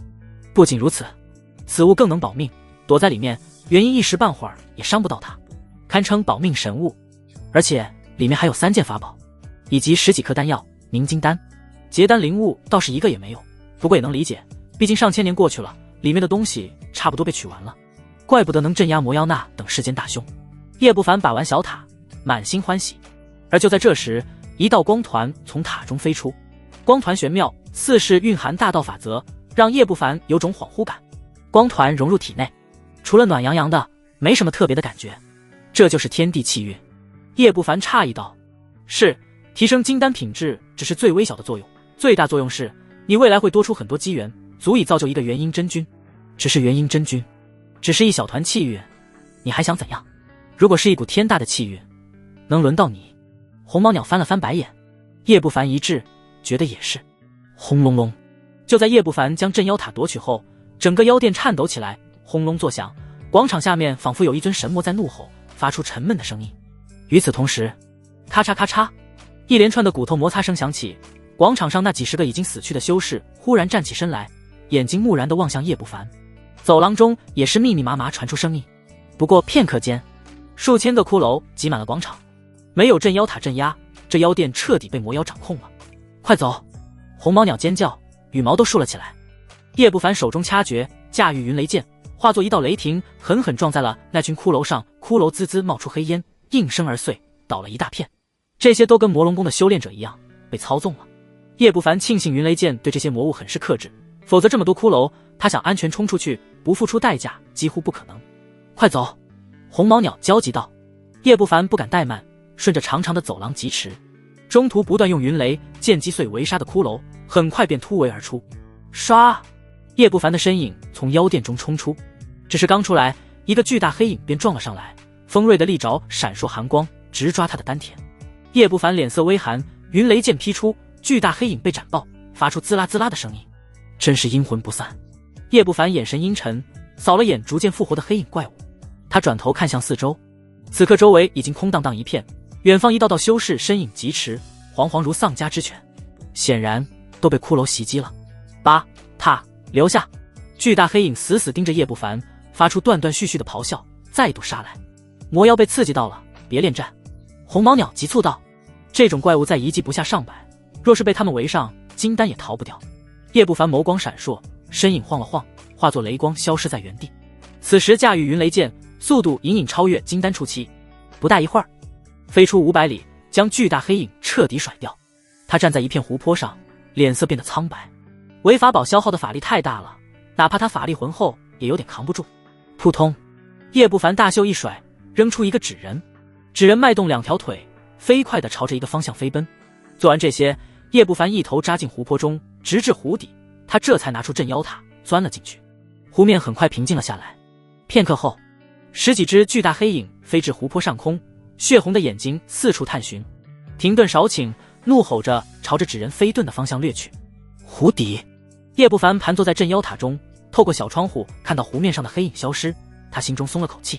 这一记是魔妖的地界，感知力实在惊人，这镇妖塔的气息我遮掩不了多久。红毛鸟站在叶不凡肩头，虚弱道：这么多黑影，以前那些进来的修士是怎么活着出去的？叶不凡问出了困惑很久的问题。嘿，这才是魔妖的高明之处。红毛鸟冷笑，每次开启，魔妖都会让黑影暗中将一些修士杀了，吞噬生机、煞气、魔气。如果全杀了，下次谁还敢进来？叶不凡闻言，心头发寒。这么多年，魔妖吞了多少人？魔妖被封印在古药园地底，之所以盯上你，大概率是你的功法缘故，生机、煞气、魔气三者俱全，正是魔妖最好的宝药。红毛鸟怪异道。叶不凡无言以对。等等，如果是我功法的缘故，霍云还铁了心要与我合作就能解释了，这厮八成跟魔妖有千丝万缕的关系。叶不凡记得霍云海就是奔着他的功法来的，他隐隐觉得对方进来不是什么好事儿。算了，天塌了有个高的顶着，古药园不去了，我就等着遗迹打开离开这里。叶不凡想了想，打消了去古药园的念头。诚然，那里有很多珍稀的灵药，甚至对结阴都有帮助的大药，价值比凝金丹、普通的结丹灵物还要大。但古药园底下封印着魔妖，叶某人心性稳健，不想去冒险。最关键的是，他有魔龙功，突破金丹十拿九稳。至于魔焰花，他到了遗迹外有的是时间找。除了这些，他还有气运、结丹灵物辅佐，金丹品质有可能达到7转。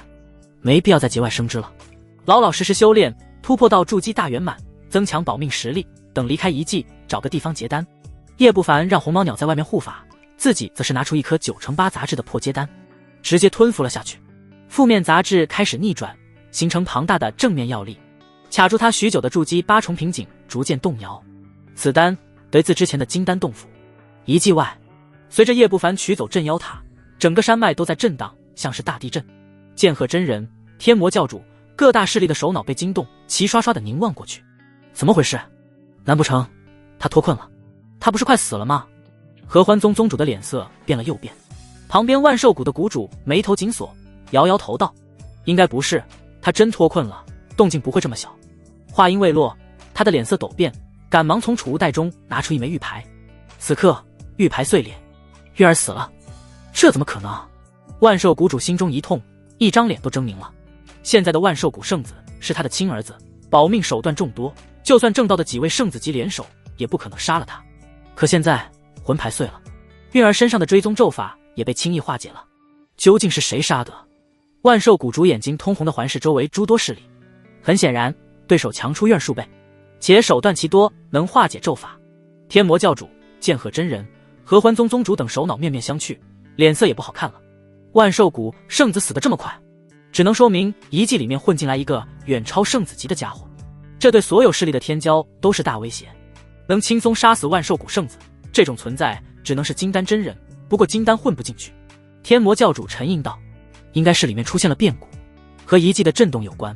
剑鹤真人推测，忧心忡忡，他可不想自己上清宫的天骄也死在里面，尤其是自己的后辈江一剑。万寿谷主脸色阴晴不定，死死盯着被庞大阵法笼罩的山脉，若不是阵法太强，他也破不开，此刻早就进去瞧个究竟了。轰隆隆，远空一只庞大的青牛迈着蹄子御空而来，像是一座大青山，长达万丈，遮天蔽日，恐怖的威压压得在场所有金丹难以喘息。万寿谷的天青牛，这位元婴真君怎么来了？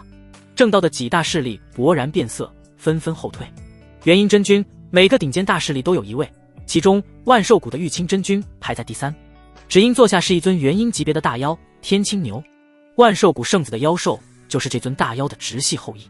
金丹和元婴差距犹如云泥，正道所有金丹哪怕联手也挡不住元婴大妖的一口天妖火。哞！天青牛发出牛吼，硕大眼睛愤怒地盯着所有人。众人心中咯噔一声，暗叫不好。万寿圣子死亡，那小青牛怕是也死了，这天青牛是来算账的。玉清真君，管好你座下老牛。一道背负长剑的黑衣中年大步走来，双目如神剑，令看到之人眼睛刺痛，纷纷低头。上清宫的元婴图鉴真君，其实力排名第2，嫡系后裔阵亡，难免愤怒。天青牛脊背上盘坐着一个青衣老者，童颜鹤发，冷冷看向图鉴真君。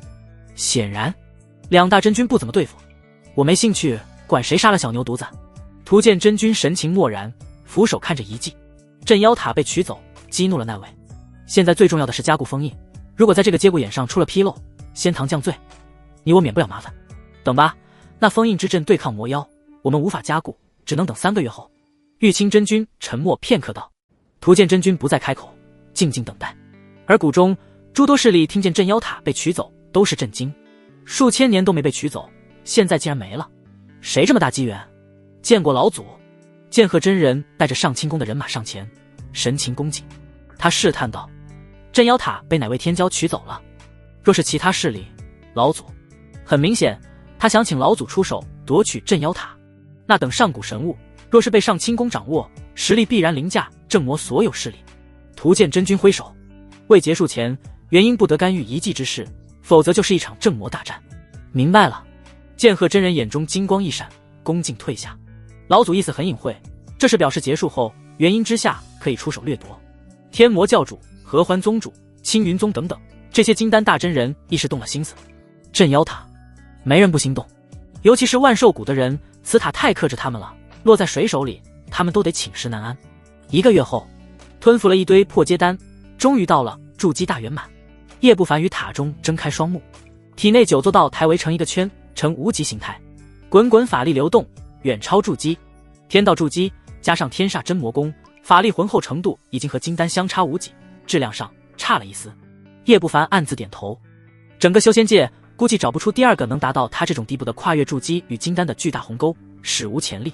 可惜当初用的只是下等的离火煞气，否则质量上能够完全媲美金丹。天煞真魔功的修炼需要煞气，他修炼之初用的只是绿萝从天魔教方式买来的低端货色。遗迹中倒是有顶级煞气，可惜那里封印着魔妖，差不多也够了。现在就算是金丹初期，单凭修为也能够一战。叶不凡吐出口气，稳固境界。红毛鸟从外面飞了进来，他盯着叶不凡，狐疑道：你有点不对劲，刚才哪来的天劫？之前尽管有所遮掩，但妖类生物对天劫太敏感，你感应错了。叶不凡淡淡道。红毛鸟歪着头盯了半晌，已经1个月了，那群筑基全都去了古药园，你真打算在这一直苟着？实际上他游说了叶不凡好几天，想恢复往日修为，他急需大药，奈何眼前这人稳得一批，半点都不想冒险。离开这里后，我就能安稳结丹，何必去药园自找不痛快？叶不凡的姿态稳如老狗，他进来之初以为凭借自己实力安全无虞，可现在外面100多个黑影到处找自己。嘿，我算看出来了，你这家伙是怎么100多岁才筑基，感情太狗。你没听说过富贵险中求吗？红毛鸟眼珠子一转，用了激将法。叶不凡闭上眼睛，压根不搭理他。过了半天，红毛鸟望向外面窜过的几只黑影，突然道：你还记得我曾经说过，身负天地气运，无形中会多出一些机缘吗？叶不凡睁开眼睛，皱眉道：什么意思啊？意思就是你得到了气运，机缘你想躲都躲不掉。红毛鸟看着外面，眼神古怪。叶不凡顺着窗户看向外面，脸皮直接僵硬了。只见湖泊上空上百只巨大黑影聚集，而后齐齐爆开，化作滚滚黑烟，像是一片黑云。不过片刻间，黑烟凝聚成一只1000丈大手，黑压压的遮天蔽日，那等威压不亚于金丹大圆满。你不是遮蔽了魔妖的感知吗？叶不凡脸色巨变，魔妖这种存在都精通一些推演神通，这种无法遮蔽，看来他是对你志在必得，施展这神通的代价不会小。红毛鸟的羽毛都炸开了，吓得不轻。镇妖塔是无价之宝，但不可能让魔妖付出这么大代价，尤其是在他被封印3000年油尽灯枯的时候。你身上到底有什么东西这么吸引他？红毛鸟尖叫道。轰隆隆，1000丈黑手上长满了无数红色眼珠子，掀起飙风，猛地朝着湖泊抓来。躲在湖底的镇妖塔被一把抓住，朝着遗迹深处飞快地掠去。呜，狂风呼啸，镇妖塔中的叶不凡只感觉塔外的无数景物都在迅速倒退。大黑手跨山越湖，眨眼百里，这就是天命之子的气运机缘。叶不凡脑海闪过一个念头，忍不住破口大骂。他只想苟到遗迹重开，要屁的机缘。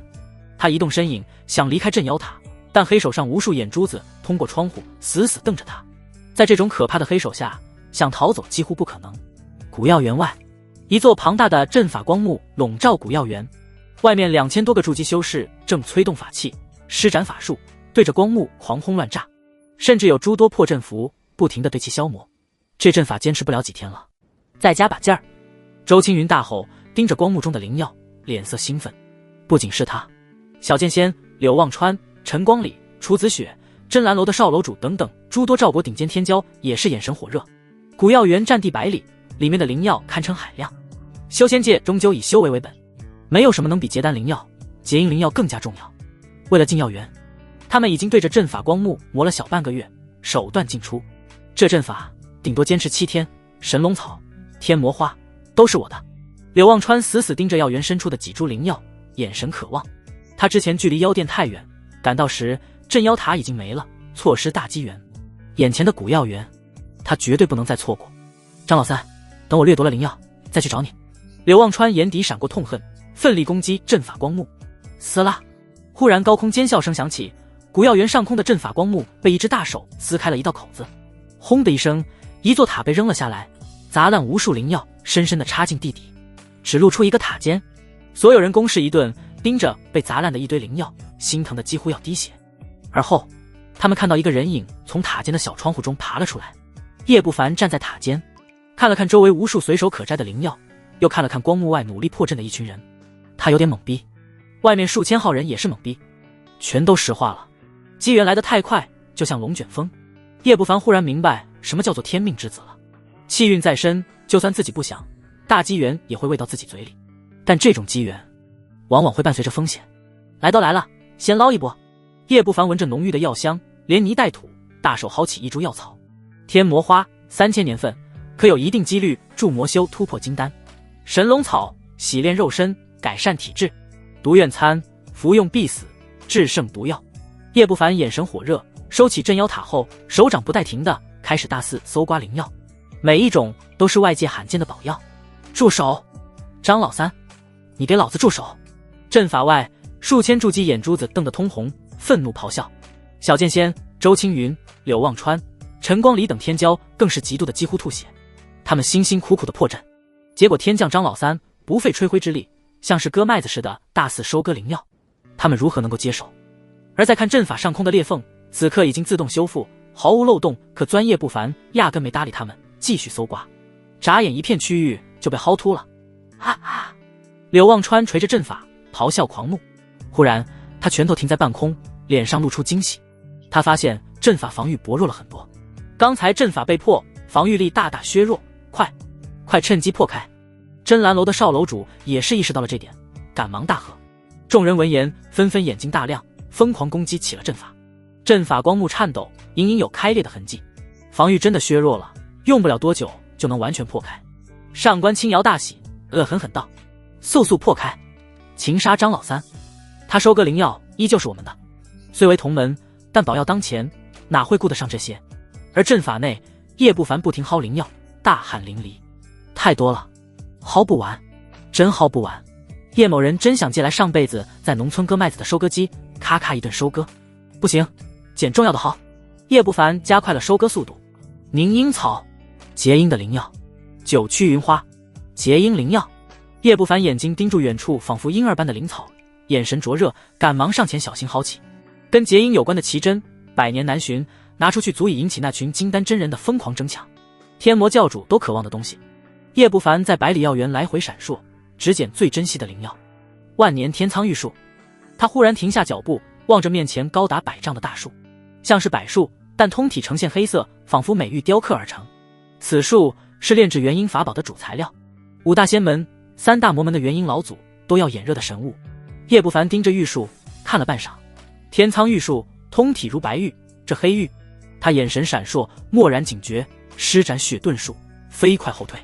当，大地震颤，叶不凡只来得及架起云雷剑格挡，一股大力从云雷剑上传来，震得他踉跄后退。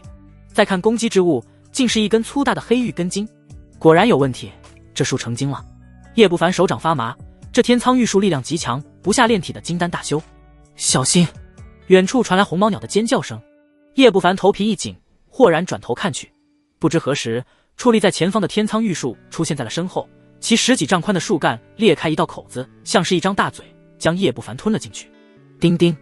叶不凡试图用云雷剑劈开天苍玉树，然而无坚不摧的云雷剑像是砍在金刚上面一般，难以破防。不愧是能炼制元婴法宝的神物，这防御力剑鹤那老匹夫怕是都破不开。叶不凡深陷黑暗的树洞中，眼神冷静，探出灵石，灵石触碰玉树，直接被弹了回来。与此同时，一股极强的吸力从下方传来，身影坠落。当他眼前恢复光亮时，已经不是树洞内了。只见眼前一片广阔，像是地下世界一般，四周石壁全都是一片血红，阵阵血腥味扑面而来，在中心位置则是深不可测的深渊。数百根房子粗的青铜锁链挂在石壁上，另一端往深渊处延伸，其上布满了诡异的金色符文。封禁大阵，叶不凡心头发寒，有种不妙的预感。类似的封禁大阵，他在天魔教典籍上看到过，至刚至阳，非常克制魔道。但他看过的没眼下这么夸张。阁下煞费苦心的把我抓来，不是要和我谈心的吧？叶不凡感受着深渊中汪洋般的凶煞之气，脸皮抽搐，开口道：从怪物组成黑手，再到天苍玉树，步步为营，很明显这是魔妖想要他来此。地下世界一片寂静，没有任何回应。叶不凡忽然眼眸一凝，吼！无尽深渊中传出嘶吼声，滚滚魔气爆发。你该死！声音隐隐约约，似乎距离很远。叶不凡眉头微皱，而后就惊愕地看到一道曼妙的身影从深渊内飞出。他手中握着一枚玉色戒指，急急朝着一侧石壁撞去。那片石壁光滑流转，逐渐模糊，隐隐露出一个深幽的洞口。颜如玉。叶不凡有些震惊地看着那绝美女子，又看了看其手里的玉戒，倒吸一口凉气。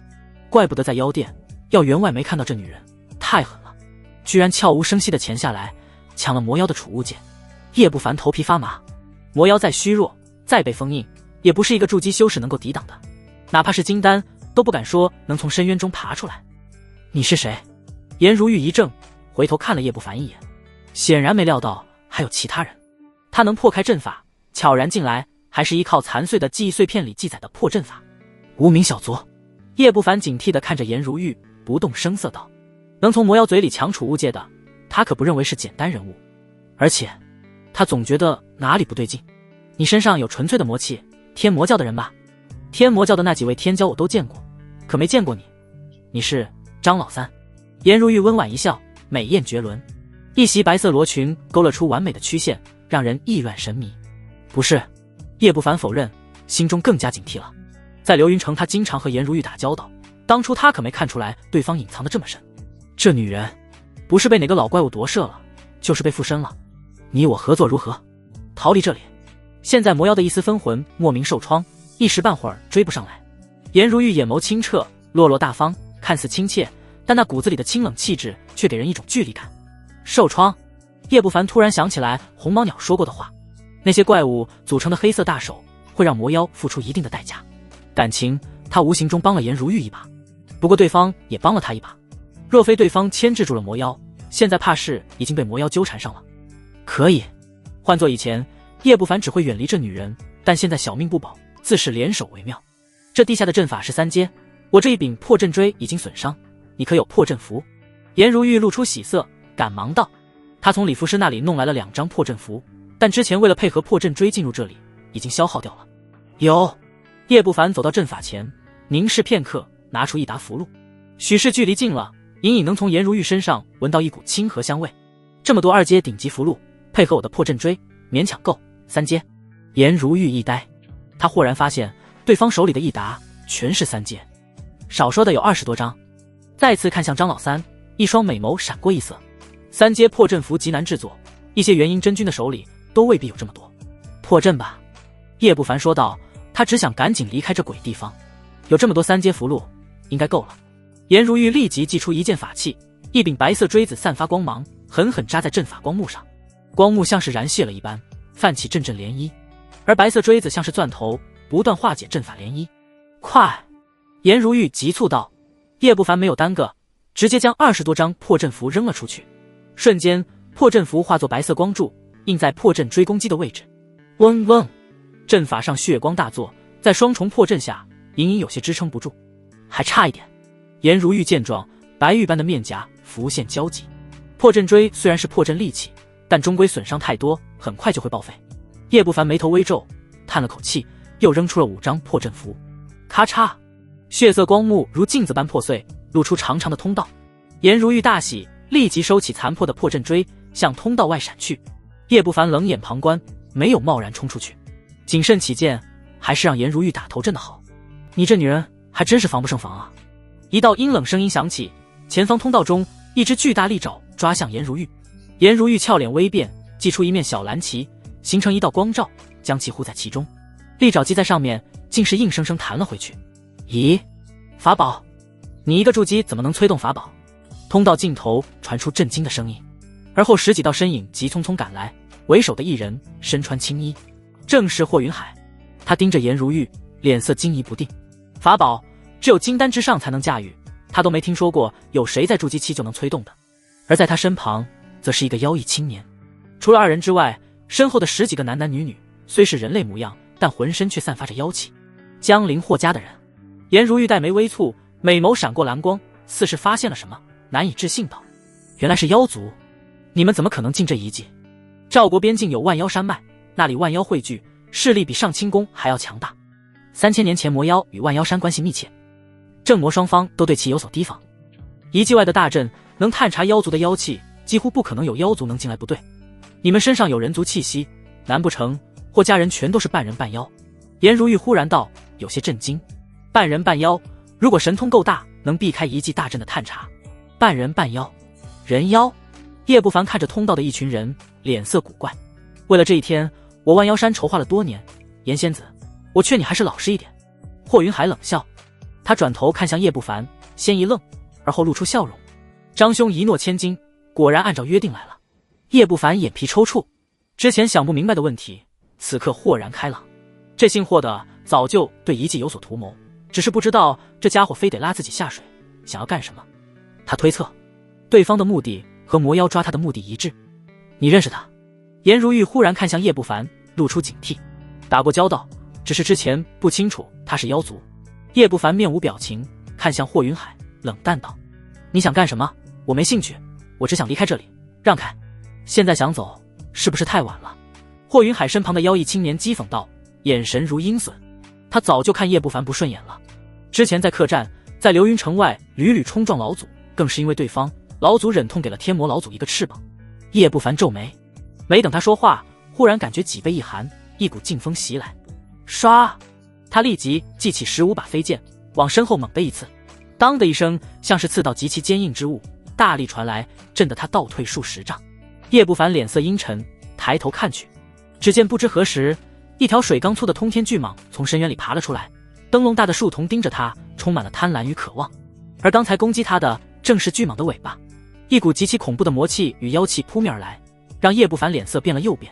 他心中有种不妙的预感。见过教祖。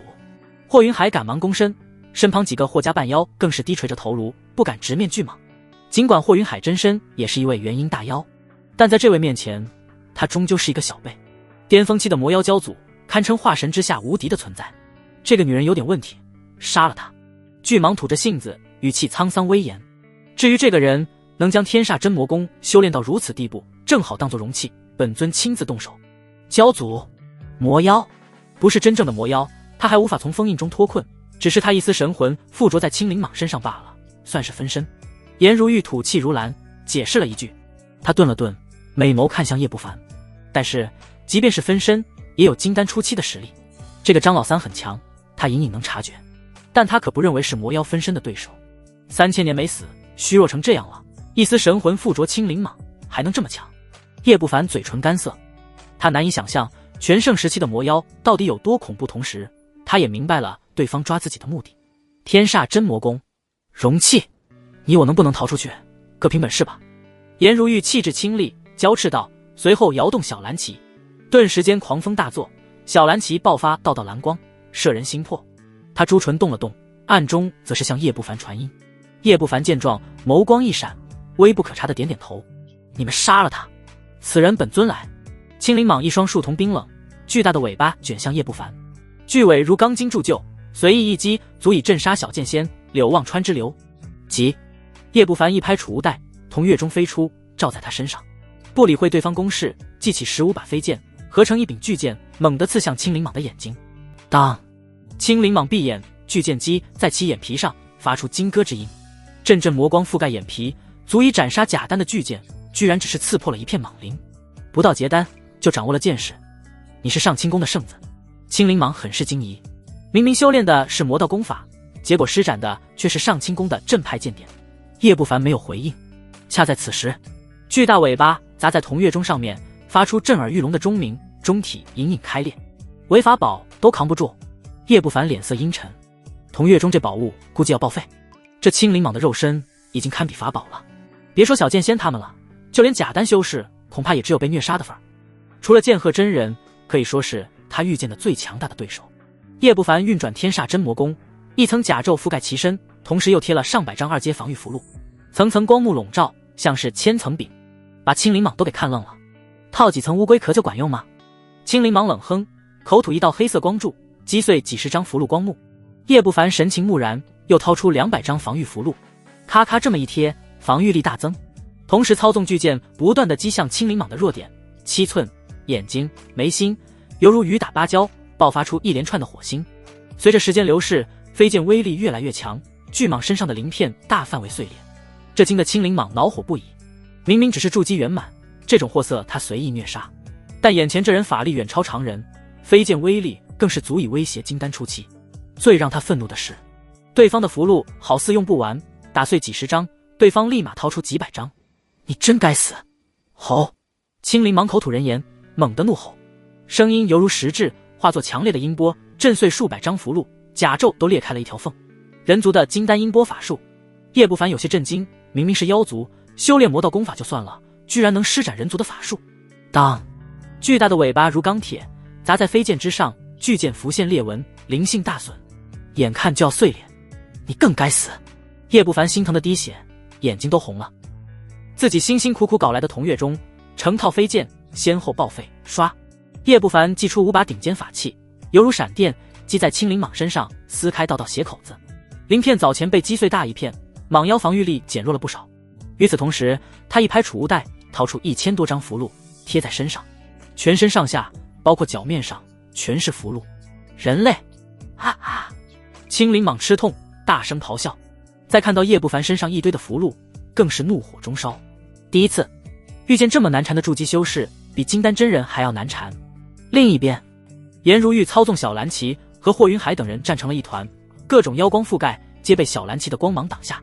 霍云海虽强，但面对能操纵法宝的颜如玉，一时间难以拿下。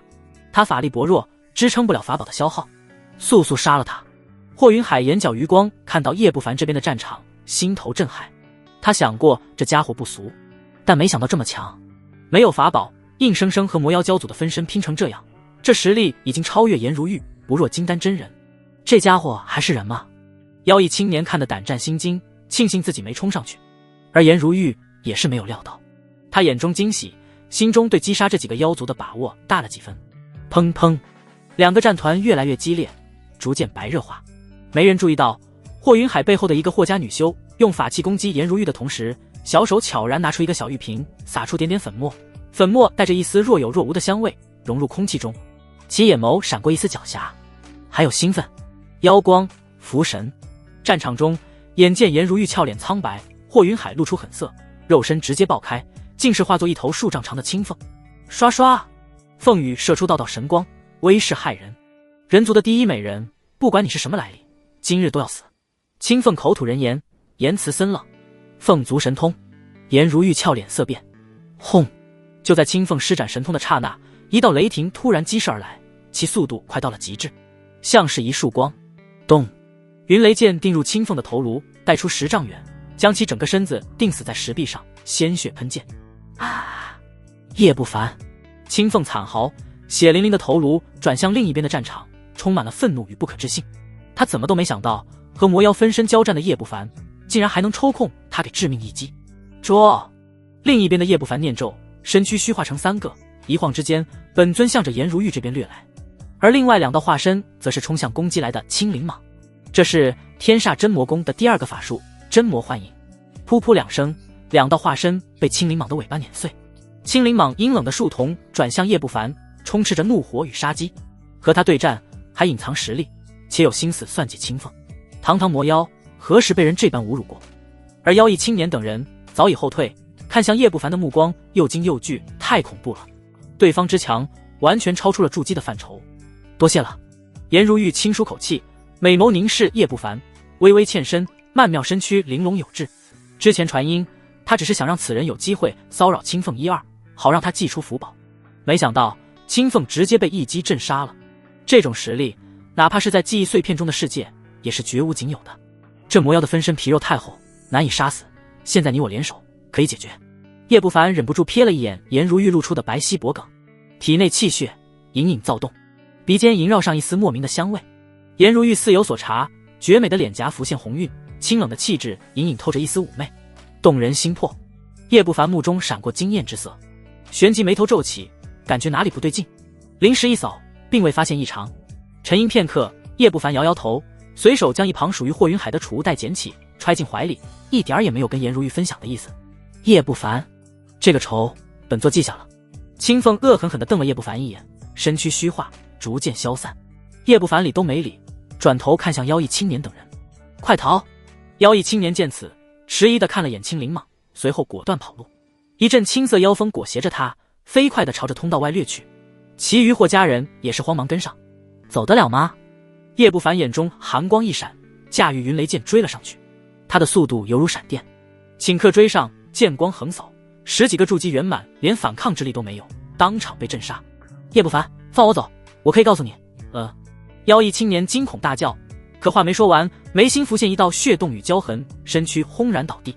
从头到尾不过2个呼吸。颜如玉看得心惊，望向叶不凡的目光满是忌惮。执掌云雷剑，战力比和青灵蟒对战时还要强上一截，杀同阶修士犹如碾死蚂蚁。而青灵蟒并没有阻止，只是将通道尽头堵死，冷眼旁观。战斗到现在，你法力快耗尽了吧？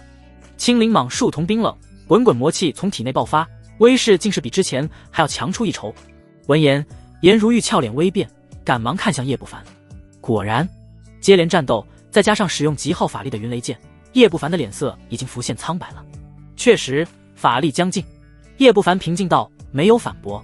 他法力浑厚不假，但不是无限的，接连使用伪法宝，操纵诸多法器，消耗属实太大。雪灵宗的女人，你法力也不行了。在魔气的滋养下，青灵蟒破碎的鳞片竟以一种恐怖的速度修复，气势越来越强。他口吐人言，带着冷笑。现在你们拿什么跟本尊斗？若非限制于青灵蟒这副躯体，诸多手段无法动用，这2人坚持不到现在。魔妖在这里受到煞气和魔气的滋养，恢复力惊人，就算拼命也很难真正杀死，符宝也没用。再加上你我法力耗尽，胜算几乎为零。颜如玉紧抿朱唇，递给叶不凡一张符箓。我有3张风雷符，能不能逃出去，全凭造化了。现在不比之前，只有青灵蟒一个，他们有几率逃出去。你有没有发现哪里不对劲？叶不凡没有回应，反问道。他盯着颜如玉浮凸的身段，呼吸越来越急促。随着时间的过去，燥热感越来越强烈。你……颜如玉一呆，后退几步，盯着叶不凡发红的脸。他的感觉没这么大，之前只是隐隐觉得不舒服，再加上深陷战斗，并没有过多关注。可现在听对方提醒，他也察觉出了不对。还有第3波人，快走！颜如玉心如鹿撞，真的有些慌神。他赶忙往身上贴了一张风雷符，化作一道流光，冲向洞口。轰隆！一只巨大的蛇尾砸向颜如玉，后者勉强催动小蓝旗，将攻击挡了下来。吼！然而，一声震耳欲聋的音波冲击而来，将他的前进势头阻挡了下来。随后，青灵蟒的头颅狠狠撞来，颜如玉只来得及祭出一件盾牌法器，咔嚓一声，盾牌被撞碎，颜如玉嘴角溢血，倒飞而回。颜如玉一声闷哼，绝美的脸颊浮现不正常的红晕。叶不凡听见这动静，心头一荡，赶忙盘膝而坐，运转天煞真魔功，压制体内的躁动，而脑海中迅速推演、思索、回顾从进入这里后的一切，分析第3波势力究竟是谁。真是有意思。青灵蟒双瞳闪过异色，看了四周一眼。身为魔妖，早就察觉有第3方的存在，只是以他的神识也没有找到源头。唰！颜如玉吐气如兰，绝美的脸颊越发的迷人。他看了眼叶不凡，银牙紧咬，再度化作一道流光，意图冲出去，同时往身上贴一张3阶防御符箓。然而，迎面的青灵蟒巨尾甩来，再度将其抽了回来。好死不死！娇柔的身躯正好撞进了叶不凡的怀里。颜如玉刚刚勉强压制下去的躁动瞬间被激发了起来。叶不凡双目通红，咬牙道：“有什么手段，赶紧使出来！逃出去！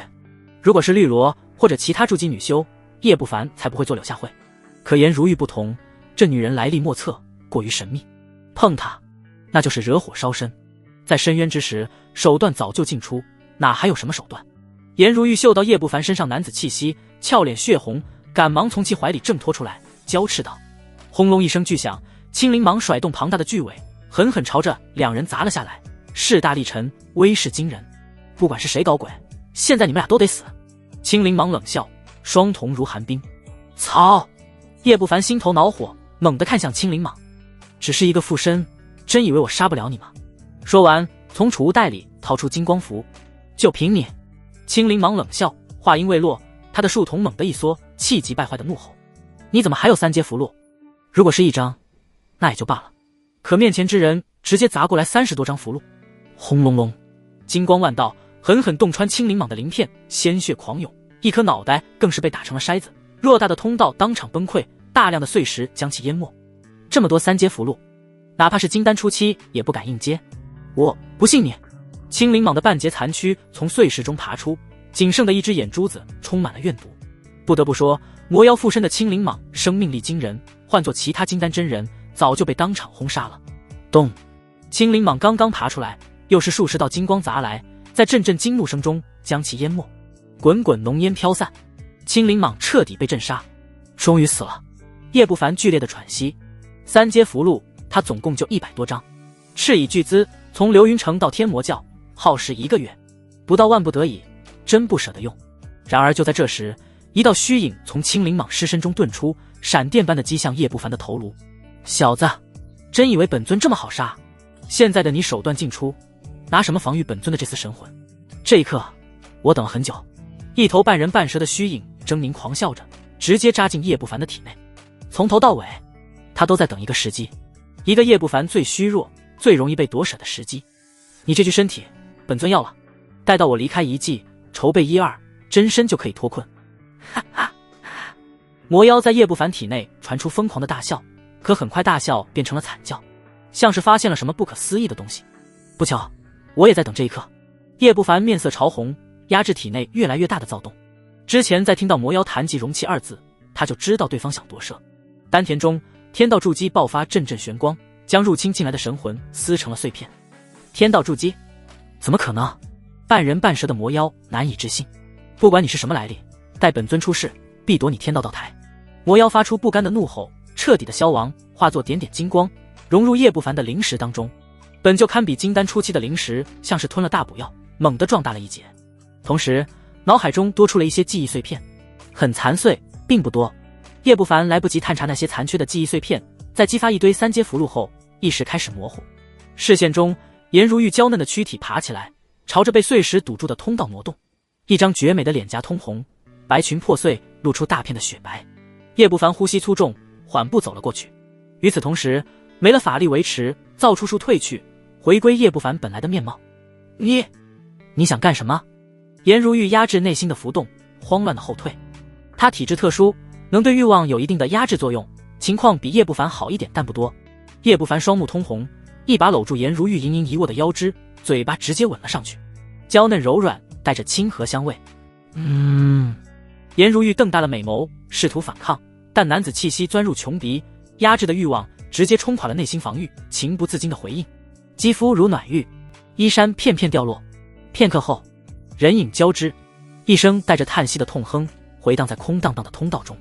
啪嗒，通道尽头的碎石中，一只小手扒开了石头，脑袋从缝隙中钻了出来，正是之前跟随霍云海队伍里的那个霍家女修。俏丽的相貌有些灰头土脸，不过一双大眼睛却是闪烁着光，盯着这边的香艳的场景。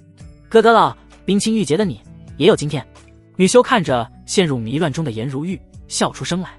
此女正是利用秘术分出一丝神魂，潜藏在霍家女修身上的天魔老祖叶不凡的师尊黑裙萝莉。为了这一天，他图谋了很久，就算两人没有机会共处一室，他也会制造机会。世风日下，世风日下。黑裙萝莉脸蛋一红，不自觉地撇过头去。虽两世为人，但这种场面他还真没见过。好徒弟，真是便宜你了。这女人是太阴之体，元阴作用极大，再加上你之前得到的气运，乱七八糟的结丹灵物，若是结丹成功，大有希望成为8转金丹。黑裙萝莉摸了摸光滑的下巴，素手轻挥，大片的粉末将这片区域笼罩。妖族的药物，加上我制作的一些药。粉末撒完，他还不满意，又拿出一堆的瓶瓶罐罐，倒出一大堆各不相同的气体。这些都是促进美好生活的药物，甚至有壮阳补肾、滋阴补肾、增强持久的药。这么多药物，别说是叶不凡，就算是妖族的元婴大妖都够呛能扛得住。还有增加诞生子嗣几率的药。黑裙萝莉又拿出一堆的白色粉尘，撒向那两人。应该差不多了。他眼睛中闪着恶魔般的光芒，露出满意之色。他顿了顿，又扔出一朵压制神魂的血神花。此花可压制颜如玉的记忆复苏。得自轻放，不能看，绝对不能看。随后望着眼香艳场面，双颊绯红，羞恼不已。他赶忙用小手捂住眼睛。片刻后，指头张开一丝指缝，大眼睛好奇地往里面瞧。2天后，那几个小家伙探索到这里来了。黑裙萝莉神情一动，皱了皱鼻子，转身打出数道光华，将通往这里的洞口掩盖住。10天后，叶不凡感觉很累，全身无处不痛，像是跟人肉搏了很久很久。我的腰。叶不凡只感觉腰钻心的疼，不自觉地睁开眼睛。刚睁眼就看到一张绝美的脸蛋枕在胸膛上，一双黛眉紧蹙，樱桃小嘴缓慢的呼吸，藕臂温润，腰肢如细柳，双腿浑圆修长。叶不凡呼吸一滞，心中起了无名火，揉了揉脑袋，勉强压下火气。靠！10天10夜，记忆纷至沓来，脑海中一幕幕活色生香的场面让叶不凡有点凌乱。忽的，他感觉一道视线看来，叶不凡，颜如玉秋水般的眸子满是羞愤，盯着叶不凡。他自诩冰清玉洁，赵国境内从来不和任何男子亲近，一直固守元婴，只期元婴乃至化神大道。颜如玉怎么都没想到，自己会在遗迹中与一个天魔教的人荒唐10日。杀机、后悔、愤怒，最终化为复杂的情绪。他想要起身，但娇躯酸软无力，再加上叶不凡的腿搭在他身上，难以起身。起开！颜如玉红着脸娇斥：“你什么态度？”叶不凡瞪眼，事已至此，无力改变，索性不再顾忌什么了。你元婴被你夺走，我会是什么态度？颜如玉气恼，这什么人？这是折腾了他这么多天，醒来就瞪眼。行。叶不凡心中恼火，忍着腰疼翻身而起。你想干什么？杀我不成？颜如玉绝美无双的白皙脸颊浮现怒色，不过很快怒色变成了惊慌。1天后，我被女色所伤，竟憔悴至此，自今日始戒色。叶不凡捂着腰，龇牙咧嘴地从通道中走出来。他看了看旁边河水中倒映出的憔悴面庞，下定了决心。天空碧蓝如洗，大地郁郁葱葱，这是一片密集的丛林，一条河流贯穿无尽。鼻尖没有药香，很明显这里已经是药园之外。远空隐隐约约传来打斗声音。你叫叶不凡是吧？颜如玉站在身旁，美眸清冽地看向叶不凡。此时她白衣圣洁，满头乌发披肩，犹如出尘的仙子，除了白皙脖颈上几个红印，很难看出刚刚发生了什么。是，有问题。叶不凡放下揉腰的手，面无表情地挺直了腰板。他没有什么意外，青凤临死前已经喊出了他的真名。叶不凡并不清楚青凤是怎么知道的，而此次事件前前后后推演数次，他猜测是师尊暗中下了手。从流云城回来后，师尊就没提过颜如玉的事儿，现在想想早就有所预兆。天魔老族首徒，赵国隐藏最深的人。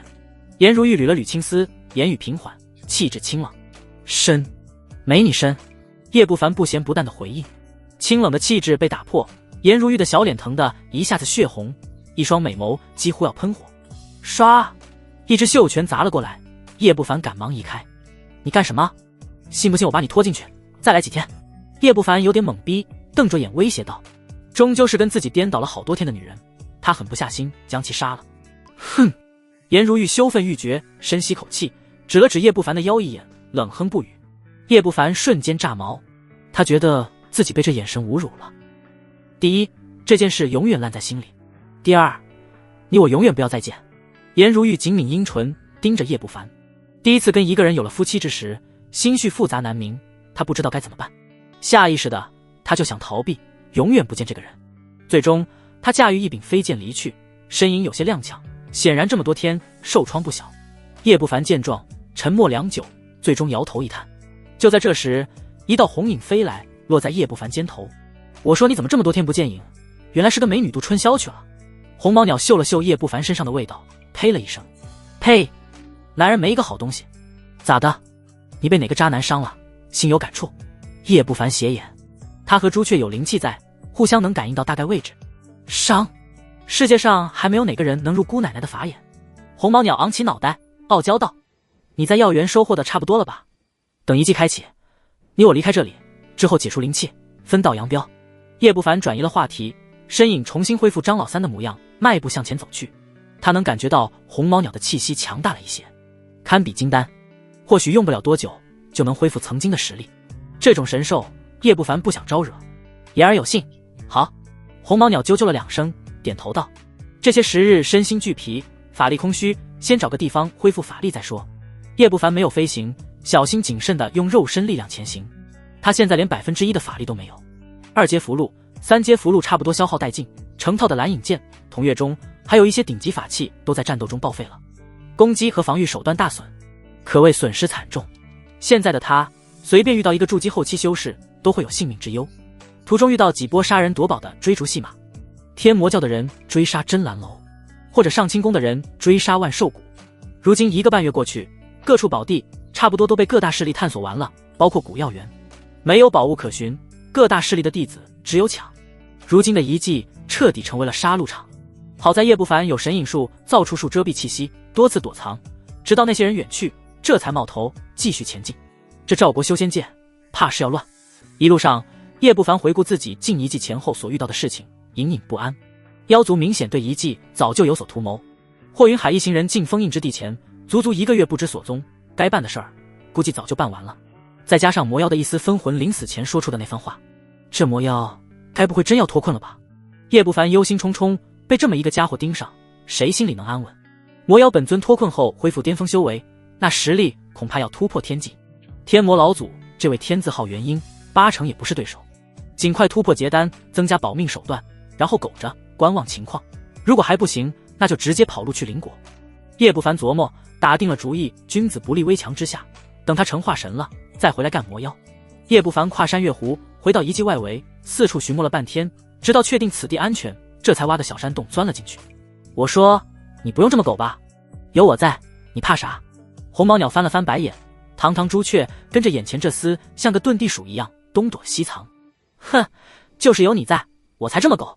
叶不凡嗤之以鼻，他感觉自从认识这鸟后，诸事不顺，不再搭理对方，拿出镇妖塔，一头钻了进去，盘膝坐在其内，运转天煞真魔功，开始恢复法力。咦，我的功法彻底圆满了。1日后，叶不凡内视之下，惊讶地发现他的法力比之前更强，煞气霸道强悍，魔气纯净，彻底比肩金丹初期。难不成魔妖一丝残魂的煞气全被天道道台吸收了？叶不凡眼中露出惊喜。魔妖被封印3000年，身上的煞气精纯至极，没有任何东西可以比。不仅如此，他丹田中天道道台旁一团湛蓝色的光团漂浮，散发着阵阵寒气，这是太阴之体的原因。叶不凡脸色古怪，在打算结丹前，他搜索过各种资料，除了天地气运、各种灵药能增加金丹品之外，世间罕见的太阴之体也能做到这点。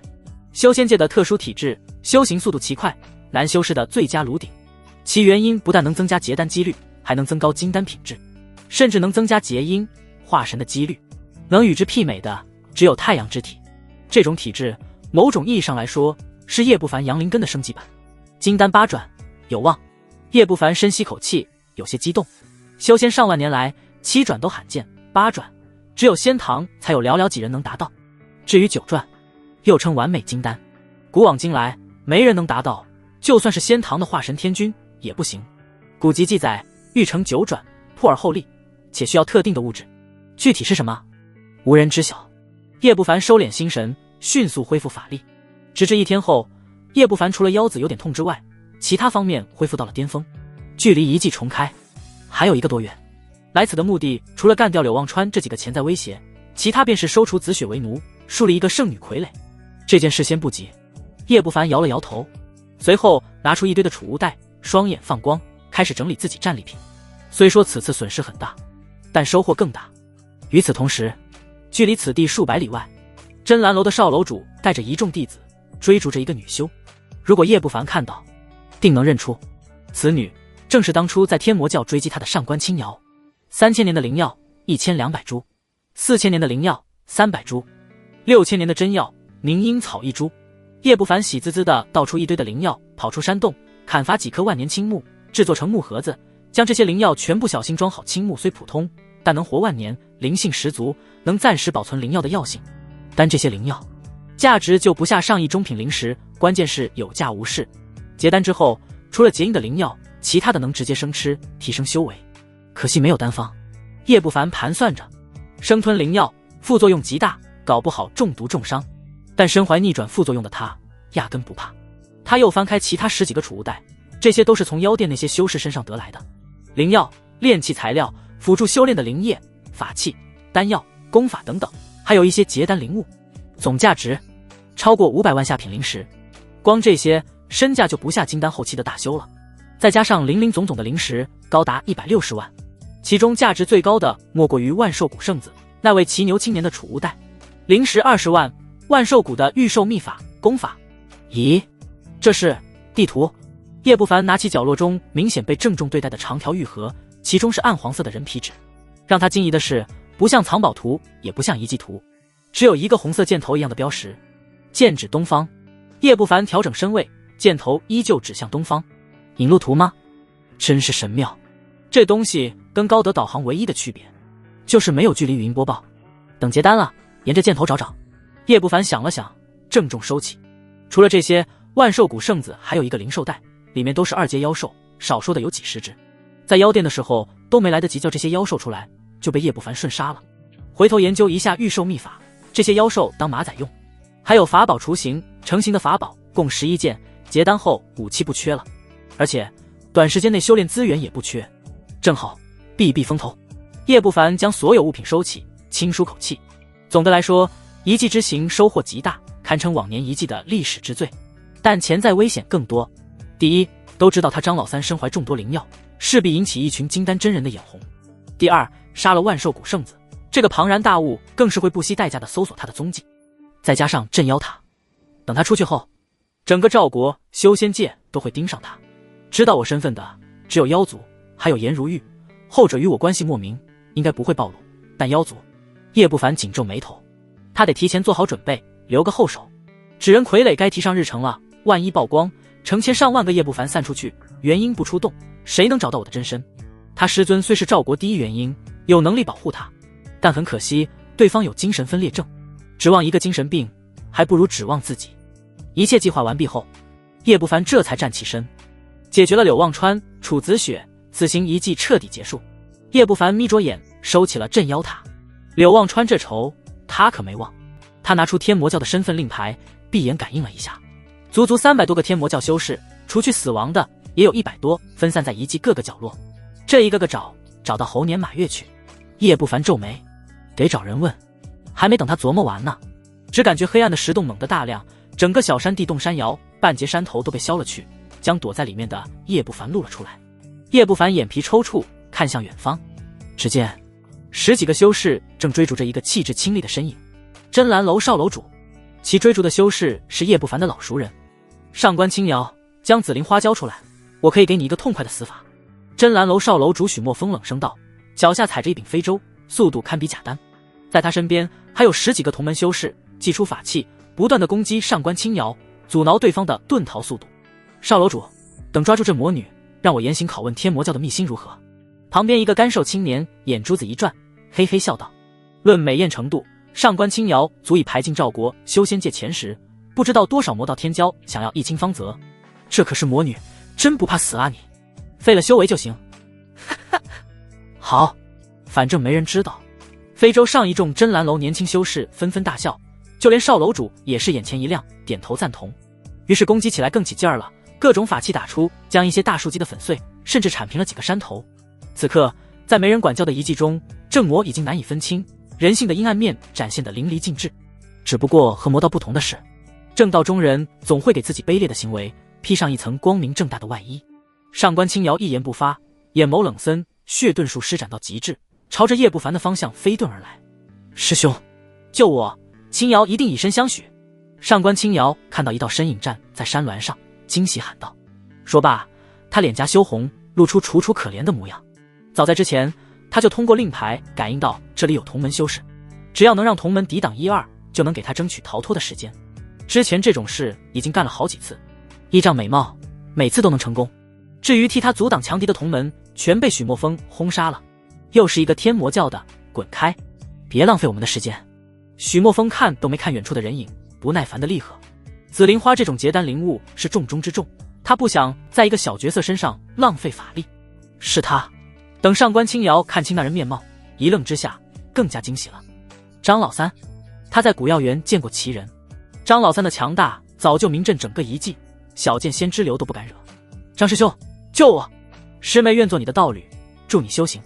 上官清瑶脸颊升起红晕，急急停下脚步，闪到叶不凡身后。什么张老三？真兰楼的人马齐齐一致，许墨风更是赶忙停下飞舟，凝神看去，而后所有人的脸色都变了。一时间，许墨风有些踌躇不前。以他的实力，就算面对正魔的任何天骄，他都不惧。唯独此人，他可是听说万寿谷圣子惹了对方，直接被对方砍死了。张道友，我只要上官清瑶身上的紫菱花，我用几件顶级法器交换如何？许墨风深吸口气，笑道：家父真兰楼主，老祖乃是元婴真君。你看，先是利益交换，而后搬出后台。对方虽是魔道中人，但正魔也得讲点背景，毕竟谁也不想被元婴真君盯上。况且他没听说过张老三背后有大人物，于情于理对方都不会拒绝。张师兄，不可，此人狡诈异常，现在怕是已经传讯他的同门来围攻你了。上官清瑶俏脸微变，他可不想交出紫菱花，急促道：你身上毕竟有镇妖塔，还有大量灵药。唰，以他的魅力，相信张师兄为他出头。可话没说完，一颗美人头颅被一剑削掉，鲜血狂喷。上官清瑶脸上带着惊愕与不敢置信，意识永久地陷入了黑暗，当场惨死。叶不凡面无表情地收起飞剑，瞥了倒地的尸体一眼。你话真多。叶不凡眼里没有正魔，只有恩怨之分。上官清瑶拿他当挡箭牌，用心险恶，他不死谁死。一道血色符号从尸体上飘起，激射而来。血咒对我没什么用。叶不凡一抓之下，体内涌出的阳煞法力将那血符炼化，脸上露出冷笑。他转头看去，此时许墨风等人早已遍体生寒，脸色难看。他们看得清楚，这张老三的飞剑太快，上官清瑶连反应都来不及，直接被秒杀了。现在还要与我交易紫菱花吗？叶不凡木然道：不交易了，张道友实力惊天，我等佩服。许墨风咽了口唾沫，赶忙摆手。身旁的10几个真兰楼修士更是低着头，不敢直面这位凶神。我只问一个问题，谁能告诉我柳望川在哪？叶不凡弹指一道火球，将上官清瑶的尸体焚烧殆尽，平缓地问道。许墨风闻言摇摇头，表示要圆之后就没见过柳望川了。叶不凡眉头皱起，不等他发火，其中一个麻子脸青年赶忙道：我见过，在遗迹南边，那里是妖宗天牢，阴煞之气很重，有很多冤魂。柳望川好像去了那里。天牢是3000年前妖宗严刑拷问敌人、门中叛徒的地方，今年下来形成了极阴之地，更有亡魂转化成了阴魂，强大无比。往年进来的天之骄子没几个敢去天牢。妖宗天牢，他去那里干什么？叶不凡挑眉，微微颔首，化作一道流光朝着南方飞去。等到彻底不见踪影，许墨风这才松口气。少楼主，难不成就看着此人离开不管吗？真兰楼的一个青年迟疑道：你想找死，别拉着我们，那个凶神实力这么强，且精通剑道，我们这么多人联手都不可能是其对手。剑道擅长速度，没有任何围剿的可能性。其他人纷纷怒斥那青年。许墨风沉默良久，翻手一只长相奇怪的6足蜈蚣躺在手心，发出嗡嗡的清鸣，同时还带着一丝难以察觉的古怪香味。这是天魔教古风的6足蛊虫。少楼主难不成想？众人吃惊，这种蛊虫分为雌雄，能互相感应，哪怕是距离千里。此虫得自之前杀的天魔教修士。最让人头痛的是，此虫气息如顽石，筑基境的灵石基本上察觉不到。相比较紫菱花，张老三身上的镇妖塔才是至宝。许墨风露出狡诈，得意道：等离开遗迹，请楼内的几位金丹真人出手，找机会杀死此人，掠夺镇妖塔。让金丹真人出手，于他而言没有任何的风险。少楼主高明。众人精神大振，纷纷恭维道。许墨风得意之色更甚，挺直了腰板。然而唰，一道雷光从侧方闪电般席卷而来，许墨风脸色微变，只来得及祭出一方手绢将自身罩住。撕啦！雷光夹杂着剑势，将手绢硬生生撕开一道缝隙，洞穿许墨风的眉心。许墨风脸上露出恐惧，想要说什么，但话到嘴边什么都没说出来，身躯轰然从高空坠落，砸在山峦中。到死！他都想不明白，依仗的防御伪法宝怎么挡不住这一剑。一团追踪烟雾从他尸体上升起，试图汇聚成一个人形，但很快就被雷光搅碎。你老祖宗是元婴真君，我不想得罪，但你为什么要找死？叶不凡凭空浮现，收回云雷剑，脸色阴沉。他是真不想再得罪一个庞然大物。少楼主！众人如梦方醒，惊骇欲绝，来不及思考，迅速化作流光，作鸟兽散。你解决了吧？叶不凡摆摆手，懒得去追这些小鱼小虾。嘿嘿，早就看这群人不顺眼了，自诩正道的一群家伙。红毛鸟显露身形，冷哼一声，化作红光追了上去。叶不凡捏死手中的六足虫，一言不发。不过3个呼吸，四散的10几个真蓝楼修士全部被追上，火焰滔天，尽数被烧死。速度一流，朱雀之火可威胁金丹中期。叶不凡眯着眼，他让朱雀出手，未尝没有试探实力的意思，而对方恐怕也是打着展现实力，震慑他的目的，好让他在离开遗迹后乖乖解除灵气。各自心照不宣。叶不凡随手一挥，将真蓝楼主的尸体焚烧，又将储物袋抓到手中，灵石一扫，心中满意。不得不说，这群圣子级的人物身价是真的丰厚。叶不凡眉头一拧，从储物袋中拿出一枚玉简，古朴大气，上面还沾染魔气，一看就是从遗迹得到的不凡之物，贴在眉心，闭上眼睛，用灵石探寻。片刻后，叶不凡睁开眼睛，露出惊喜，还有古怪之色。其中记载的是一门炼体魔功，范圣魔功，竟是上古范圣真君的功法，其久远程度超过了魔妖。而那位范圣真君没有法力，以肉身成元婴，拳碎山海，力大无穷，防御力更恐怖，就连元婴法宝也难伤其分毫。以气血为根，淬炼无上肉体，被誉为上古第一炼体法。层次分为银血、金血、玉魔血、范圣真血，对应炼气、筑基、金丹、元婴4境。前2境还好说，让叶不凡吃惊的是第3、第4境。玉魔血成可断肢重生，一般的金丹修士修炼法力不注重肉身，根本做不到这点。范圣真血成可滴血复活，正常的元婴修士也只能做到夺舍，利用天才地宝才能重塑一具肉身，限制太多。当然，这种恐怖的炼体魔功想修炼成功，比正常修炼法力难上1000倍，而且副作用极大，每次淬体痛苦如酷刑，且九死一生。最关键是修炼此功，这辈子只能走炼体一道，根本不可能再修出法力、道台、金丹。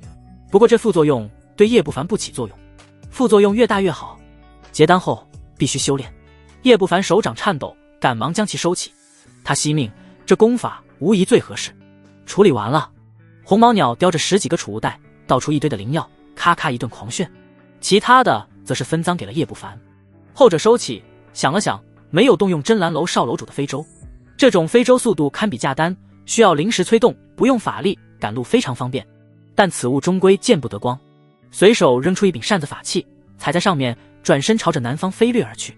他还需要处理柳望川，只是他想不明白，妖宗天牢除了有一些冤魂游荡，并没有什么宝物。柳望川去那里干什么？一路飞行，中途遇见过几波想要杀人夺宝的镇魔修士，不过当他们看到那张平平无奇的脸后，直接畏惧地避开了。朱雀，你能否遮蔽我的真实面孔和气息，让元婴也无法探查？叶不凡驾驭飞扇，边飞边问道。咋的？你得罪了元婴真君不成？镇妖塔事关重大，如果离开遗迹后被元婴真君搜寻到，你我怕是小命不保。叶不凡刻意在你我2字上面加重了语气。他的造处术与神隐术能骗金丹的灵石，但无法骗过更高一级的神识，应该能短时间屏蔽，时间长了瞒不过元婴真君的神识感应。红毛鸟站在叶不凡的肩头，沉吟道。他有句话没说，到了元婴真君这个层次，寿元悠久，多少都会修炼一些搜寻、追踪、推演的秘术，其目的之一是为了后辈子孙身亡，好能找到真凶，这也是震慑一些强人的手段。叶不凡不再多说，飞快朝着南方遁去。期间遇到一些妖兽，各大势力的修士，叶不凡都没搭理。不过让他意外的是，飞了将近1天，除了之前遇到的真蓝楼的少楼主外，一路上一个圣子级都没遇到。没多久，他听到了一个消息，妖宗天牢疑似有元婴法宝出世，那鬼地方压根没元婴法宝。红毛鸟回应叶不凡。叶不凡眯着眼，陷入了沉思。忽的灵机一动，有些难以置信。柳望川想掠夺所有人的宝物，真是疯了！一座巍峨黑山矗立，暗沉阴森。黑山底层的巨大洞穴外的广场，一片黑雾茫茫，隐隐传出厉鬼的咆哮。大，一道蓝袍身影踩碎石子，站在黑雾外，轻轻挥动手中的白帆。男子剑眉星目，身姿挺拔，正是柳望川。黑雾略微散开，露出其中的几十道身影。除了几个气息强悍的人外，其他人全部气绝身亡。几位何必挣扎？敬我万魂幡，往后我等坐而论道，待我成就飞升仙剑，尔等可与我共享长生。柳望川笑眯眯道。黑雾内，楚子雪、古风谷女、丹峰病态青年、周青云、缥缈谷圣子，足足5位圣子级人物，不断催动法器符箓，抵抗诸多袭杀而来的鬼影。柳望川，我们若是全死在这，你出去后势必会被各大势力高层追杀。周青云脸色苍白道，不如放我们离开，此事既往不咎。缥缈谷圣子庆羽善也是苦苦劝解。楚子雪3个天魔教圣子圣女候选则是一言不发。半日前，一则消息透出，言称妖宗黑山下镇压着元婴至宝青天剑，此剑乃是3000年前魔妖阵杀一位元婴真君获得，妖宗被灭后不知所踪。乍听消息，他们这些天骄压根不信，但3人成虎，有不少修士都言称远远看到了通天的青光，他们怎能挡得住诱惑，自然闻讯赶来。可他们怎么都没想到，那根本不是青天剑出事，而是柳望川设下的局。他们刚到就被阴魂包围，数量足达10万，其中不乏筑基大圆满的阴魂。而在此刻，他们也终于看到了这位天魔教的柳望川的真实实力，比张老三隐藏的还要深。其掌握一杆万魂幡，威力实在恐怖，他们联手之下也挡不住，甚至无法逃脱。半日下来，已经被消磨死了几十个筑基圆满。追杀，是张老三把你们杀了，跟我有什么关系？柳望川满脸微笑道，早在古药园时，我就打定了主意，将你们的死嫁祸给张老三。万魂幡中的阴魂，是他10几年间变换身份，从炼气杀到了筑基大圆满，直到现在没被发现，自有变换气息的手段。当然，就算暴露，他也不怕，富贵险中求，自有天魔教主挡下一切。我储物袋的宝物全给你，柳师兄，放我走。一袭紫罗兰短裙的古女说道，她身材娇小，是个娃娃脸，气质青春活泼。楚子雪亦是轻声道，柳师兄，杀了我，对你万魂幡的增幅也不大，何必把人往绝路上逼迫？楚子雪，天魔教都知道我对你痴情很久。柳望川摇晃手里的万魂幡，眼神阴冷。殊不知，我痴情的是你的魂魄。阴年阴月阴时生，虽非太阴之体，但神魂潜力巨大，假以时日，你会成为我魂幡中最强大的阴魂。柳望川扫视众多天之骄子，发出狂笑，你们都将成为万魂幡中的一员，再将你们的肉身炼成血丹，足以助我成就6转金丹。从一开始，他进遗迹的目的就不只是结丹灵物，还有这些天之骄子，根基深厚，灵根极佳，毫无疑问是最好的血丹制作材料。噗！楚子雪率先坚持不住，被数只筑基大圆满的阴魂重击头颅，当场身亡。柳望川大喜，立即驱动黑雾，随后一只庞大的阴魂走出，从楚子雪的头颅上拉出一道魂魄光团，融入黑雾当中。好！柳望川大笑，看向古女等人，你们还能坚持多久？这妖宗天牢属于极阴之地，对万魂幡有增幅，天然占据主场优势。轰！丹峰的病态青年可血，祭出一件符宝，重重砸在诸多阴魂身上，顿时那些阴魂惨嚎，滋滋冒出白烟，直接消亡。柳望川见此，面露冷笑，轻轻挥动白色小幡，更多的阴魂冲了上去。这就是万魂幡的恐怖之处，根本不怕消耗。柳望川一拍储物袋，拿出一颗血色丹丸，吞入口中，壮大神魂。万魂幡虽强，但反噬太大，需要不断吞服魂丹抵抗反噬。周青云等人见此，有些绝望了。疯子，疯子！古女操纵成片的蛊虫围绕在自己身边，忍不住尖叫道。病态青年缥缈谷庆羽善则是脸色阴沉，催动伪法宝苦苦支撑。用不了一炷香，这些人的底牌都会消耗殆尽。等将这些人全部炼化成阴魂，再去找张老三复仇。柳望川目光深沉，忽的，他眉头一挑，拿出天魔教的身份令牌，眸光闪了闪，分出一片黑雾向远方的树林涌动而去。不长眼的东西，滚出来！柳望川厉喝。滋啦！黑雾被一道雷光搅成了虚无，连同里面的几百只阴魂也在惨叫声中被灭杀得干干净净。柳望川见状，脸色微变，而后一双眼睛都红了。云雷剑，当初计划掠夺小剑仙，如果不是张老三横插一脚，无论是真火兽丹还是成套的蓝影剑，甚至这云雷剑，都将是他的。这同门的感应令牌还真是麻烦。一声叹息响起，紧接着便是一道平平无奇的黄衫青年从树林中走出。他盯着柳望川手里的万魂幡，眯起了眼。倒是好宝贝，甚至比一些法宝潜力还要大。叶不凡怦然心动，如果说魔道中有什么最适合他的法宝，无疑是万魂幡。最没有限制、最变态的法宝系统，有副作用逆转，无惧反噬。换句话说，只要魂魄足够，他能镇杀金丹大圆满，甚至元婴真君。张老三，仇人见面分外眼红，柳望川瞪着眼睛，一口钢牙都要咬碎了。他深吸口气，勉强露出微笑。张师兄，我这万魂幡威力你也见到了，可别自讨没趣。万魂幡能杀假丹，但现在以炼化这些天骄为主，稳妥起见，他不想再对上神秘的张老三。哼，无愧为天魔教主座下的真传，见了我竟然还能忍得住。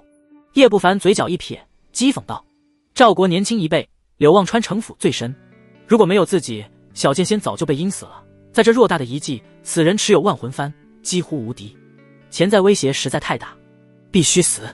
张师兄，别逼我，就算你有云雷剑这种克制阴物的伪法宝，但这种大消耗的东西，你能攻击几次？魂幡内阴魂10万，你又能杀多少？柳望川听出话音，脸色微沉。唰！回答他的是一抹剑光，如雷如电，瞬息跨越数百丈距离，直刺柳望川的眉心。张老三！柳望川大喝，猛地摇动万魂幡，顿时阴风大作，铺天盖地的阴魂扑向剑光，最终以上千的阴魂消亡，将这一击挡下。似乎是阴魂被分散，原本苦苦支撑的周青云等人感觉压力大减，不由露出喜色，奋力往外突围。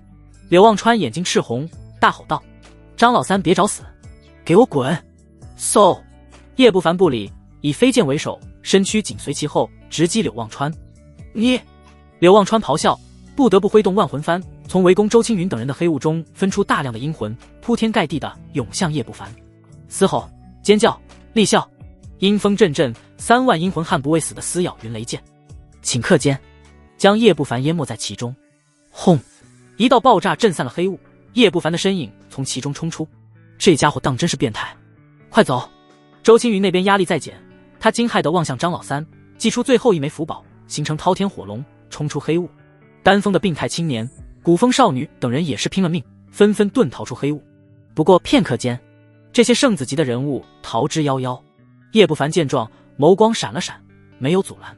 这些小角色无恩无怨，也没什么威胁。眼下最要紧的是干掉柳望川，抢万魂幡，这种宝物将来有大用，绝对不能放过。啊啊！张老三，你又坏我大事！柳望川见到手的猎物全部飞走，目眦欲裂，愤怒咆哮：今日就算拼了命，也要将你杀死！合魂，阴鬼！柳望川猛地喷出一口血，万魂幡尽数血液吸收，变得血红一片。阴风怒嚎，接近10万阴魂汇聚，凝成一道100丈的阴鬼，气势磅礴，恐怖至极。一双眼睛赤红，硕大手掌掀起阴气之河，抓向叶不凡这一击，足以重创金丹初期的神魂与肉身，堪称变态至极。捉！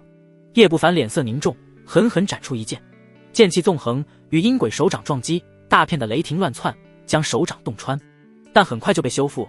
手掌将雷霆消耗殆尽，轰然砸在叶不凡身上，狠狠后者捏成飞灰。我不信你还不死！柳望川被万魂幡反噬，大口咳血，但脸上却是露出癫狂的笑。可很快笑容就凝固了。那叶不凡虽然被捏碎，但没有任何鲜血，像是一道虚影。怎么可能？这么强的战力，居然不是真身！柳望川大骇。恰在此时，一股极致的危险感袭上心头，身后刮起阵阵寒风。血遁！柳望川猛地喷出一口血，血液将他曝光，瞬间移出10丈。但那种危险感不但没有消失，反而如复古之躯，紧追不舍。他脸色惨白，勉强祭出一只骷髅头，护在身后。当！骷髅头被大力击得震颤，柳望川回头看去，豁然看到一只钉头剑被弹飞震碎。好歹毒的剑！柳望川冷汗淋漓，若不是血遁术给了他反应时间，现在怕是已经被洞穿脑袋，当场身亡了。此时张老三的身影正站在不远处，看着被击碎的钉头剑，面露心疼。这钉头剑曾经差点要了小剑仙的命，虽只是法器，但若是发挥好了，比伪法宝还要有用。天魔教主当真是宠你，他亲自炼制的血骷髅都给你了。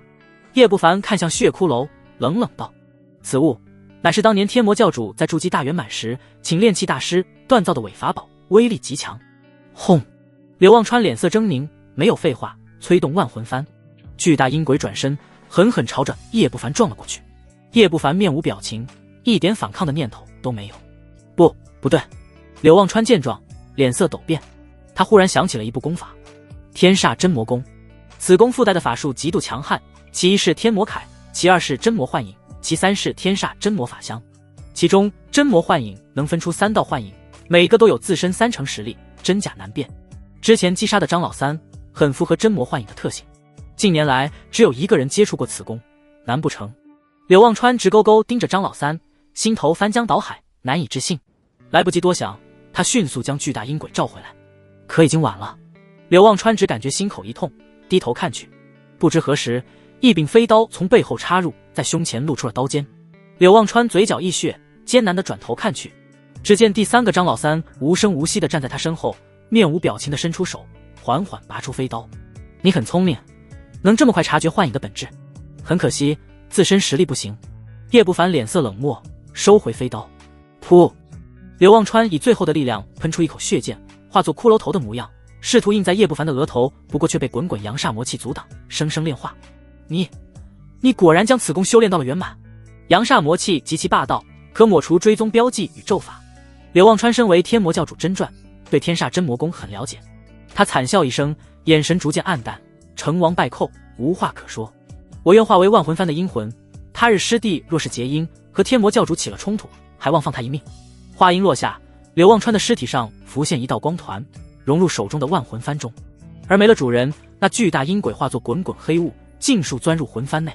周围一片寂静，唯有叶不凡站在虚空，握住冰冷的幡杆，眯着眼沉默不语。他仔细查探魂幡，并未发现什么异常。这小子是个人物。红毛鸟飞来，如此评价道：成为万魂幡的阴魂，基本上没了转世投胎的可能。叶不凡拽下柳望川的储物袋，将其尸体焚毁。万魂幡到手，再添一大助力。叶不凡打出几道禁制，将魂幡收入储物袋。如果不是云雷剑克制此物，他不可能这么快杀死此人。那巨大阴鬼就算是金丹，遇见了也得头疼。一切妥当，叶不凡环顾四周，最终将目光落在巨大洞穴前的一地尸体上，将储物袋一一捡起，收入怀中。几十个储物袋，宝物极多，也是一笔巨款。等到了最后一具尸体旁边，叶不凡脚步一顿。一具女尸，眉目如画，容颜凄美，无论是身段还是样貌，都堪称绝色，仅次于颜如玉，正是楚子雪。你假死能瞒得住柳望川，瞒不住我，起来吧。叶不凡面无表情道。他的灵石堪比金丹初期，再加上吞了魔妖的一丝残魂，灵石现在攀升到了金丹初期巅峰。楚子雪看似气绝身亡，实则还有生机存在，尽管隐藏得很好。没有回应，楚子雪一动不动，仿佛真的死了。叶不凡冷哼，云雷剑刺向楚子雪的眉心。就在即将刺到的时候，楚子雪猛地睁开眼睛，娇躯飘然一开。哥哥，张师兄真是不懂得怜香惜玉呢。楚子雪一袭紫罗长裙，腰肢纤细，一颦一笑间妩媚动人。你被柳望川拘走的魂魄，气息与你一致，那是什么？叶不凡平静问道。他对这个比较好奇，若非他灵识强悍，恐怕难以察觉那只魂魄与楚子雪的差异。父亲利用秘法分割出的一丝神魂，多年酝养，炼制成了我的替身之魂。不过我这种假死状态持续不了太久，如果张师兄需要，我回去后可以给师兄要一份炼制之法。楚子雪盈盈一笑，媚态勾魂。和颜如玉不食人间烟火的仙气不同，此女举手投足都透着魅惑，声音软糯，让人骨头酥麻。最真实的魔女，原来如此。今日多谢张师兄救命之恩，他日妾身定会回报。楚子雪屈膝一礼，不动声色的后退。你对我还有点用，给你2个选择，死或者为奴100年。叶不凡淡淡道。妾身与张师兄没有仇怨吧？楚子雪俏脸微变，寒声道。他不明白为什么此人放走了谷女和周青云等人，唯独不放过他。叶不凡面无表情，云雷剑环绕周身。某种意义上来说，他有如此成就，楚子雪当居首功。但恩怨就是恩怨。楚子雪俏脸阴晴不定，沉默良久，最终轻咬红唇，楚楚可怜道：100年不行，50年，且不能曝光出去。人为刀俎，我为鱼肉，容不得他反抗。张老三杀人如麻，以他的判断，绝对不会因为她是天魔教的第一美人而心慈手软。可以。叶不凡微微颔首，他本来就没打算奴役此女100年，只不过预留一个砍价的空间，50年差不多够他结姻了。过来。叶不凡招手，楚子雪轻叹一声，乖乖站到其面前。前者口中念念有词，在楚子雪额头画出一道血色符号，印入其神魂中。这是一种古老的禁制手段，名为生死禁，可控制其生死，除非元婴修士深度探查神魂，否则谁也无法窥探到这禁制。得自于朱雀。当然，最有效的莫过于掌握魂血，就如绿萝一样。可失去魂血，金丹大修士稍加探查神魂就能发现异常。叶不凡可不想被楚子雪的父亲盯上，略加感应，叶不凡确定楚子雪的神魂尽在掌握，这才满意点头。你走吧，随时可通过神魂禁制与我联系。叶不凡挥手。是。楚子雪眼神复杂，带着一阵香风，悄然退走。看着他的背影，叶不凡神情有些恍惚。半年前你视我为奴，欲要练我为炉鼎，半年后我收你为奴，也许这就是因果。叶不凡心中自语。他收起云雷剑，驾驭一柄飞刀向远处飞去。等到了一片无人区，叶不凡开辟一个洞府，扔出镇妖塔，钻了进去。他盘膝而坐，静静思索。距离遗迹重开还有一段时日，他不打算再去掠夺什么宝物了。遗迹最值钱的已经落入他手，没必要再跑出去节外生枝。魔妖留在遗迹的手段太多，比如那巨大怪物，万一踩到类似的坑，后悔都来不及。没几天，叶不凡就庆幸自己没有随便乱跑。因为楚子雪传回来一个消息，天魔教血峰峰主之女以及在藏金阁为难过叶不凡的晨光里惨死在另一处宝地造化池。这魔妖到底在遗迹中留了多少后手？叶不凡脸色凝重。据楚子雪所述，造化池最深处隐藏着10几头金丹期的魔蛟，似乎是魔妖的后裔。不仅如此，平静3000年的遗迹各处都有一些金丹妖兽冒出来，几大势力的人马死亡数量飙升，已经乱成了一锅粥。魔妖大概率要脱困。红毛鸟做出分析，他比赵国任何人都了解魔妖的狡诈，这些妖兽冒出来跟魔妖脱不开关系，脱困那些原因应该会顶着。叶不凡皱眉道，莫名不安。如果不是结丹的耗费时间长，而且不能被打断，他早就着手结丹增强实力了。嘿嘿，他们可顶不住，你做好准备吧，用不了太久，魔妖就会找上你的门。红毛鸟冷笑，看了看叶不凡，罢了，分别前传你一部秘术，可暂时遮掩原因的神识探查。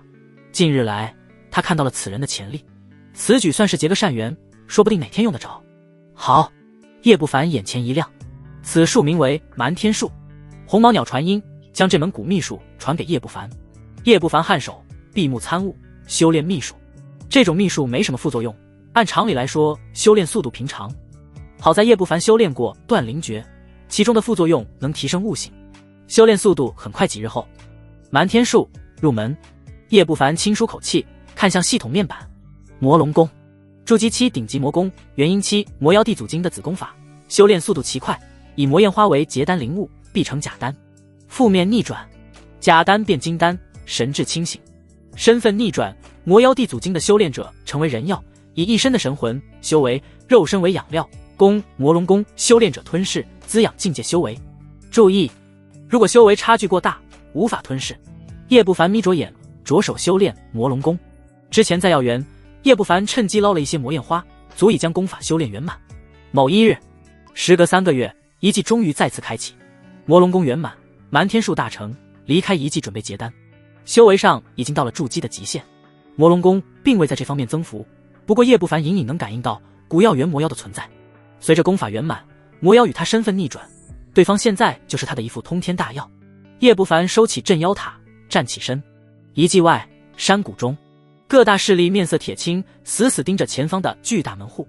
自从遗迹开始，各种魂牌、魂灯的碎裂声已经让这群金丹的心凉透了。饶是万寿谷的元婴真君，上清宫的真君也是紧皱眉头。片刻后，2个天魔教修士踉踉跄跄地从门户中跑出。这2位正是于成还有他的兄长厉逵。终于出来了。于成2人看到外面一群人，喜极而泣。金丹洞府后，于成准备将消息送给柳望川，结果刚刚找到兄长，就看到了一群巨大怪物。惊吓之下，直接找个地方躲了起来。偶尔出来打探消息，结果得知诸多修士被突然冒出来的妖兽杀死，震惊之下躲到了现在。天魔教的人，万寿谷谷主当即喝问，里面究竟发生了什么？众多金丹闻言都是看去。是。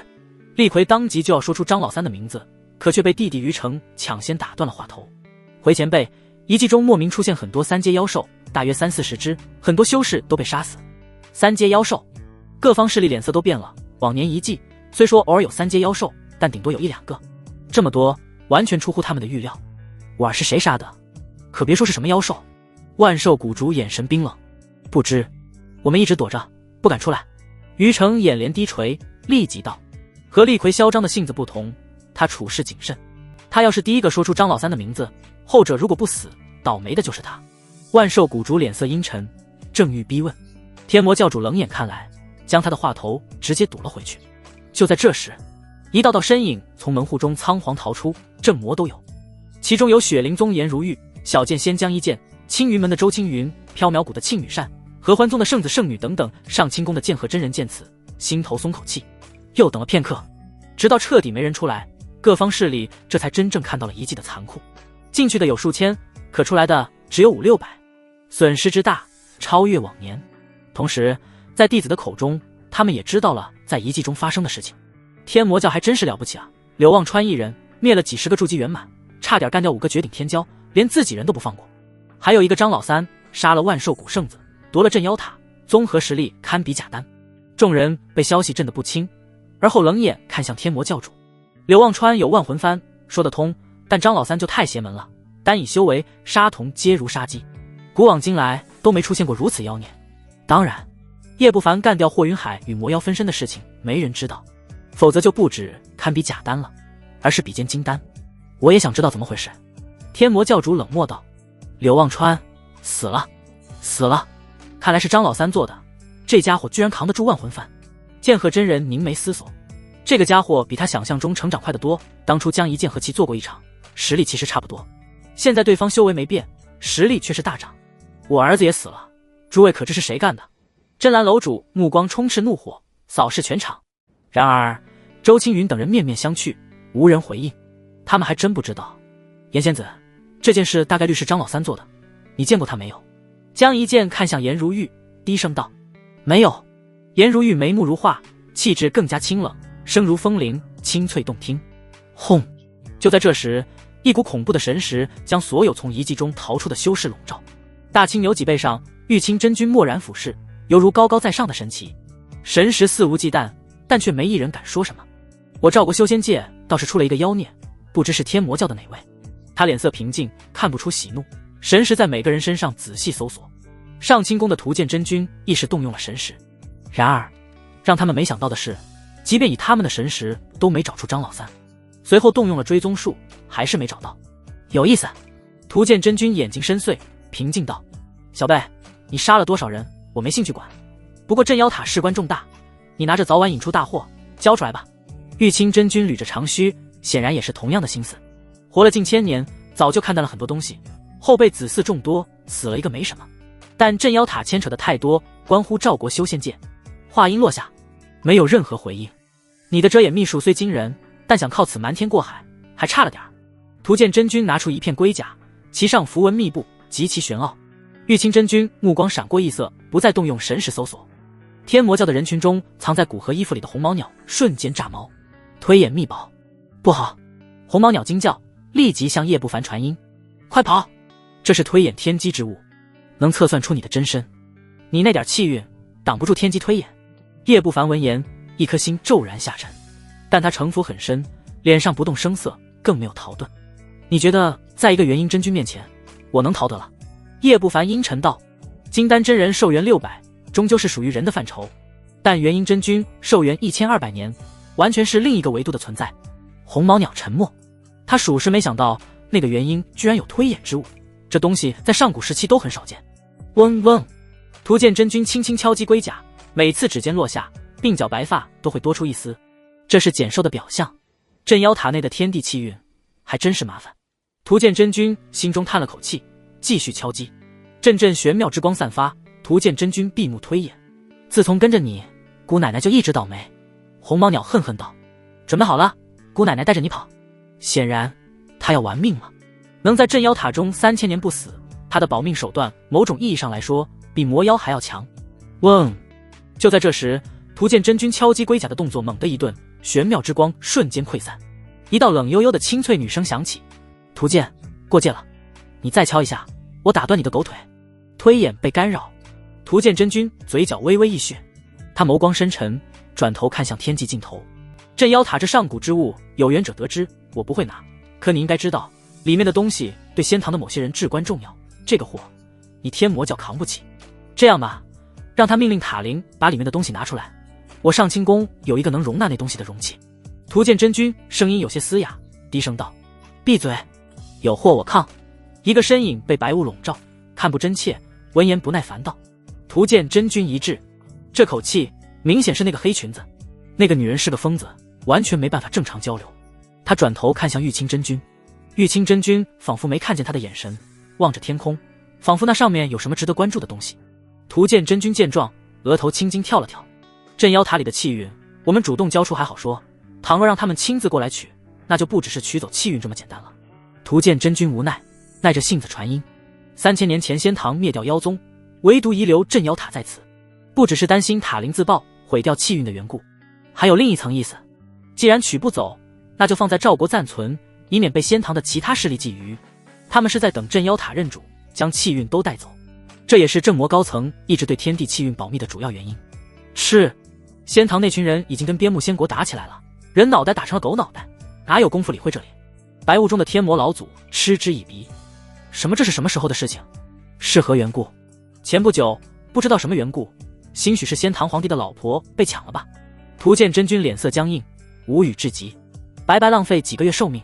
唉，最终他叹了口气，不再探查夺走镇妖塔之人。走吧，先加固魔妖的封印。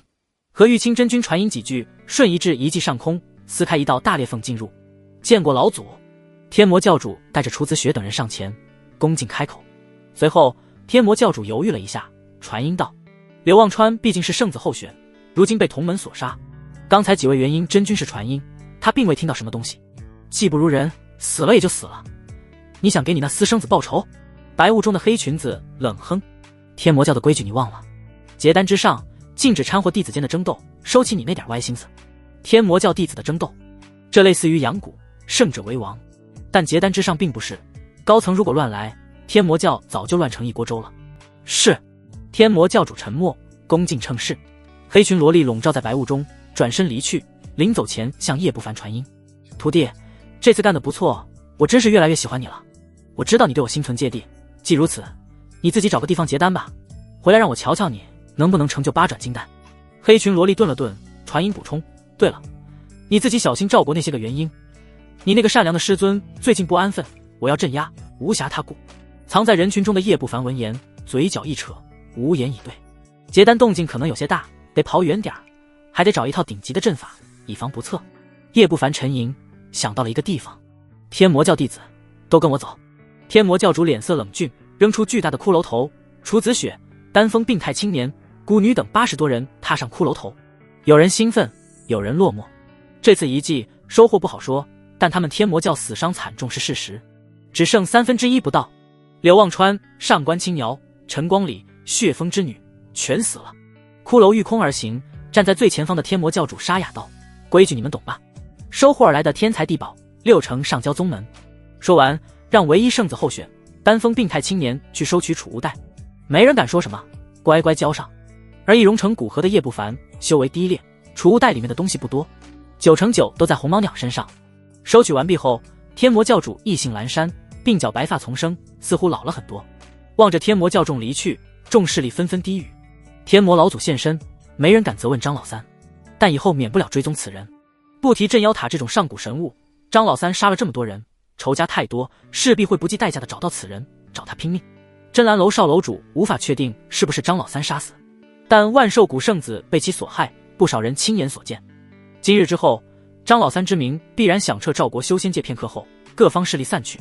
玉儿，你的元婴被谁夺走了？回去的路上，雪灵宗的道姑向颜如玉传音，脸色冰寒。尽管掩饰得很好，但他毕竟是颜如玉的师尊，能察觉太阴之体不如以往纯粹。颜如玉贝齿轻咬朱唇，肤如凝脂，没有回应。你年纪太小，不过17，可莫要被那些登徒子蒙骗。道姑叹了口气，没有逼问，语气缓和道：“以你的资质，不应被限制在赵国，外面有很多青年才俊。他看不上赵国的天骄和那些仙朝的一比，小剑仙之流就差得太多了。而且到了金丹，修炼资源受限，就算资质过人，未来成就也不会高。才履法地，才排第一。山谷的某处隐秘山洞，8个霍家修士盘膝而坐，气息和常人不同，隐隐夹杂着妖气。若是仔细观察，能看到他们身上若有若无的威压。8位全是元婴期大妖，而在深处则是盘坐着一个满头褐发的老者，金丹修为，衣着与赵国修士大不相同，气质倨傲。片刻后，一个少年从山洞外走来。青凤，一个人族后辈，把你分魂杀死，也不嫌丢人。其中一个黑衣中年看着那少年，讥讽道：“那个人族法力远超筑基。”青凤阴沉道：“黑衣中年还欲讥讽。”为首的一个威严男子平静道：“镇妖塔对妖族过于克制，想办法毁掉或者夺走。”众人颔首，黑衣中年也不敢再说。这位是万妖山之主魔龙，屠剑和青玉真君已经入了遗迹，加固封印之阵。魔龙眸光深邃，望向深处的褐发老者，语气客气：“接下来就仰仗黎大师了。”黎大师4阶阵法师，乃是妖族数年前长途跋涉，专门从仙堂请来的。这一计是4阶顶级的阵法玄元阵，老夫破开需要时间。褐发老者淡淡回应：“既如此，那就命各族南下吧，与赵国修仙界开战。”魔龙平静道，顺便将人族势力的注意力转移。话落，众多元婴大妖难掩心头激动。数千年来，周遭人族修仙界联手对妖族打压，丁点的灵矿、灵药、天材地宝都享受不到，他们受够了。如果这次计划成功，那么以万妖山脉为中心，往周围辐射，南赵国、西火云国、西南天商国、北齐国、东九曲国，近千万里的修仙界都将落入妖族手中。听青凤提起镇妖塔中有一方气运，可是真的？黎大师斜眼看向青凤：“是真的。”青凤回应，眉头皱起，不知道这位仙堂的黎大师问这个干什么。黎大师眯缝着小眼睛，暗自思忖：那气运在天魔教手里，他没本事掠夺，不过消息卖到仙堂却是值不少灵石。那几个王侯应该会对这气运感兴趣，正好将赵国修仙界搅浑，越浑越好。战争代表的是利益，越乱，浑水摸鱼得到的利益越大，说不得。这是他突破元婴的机缘。7日后，天魔教魔剑锋1号院，早已和红毛鸟分道扬镳的叶不凡躺在藤椅上，拿着一张地图，享受着小绿萝的按摩。主人，教内已经有不少长老暗中搜寻您的下落了。绿萝撅着小嘴，小心提醒。镇妖塔与古药园的大量灵药，吸引的不只是外界那些大势力，还有教内的金丹长老。他们不敢明面上找搜寻，但免不了暗中觊觎。毕竟张老三等同于大宝藏，谁得到这宝藏，谁的修为就会突飞猛进，甚至窥探元婴大道。天魔老祖的威慑挡不住他们的贪婪。绿萝，准备一下，随我去元国。叶不凡点指地图上的一个位置。天煞真魔功特殊，结丹免不了天劫，在赵国任何地方都不安全。主要是师尊有精神方面的疾病，天魔教也不行。去元国，一是未雨绸缪，准备退路；二是避避风头。现在赵国修仙界的各大势力的金丹修士像是疯狗一样寻找他，等他结丹，实力大增，就算碰上金丹真人，也有手段迅速击毙。是，主人。绿萝赶忙道：“等我结丹后，助你修行。”叶不凡看了眼绿萝，眼神莫名。绿萝闻言，脸颊绯红。1个时辰后，叶不凡化身平平无奇的张老三，站在树林中。见过主人，您要的东西。楚子雪俏脸魅惑，声音软糯，恭敬递出一本书籍。如今的楚子雪交出许多遗迹资源，贡献不菲，再加上没了上官清瑶的干扰，她已经力压古女，隐隐有成为天魔圣女的势头。藏经阁圣子圣女才能进的第6层，她已经能够随便出入了。至于圣子，唯一的圣子候选，丹峰的那位病态青年李涵，他拒绝成为圣子，生怕步了柳望川的后尘。做得不错。叶不凡翻开书籍，上面赫然篆刻5字：阴阳合欢经。这是当初选择功法时看到的一本双修法。阴阳合欢经，金丹篇，顶级功法，双修宝典。另一半的灵根层次越高，修炼越快。副作用：极度伤肾，容易精尽人亡。负面逆转：极度壮肾，越双修精元越足。叶不凡听着系统提示音，暗自满意。等他结丹后，修炼速度势必变慢。这功法他打算当作辅助功法修炼。还有另一个原因，当初和颜如玉颠龙倒凤10天10夜，肾脏剧痛让他颜面尽失。可惜没有高等的炉鼎修炼法，不然逆转副作用效果更强。叶不凡觉得有必要请教合欢宗的专业人士。如果主人想与我双修，能不能等我结丹以后？楚子雪轻咬红唇，楚楚可怜道：“这功法我只是尝试罢了，与不与你双修还未定。”叶不凡淡淡道：“尽力结丹，成为圣女。”说完，他转身离去，准备收拾东西去元国结丹。楚子雪站在原地沉默片刻，凄然一叹，转身落寞地回到了魔剑锋的阁楼中。在别人看来，他容貌倾城，资质无双，无数人倾慕，但在张老三那里，只是一个傀儡。生杀予夺。刚回到阁楼，就见满头白发的魔剑上人站在窗户旁，负手而立。“父亲，您怎么来了？”楚子雪收敛起情绪，躬身道。魔剑上人宠溺地看着女儿，良久后语重心长道：“雪儿，为父活不了多久了，以后靠你自己。”他目光深邃：“你虽即将成为圣女，但天外有天，不可骄傲自满。如果可以，你找个人品过得去的道侣吧。”道侣？楚子雪心中苦涩，她现在就是个傀儡，身不由己。还有，你往日的恩恩怨怨也都放下吧。魔剑上人意有所指。父亲说的可是叶不凡，我对他已经没什么恩怨了。楚子雪摇摇头，一计一行，他懂得了很多。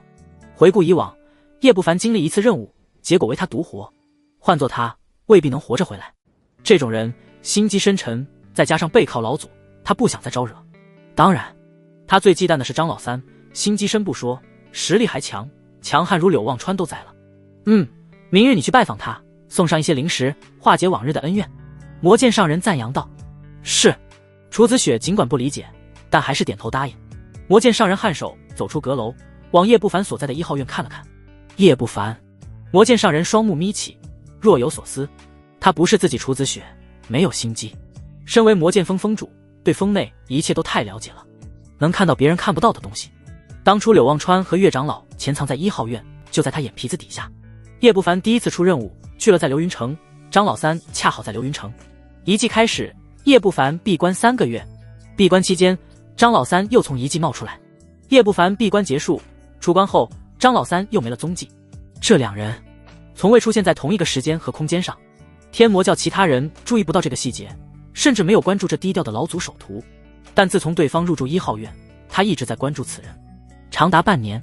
他推测张老三8成就是叶不凡。尽管很不可思议，雪儿从遗迹回来后状态也不正常。我调查许久，张老三在遗迹杀了柳望川，以他狠辣的性子，最后没杀我女儿。魔剑上人沉思，不杀，那就是对他有用，怕是已经被控制了。刚才提及给女儿找个道侣，也是一个试探。女儿的表现有些异常，和性格不符，这证明了他的判断。魔剑上人眸光一闪，招招手，一旁的阴影之中，一道管家模样的老者浮现而出，其修为金丹中期。这管家从小跟随魔剑上人，几乎形影不离，极其擅长刺杀。老爷有何吩咐？老管家沙哑道：“岳长老还在吧？”魔剑上人问道。岳长老正是当初给叶不凡发布任务，与柳望川暗中勾连的魔剑锋长老。不清楚，去查查，找机会把他杀了，脑袋剁了送到1号院。魔剑上人面无表情。老管家一呆，吃惊道：“老爷，杀金丹长老是门中大忌，若是被查出来，您怕是……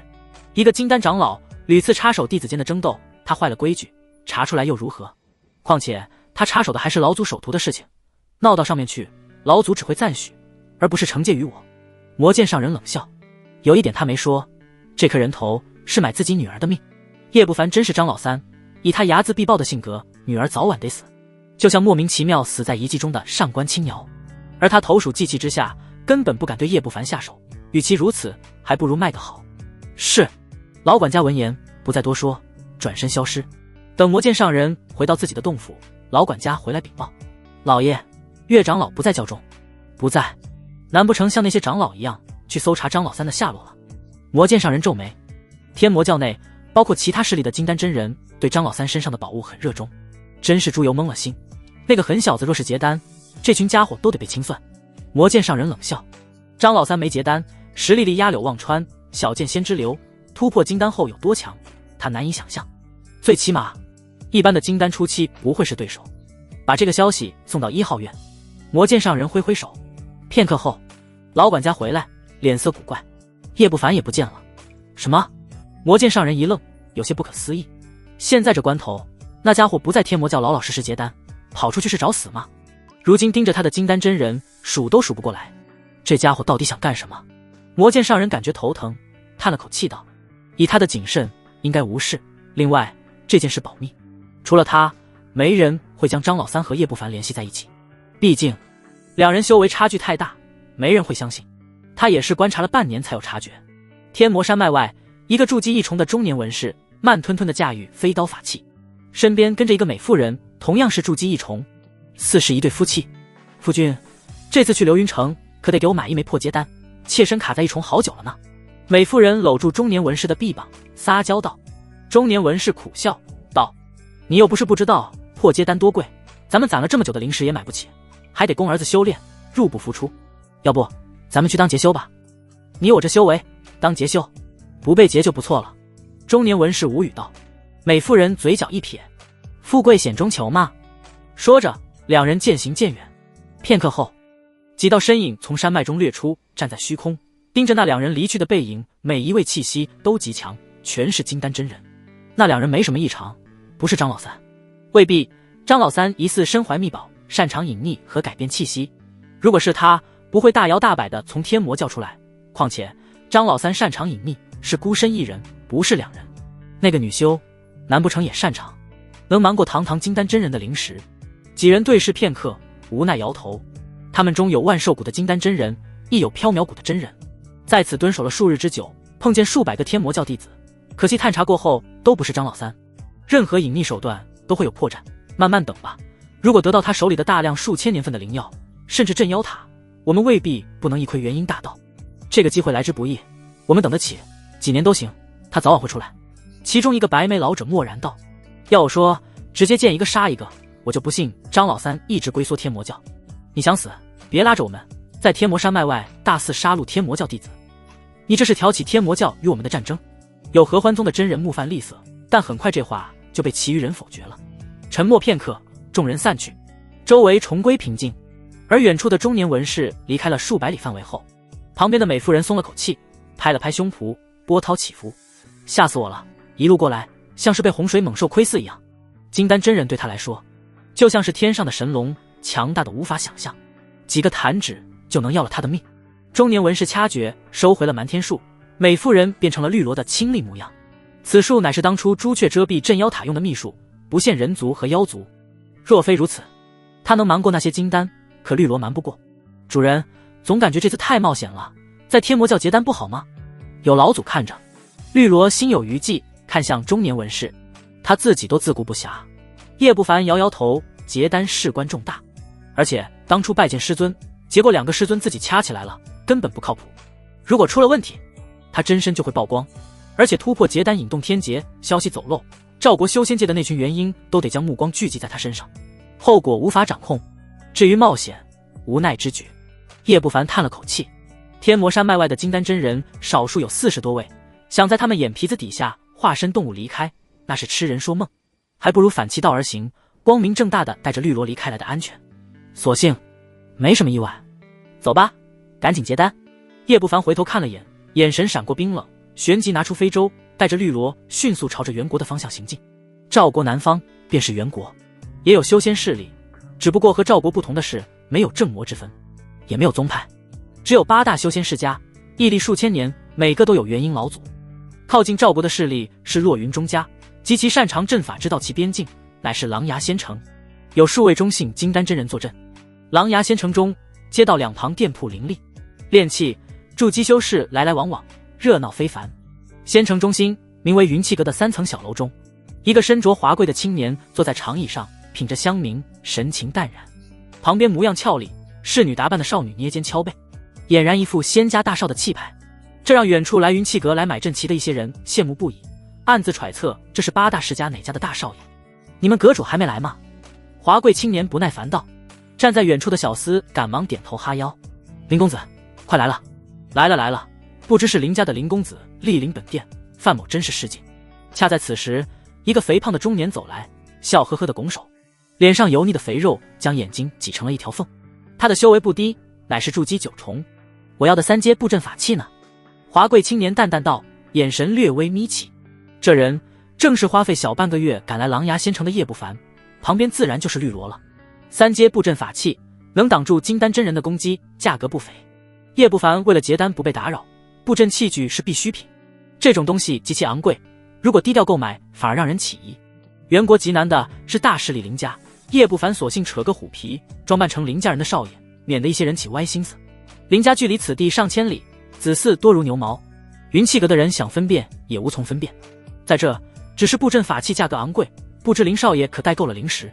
肥胖掌柜拿出一个储物袋，看着面前的青年，小眼睛中闪过一道青光，如此年轻就达到了筑基大圆满。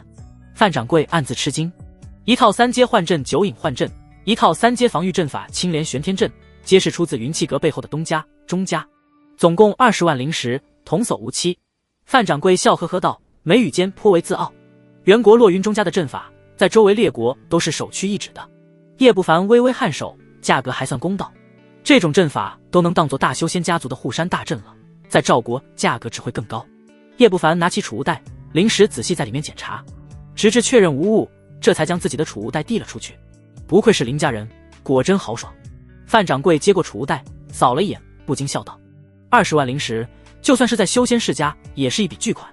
金丹真人拿出来都得心疼好半天，这笔生意算是大生意了。那林某这就告辞了。叶不凡没有拖泥带水，起身拱手：我送林公子。范掌柜笑得像个弥勒佛，将叶不凡送出云气阁。看着对方带着侍女离去，范掌柜这才收敛笑容，眉头紧皱。林家很少跟钟家打交道，距离太远了，无论是哪位公子来这买阵法，难免有点反常。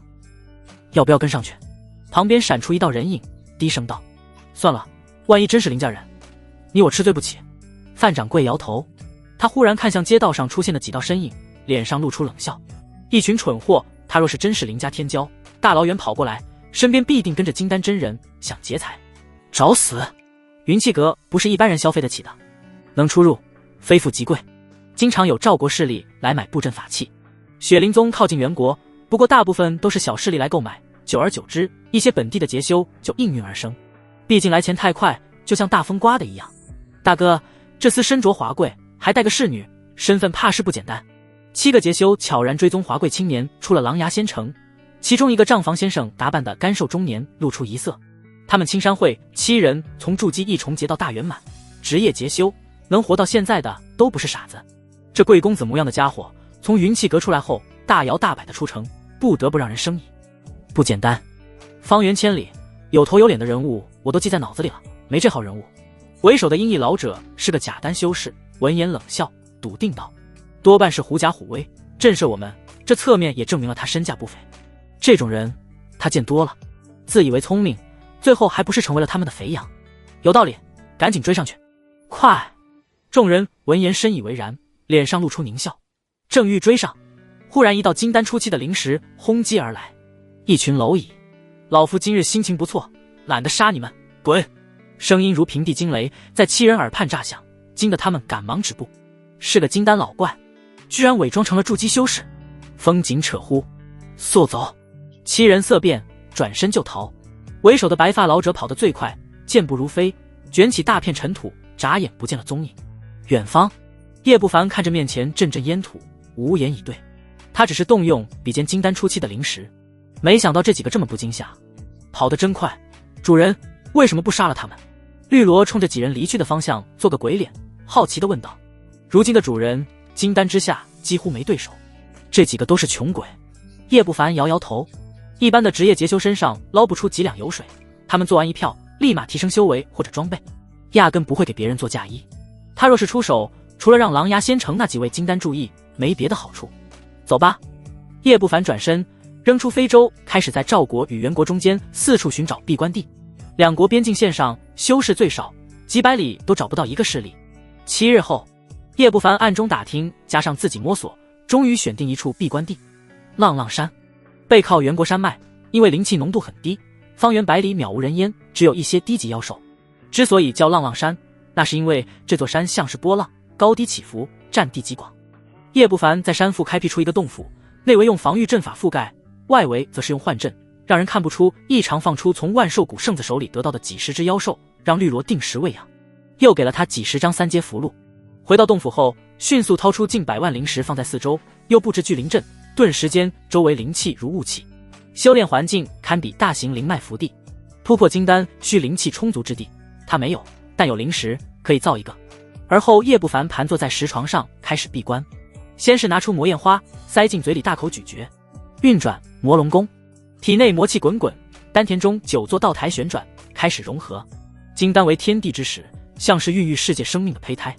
随着9座血红道台逐步融合，叶不凡身上的气息越来越强大，同时眉心内的泥丸宫临时飞涨。1个月后，血红道台顺利融合成一个拇指大的丹丸，呈现灰黑色，其上满是裂纹，起码几百道。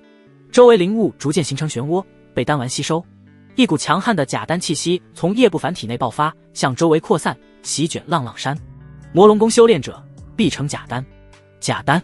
洞府外，正坐在青石上晃着玉腿，喂养几只烈风雕的绿萝有所感应，俏脸变得苍白起来，有些慌乱。一旦成假丹，这辈子再也不可能往前踏出一步。可就在这时，假丹气息湮灭，取而代之的是金丹的可怕气息。绿萝一呆，不明所以。而洞府内，魔龙宫负面逆转，假丹变金丹，神智清醒。身份逆转，魔妖地祖经的修炼者成为人妖，以一身的神魂修为，肉身为养料，供魔龙宫修炼者吞噬，滋养境界修为。叶不凡丹田中的假丹迅速逆转，灰黑丹丸的外壳褪去，像是脱了一层衣服，裂纹逐渐消失。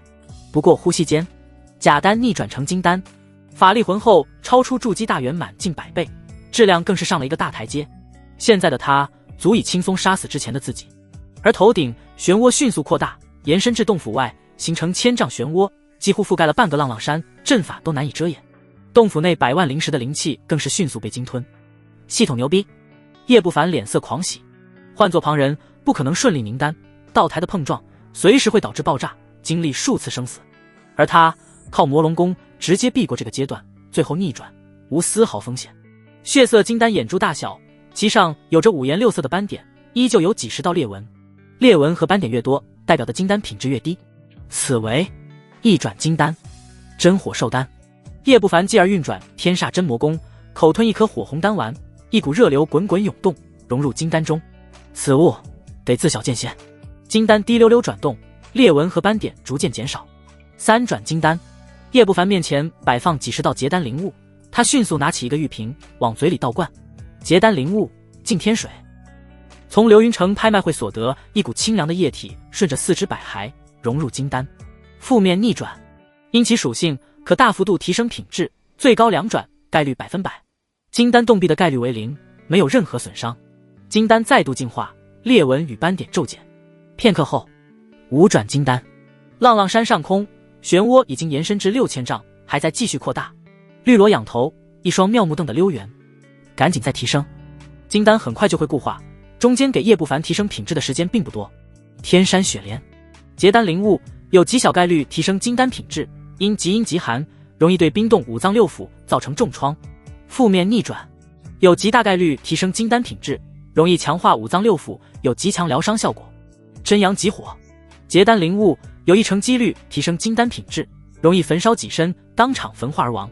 负面逆转，叶不凡拿出雪莲往嘴里塞，又吞了一口像是炭火一样的东西。这2种结丹灵物属性相斥，正常人吞了100%暴毙，但叶某人压根不顾及，足足10样结丹灵物被吞下，金丹转得越来越快。一股波动散开。6转金丹。金丹品质跟结丹灵物数量有关系，不过叠加的效果很弱，越往上品质越难提升。6转之后，金丹转动速度骤减。再来。叶不凡双目兴奋，将面前剩下30多样结丹灵物全部一扫而空，塞进嘴巴里。如果这一幕被萝莉师尊看到，估计能吓一跳。就算是绝顶天骄，结丹时撑死吞服2-3样结丹灵物，再多就难以消化了，相互形成的副作用根本承受不住。结丹失败都是轻的，像叶某人咔咔直接吞几10样，修仙界几百万年，独一份儿。金丹在大量结丹灵物下缓慢转动，每转一圈，裂纹与颜色都会少一道。终于，所有灵物消耗殆尽。7转金丹。而浪浪山上空漩涡之大，已经到了夸张的地步，8000多丈，50里地，得亏此处偏僻，否则早就引起了注意。就在这时，一股玄妙气息从叶不凡神魂肉身中散发而出，将金丹笼罩。艰难转动的金丹陡然加快速度，天地气运起到了最后作用。8转金丹。叶不凡猛地睁开双目，目中射出血光，一股恐怖气息爆发，滚法力将整个洞府震成了齑粉。同时威压笼罩整个浪浪山，叶不凡饲养的那些二阶妖兽惊恐之下跪伏在地，一动不敢动。这什么品质的金丹？绿萝小嘴张成了 O 型，其威压像是一座山压在他身上，抬起手都困难。他不是没见过金丹初期的修士，譬如魔剑锋的岳长老，但那位长老的金丹威压远没有主人这么强大。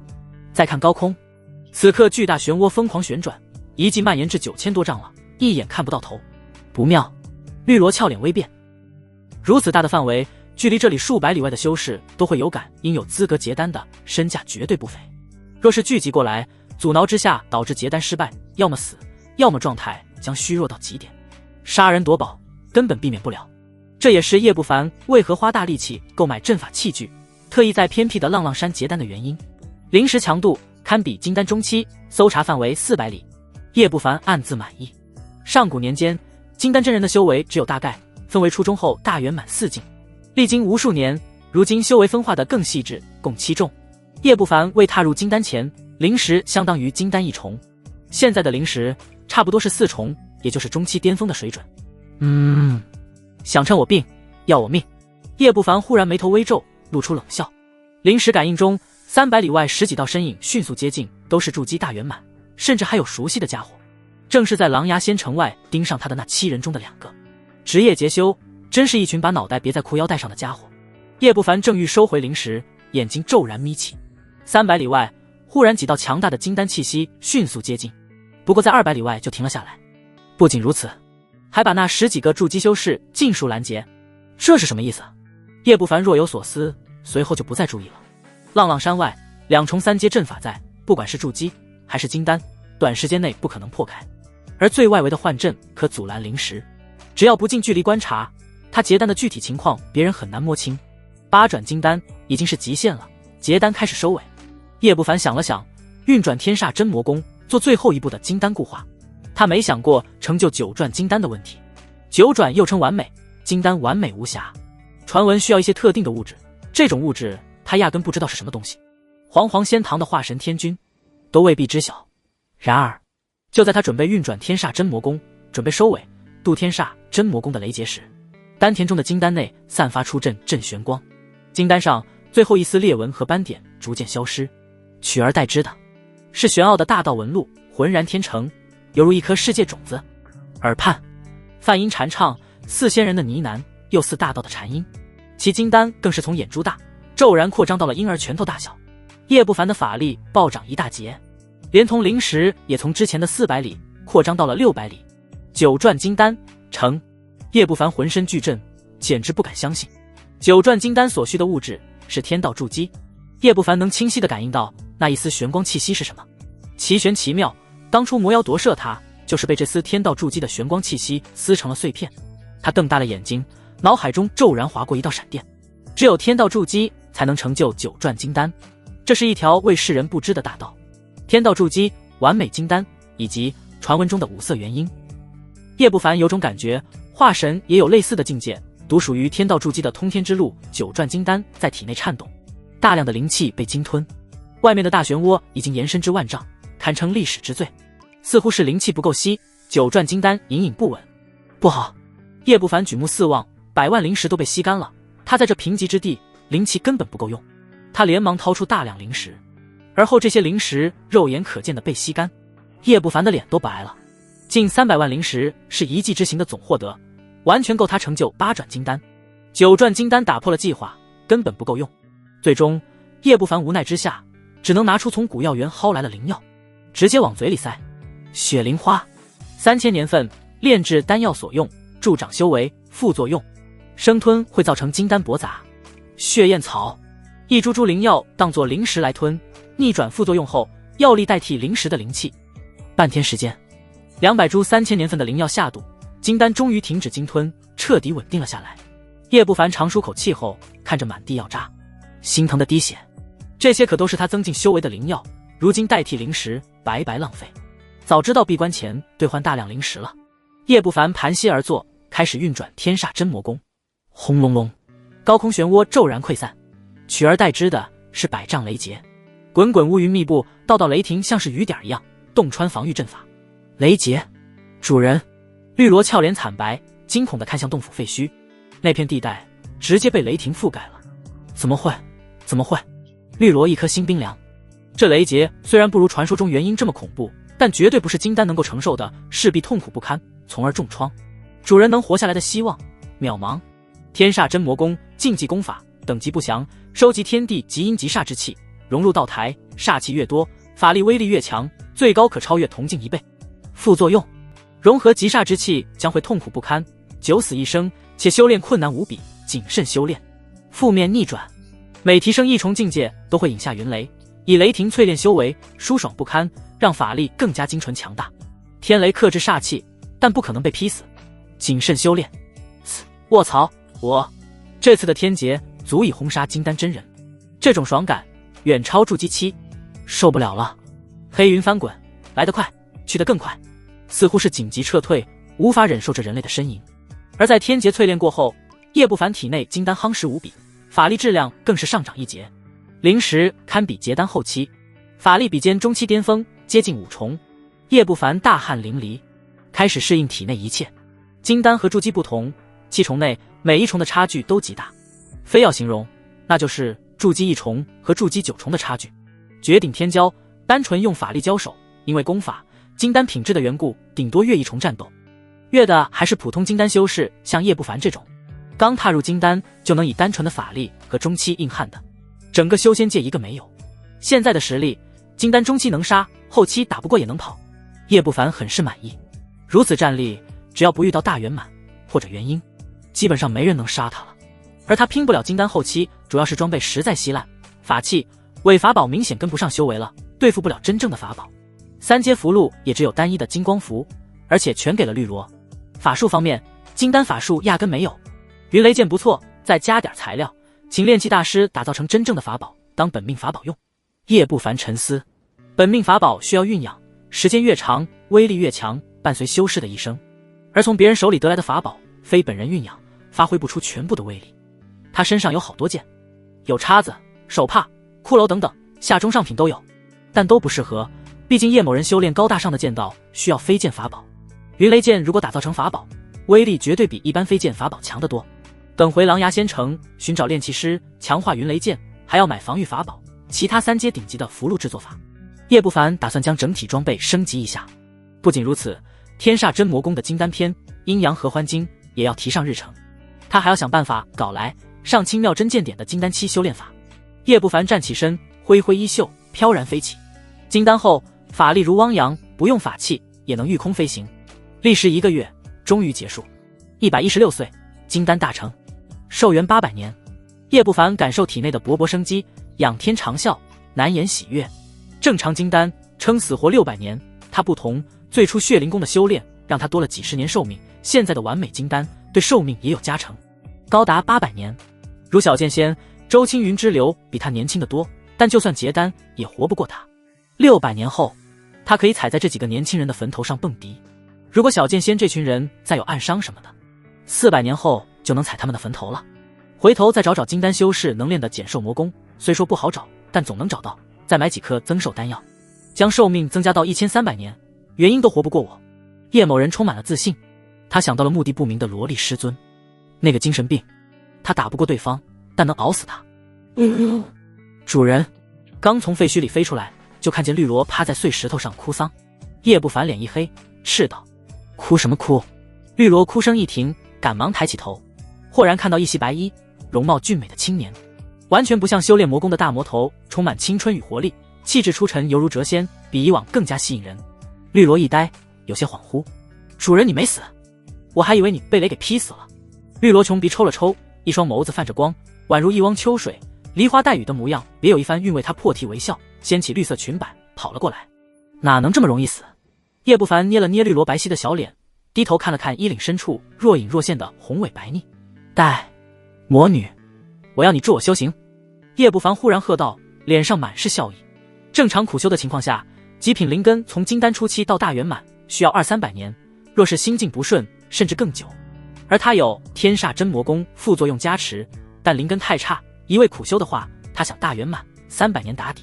当然有机缘另说，他想尝试下阴阳合欢经，看看对修炼速度的增幅有多大。绿萝俏脸绯红，隐隐加重的呼吸让胸前波涛起伏。就在这时，浪浪山外一道道身影临近，为首的是3个金丹真人，2男1女，身后则是那10几个意图不轨的筑基修士。这些正是闻风而来，停在200里外的那些人。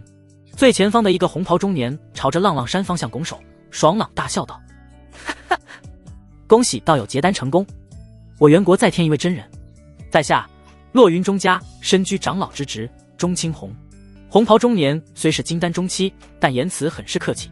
这在浪浪山结丹的修士闹出这么大动静，其金丹品质绝对极高。具体几何他不清楚，他只在200里外观察，临时探查到浪浪山，就被外围的幻阵挡住了。片刻后，浪浪山浮现道道阴影，幻阵打开，露出一条通道。这阵法像是咱们钟家的九影幻阵。3个钟家金丹对视一眼，相继走入。须臾，眼前豁然开朗，山腰间建立一座石院，远处废墟早已被法力平复。拔地而起一间院落，对莫大法力的叶不凡不过小菜一碟。在下王武，诸位请。叶不凡轻笑，桌上摆放几杯香茗。此刻的他早已易容成一个长相清秀的白衣青年，正是进入狼牙仙城的时候林公子的模样。旁边侍立的绿萝闻言，红唇紧抿，他都不知道主人到现在为止身上到底套了几个名字。好茶，这在元国可是少有呢。其中一个长相美艳、娇躯丰满的宫装少妇端坐石凳，蜜桃臀曲线惊人。她品了香茗，不由得抿唇轻笑，媚眼如丝。钟青红2人也是暗自点头。至于跟在后面的那10几个修士，大都是筑基圆满。如果是在眼前这人未结丹前，他们敢叫板，甚至恫吓。但对方已然结丹成功，从此云泥之别，战战兢兢，大气也不敢喘。我也是在一处谷地寻到的古茶。叶不凡轻笑，对美艳少妇暗送的秋波无动于衷。这女人看似27、8，真实年龄估计得有300来岁，言辞之间满是试探。这是家族舍妹钟月，这位是我钟家客卿长老东篱道人。钟青红介绍道，而后问道：敢问王道友，是几转金丹？能搅动万丈风云，还伴随雷鸣，道友这金丹品质不低啊。万丈灵气漩涡，古籍上都没记载，元国历史最高也就7000丈，更别说雷劫了，6转罢了。至于雷鸣，在下雷灵根，修炼的乃是上古的特殊功法，闹出的动静跟此有关。叶不凡摇头叹道：原来是雷灵根，世间罕见啊。钟青红一愣，雷灵体比其他风灵根、暗灵根等等都少见，的确有几率能牵扯下雷劫。至于6转，他压根不信。不过他也识趣的没追问，道友是散修吧？散修结丹可不容易。钟青红道：一般出身大势力不会在外面结丹。叶不凡点点头，告知对方自己是赵国散修，因得罪了大宗门，不得不来元国。钟青红有些惊讶，随后态度更加热情了。几人品茶论道，各自讲述修炼心得，让叶不凡获益匪浅，对金丹和元婴的认知更加清晰了。才履法地，履指的是良师益友，互相交流修行，论证己身，对大道帮助甚多。哼，这几个之前趁道友结丹，意图不轨，老夫擅作主张，将其抓了回来，交给道友处置。钟青红指了指那10几个筑基修士，前辈，放过我！前辈，饶命啊！众筑基修士脸色大变，赶忙求饶。在金丹真人面前，就算他们10几个联手，也抵不过对方一根手指头。唰！叶不凡脸色平静，弹指一道剑光横扫，哀求声戛然而止。10几个人连反抗都来不及，当场惨死。绿萝看得心惊，这些可都是筑基圆满，随便一个都能杀他。以主人在一季的强大战绩，也做不到弹指杀死10几个。金丹真人比他想象中强大太多。钟青红3人见状，没什么意外。趁结丹之时意图不轨，这是祖道之仇，不共戴天，给他们一个痛快，已经算仁慈了。王道友修炼的剑道，美艳少妇道，眼中露出喜色。这些人交给王道友，只是一次试探，确定对方的功法是否是魔功。如果是魔功，不说除掉，也得敬而远之。很明显，不是魔功。剑道充满了正气，纯粹的剑道功法。正是年少时坠落悬崖，偶遇一处古洞府，此功法得自那位洞府的前辈。叶不凡微笑道：哈哈，王道友机缘深厚啊。钟青红大笑，终于进入正题。不知道有可愿入我钟家，当一个客卿长老？钟月与东篱道人目光灼灼。金丹真人在元婴不出的情况下，是顶尖大势力的中间砥柱，地位非凡。散修金丹很少，倘若出现，无论是在赵国还是在元国，都会被大势力招揽。这也是之前在200里外拦截结修，专门为其护法的原因。他们钟家不缺钱，只缺金丹强者。而眼前这人修炼功伐第一的剑道，金丹品质又不低，实力和潜力都非常大，他们钟家自然要极力拉拢这个，我不喜被束缚。叶不凡眸光一闪，迟疑道：王道友怕是多虑了，我钟家的客卿长老没什么限制，来去自由，只是在家族需要的时候出手帮衬，且有报酬。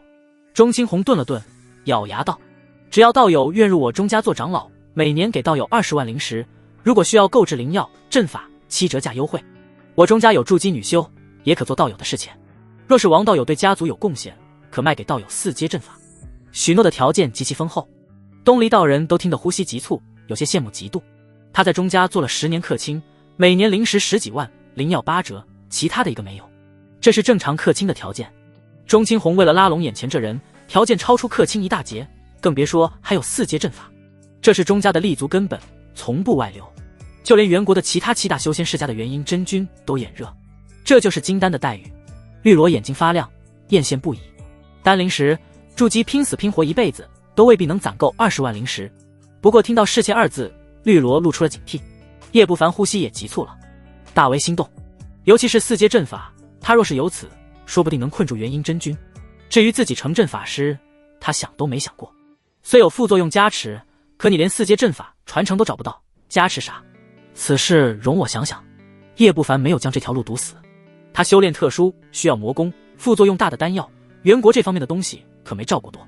不急，哈哈，7日后我在狼牙仙城设宴，为道友庆贺金丹大成。钟清红不但没失望，反而笑道：没有痛快答应，说明眼前之人是个重视承诺的，人品可靠，不像赵国的那群一肚子坏水的魔修。好，叶不凡点头，他也需要多认识几个金丹修士，好为元国这条退路铺路，同时借机将装备升级一下。几人又聊了半晌，钟清红提出告辞，临走前递给叶不凡一枚令牌：我现在任职狼牙仙城城主之位，道友可随时传讯于我。等几人离开浪浪山，东篱道人皱眉道：此人的来历终归没查清，贸然许诺重礼，怕是不妥。只要不是魔修，管他什么来历。钟清红不以为然，此人在偏僻之地结丹，说明没什么背景。这段时间赵国传来消息，天魔教的天骄张老三在遗迹杀了一群筑基圆满的天骄，堪称无敌。这人多半跟那姓张的有仇，这才躲避至此。美艳少妇接话，抿嘴轻笑道：此刻招揽正是时机。别说赵国正道的天骄，就连天魔教的自己人也因为害怕张老三算账，跑到狼牙仙城这边结丹了。钟月，你速速回家族，将那几个筑基期的美貌族人喊来。钟清红露出老奸巨猾的笑容，此人生机旺盛如烘炉，说明很年轻。年轻难过美人关，趁摆宴之时介绍给王道友。几个美人入怀后，倘若生下一男半女，钟家和此人就彻底绑死了。一来二去，王武很快变成钟武。东篱道人在一旁听得直冒酸水，让钟红清特意叫来的，怕是那几个国色天香的钟家小辈。他这位客卿长老也只能收钟家普通筑基做侍妾。院落中，主人随意加入其他势力，您不怕老祖？绿萝小心道：天魔教他都不在乎，怎么会在意我加入哪个势力？叶不凡摇头，他起身回到屋舍，盘膝坐在床榻上，开始运转天煞真魔功的金丹篇。等将金丹篇第一层修炼完成，体内金丹法力比筑基时更加霸道，且产生了质变。叶不凡轻轻一震，原本谪仙般的气质褪去，取而代之的是滚滚魔气，犹如盖世魔神。满头血发飘舞，双目血红，一袭白衣也像是能滴血一般。他一拍灵兽带，一只烈风雕飞了出来，双目锋锐，凶光毕露，是个2阶顶级的妖兽。叶不凡手掌上血红法力吞吐，法力还没靠近，烈风雕的羽毛就被灼烧了一大片，滋滋直冒烟，皮毛都有些焦黑。最诡异的是，焦黑皮毛在妖气的滋养下难以修复。不仅如此，烈风雕双目露出痛苦，逐渐发红，变得狂躁起来，直至最后像是疯了一样在石屋里乱窜。金丹法力质变，至阳至煞，附带灼烧效果，且能阻止伤势修复。叶不凡脸色凝重，越往上这功法越强悍，如果非要形容，那就是点燃加阻止回血。最惊人的是至煞，战斗间极度影响敌人的神智，同级别打持久战，对面不被打死也得当场神智错乱成疯子。可惜修炼速度属实慢，叶不凡依靠副作用，修炼速度相当于上品顶级灵根，差了几品灵根一筹。他估测突破结丹2重需要10年。叶不凡想了想，将《阴阳合欢经》中的女子修炼的篇章给了绿萝。翌日清晨，叶不凡在大木桶中沐浴，这功法可熟悉了？叶不凡笑眯眯道：熟悉了。绿萝的纤细玉手捏着叶不凡的肩膀，柔嫩无骨，脸颊如天边的晚霞。那就开始吧，你卡在筑基4重也很久了，正好助你突破。叶不凡轻笑道，走出浴桶。上次叶不凡给了绿萝一些丹药，早就突破了筑基4重，而今速度又慢了下来。片刻后，洗浴完的绿萝站在床榻前，如小家碧玉，肌肤赛雪，身着白色薄纱裙，紧贴肌肤，勾勒出凹凸起伏的曲线。湿漉漉的乌发披肩，娇俏的面容泛着桃红，睫毛弯弯，黑白分明的大眼水波流转。他2只小手紧紧捏着衣角，指节发白，显示着他的紧张过来。在叶不凡招手下，绿萝银白，耳朵羞红，低头钻进被窝，传出怯怯的声音。他在天魔教只听说过双修法，但终究没经历过。放心，我有分寸。清香扑鼻，似是看出绿萝的紧张，叶不凡微微一笑。片刻后，灯火摇曳，照在石壁上。与此同时，叶不凡眼前的系统面板上提示字迹开始跳动。阴阳合欢经金丹篇，顶级功法，另一半的灵根层次越高，修炼越快。副作用极度伤，负面逆转中，任何人修炼此功都会越来越虚弱。叶不凡不同，在逆天的副作用下，他只感觉精气越来越足，原本平平无奇的肾脏迅速的变强，而修为也加快了一点速度。太秀了！叶不凡不由大赞。他想起了在前世某音刷到的4个肾的猛人，他现在终于有所体会。不，他1个肾可以顶那人8个肾。5天后，清晨的阳光透过窗户洒落在床榻上，绿萝长长的睫毛轻颤，秋眸疲倦，幽怨不已。叶某人则是精神气爽，除了有点累外，元气满满。和师姐说的不一样，绿萝小声埋怨道。他在天魔教听说过一些师姐讲述过双修法，师姐都说从来都是难修吃不消，他们的道侣甚至1个时辰就不行了，为此经常向他吐槽。可现在主人的情况完全不是师姐讲述的那样。可我天赋异禀。叶不凡咳嗽一声，转移了话题。看看你的修为如何了？绿萝一愣，咬着银牙爬起来。片刻后，他露出惊喜。我突破筑基4重了。按照正常情况，没有破阶丹，他很难突破4重。他小脑袋转了过去，水眸痴痴地望着叶不凡，心中涌起感动。能突破，跟主人远超他的修为脱不开关系，同时也是对方刻意引导。能跟着主人是绿萝的幸事。绿萝娇躯轻声道，语气中带着坚定。叶不凡淡笑，揉了揉绿萝柔顺的头发。他的灵石内视，丹田中金丹缓缓转动，形状比之前大了一丝。这阴阳合欢经果然强悍，修为精进了一些，5天时间堪比正常修炼1个多月。叶不凡露出喜悦，暗自满意，心中忽然一动，道侣灵根越强，修炼越快。如果天天跟颜如玉双修，1天比肩1个月。某种意义上来说，除了嗑药、嗑机缘，双修法是修仙界修炼最快的功法类型。之所以在修仙界不突出，那是因为很多人吃不消，尤其是男性修仙者。再强大的修为，精元也有极限，早晚被掏空。综合下来，还不如其他的修炼法。不过叶不凡比较逆天，在副作用逆转下，身体疯狂创造精元，堪称无限。唯一的缺陷是肉身方面的体力，修仙者的身体素质都不行。上次在遗迹和颜如玉颠龙倒凤10天10夜，那是因为有大量珍稀的药物加持，全是天魔老祖多年的珍藏。没有药物加持，我最多能双修5天，再多身体就会不行了。叶不凡皱眉，对此很不满意。修炼吗？不日日修炼怎么能行？范圣魔功该提上日程了。如果将这部上古第一炼体法修炼到金丹境界，我可以不停歇，持续数月之久。叶不凡正思索间，鼻间萦绕淡淡的体香，绿萝像只小猫一样在他怀里拱了拱，2只藕臂紧紧环住他的腰，星眸似水，肤如凝脂，似已然绽放的百合花，欲拒还休。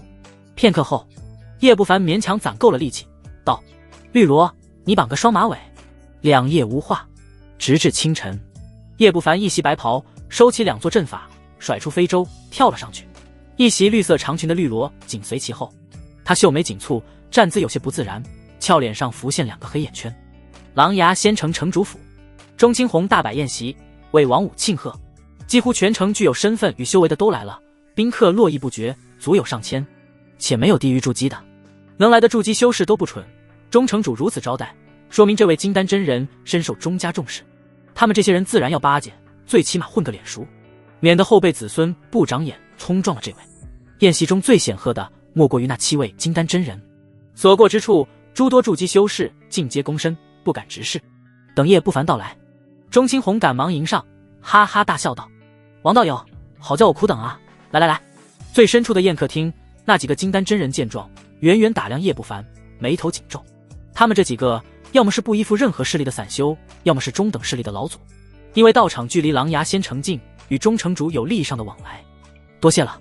叶不凡带着绿萝走进宴客厅，见过王前辈，见过王前辈。一群筑基修士赶忙上前行礼，姿态敬畏。叶不凡微微颔首，心中不禁感慨，成为金丹之后地位大涨，直接一跃成为上位者。见过，是你。其中一个肥胖的中年看清叶不凡模样，呆了呆，不由惊呼出声。此人正是卖给叶不凡布阵法器的云气阁的范掌柜。不得无礼。钟青红皱眉喝道：晚辈范礼，见过前辈。范掌柜苦笑，恭敬的躬身，满是敬畏，而心中则是复杂至极。他着实没想到，让高高在上的钟城主如此客气招揽的，居然是买他布阵法器的筑基修士林家林公子。不过1个多月，对方就从道友变成了前辈，其来历现在看来是假的。无妨，我能顺利结丹，多亏了范掌柜的布阵法器。叶不凡似笑非笑道。钟青红一愣，若有所思，终于明白浪浪山上的幻阵是哪来的了。不敢不敢。范掌柜连忙道。他看着叶不凡进入只有金丹才有资格进入的宴客厅，心情更复杂了。呵呵，我来为王道友介绍一下，这位是火云真人孙家老祖，这位是李家老祖，这位是散修玉阳子。钟青红一一向叶不凡介绍，其中2个是美艳少妇，还有东篱道人。叶不凡微微拱手，这几位金丹真人也是微笑还礼，都是金丹初期，没什么骄傲的。不过当介绍到玉阳子时，钟青红声音中带着忌惮。叶不凡看去，玉阳子气息浑厚，在场修为最高，已然是金丹中期巅峰。他满脸老人般，暮气沉沉，身穿大黑袍，鹰钩鼻，左手品着美酒，右手还搂住一个侍妾。他没起身，眼神打量着叶不凡，能让钟道友如此重视，看来王道友不简单。玉阳子笑道：不知出身赵国什么地方？言辞犀利，毫不客气。叶不凡眉头微皱，一旁的钟青红向叶不凡传音道：此人是狼牙仙城周边的散修，为人阴险狡诈，实力极强，如今大限将至，行事说话没有顾忌，还是不请自来的，王道友莫要在意他。大限将至的金丹中期，原因不出的情况下，就算是顶级大势力也不想招惹，毕竟人都快死了，临死前拉几个垫背的太正常，小地方罢了。叶不凡淡笑道：找个位置坐下，老夫也没什么恶意，既然道友出身赵国，我只想打探一点消息。玉阳子嘿嘿笑道：老夫可是听说赵国天魔教的张老三身怀数千株千年灵药，且没有上交宗门，道友不心动吗？话音刚落，在场的金丹真人都露出异色，包括钟青红。如今的修仙界，一株千年灵药都难寻，更别说千株了。金丹真人修行太困难，哪个不心动？在旁边势力的绿萝小手一紧，看向主人，眼底闪过一丝担忧。心动又能如何？距离太远，况且张老三被一群金丹盯上，我这刚踏入金丹，一脚踏进去，怕是死无全尸。叶不凡眼底闪过寒光，脸上却是不动声色。他着实没想到遗迹的消息传得这么快，元国金丹都盯上了。忽的，他瞳孔收缩，声音顿了顿，佯装诧异道：按照各大势力的规矩，弟子在遗迹搜刮来的灵药需要上交一大半给宗门，道友怎么知道他没上交宗门？这消息就算是赵国，知道的人也不多。这老东西不请自来，就是奔着向他打探消息来的，或者是印证消息，想临死前拼一把。哈哈，自然是天魔教的人告诉我老夫的。玉阳子哈哈大笑，也没有遮掩，鸡爪般的手拍了拍，带进来。众多金丹转头看去，就见一个人被带了进来。叶不凡看到那人微微一怔，眼睛不由自主地眯起。叶不凡很熟悉，正是当初他打断腿的厉魁。此刻的厉魁半点嚣狂气焰都没了，修为被封禁，遍体鳞伤，见过几位前辈。厉魁点头哈腰，脸上满是讨好，像是一条被打断脊梁的狗。此人是天魔教弟子厉魁，进过封魔遗迹，也与张老三有旧怨。岳阳子露出玩味，笑道：为了不被张老三清算，兄弟2人来到了元国，他弟弟于成在遗迹中也获得了一点机缘，因而准备结丹。不巧被我察觉到了他们身上的魔道气息，抓了回来。可惜当时在8族之一李家大本营，不好动手，让他弟弟逃脱了。岳阳子眼中浮现阴霾。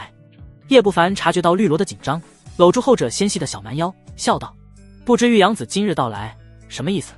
王道友年纪轻轻就金丹大成，恐怕去过遗迹吧？不知张老三手里可有延寿果？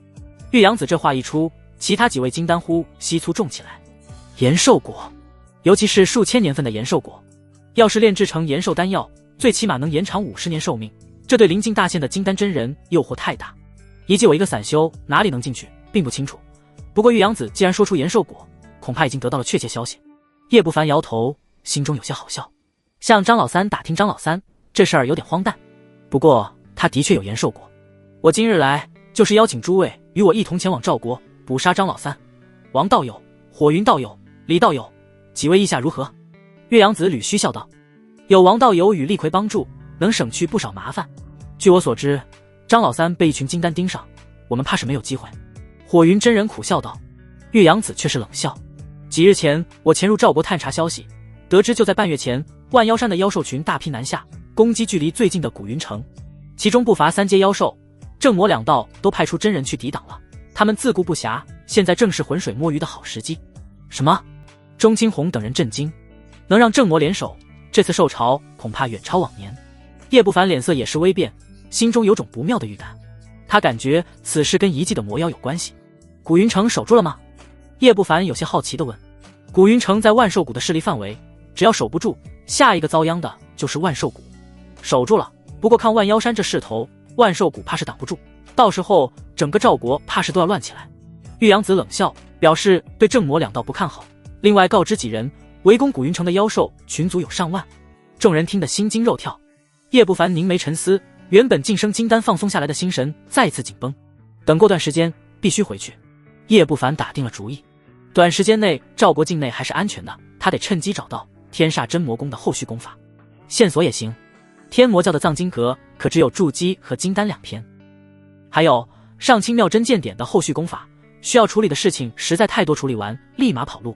叶不凡可不想陷进战争的绞肉机里面。随后岳阳子邀请几人搜寻张老三踪迹，谋夺灵药。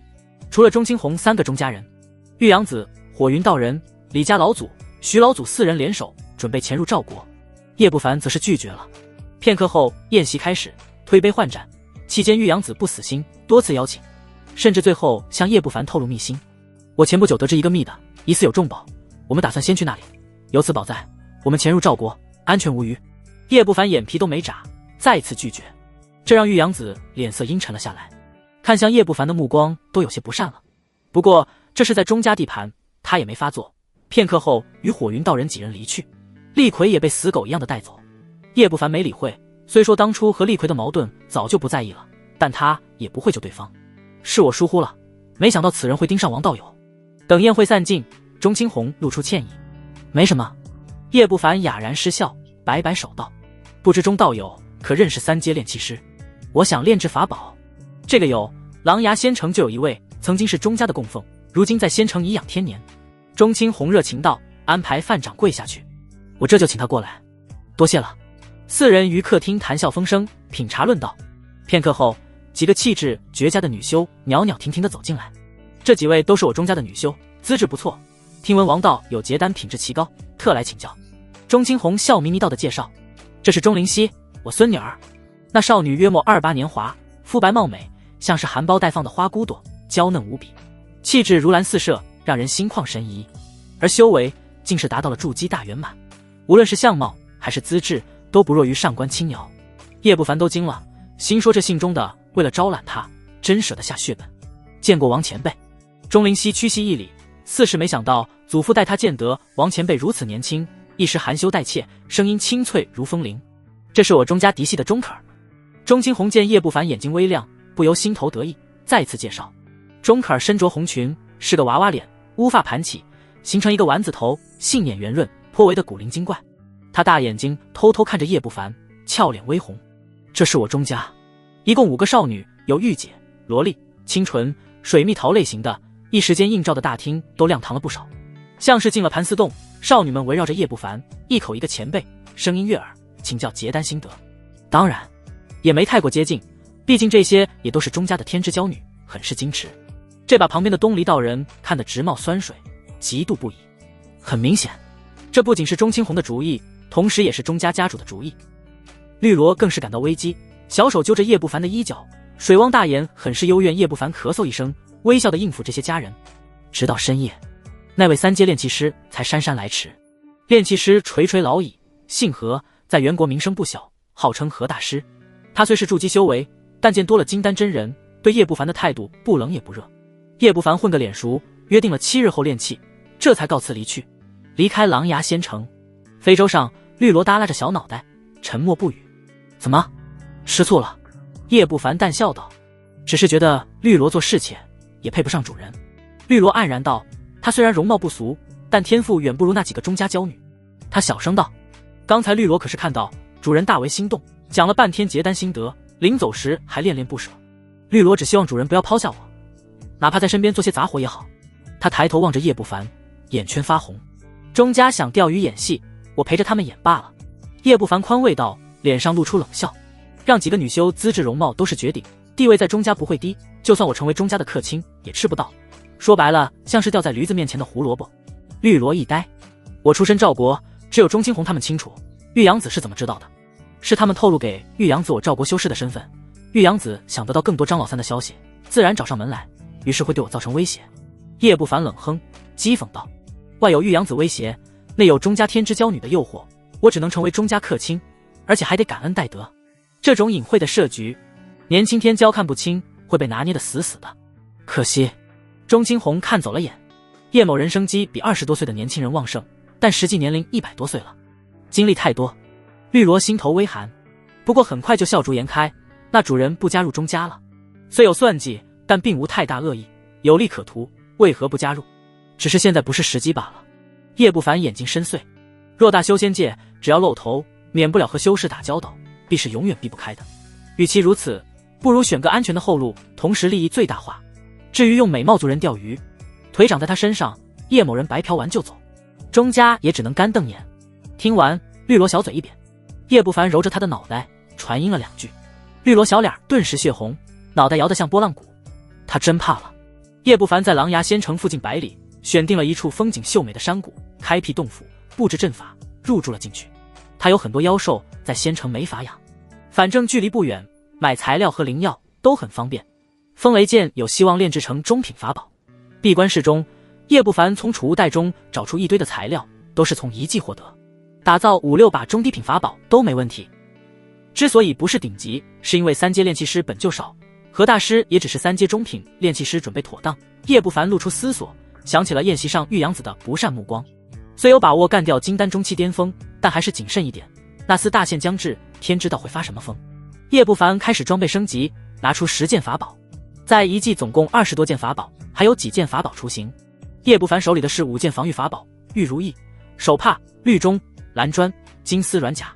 一般别人运养过的法宝，其他人就算得到，也发挥不出全部威力，撑死8成，甚至有的7成不到。好在数量多，能弥补这个缺点。保命第一，5件法宝，再加上强化版的天煞魔铠，就算站着让玉阳子打，他也破不了防。叶不凡直接穿上金丝软甲，安全感大增。无论是赵国还是元国，再土豪也没他法宝多。叶不凡开始祭炼，耳边响起系统提示音：玉如意，中品防御法宝，展开如意光照，可抵挡金丹攻击。副作用：非玉如意原主人运养，他人运用，发挥的威力极低。负面逆转：非原主人运养，他人运用，发挥的威力极高，最高120威力。绿林中，叶不凡一呆，眼睛都直了。这特么也能逆转？这岂不是说这些法宝全能当作本命法宝，完美使用？叶不凡心脏狂跳，如此一来，他的防御力就算是金丹后期也难以破防。而且和别人战斗，对方就算法宝再多，也发挥不出全部威力，他却可以。发了。叶不凡迅速祭炼。半日后，接下来是攻击法宝。他看向一个白森森的骷髅头，此物反噬极大，威力最强，攻击人前先吞主人的精血，唯一一件顶级法宝。普通法宝扛不住骷髅头的撕咬，不过这种制邪制魔的东西，魔修也不敢轻易催动。敌人还没死，自己先被吸成干尸了。血鹰窟威力绝强，全力催动，可伤金丹后期或大圆满。副作用：制阴制邪，催动前需大量本人精血，事后反噬，重创神魂与肉身。负面逆转：制阴制邪，催动前法宝所吞精血，本人无限创造，事后反哺，治疗神魂与肉身，牛逼！叶不凡大赞。如此一来，他可无限制使用骷髅头，还得是魔道法宝，就是给力。可惜就这一件顶级的，其他诸如金剑、黑色海螺、紫金波，这3件都是普通的低级法宝，没啥副作用。不过现在叶不凡用的是正道修士的马甲，这4件倒是适合。最让他在意的是最后一件攻击法宝，一把红剪刀。祭炼过后才得知，这是特殊法宝，专门攻击神魂，出其不意，绝对是大杀器。等到叶不凡祭炼完毕，将10件法宝收入丹田，整体实力大增，就算是金丹后期也有战胜的把握了。云雷剑升级需要几天，金丹洞府获得的金剑层次也不行，先凑合用吧，反正能发挥100%威力。叶不凡还算满意。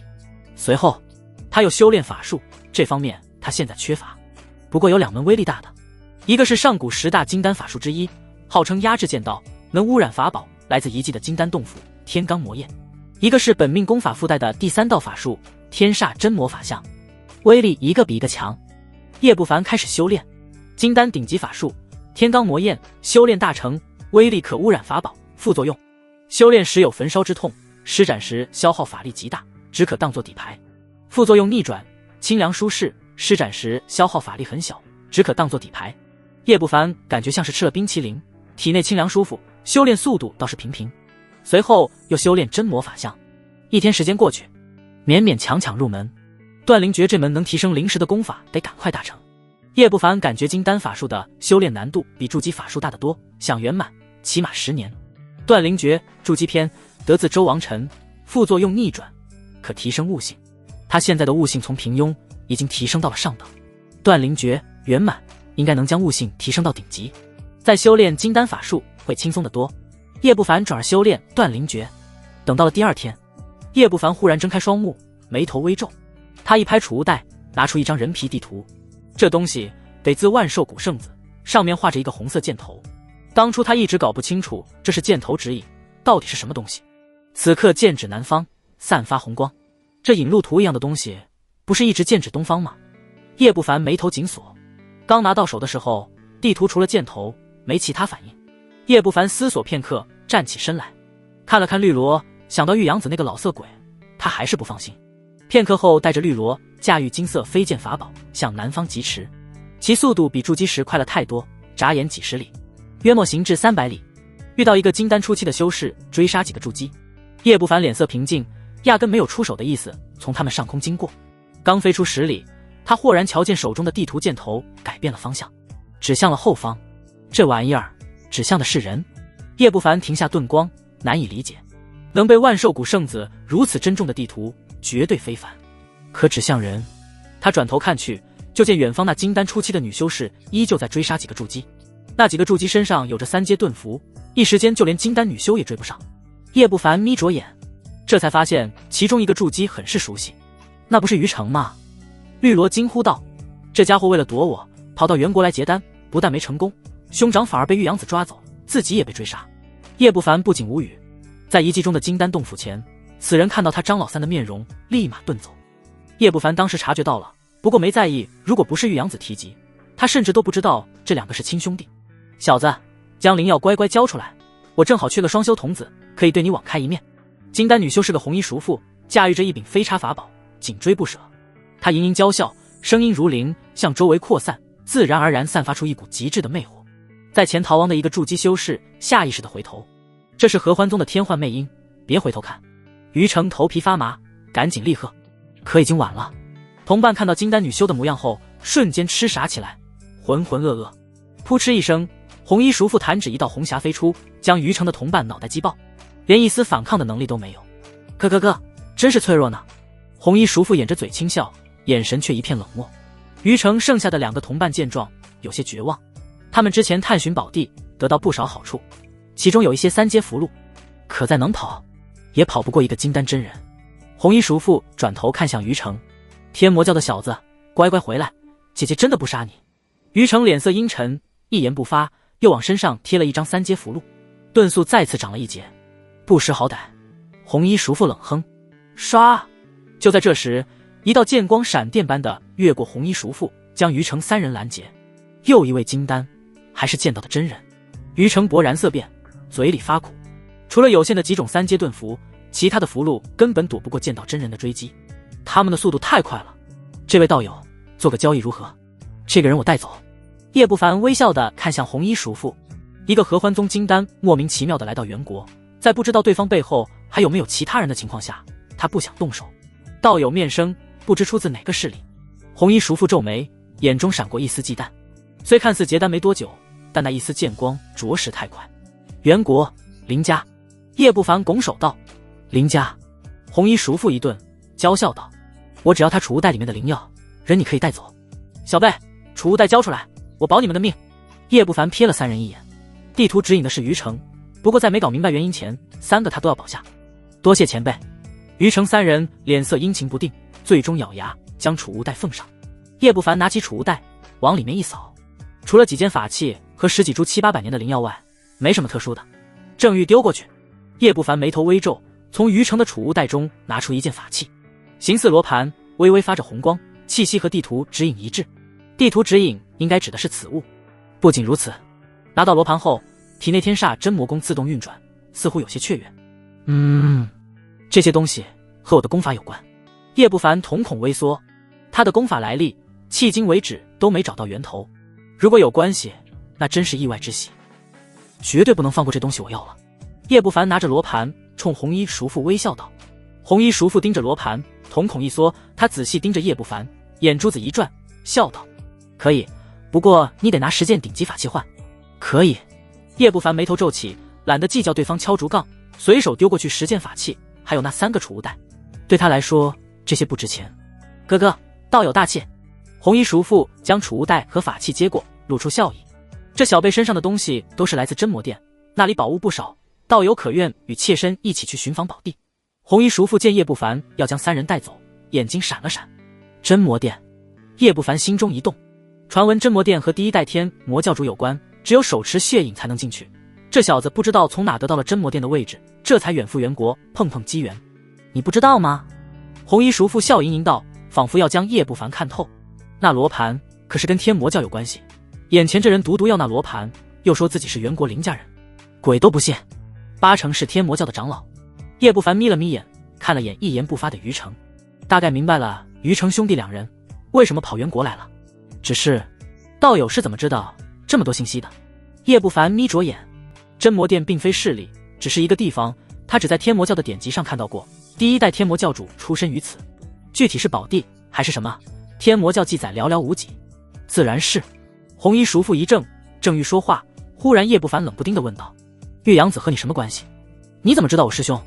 红衣叔父下意识道，但很快脸色就变了，知道对方在套话。原来玉阳子出身合欢宗，还号称散修，怪不得参加个宴会还要玩女人。叶不凡讥讽道。于城兄弟2人查到的真魔殿消息，自然只有2人知晓。而厉逵被玉阳子抓走了，对方一直在搜寻的于城又被红衣叔父追杀。答案很明显，岳阳子和红衣叔父是一伙的。本来敲我竹杠，我懒得理会你，可你非得找死。叶不凡提着剑走向红衣叔父，刚才这女人不让他走，一直在试探他，怕是已经通过罗盘确定了他和天魔教有关系。叶不凡法力涌动，咧嘴一笑，等了半天，600里内只有你自己一个人，把你宰了，合欢宗也查不到我头上。道友未免太自负了。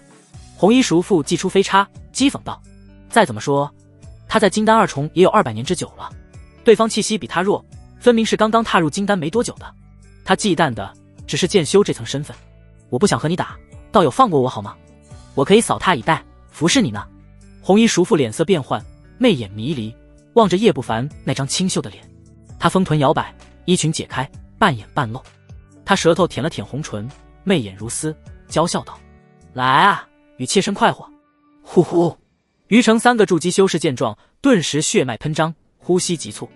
唰，一道金世剑光犹如冷水浇在他们身上，于城3人瞬间清醒，脸色露出骇然。合欢宗的媚功太恐怖了。而红衣叔父此刻露出意外之色。哥哥，同阶之中可没几个能瞬间破开我的媚术，你倒是有些本事。红衣叔父掩嘴娇笑。合欢宗女修最惊人的是媚术，一经施展，就算是金丹中期也很难短时间内清醒过来。当他祭出飞叉，光芒大作，与洞穿而来的飞剑对撞，一股波浪震荡而开。于城3人脸色巨变，赶忙祭出法器阻挡，但很快法器崩碎，瞬间将三人扫飞100丈，大口咳血。他们惊恐，胆寒失声。这就是金丹真人的斗法，单单余波就足以将他们重伤。而绿萝俏脸也白了白，不过很快就被一道光幕挡住了余波。还以为你有多强呢，剑士只是小成，而且还没有修炼金丹境的剑道功法。红衣叔父笑了起来，越来越大声，最后逐渐尖锐，脸上满是森冷杀机。2重对1重，优势在他。我的剑道的确弱了点，叶不凡承认，他只是用的上清妙真剑典的剑丸法力，秒杀筑基圆满绰绰有余，但面对金丹还是不行，终归没有后续功法。不过这只是一次尝试，害得我白白祭丹这么久，早知道之前就把你拿下了。红衣叔父冷笑，眼神森冷，我倒要看看你究竟是天魔教哪个新晋长老。嗖，飞叉法宝瞬间炸开一团白雾，刺向叶不凡的头颅。单这一击，一般刚踏进金丹初期的真人挡不住，现在尝试才刚刚开始。叶不凡脸色平静，出尘如谪仙的气质褪去，取而代之是滚滚魔气将他笼罩，满头血发飘舞，双目血红，身上的血衣似要滴血，宛如魔神转世。天魔法相，叶不凡体表魔气如汪洋，顷刻形成一个100丈高的漆黑巨人，遮天蔽日，威势滔天。轰！叶不凡身在巨人心脏位置，他伸手抓向射来的飞叉，几乎同步，高大巨人房子大的手掌一把握住飞叉法宝，任凭法力冲击，法相岿然不动。什么？红衣叔父勃然变色，迅速掐诀催动法宝。然而滚滚天魔法力禁锢住飞叉法宝，任由其左冲右突，也难以脱逃巨大魔掌。你究竟是什么人？红衣叔父额头浮现冷汗，迅速后退，与此同时祭出一张盾牌法宝挡在身前，单以法力捆缚他的法宝，最起码是金丹中期巅峰，可眼前之人明明是刚刚踏入金丹，而且天魔教中也没有类似的巨人法相，这法术威力还行。巨大法相咧嘴，将法宝一口吞下，与此同时巨大拳头砸向红衣叔父。轰！红衣叔父大骇，全力催动盾牌法宝，一声巨响之下，盾牌之光急促闪烁，将他整个人砸出去100丈。可怕的力道震得红衣叔父咳血，脸色煞白。不可能，你不是金丹初期！红衣叔父尖叫，惊恐万分，这法力浑厚程度太恐怖。砰砰砰！叶不凡操纵法相，房子大的拳头犹如狂风骤雨，一拳又一拳地砸在盾牌上，发出震耳欲聋的爆响。盾牌之光闪烁得更加剧烈，隐隐不稳，这让红衣叔父更加惊惧了。这道法相之强，连他的防御法宝也扛不住，用不了多久就会破开，将他锤死。不仅如此，一股炽热的阳煞之气穿过法宝，不断冲击他的神魂，让他心烦意乱。这是你们天魔教哪位金丹前辈？远方一个筑基修士头皮发麻，之前杀他们如碾死蝼蚁般的金丹叔父，现在被一顿狂揍，半点还手之力都没有。于成咽了口唾沫，冷汗直流。不知道，我天魔教几十位金丹真人，初中期没有如此变态的。据他所知，这叔父号红粉姑，合欢宗金丹初期中也是赫赫有名，一位正道同级别强者就是被他刺杀，曾经甚至利用双修法吸干了2位金丹中期的男修，堪称蛇蝎毒妇。能碾压他的金丹初期中一个也没有。绿萝则是目眩神迷，心脏扑通跳动，他是头次看到主人全力出手。再试试这道法术。巨大法相狞笑，滚滚紫色焰火将100丈身躯覆盖。咚！拳头砸中盾牌上，迅速燃烧，周围大片山石都被烧化，温度飙升，原本坚固至极的盾牌更是被烧出大片裂纹，眼看就要废掉。天罡魔焰，你怎么可能有这种失传的法术？红衣叔父彻底恐惧了。这种法术专毁法宝。咔嚓，盾牌法宝被连续爆锤之下，直接成为了废铁。红衣叔父只来得及贴上几张3阶防御符箓，身影就被重重砸进地底10余丈，原地呈现一个冒着黑烟的巨坑。片刻后，红衣叔父披头散发，气息萎靡地从巨坑中窜出，原本娇嫩的脸直接被烧焦，犹如厉鬼般丑陋。不管你是天魔教的什么人，今日之事，我必让你付出血一般的代价。他怨毒大叫，施展遁逃秘术，身躯爆出大量粉色雾气，裹挟着他朝着远方遁逃。我还没实验够，你跑什么？巨大法相双目猩红，直接迈步，脚掌踩在地面上，大地直接被烧穿出巨大脚印，地动山摇，身影前行，刮起阵阵龙卷风。赤！忽的，在前方遁逃中的粉色雾气中，一道真形法宝洞穿而来，速度快如闪电，直射叶不凡本尊的眉心。给我死！红衣叔父癫狂大叫，憎恨至极。这才是他的本命法宝，曾经刺杀过一位同阶的金丹真人，比剑道穿透力还要强悍。然而，当一声脆响，一口绿色大钟被祭出，挡在叶不凡身前。与此同时，大钟里面依次浮现手帕、玉如意、蓝砖，形成重重防护。你这么多防御法宝！红衣叔父呆若木鸡，疯狂大叫。不仅如此，他惊骇地发现，那些法宝光芒极盛，其威力竟然全部被激发了出来。他人法宝难以100%发挥威力，这几乎是修仙界的定律。轰！叶不凡追上，巨大拳头砸碎红衣叔父身上的数道符箓防护，一声不甘惨嚎响起，叔父瞬间被打爆，鲜血飘洒，碎肉横飞，但很快就被一道天罡魔焰焚烧殆尽，除了储物袋，连渣子都没能剩下。说来话长，实际上从叔父施展媚术到被杀死，不过百息时间。本来还想拿你试试我的实力，真是不经走。叶不凡拿起储物袋，不禁皱眉。若非抱着实验法术和法宝威力的念头，以他堪比金丹中期巅峰的法力，这女人撑不过3个呼吸。他连攻击法宝都没用，不过实验出了法术威力，单以天魔法香配合天罡魔焰，碾压金丹中期没什么问题。叶不凡露出沉思，这还是法术刚入门没多久的情况下，若是将这法术修炼到大成，一般金丹后期可以掰掰手腕。如果是消耗战，金丹后期几乎没对手，天罡魔焰对法宝的破坏力太惊人，一般法宝根本扛不住。叶不凡散去法香，重新恢复白衣谪仙的模样，收起真形法宝和飞叉。这2件法宝虽然层次不高，但也值不少钱，他没舍得毁掉。随后将战场痕迹尽数清理，毁尸灭迹，打扫战场，这几乎是本能了。不过金丹真人的灵识和搜查能力极强，完全遮掩不可能，只需要将他的气息和功法法术痕迹抹除就行。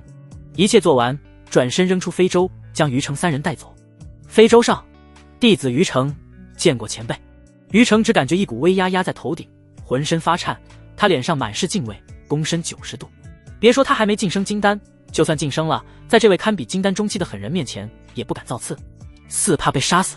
于成赶紧补充道：多谢前辈救命之恩，若有需要，弟子愿效犬马之劳。见过前辈。其他2个筑基修士更是大气不敢喘。你不问问我是天魔教哪位长老？叶不凡盯着于成，面无表情。虽说他和绿萝都易了容，但于成不是厉魁，能从玉阳子手底下逃脱，脑子和手段一个都不缺。金丹叔父能从罗盘上判断他是天魔教的人，于成作为最了解真魔殿的人，自然也能判断出来。前辈明慧，弟子不敢多问。于成擦着冷汗，连忙道：他深知这才是保命之道。是吗？你不是已经知道我是谁了吗？叶不凡淡淡道：什么？弟子怎能知？于成一呆，有些茫然。当他对上叶不凡那双冰冷的眼睛，仿佛全身的秘密都被看透，心头骤然一寒。他不敢再装傻，脸上露出复杂。张师，张前辈。叶不凡驾驭非洲离开2个时辰后，几道身影从远方御空飞来，停在叔父死亡之地的上方为首的一人，身穿黑袍，鹰钩鼻，气息阴翳，正是玉阳子。身边则是叶不凡在宴席上见到的火云真人。他们身后几个筑基男女脸色发白，长相相对年轻，隐隐带着脂粉气，竟全是合欢宗修士。元国境内到底是谁杀了师妹？玉阳子脸色阴沉，眸泛怒火。当年红衣叔父年纪尚幼，是他见其美貌且资质不错，引入了合欢宗，交情足有300年。红粉师叔不止在宗门内吗？他怎么在这？一个妩媚动人的少女，秀眉紧蹙，她眼角下一颗泪痣点缀，肌肤如雪，娇嫩无骨，算不上绝美，但却透着一股让人神魂颠倒的魅力。合欢宗圣女于玄机，合欢老祖嫡系后裔，也是合欢宗天赋最强之人，身怀绝顶双修体质，天魅灵体。我和他有事情相商。玉阳子回应，没有将于成的事情说出。原来如此，会不会是雪灵宗的长老杀的红粉师叔？于玄机美眸流转，没有深究，而是猜测道：颜如玉被我等追杀，雪灵宗那边不可能这么快反应过来。玉阳子摇头，露出思忖。雪灵宗是赵国5大仙门，距离元国最近的大势力，与合欢宗是死对头。雪灵宗的女修大多是完璧之身，且修行功法纯粹，是合欢宗男修的最佳炉鼎。几百年前，合欢宗在元国设立秘密据点，为的就是捕猎雪灵宗女修，然后继而沿着元国与赵国的边境线送往合欢宗。这也是玉阳子化名散修，一直在元国的原因。一继前后，合欢宗趁机劫掠雪灵宗女修，愈发猖獗。前不久，晋升金丹的颜如玉与另外一个金丹真人悄然前往钟家，施加压力，帮助搜查合欢宗据点。合欢宗高层得到案子消息，自然不会放过机会，派遣强者活捉颜如玉。颜如玉身怀太阴之体，最强炉鼎早就被合欢老祖盯上了，只是不好亲自出手罢了。玉阳子前几日被迫协助追捕，没空搜索余城，无奈之下，只得暗中将任务交给了师妹。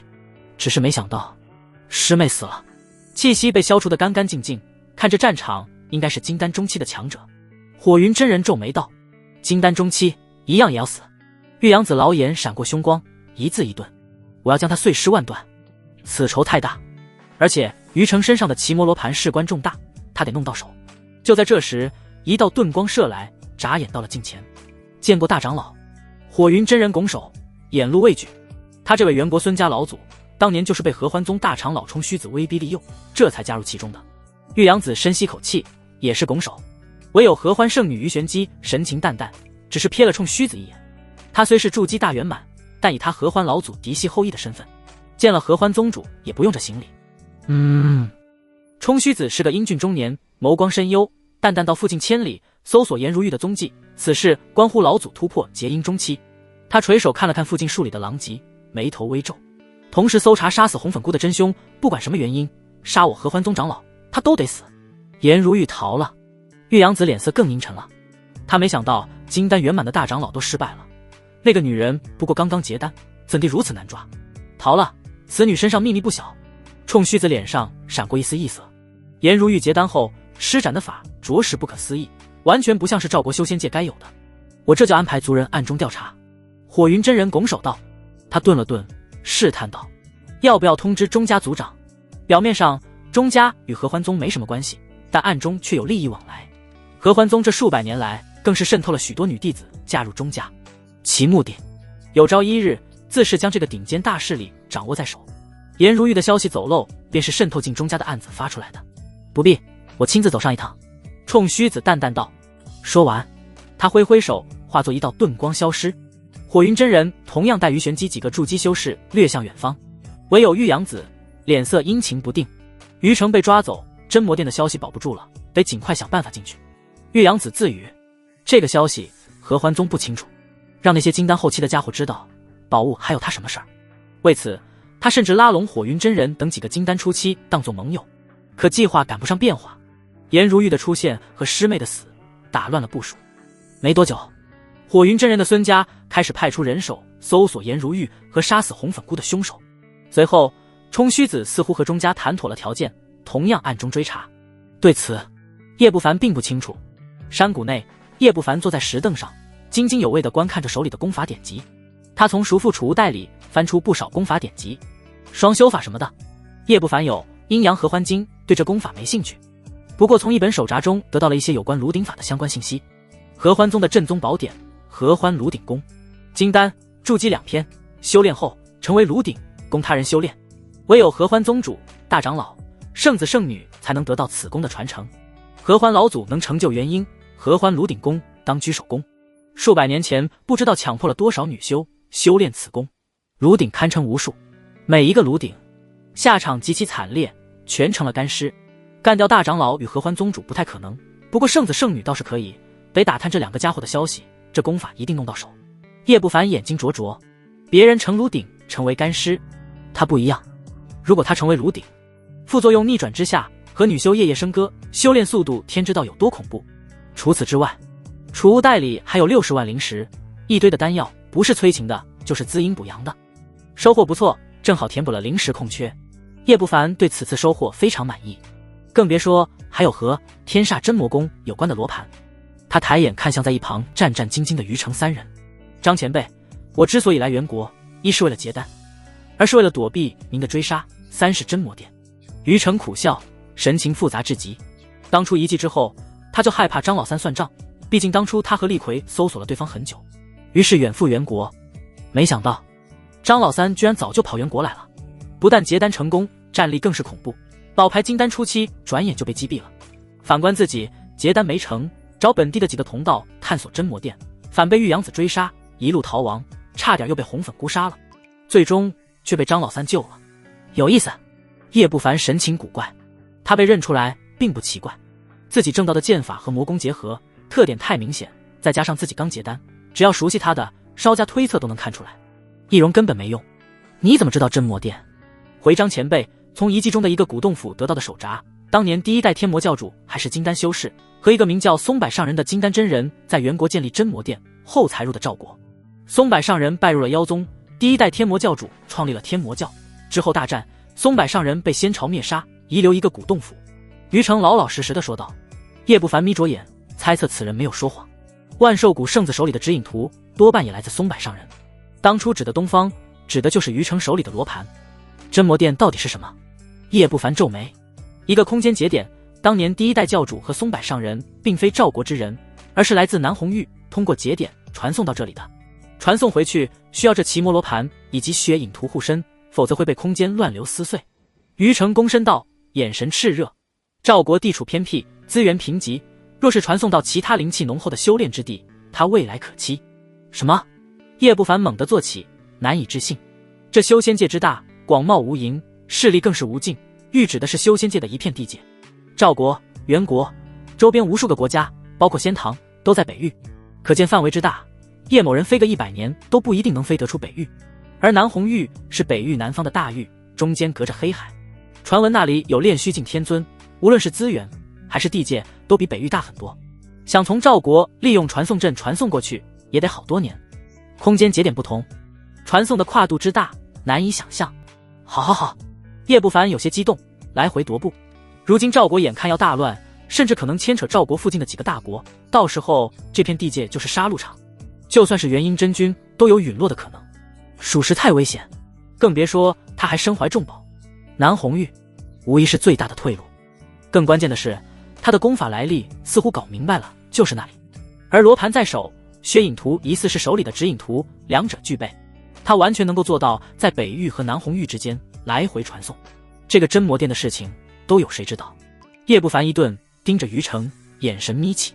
我葛李逵，现在玉阳子应该也知道了。于成和叶不凡对视，心头不禁发毛，赶忙低头。他冷汗涔涔，心说这位煞星该不会要杀了所有人吧？玉阳子。叶不凡眼中闪烁寒光。就在这时，山谷外传来声音：王道友，老夫玉阳子特来拜访。山谷外传来一道苍老的声音。叶不凡很平静，身旁的于成则是脸色迅速惨白下来，看向前者的眼神都变了。去测试老实待着。他挥手在于成三人身上加持了一道瞒天术。等三人离开，叶不凡打出一道法诀，融入外面的阵法中。主人，绿萝担忧道。玉阳子是成名的金丹中期强者，由于活得久，往往底牌极多。我心里有数。叶不凡摆摆手，随后就见一袭黑袍的老人进入山谷。王道友这洞府清雅别致，让人羡煞啊！玉阳子大笑道，大喇喇地坐在石桌旁，而心中则是鄙夷。这山谷在狼牙仙城附近，连一阶灵脉都算不上，挑这么个地方，显然没胆子和那些老牌金丹争夺灵脉福地。玉阳子道友拜访我，该不会还是为了进入你所谓的密地，然后追捕张老三吧？叶不凡见对方态度温和，心中顿时有数，淡笑道：老东西显然不是追查杀死师妹的真凶，否则就不是这态度了。哎，的确是。玉阳子顿了顿，沉声道：那密地中有破镜丹，还有诸多金丹期的修炼资源。破镜丹？叶不凡一愣。玉阳子点头，见叶不凡这表现，心中满意。金丹期进境艰难，1重到2重可以靠熬时间，但2重到3重是初期到中期的大坎，单靠熬不可能突破，否则师妹也不至于滞留初期200多年。要么有大机缘，要么有破镜丹，后者能增加突破几率，对任何金丹初期都是致命的诱惑。叶不凡陷入了沉思，他靠双修或者炉鼎法能进军2重，但中期几率不大，需要丹药或者副作用的辅助功法。不过玉阳子这鬼话他一个字都不信，可为真？叶不凡佯装心动。玉阳子赶紧拍着胸脯打包票，似担心对方拒绝，低声道：我发到是，那是第一代天魔教主建立之地，修炼资源必定丰厚。既如此，我答应了。叶不凡眼睛大亮，咬牙道：好，就等着王道友这句话。1个月后，云锦山会合，只有我们4人前往。玉阳子露出喜色。之所以1个月，那是因为搜索真凶和颜如玉，合欢宗那边实在无法脱身。还想要资源，做梦去吧。玉阳子心中冷笑，他邀请王武，无非是想得到更多张老三的信息，顺便让此人当作真魔殿的探路石。不仅是王武，其他3个人也是探路石。随后2人闲聊了片刻，气氛融洽，好似多年的老友。期间，玉阳子若有若无看向一旁的绿萝，眼神闪烁。自绿萝修炼阴阳合欢经后，气质变化，有着一丝妩媚，极为适合当炉鼎。玉阳子说不心动是假的，不过他也不会蠢到在王道友面前表现出来。良久，玉阳子起身告辞。临走前，他突然道：“道友这2天可见过一个金丹初期的绝色女修，或者金丹中期的陌生修士？”叶不凡心中冷笑，脸上却是茫然，摇头表示不知。玉阳子盯着他的脸，实在看不出什么，只得悻悻离去。叶不凡送他离开后，脸色瞬间阴沉，谋犯杀机。他答应，目的主要有2个：真魔殿怎么都得去，关乎天煞真魔功的后续功法，还有空间节点；二就是让玉阳子当探路时，顺便将其杀了。没现在动手，那是因为搞不清楚对方背后有多少人。金丹初期的绝色女修，主人，这合欢宗都开始打金丹的主意了，疯了不成？绿萝对玉阳子很是厌恶，不过却畏惧他的实力和背景。他听说合欢宗只抓雪灵宗金丹以下的女修，金丹之上不敢动，否则就是开战了。在妖兽入侵的关头，天魔教都得制裁他们，不关我们的事。叶不凡不清楚内情，懒得在意，挥挥手让于成3人出来。你兄长没跟来，8成已经被榨干价值，被玉阳子杀了。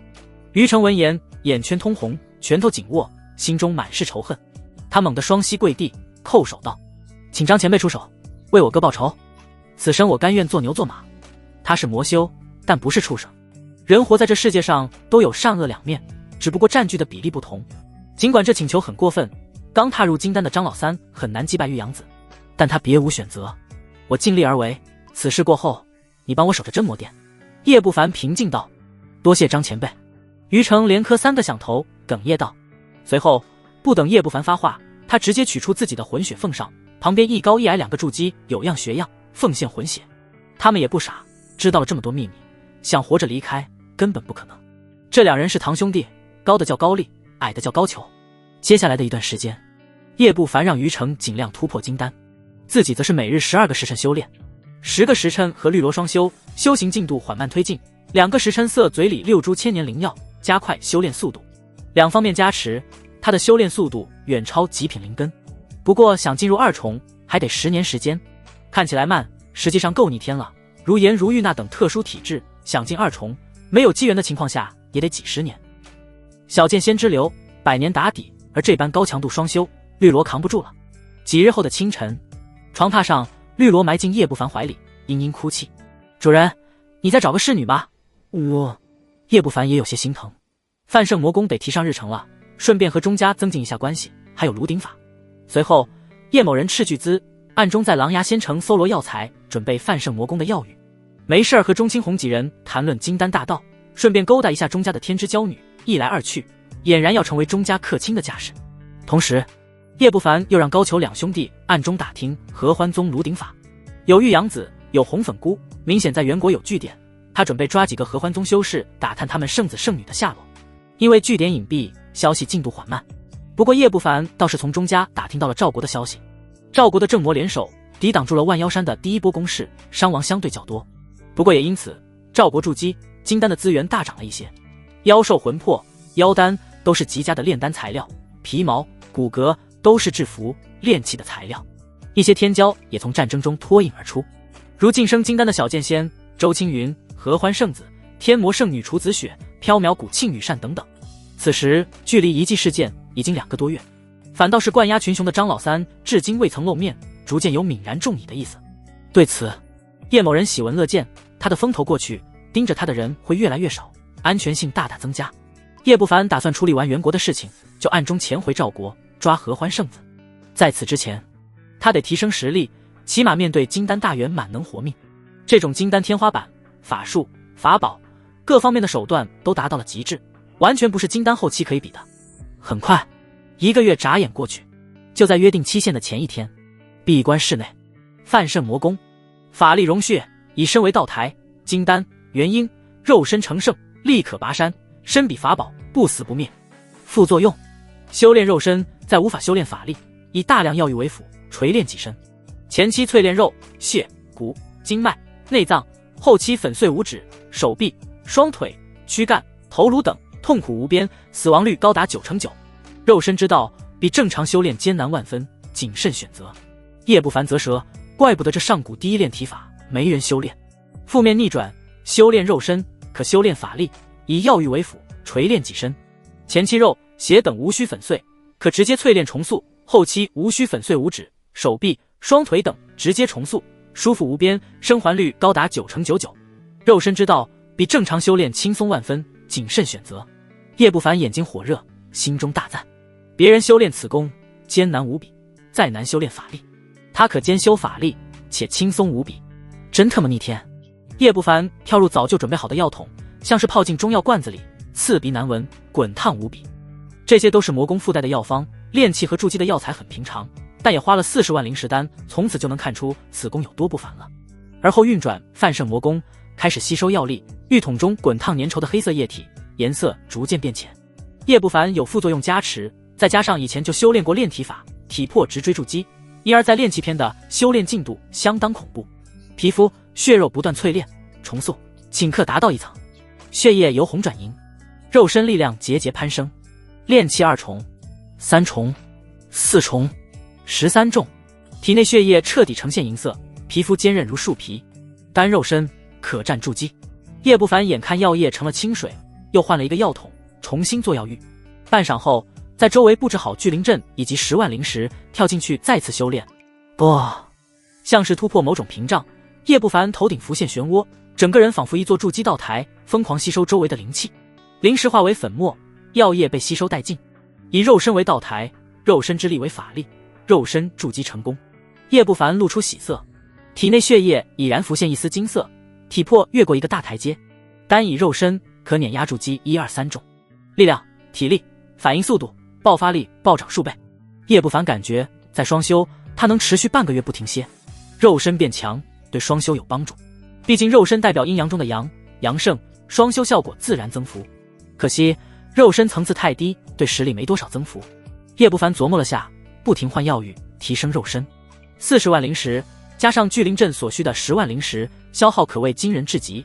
因泛圣魔功的体魄比寻常炼体变态数倍，想提升等于砸钱。好在之前红粉菇洗劫一波，经得起消耗。进入筑基后，速度不如炼器快，但有强大副作用加持，再加上药浴，一天一夜硬生生将肉身提升到了筑基中期的水准。这要是让其他炼体修士看到，估计能吓死。这么快的速度，前无古人。而50万灵石也消耗完了。进入中期后，叶不凡体表附上一层金漆，体内血液大半转化为了金色，看上去仿佛寺庙里的18罗汉。而筑基中期的炼体对实力有一点增幅，主要是反应速度和五感、嗅觉、视觉、听力等等。就算没有灵石，方圆10里也能做到分毫必现。双修1个月不停歇，绰绰有余。我现在就缺一个双修道侣。叶不凡想到了颜如玉，他想在金丹大幅度精进，双修道侣必不可少。绿萝修为太低，小身板遭不住。如果再砸几百万灵石，1个月内我就能肉身成就金丹。叶不凡收敛身体意象，走出闭关室，望着湛蓝天空，心情舒畅。他的炼体速度比修为进快，那是因为炼体比法力难修炼，这导致在副作用逆转下，他的炼体难度比法力容易数10倍。等肉身金丹凝聚玉魔血，气血如烘炉，可断肢重生，生存能力值的飞跃，再加上防御法宝，谁能杀我？叶不凡眸光期待，他感觉自己快活成了章鱼哥外加乌龟大师。于成，我教你的瞒天术小成了吗？叶不凡将于成叫出来。这门秘术能短暂躲过高阶修士的临时搜查，以后置办材料等物需要于成出面。他比绿萝修为高，且机敏，办事牢靠。之前云雷剑就是于成易容成他的样子去找何大师锻造，勉强小成。于成恭敬道：这些材料去狼牙仙城、九级城等附近修仙大城搜集。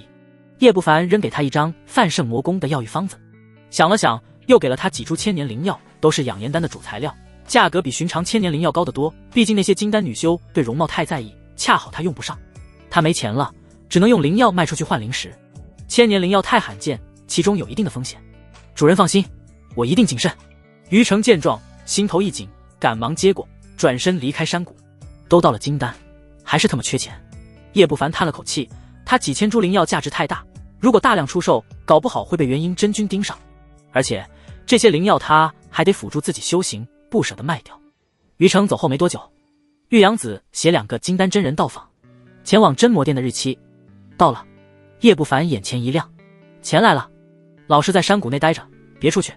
叶不凡脸色郑重，交给绿萝2块阵盘，这是控制换阵和防御阵法的中枢，随后又给了对方1块控制于城3人的禁制令牌。虽说他这个王五的身份在元国没什么仇家，但一切小心为上，不会给任何人可乘之机。好，绿萝点了点小脑袋，踮起脚亲了叶不凡脸颊一下，红着脸道：要安全回来。叶不凡揉了揉他的脑袋，转身离开大阵。嘿嘿，王道友果然守诺。岳阳子笑眯眯道。旁边2人则是在狼牙仙城宴席上的李家老祖和徐家老祖，一人青袍，一人灰袍，怒气沉沉。2人皆是向叶不凡拱手打着招呼。怎么不见火云道友？叶不凡眯着眼，宴席上有3人可都打算跟着玉阳子找张老三的麻烦呢。火云道友有要事在身。玉阳子眼中闪过阴霾，不自然道：那家伙被冲虚子呼来喝去，搜查颜如玉踪迹，根本无法脱身。走吧。玉阳子驾驭一道遁光，朝着远方西方遁去。李、徐2家老祖眼神闪烁，立即跟上。叶不凡回头看了一眼，也是追了上去。一路疾行，因为此事机密，没有太过张扬，中间遇到一些大臣和陌生金丹，直接避开。而几人没有注意到，一道身影一直远远地跟在他们后面，约莫700里，正是火云真人。这玉阳子不积极地寻找杀他师妹的凶手，跟这几个小角色偷偷摸摸一起远行。看来密地是真的。火云真人一袭火红长袍，眼眸深邃，露出诡异的神情。他明明是金丹2重的修为，但隐隐约约透着金丹大圆满的气息。在他的眉心有些肿胀，不停地跳动。一只奇异的漆黑虫子猛地撕烂皮肤钻了出来，绿油油的眼珠子闪烁幽光，注视着叶不凡几人离去的方向。且让他们在前当探路，我当一回渔翁。火云真人笑容愈发的诡异，悄然跟上。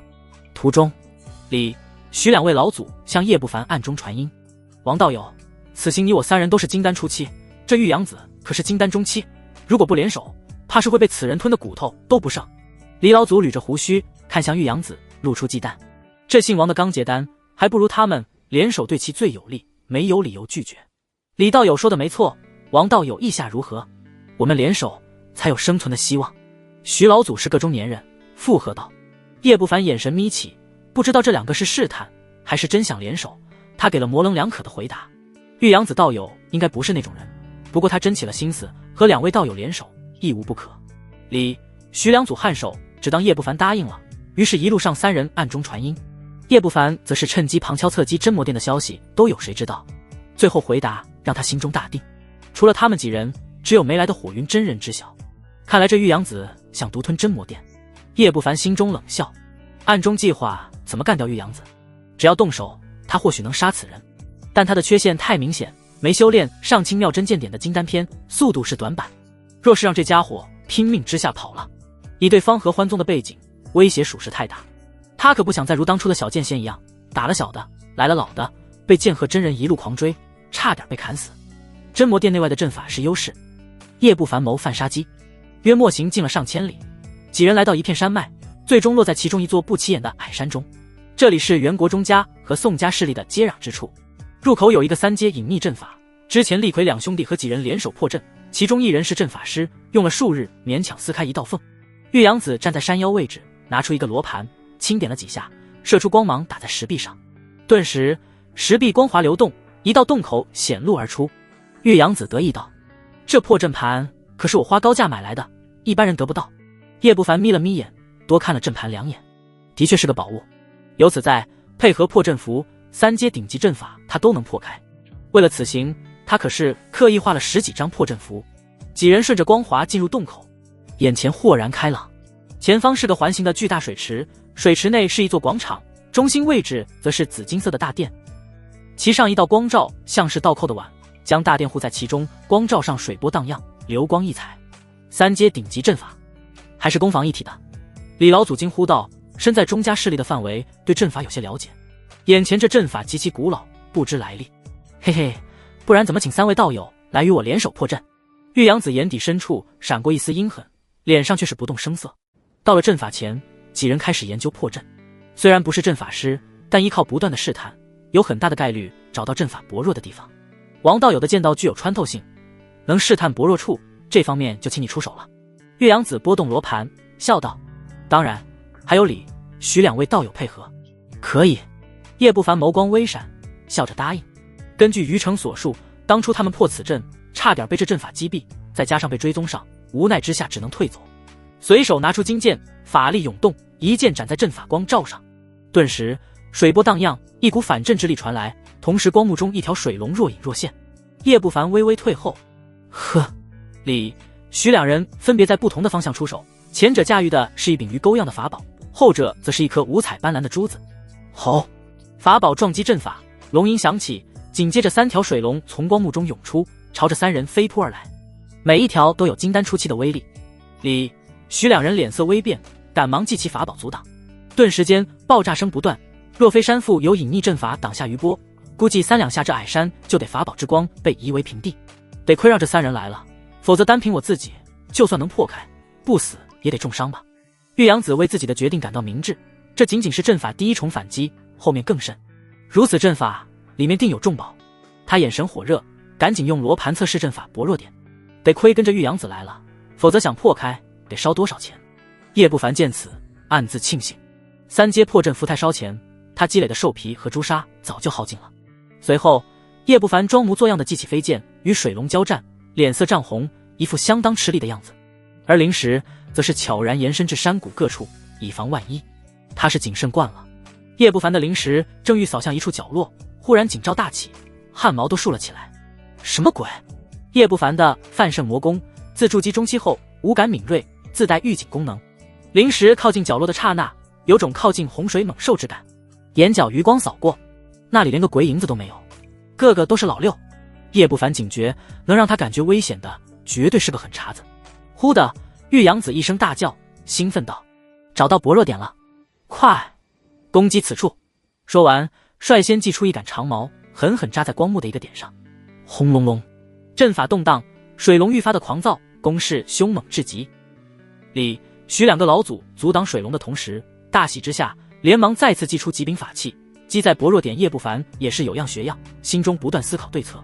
咔嚓，4人联手，薄弱点咔嚓碎裂，裂开一道口子。徐道友，你五彩珠有防御之效，你先进。玉阳子眼神一闪，看向徐老祖，后者一怔，脸色难看，只得硬着头皮挣脱水龙，顺着裂缝进入阵法中。随后叶不凡几人鱼贯而入，谁都没注意到一道透明的影子跟在后面，悄无声息，连一丝法力波动都没有。就在几人刚进入阵法后，眼前豁然变化，大日炎炎，前方是无尽的沙漠，哪还有真魔殿的踪迹？这3阶阵法当真是强悍，不是单一的水阵，而是5行阵法结合。玉阳子脸色阴郁，远远低估了这阵法的威力。这片沙漠属土，沙尘暴肆虐，刮起烈烈大风，朝着他们席卷而来，每一粒沙子都能将一位筑基大员满射穿。麻烦3位道友了。玉阳子拿出罗盘，不断拨动，阵阵玄光。李、徐2位老祖嘴里发苦，但已经顾不得许多了，纷纷出手。一道鱼钩散发蓝光，海洋虚影凝成，重重撞击沙尘暴，法宝与阵法交织，一时僵持不下。李老祖一喜，这沙尘暴的威力并不是很强，可下一秒无尽沙土翻滚凝聚，竟是形成3个100丈大的沙土巨人，朝着他们冲了过来。不好，阻止他们！玉阳子大喝。叶不凡眸光一闪，驱动飞剑勉强拦住一个沙土巨人，可怕的力道震得飞剑颤抖，但好在阻拦了下来。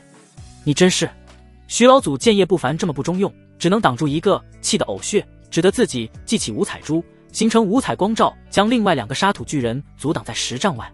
这沙尘暴与巨人比之前的水龙还要强悍，随便一粒沙子飞剑都能撕碎任何伪法宝。一时间，3人的法力急速消耗。李、徐2人不得已拿出几枚丹药塞进嘴里，边打边补充消耗。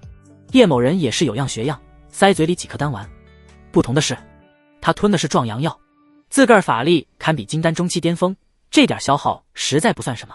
玉阳子趁机利用阵盘不断推演阵法弱点，无论是人还是阵法，只要攻击弱点最是明显。跟我走。玉阳子迅速朝着东方飞遁，几人边打边退，连忙跟上。约莫行至10里，玉阳子手持罗盘打出数道光芒，那片沙漠顿时被撕开一道黑洞。他率先进入，叶不凡几人紧随其后。眼前场景再变，无尽岩浆滚滚，火焰滔滔，几只火龙冲来，每一只都比水龙强出一大截，堪比金丹中期。这让几人脸色都变了，不得不记起法宝拼命。玉阳子，阵法太强了，我们撑不住多久。李老祖的头发都被烧没了，狼狈不堪。他的鱼钩法宝属水，被火克制，最后甚至压箱底的底牌都用上了。一座黑色小山将火龙阻挡的亏火龙没有灵智，且不是真人，否则仅凭他们这几个金丹初期根本撑不住。徐老祖也没好到哪里去，五彩珠子都裂开了一道缝隙，心疼的他脸都扭曲了。叶不凡修为最弱，当然最惨，边跑边记起飞剑，游斗火龙。他脸色惨白，嘴里咳血，一副随时嗝屁的样子。这演技放在前世，高低的拿个奥斯卡小金人比练习2年半的选手强多了。叶不凡心说：走。玉阳子额头见汗，可不想这么快让这几个家伙死在这，迅速推演阵法生门，跳入一个火山口。叶不凡3人也赶忙跳了进去。随后是金木2个世界，几人险象环生，李老祖的一条手臂都被无数金色光柱斩断了，鲜血淋漓。最后还是玉阳子出手，祭出一座小型城池，将面前一座金字塔震碎，破开阵法，进入到了真魔殿中。在进入真魔殿的刹那，没人注意到叶不凡身体轻晃，隐隐重叠。大殿中一道漩涡在殿后旋转，不知通往何处。在旁边是2个石屋。3位，宝物老夫先查探，没意见吧？玉阳子手托一个小型城池，皮笑肉不笑。李、徐2位老祖沉默不语，苦笑点头。王道友，在此之前，我想打听张老三的讯息，不知可否告知？玉阳子走到一个石屋前，忽然转头，眼神幽冷地盯着叶不凡。叶不凡脸色微变，阴沉道：这是何意？过河拆桥。说完，李、徐2个老祖站到了他的身旁，一副联手的架势。玉阳子见此，语气缓和：过河拆桥不至于，你和厉逵都是从遗迹出来的吧？那个废物太弱了，我还要指望王道友寻找张老三的踪迹呢。能活几百年可不是傻子。赵国遗迹刚结束，这位王道友就在元国结丹成功，说和遗迹没关系，鬼都不信。张老三在天魔教，怎么把他引出来？没办法引，不过如今妖兽入侵，张老三想修为精进，只能出来获取大量3阶妖丹炼制丹药，到时候在古云城守株待兔即可。玉阳子闻言露出思索，似乎在判断真伪，又问了张老三功法、法术、法器等相关细节，这才是搜索对方的重点。厉逵压根不清楚。叶不凡半真半假的告知。询问完，玉阳子露出满意，嘿嘿笑道：王道友既然去过遗迹，身上想必有几株千年灵药吧？不知是什么灵药？你什么意？叶不凡脸色微变，忽然胸口一痛，一颗五彩珠将后背贯穿，从身前射了出来，带起大片鲜血，扑通一声，身躯轰然倒地，看向队友徐老祖，脸上残留着不敢置信。若非想套出话来，免得你逃遁，早就干掉你了。徐老祖冷笑，确认对方已经死亡，从对方身上摸索出一个储物袋，递给玉阳子刚结丹，实力太弱了。李老祖也是冷哼，本以为这件修会有点本事，但他大失所望，连破几个阵法，压力全在他和徐老祖身上，害得他丢掉一条手臂，一株千年灵药都没有。玉阳子临时扫视储物袋，脸色难看，里面除了极品法器和一些灵石丹药，以及基本低阶功法，一株灵药都没有。这家伙结丹差不多消耗完了，也正常。徐老祖随手一个火球，将尸体烧成飞灰，忽的眉头微皱，这尸体未免太好焚烧了。临时四周扫了一圈，并未发现异常，想了想，将注意力放在石屋上，进去看看第1代天魔教主到底遗留了什么宝物。玉阳子率先进入石屋，屋内除了蒲团、基本功法，没什么出奇的。他脸色略微难看，进入到另一个石屋，依旧是功法典籍，还有2枚黑色玉简微微泛光。在玉简旁边被郑重摆放着一块玉玺一样的东西，形似黑龙，极具威严，隐隐散发威压。法宝！玉阳子眉头皱起，拿起玉玺，顿时一股极强的魔气传来，耳边仿佛有真龙咆哮，震得玉阳子咳血，5根手指甚至直接被震碎，血肉模糊。玉玺掉落，重归平静。这是什么东西？李、徐2位老祖震撼，连连后退。玉阳子是金丹中期巅峰，面对一个无主之物，居然被当场重创，不知道是什么，但绝对是至宝。玉阳子不禁反喜，赶忙祭出小乘法宝，欲将玉玺收起。李、徐2组对视一眼，都没有动手。他们深知玉阳子的强大，更别说寿元将近了，发起疯来，金丹后期都不想惹。他们2个初期虎口夺食，那是找死。嘿嘿嘿，好宝贝啊！一道阴森声音冷不丁响起，火红大手掀起炽热气息，直击玉阳子手臂，温度之高，整个石屋都开始焚化。什么人？玉阳子勃然变色，来不及收起玉玺，小乘法宝狠狠撞向那火红大手。轰隆，石屋瞬间被击成粉末，玉阳子身躯被一股大力击退，透过滔天焰火，死死盯着出手之人。他这小城是中品法宝，但自带极强重力，寻常金丹中期可击退不了他。随后，他就看到熟悉的红袍身影，火云真人。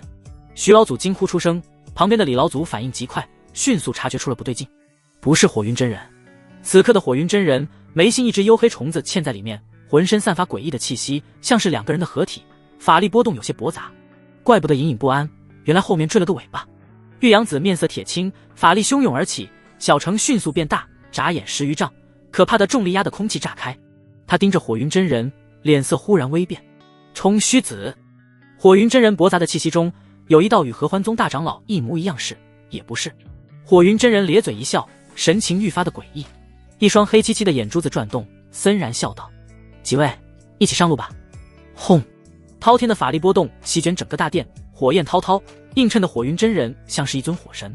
多种气息交杂下，他的气势已然攀升至金丹后期，强大程度超出玉阳子数倍不止。联手！玉阳子脸色苍白，高声怒喝。李、徐两个老祖只觉得遍体生寒。玉阳子有可能活命，但他们两个金丹初期九死一生，金丹中每一重的差距都极大，5个金丹中期也打不过一个后期。拼了！两人咬牙之下，祭出法宝，轰向火云真人。砰砰！火云真人法力涌动，汇聚成2个巨大火拳，将五彩珠和鱼钩击飞，拳头去势不减，狠狠砸向两人。天水遁！李老祖变色，赶忙施展金丹法术，形成一道数10丈的盾牌。然而在重拳之下，盾牌爆碎，李老祖被反噬得大口咳血，神情骇然。徐老祖赶忙出手，祭出压箱底的一张3阶顶级符箓，化作阵阵黄光，这才将拳头抵挡而下。而符箓也消耗殆尽，成为了飞灰。随手一击，根本不是我们能抵御的，逃吧！徐老祖脸色惨白，李老祖则是一言不发。逃？怎么逃？千辛万苦才破开阵法到此，想逃出去还得经过阵法。这里就是一个巨大的牢笼，弱，太弱了。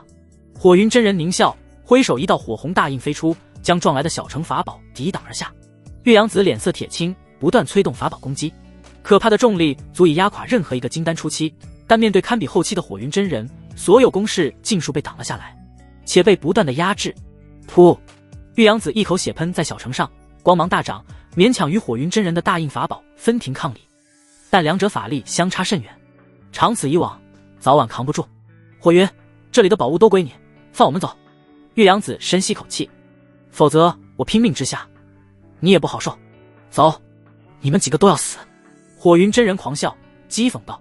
忽的，他脸色一僵，猛地看向石屋废墟，狰狞道：刚才就看出你不对劲了，小杂鱼，滚出来！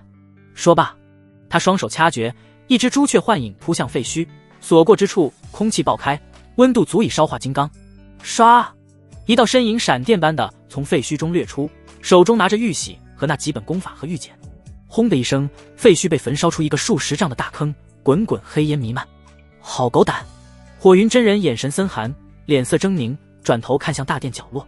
叶不凡一袭白衣站在大殿角落，低头看着手里的玉玺，面色奇异。刚才没时间用法宝收此物，就用手拿了。让他没想到的是，粉碎玉阳子五指的玉玺不但没有伤自己，反而向他反哺一股温暖的魔气。玉玺中传出兴奋雀跃的意念。很明显，玉玺有灵。玉玺的材质极其古老，和镇妖塔是同一层次的东西，果然跟我的功法有关。叶不凡心中激动，他翻过玉玺，底座篆刻8字：天地同寿，仙魔永昌。还以为是受命于天，既寿永昌。叶不凡诧异，无论是什么东西和仙魔扯上关系，都不会简单。来不及细看，郑重放入储物袋中，连同那几本功法和玉简一起。他抬头看向火云真人，露出一丝忌惮。忌惮不是人，而是眉心那只虫子。天魔教有控蛊之术，蛊蜂就是典型，因而他对蛊虫有一定的了解。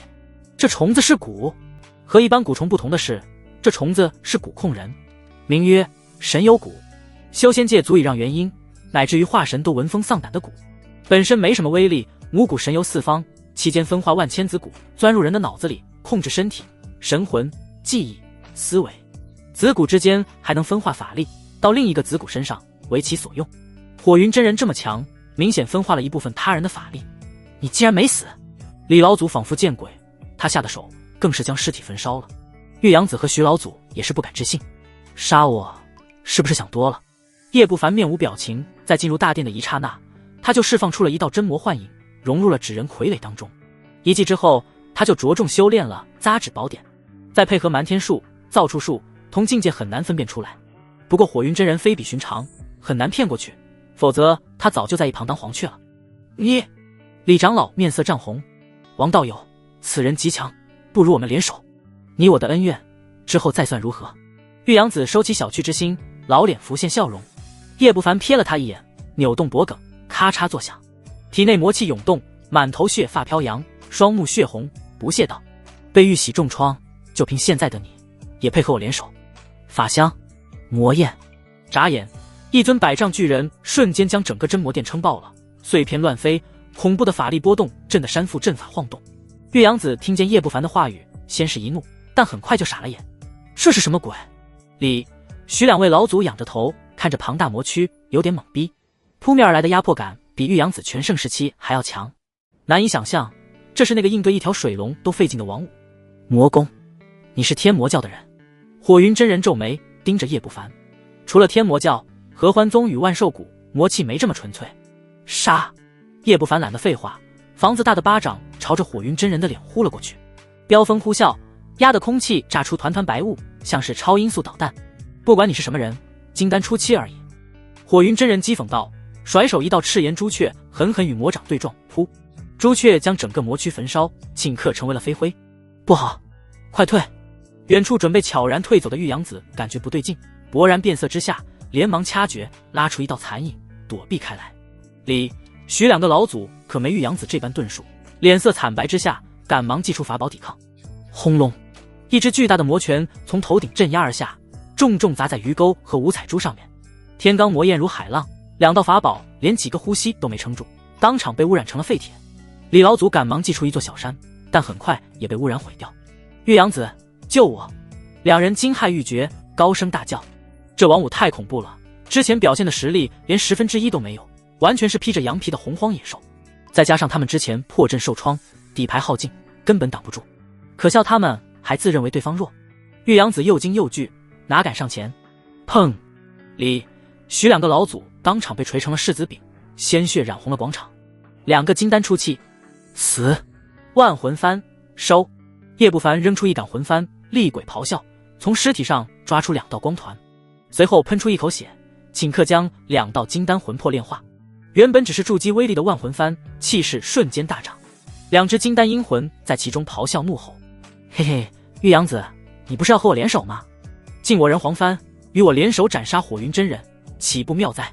而且你也不用担心大限将至，从此你我结为异姓兄弟，把酒言欢。叶不凡嘿嘿笑了2声，眼睛瞅向玉阳子。他早就打算好了，和这仨联手，搞不好被捅刀子，还不如抓了魂魄，塞进万魂幡，增强其威力。之前的魔躯只是声东击西的真魔幻影。去你妈的人黄幡！玉阳子当场破防，口吐芬芳。这狗东西心机太深，从头到尾都在扮猪吃虎。他盯着万魂幡，忽然露出难以置信之色，猛地看向叶不凡。你是张老三？在酷刑之下，厉逵说过，天魔教主真传柳望川的万魂幡在张老三手里，再加上魔功刚突破金丹，正向叶不凡移动而来的火云真人一顿，也是愣住了。好啊，玉阳子这厮心心念念的张老三，原来一直在身边。火云真人忍不住大笑，笑声充满了讥讽。玉阳子闻言，脸皮火辣辣的，眼睛血红，恨不能当场砍死张老三。向张老三打听张老三的消息，玉阳子，你真是够可以的。火云真人嗤笑，随后猛地冲向叶不凡，眼神贪婪。今日说什么都不能放你走了。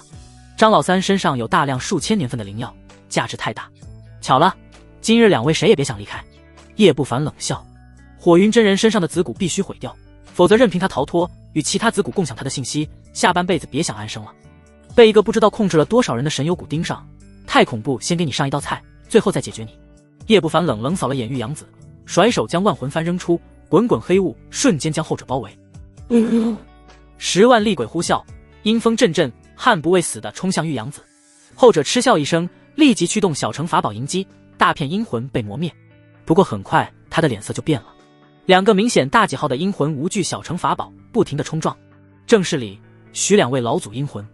张老三，你早就盯上了他们2个，你真该死啊！原本普通的万魂幡，因为这两人威力拔高了一大截，再配合上筑基阴魂，一时间玉阳子也难以脱身。当火云真人祭出大印法宝，重重砸向叶不凡，一声钟鸣响起，绿灵钟将大印阻挡。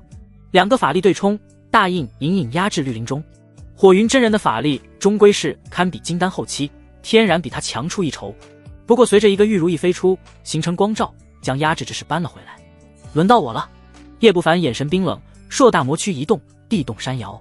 他抬起阁楼大的脚丫子，猛地踹向火云真人的老脸。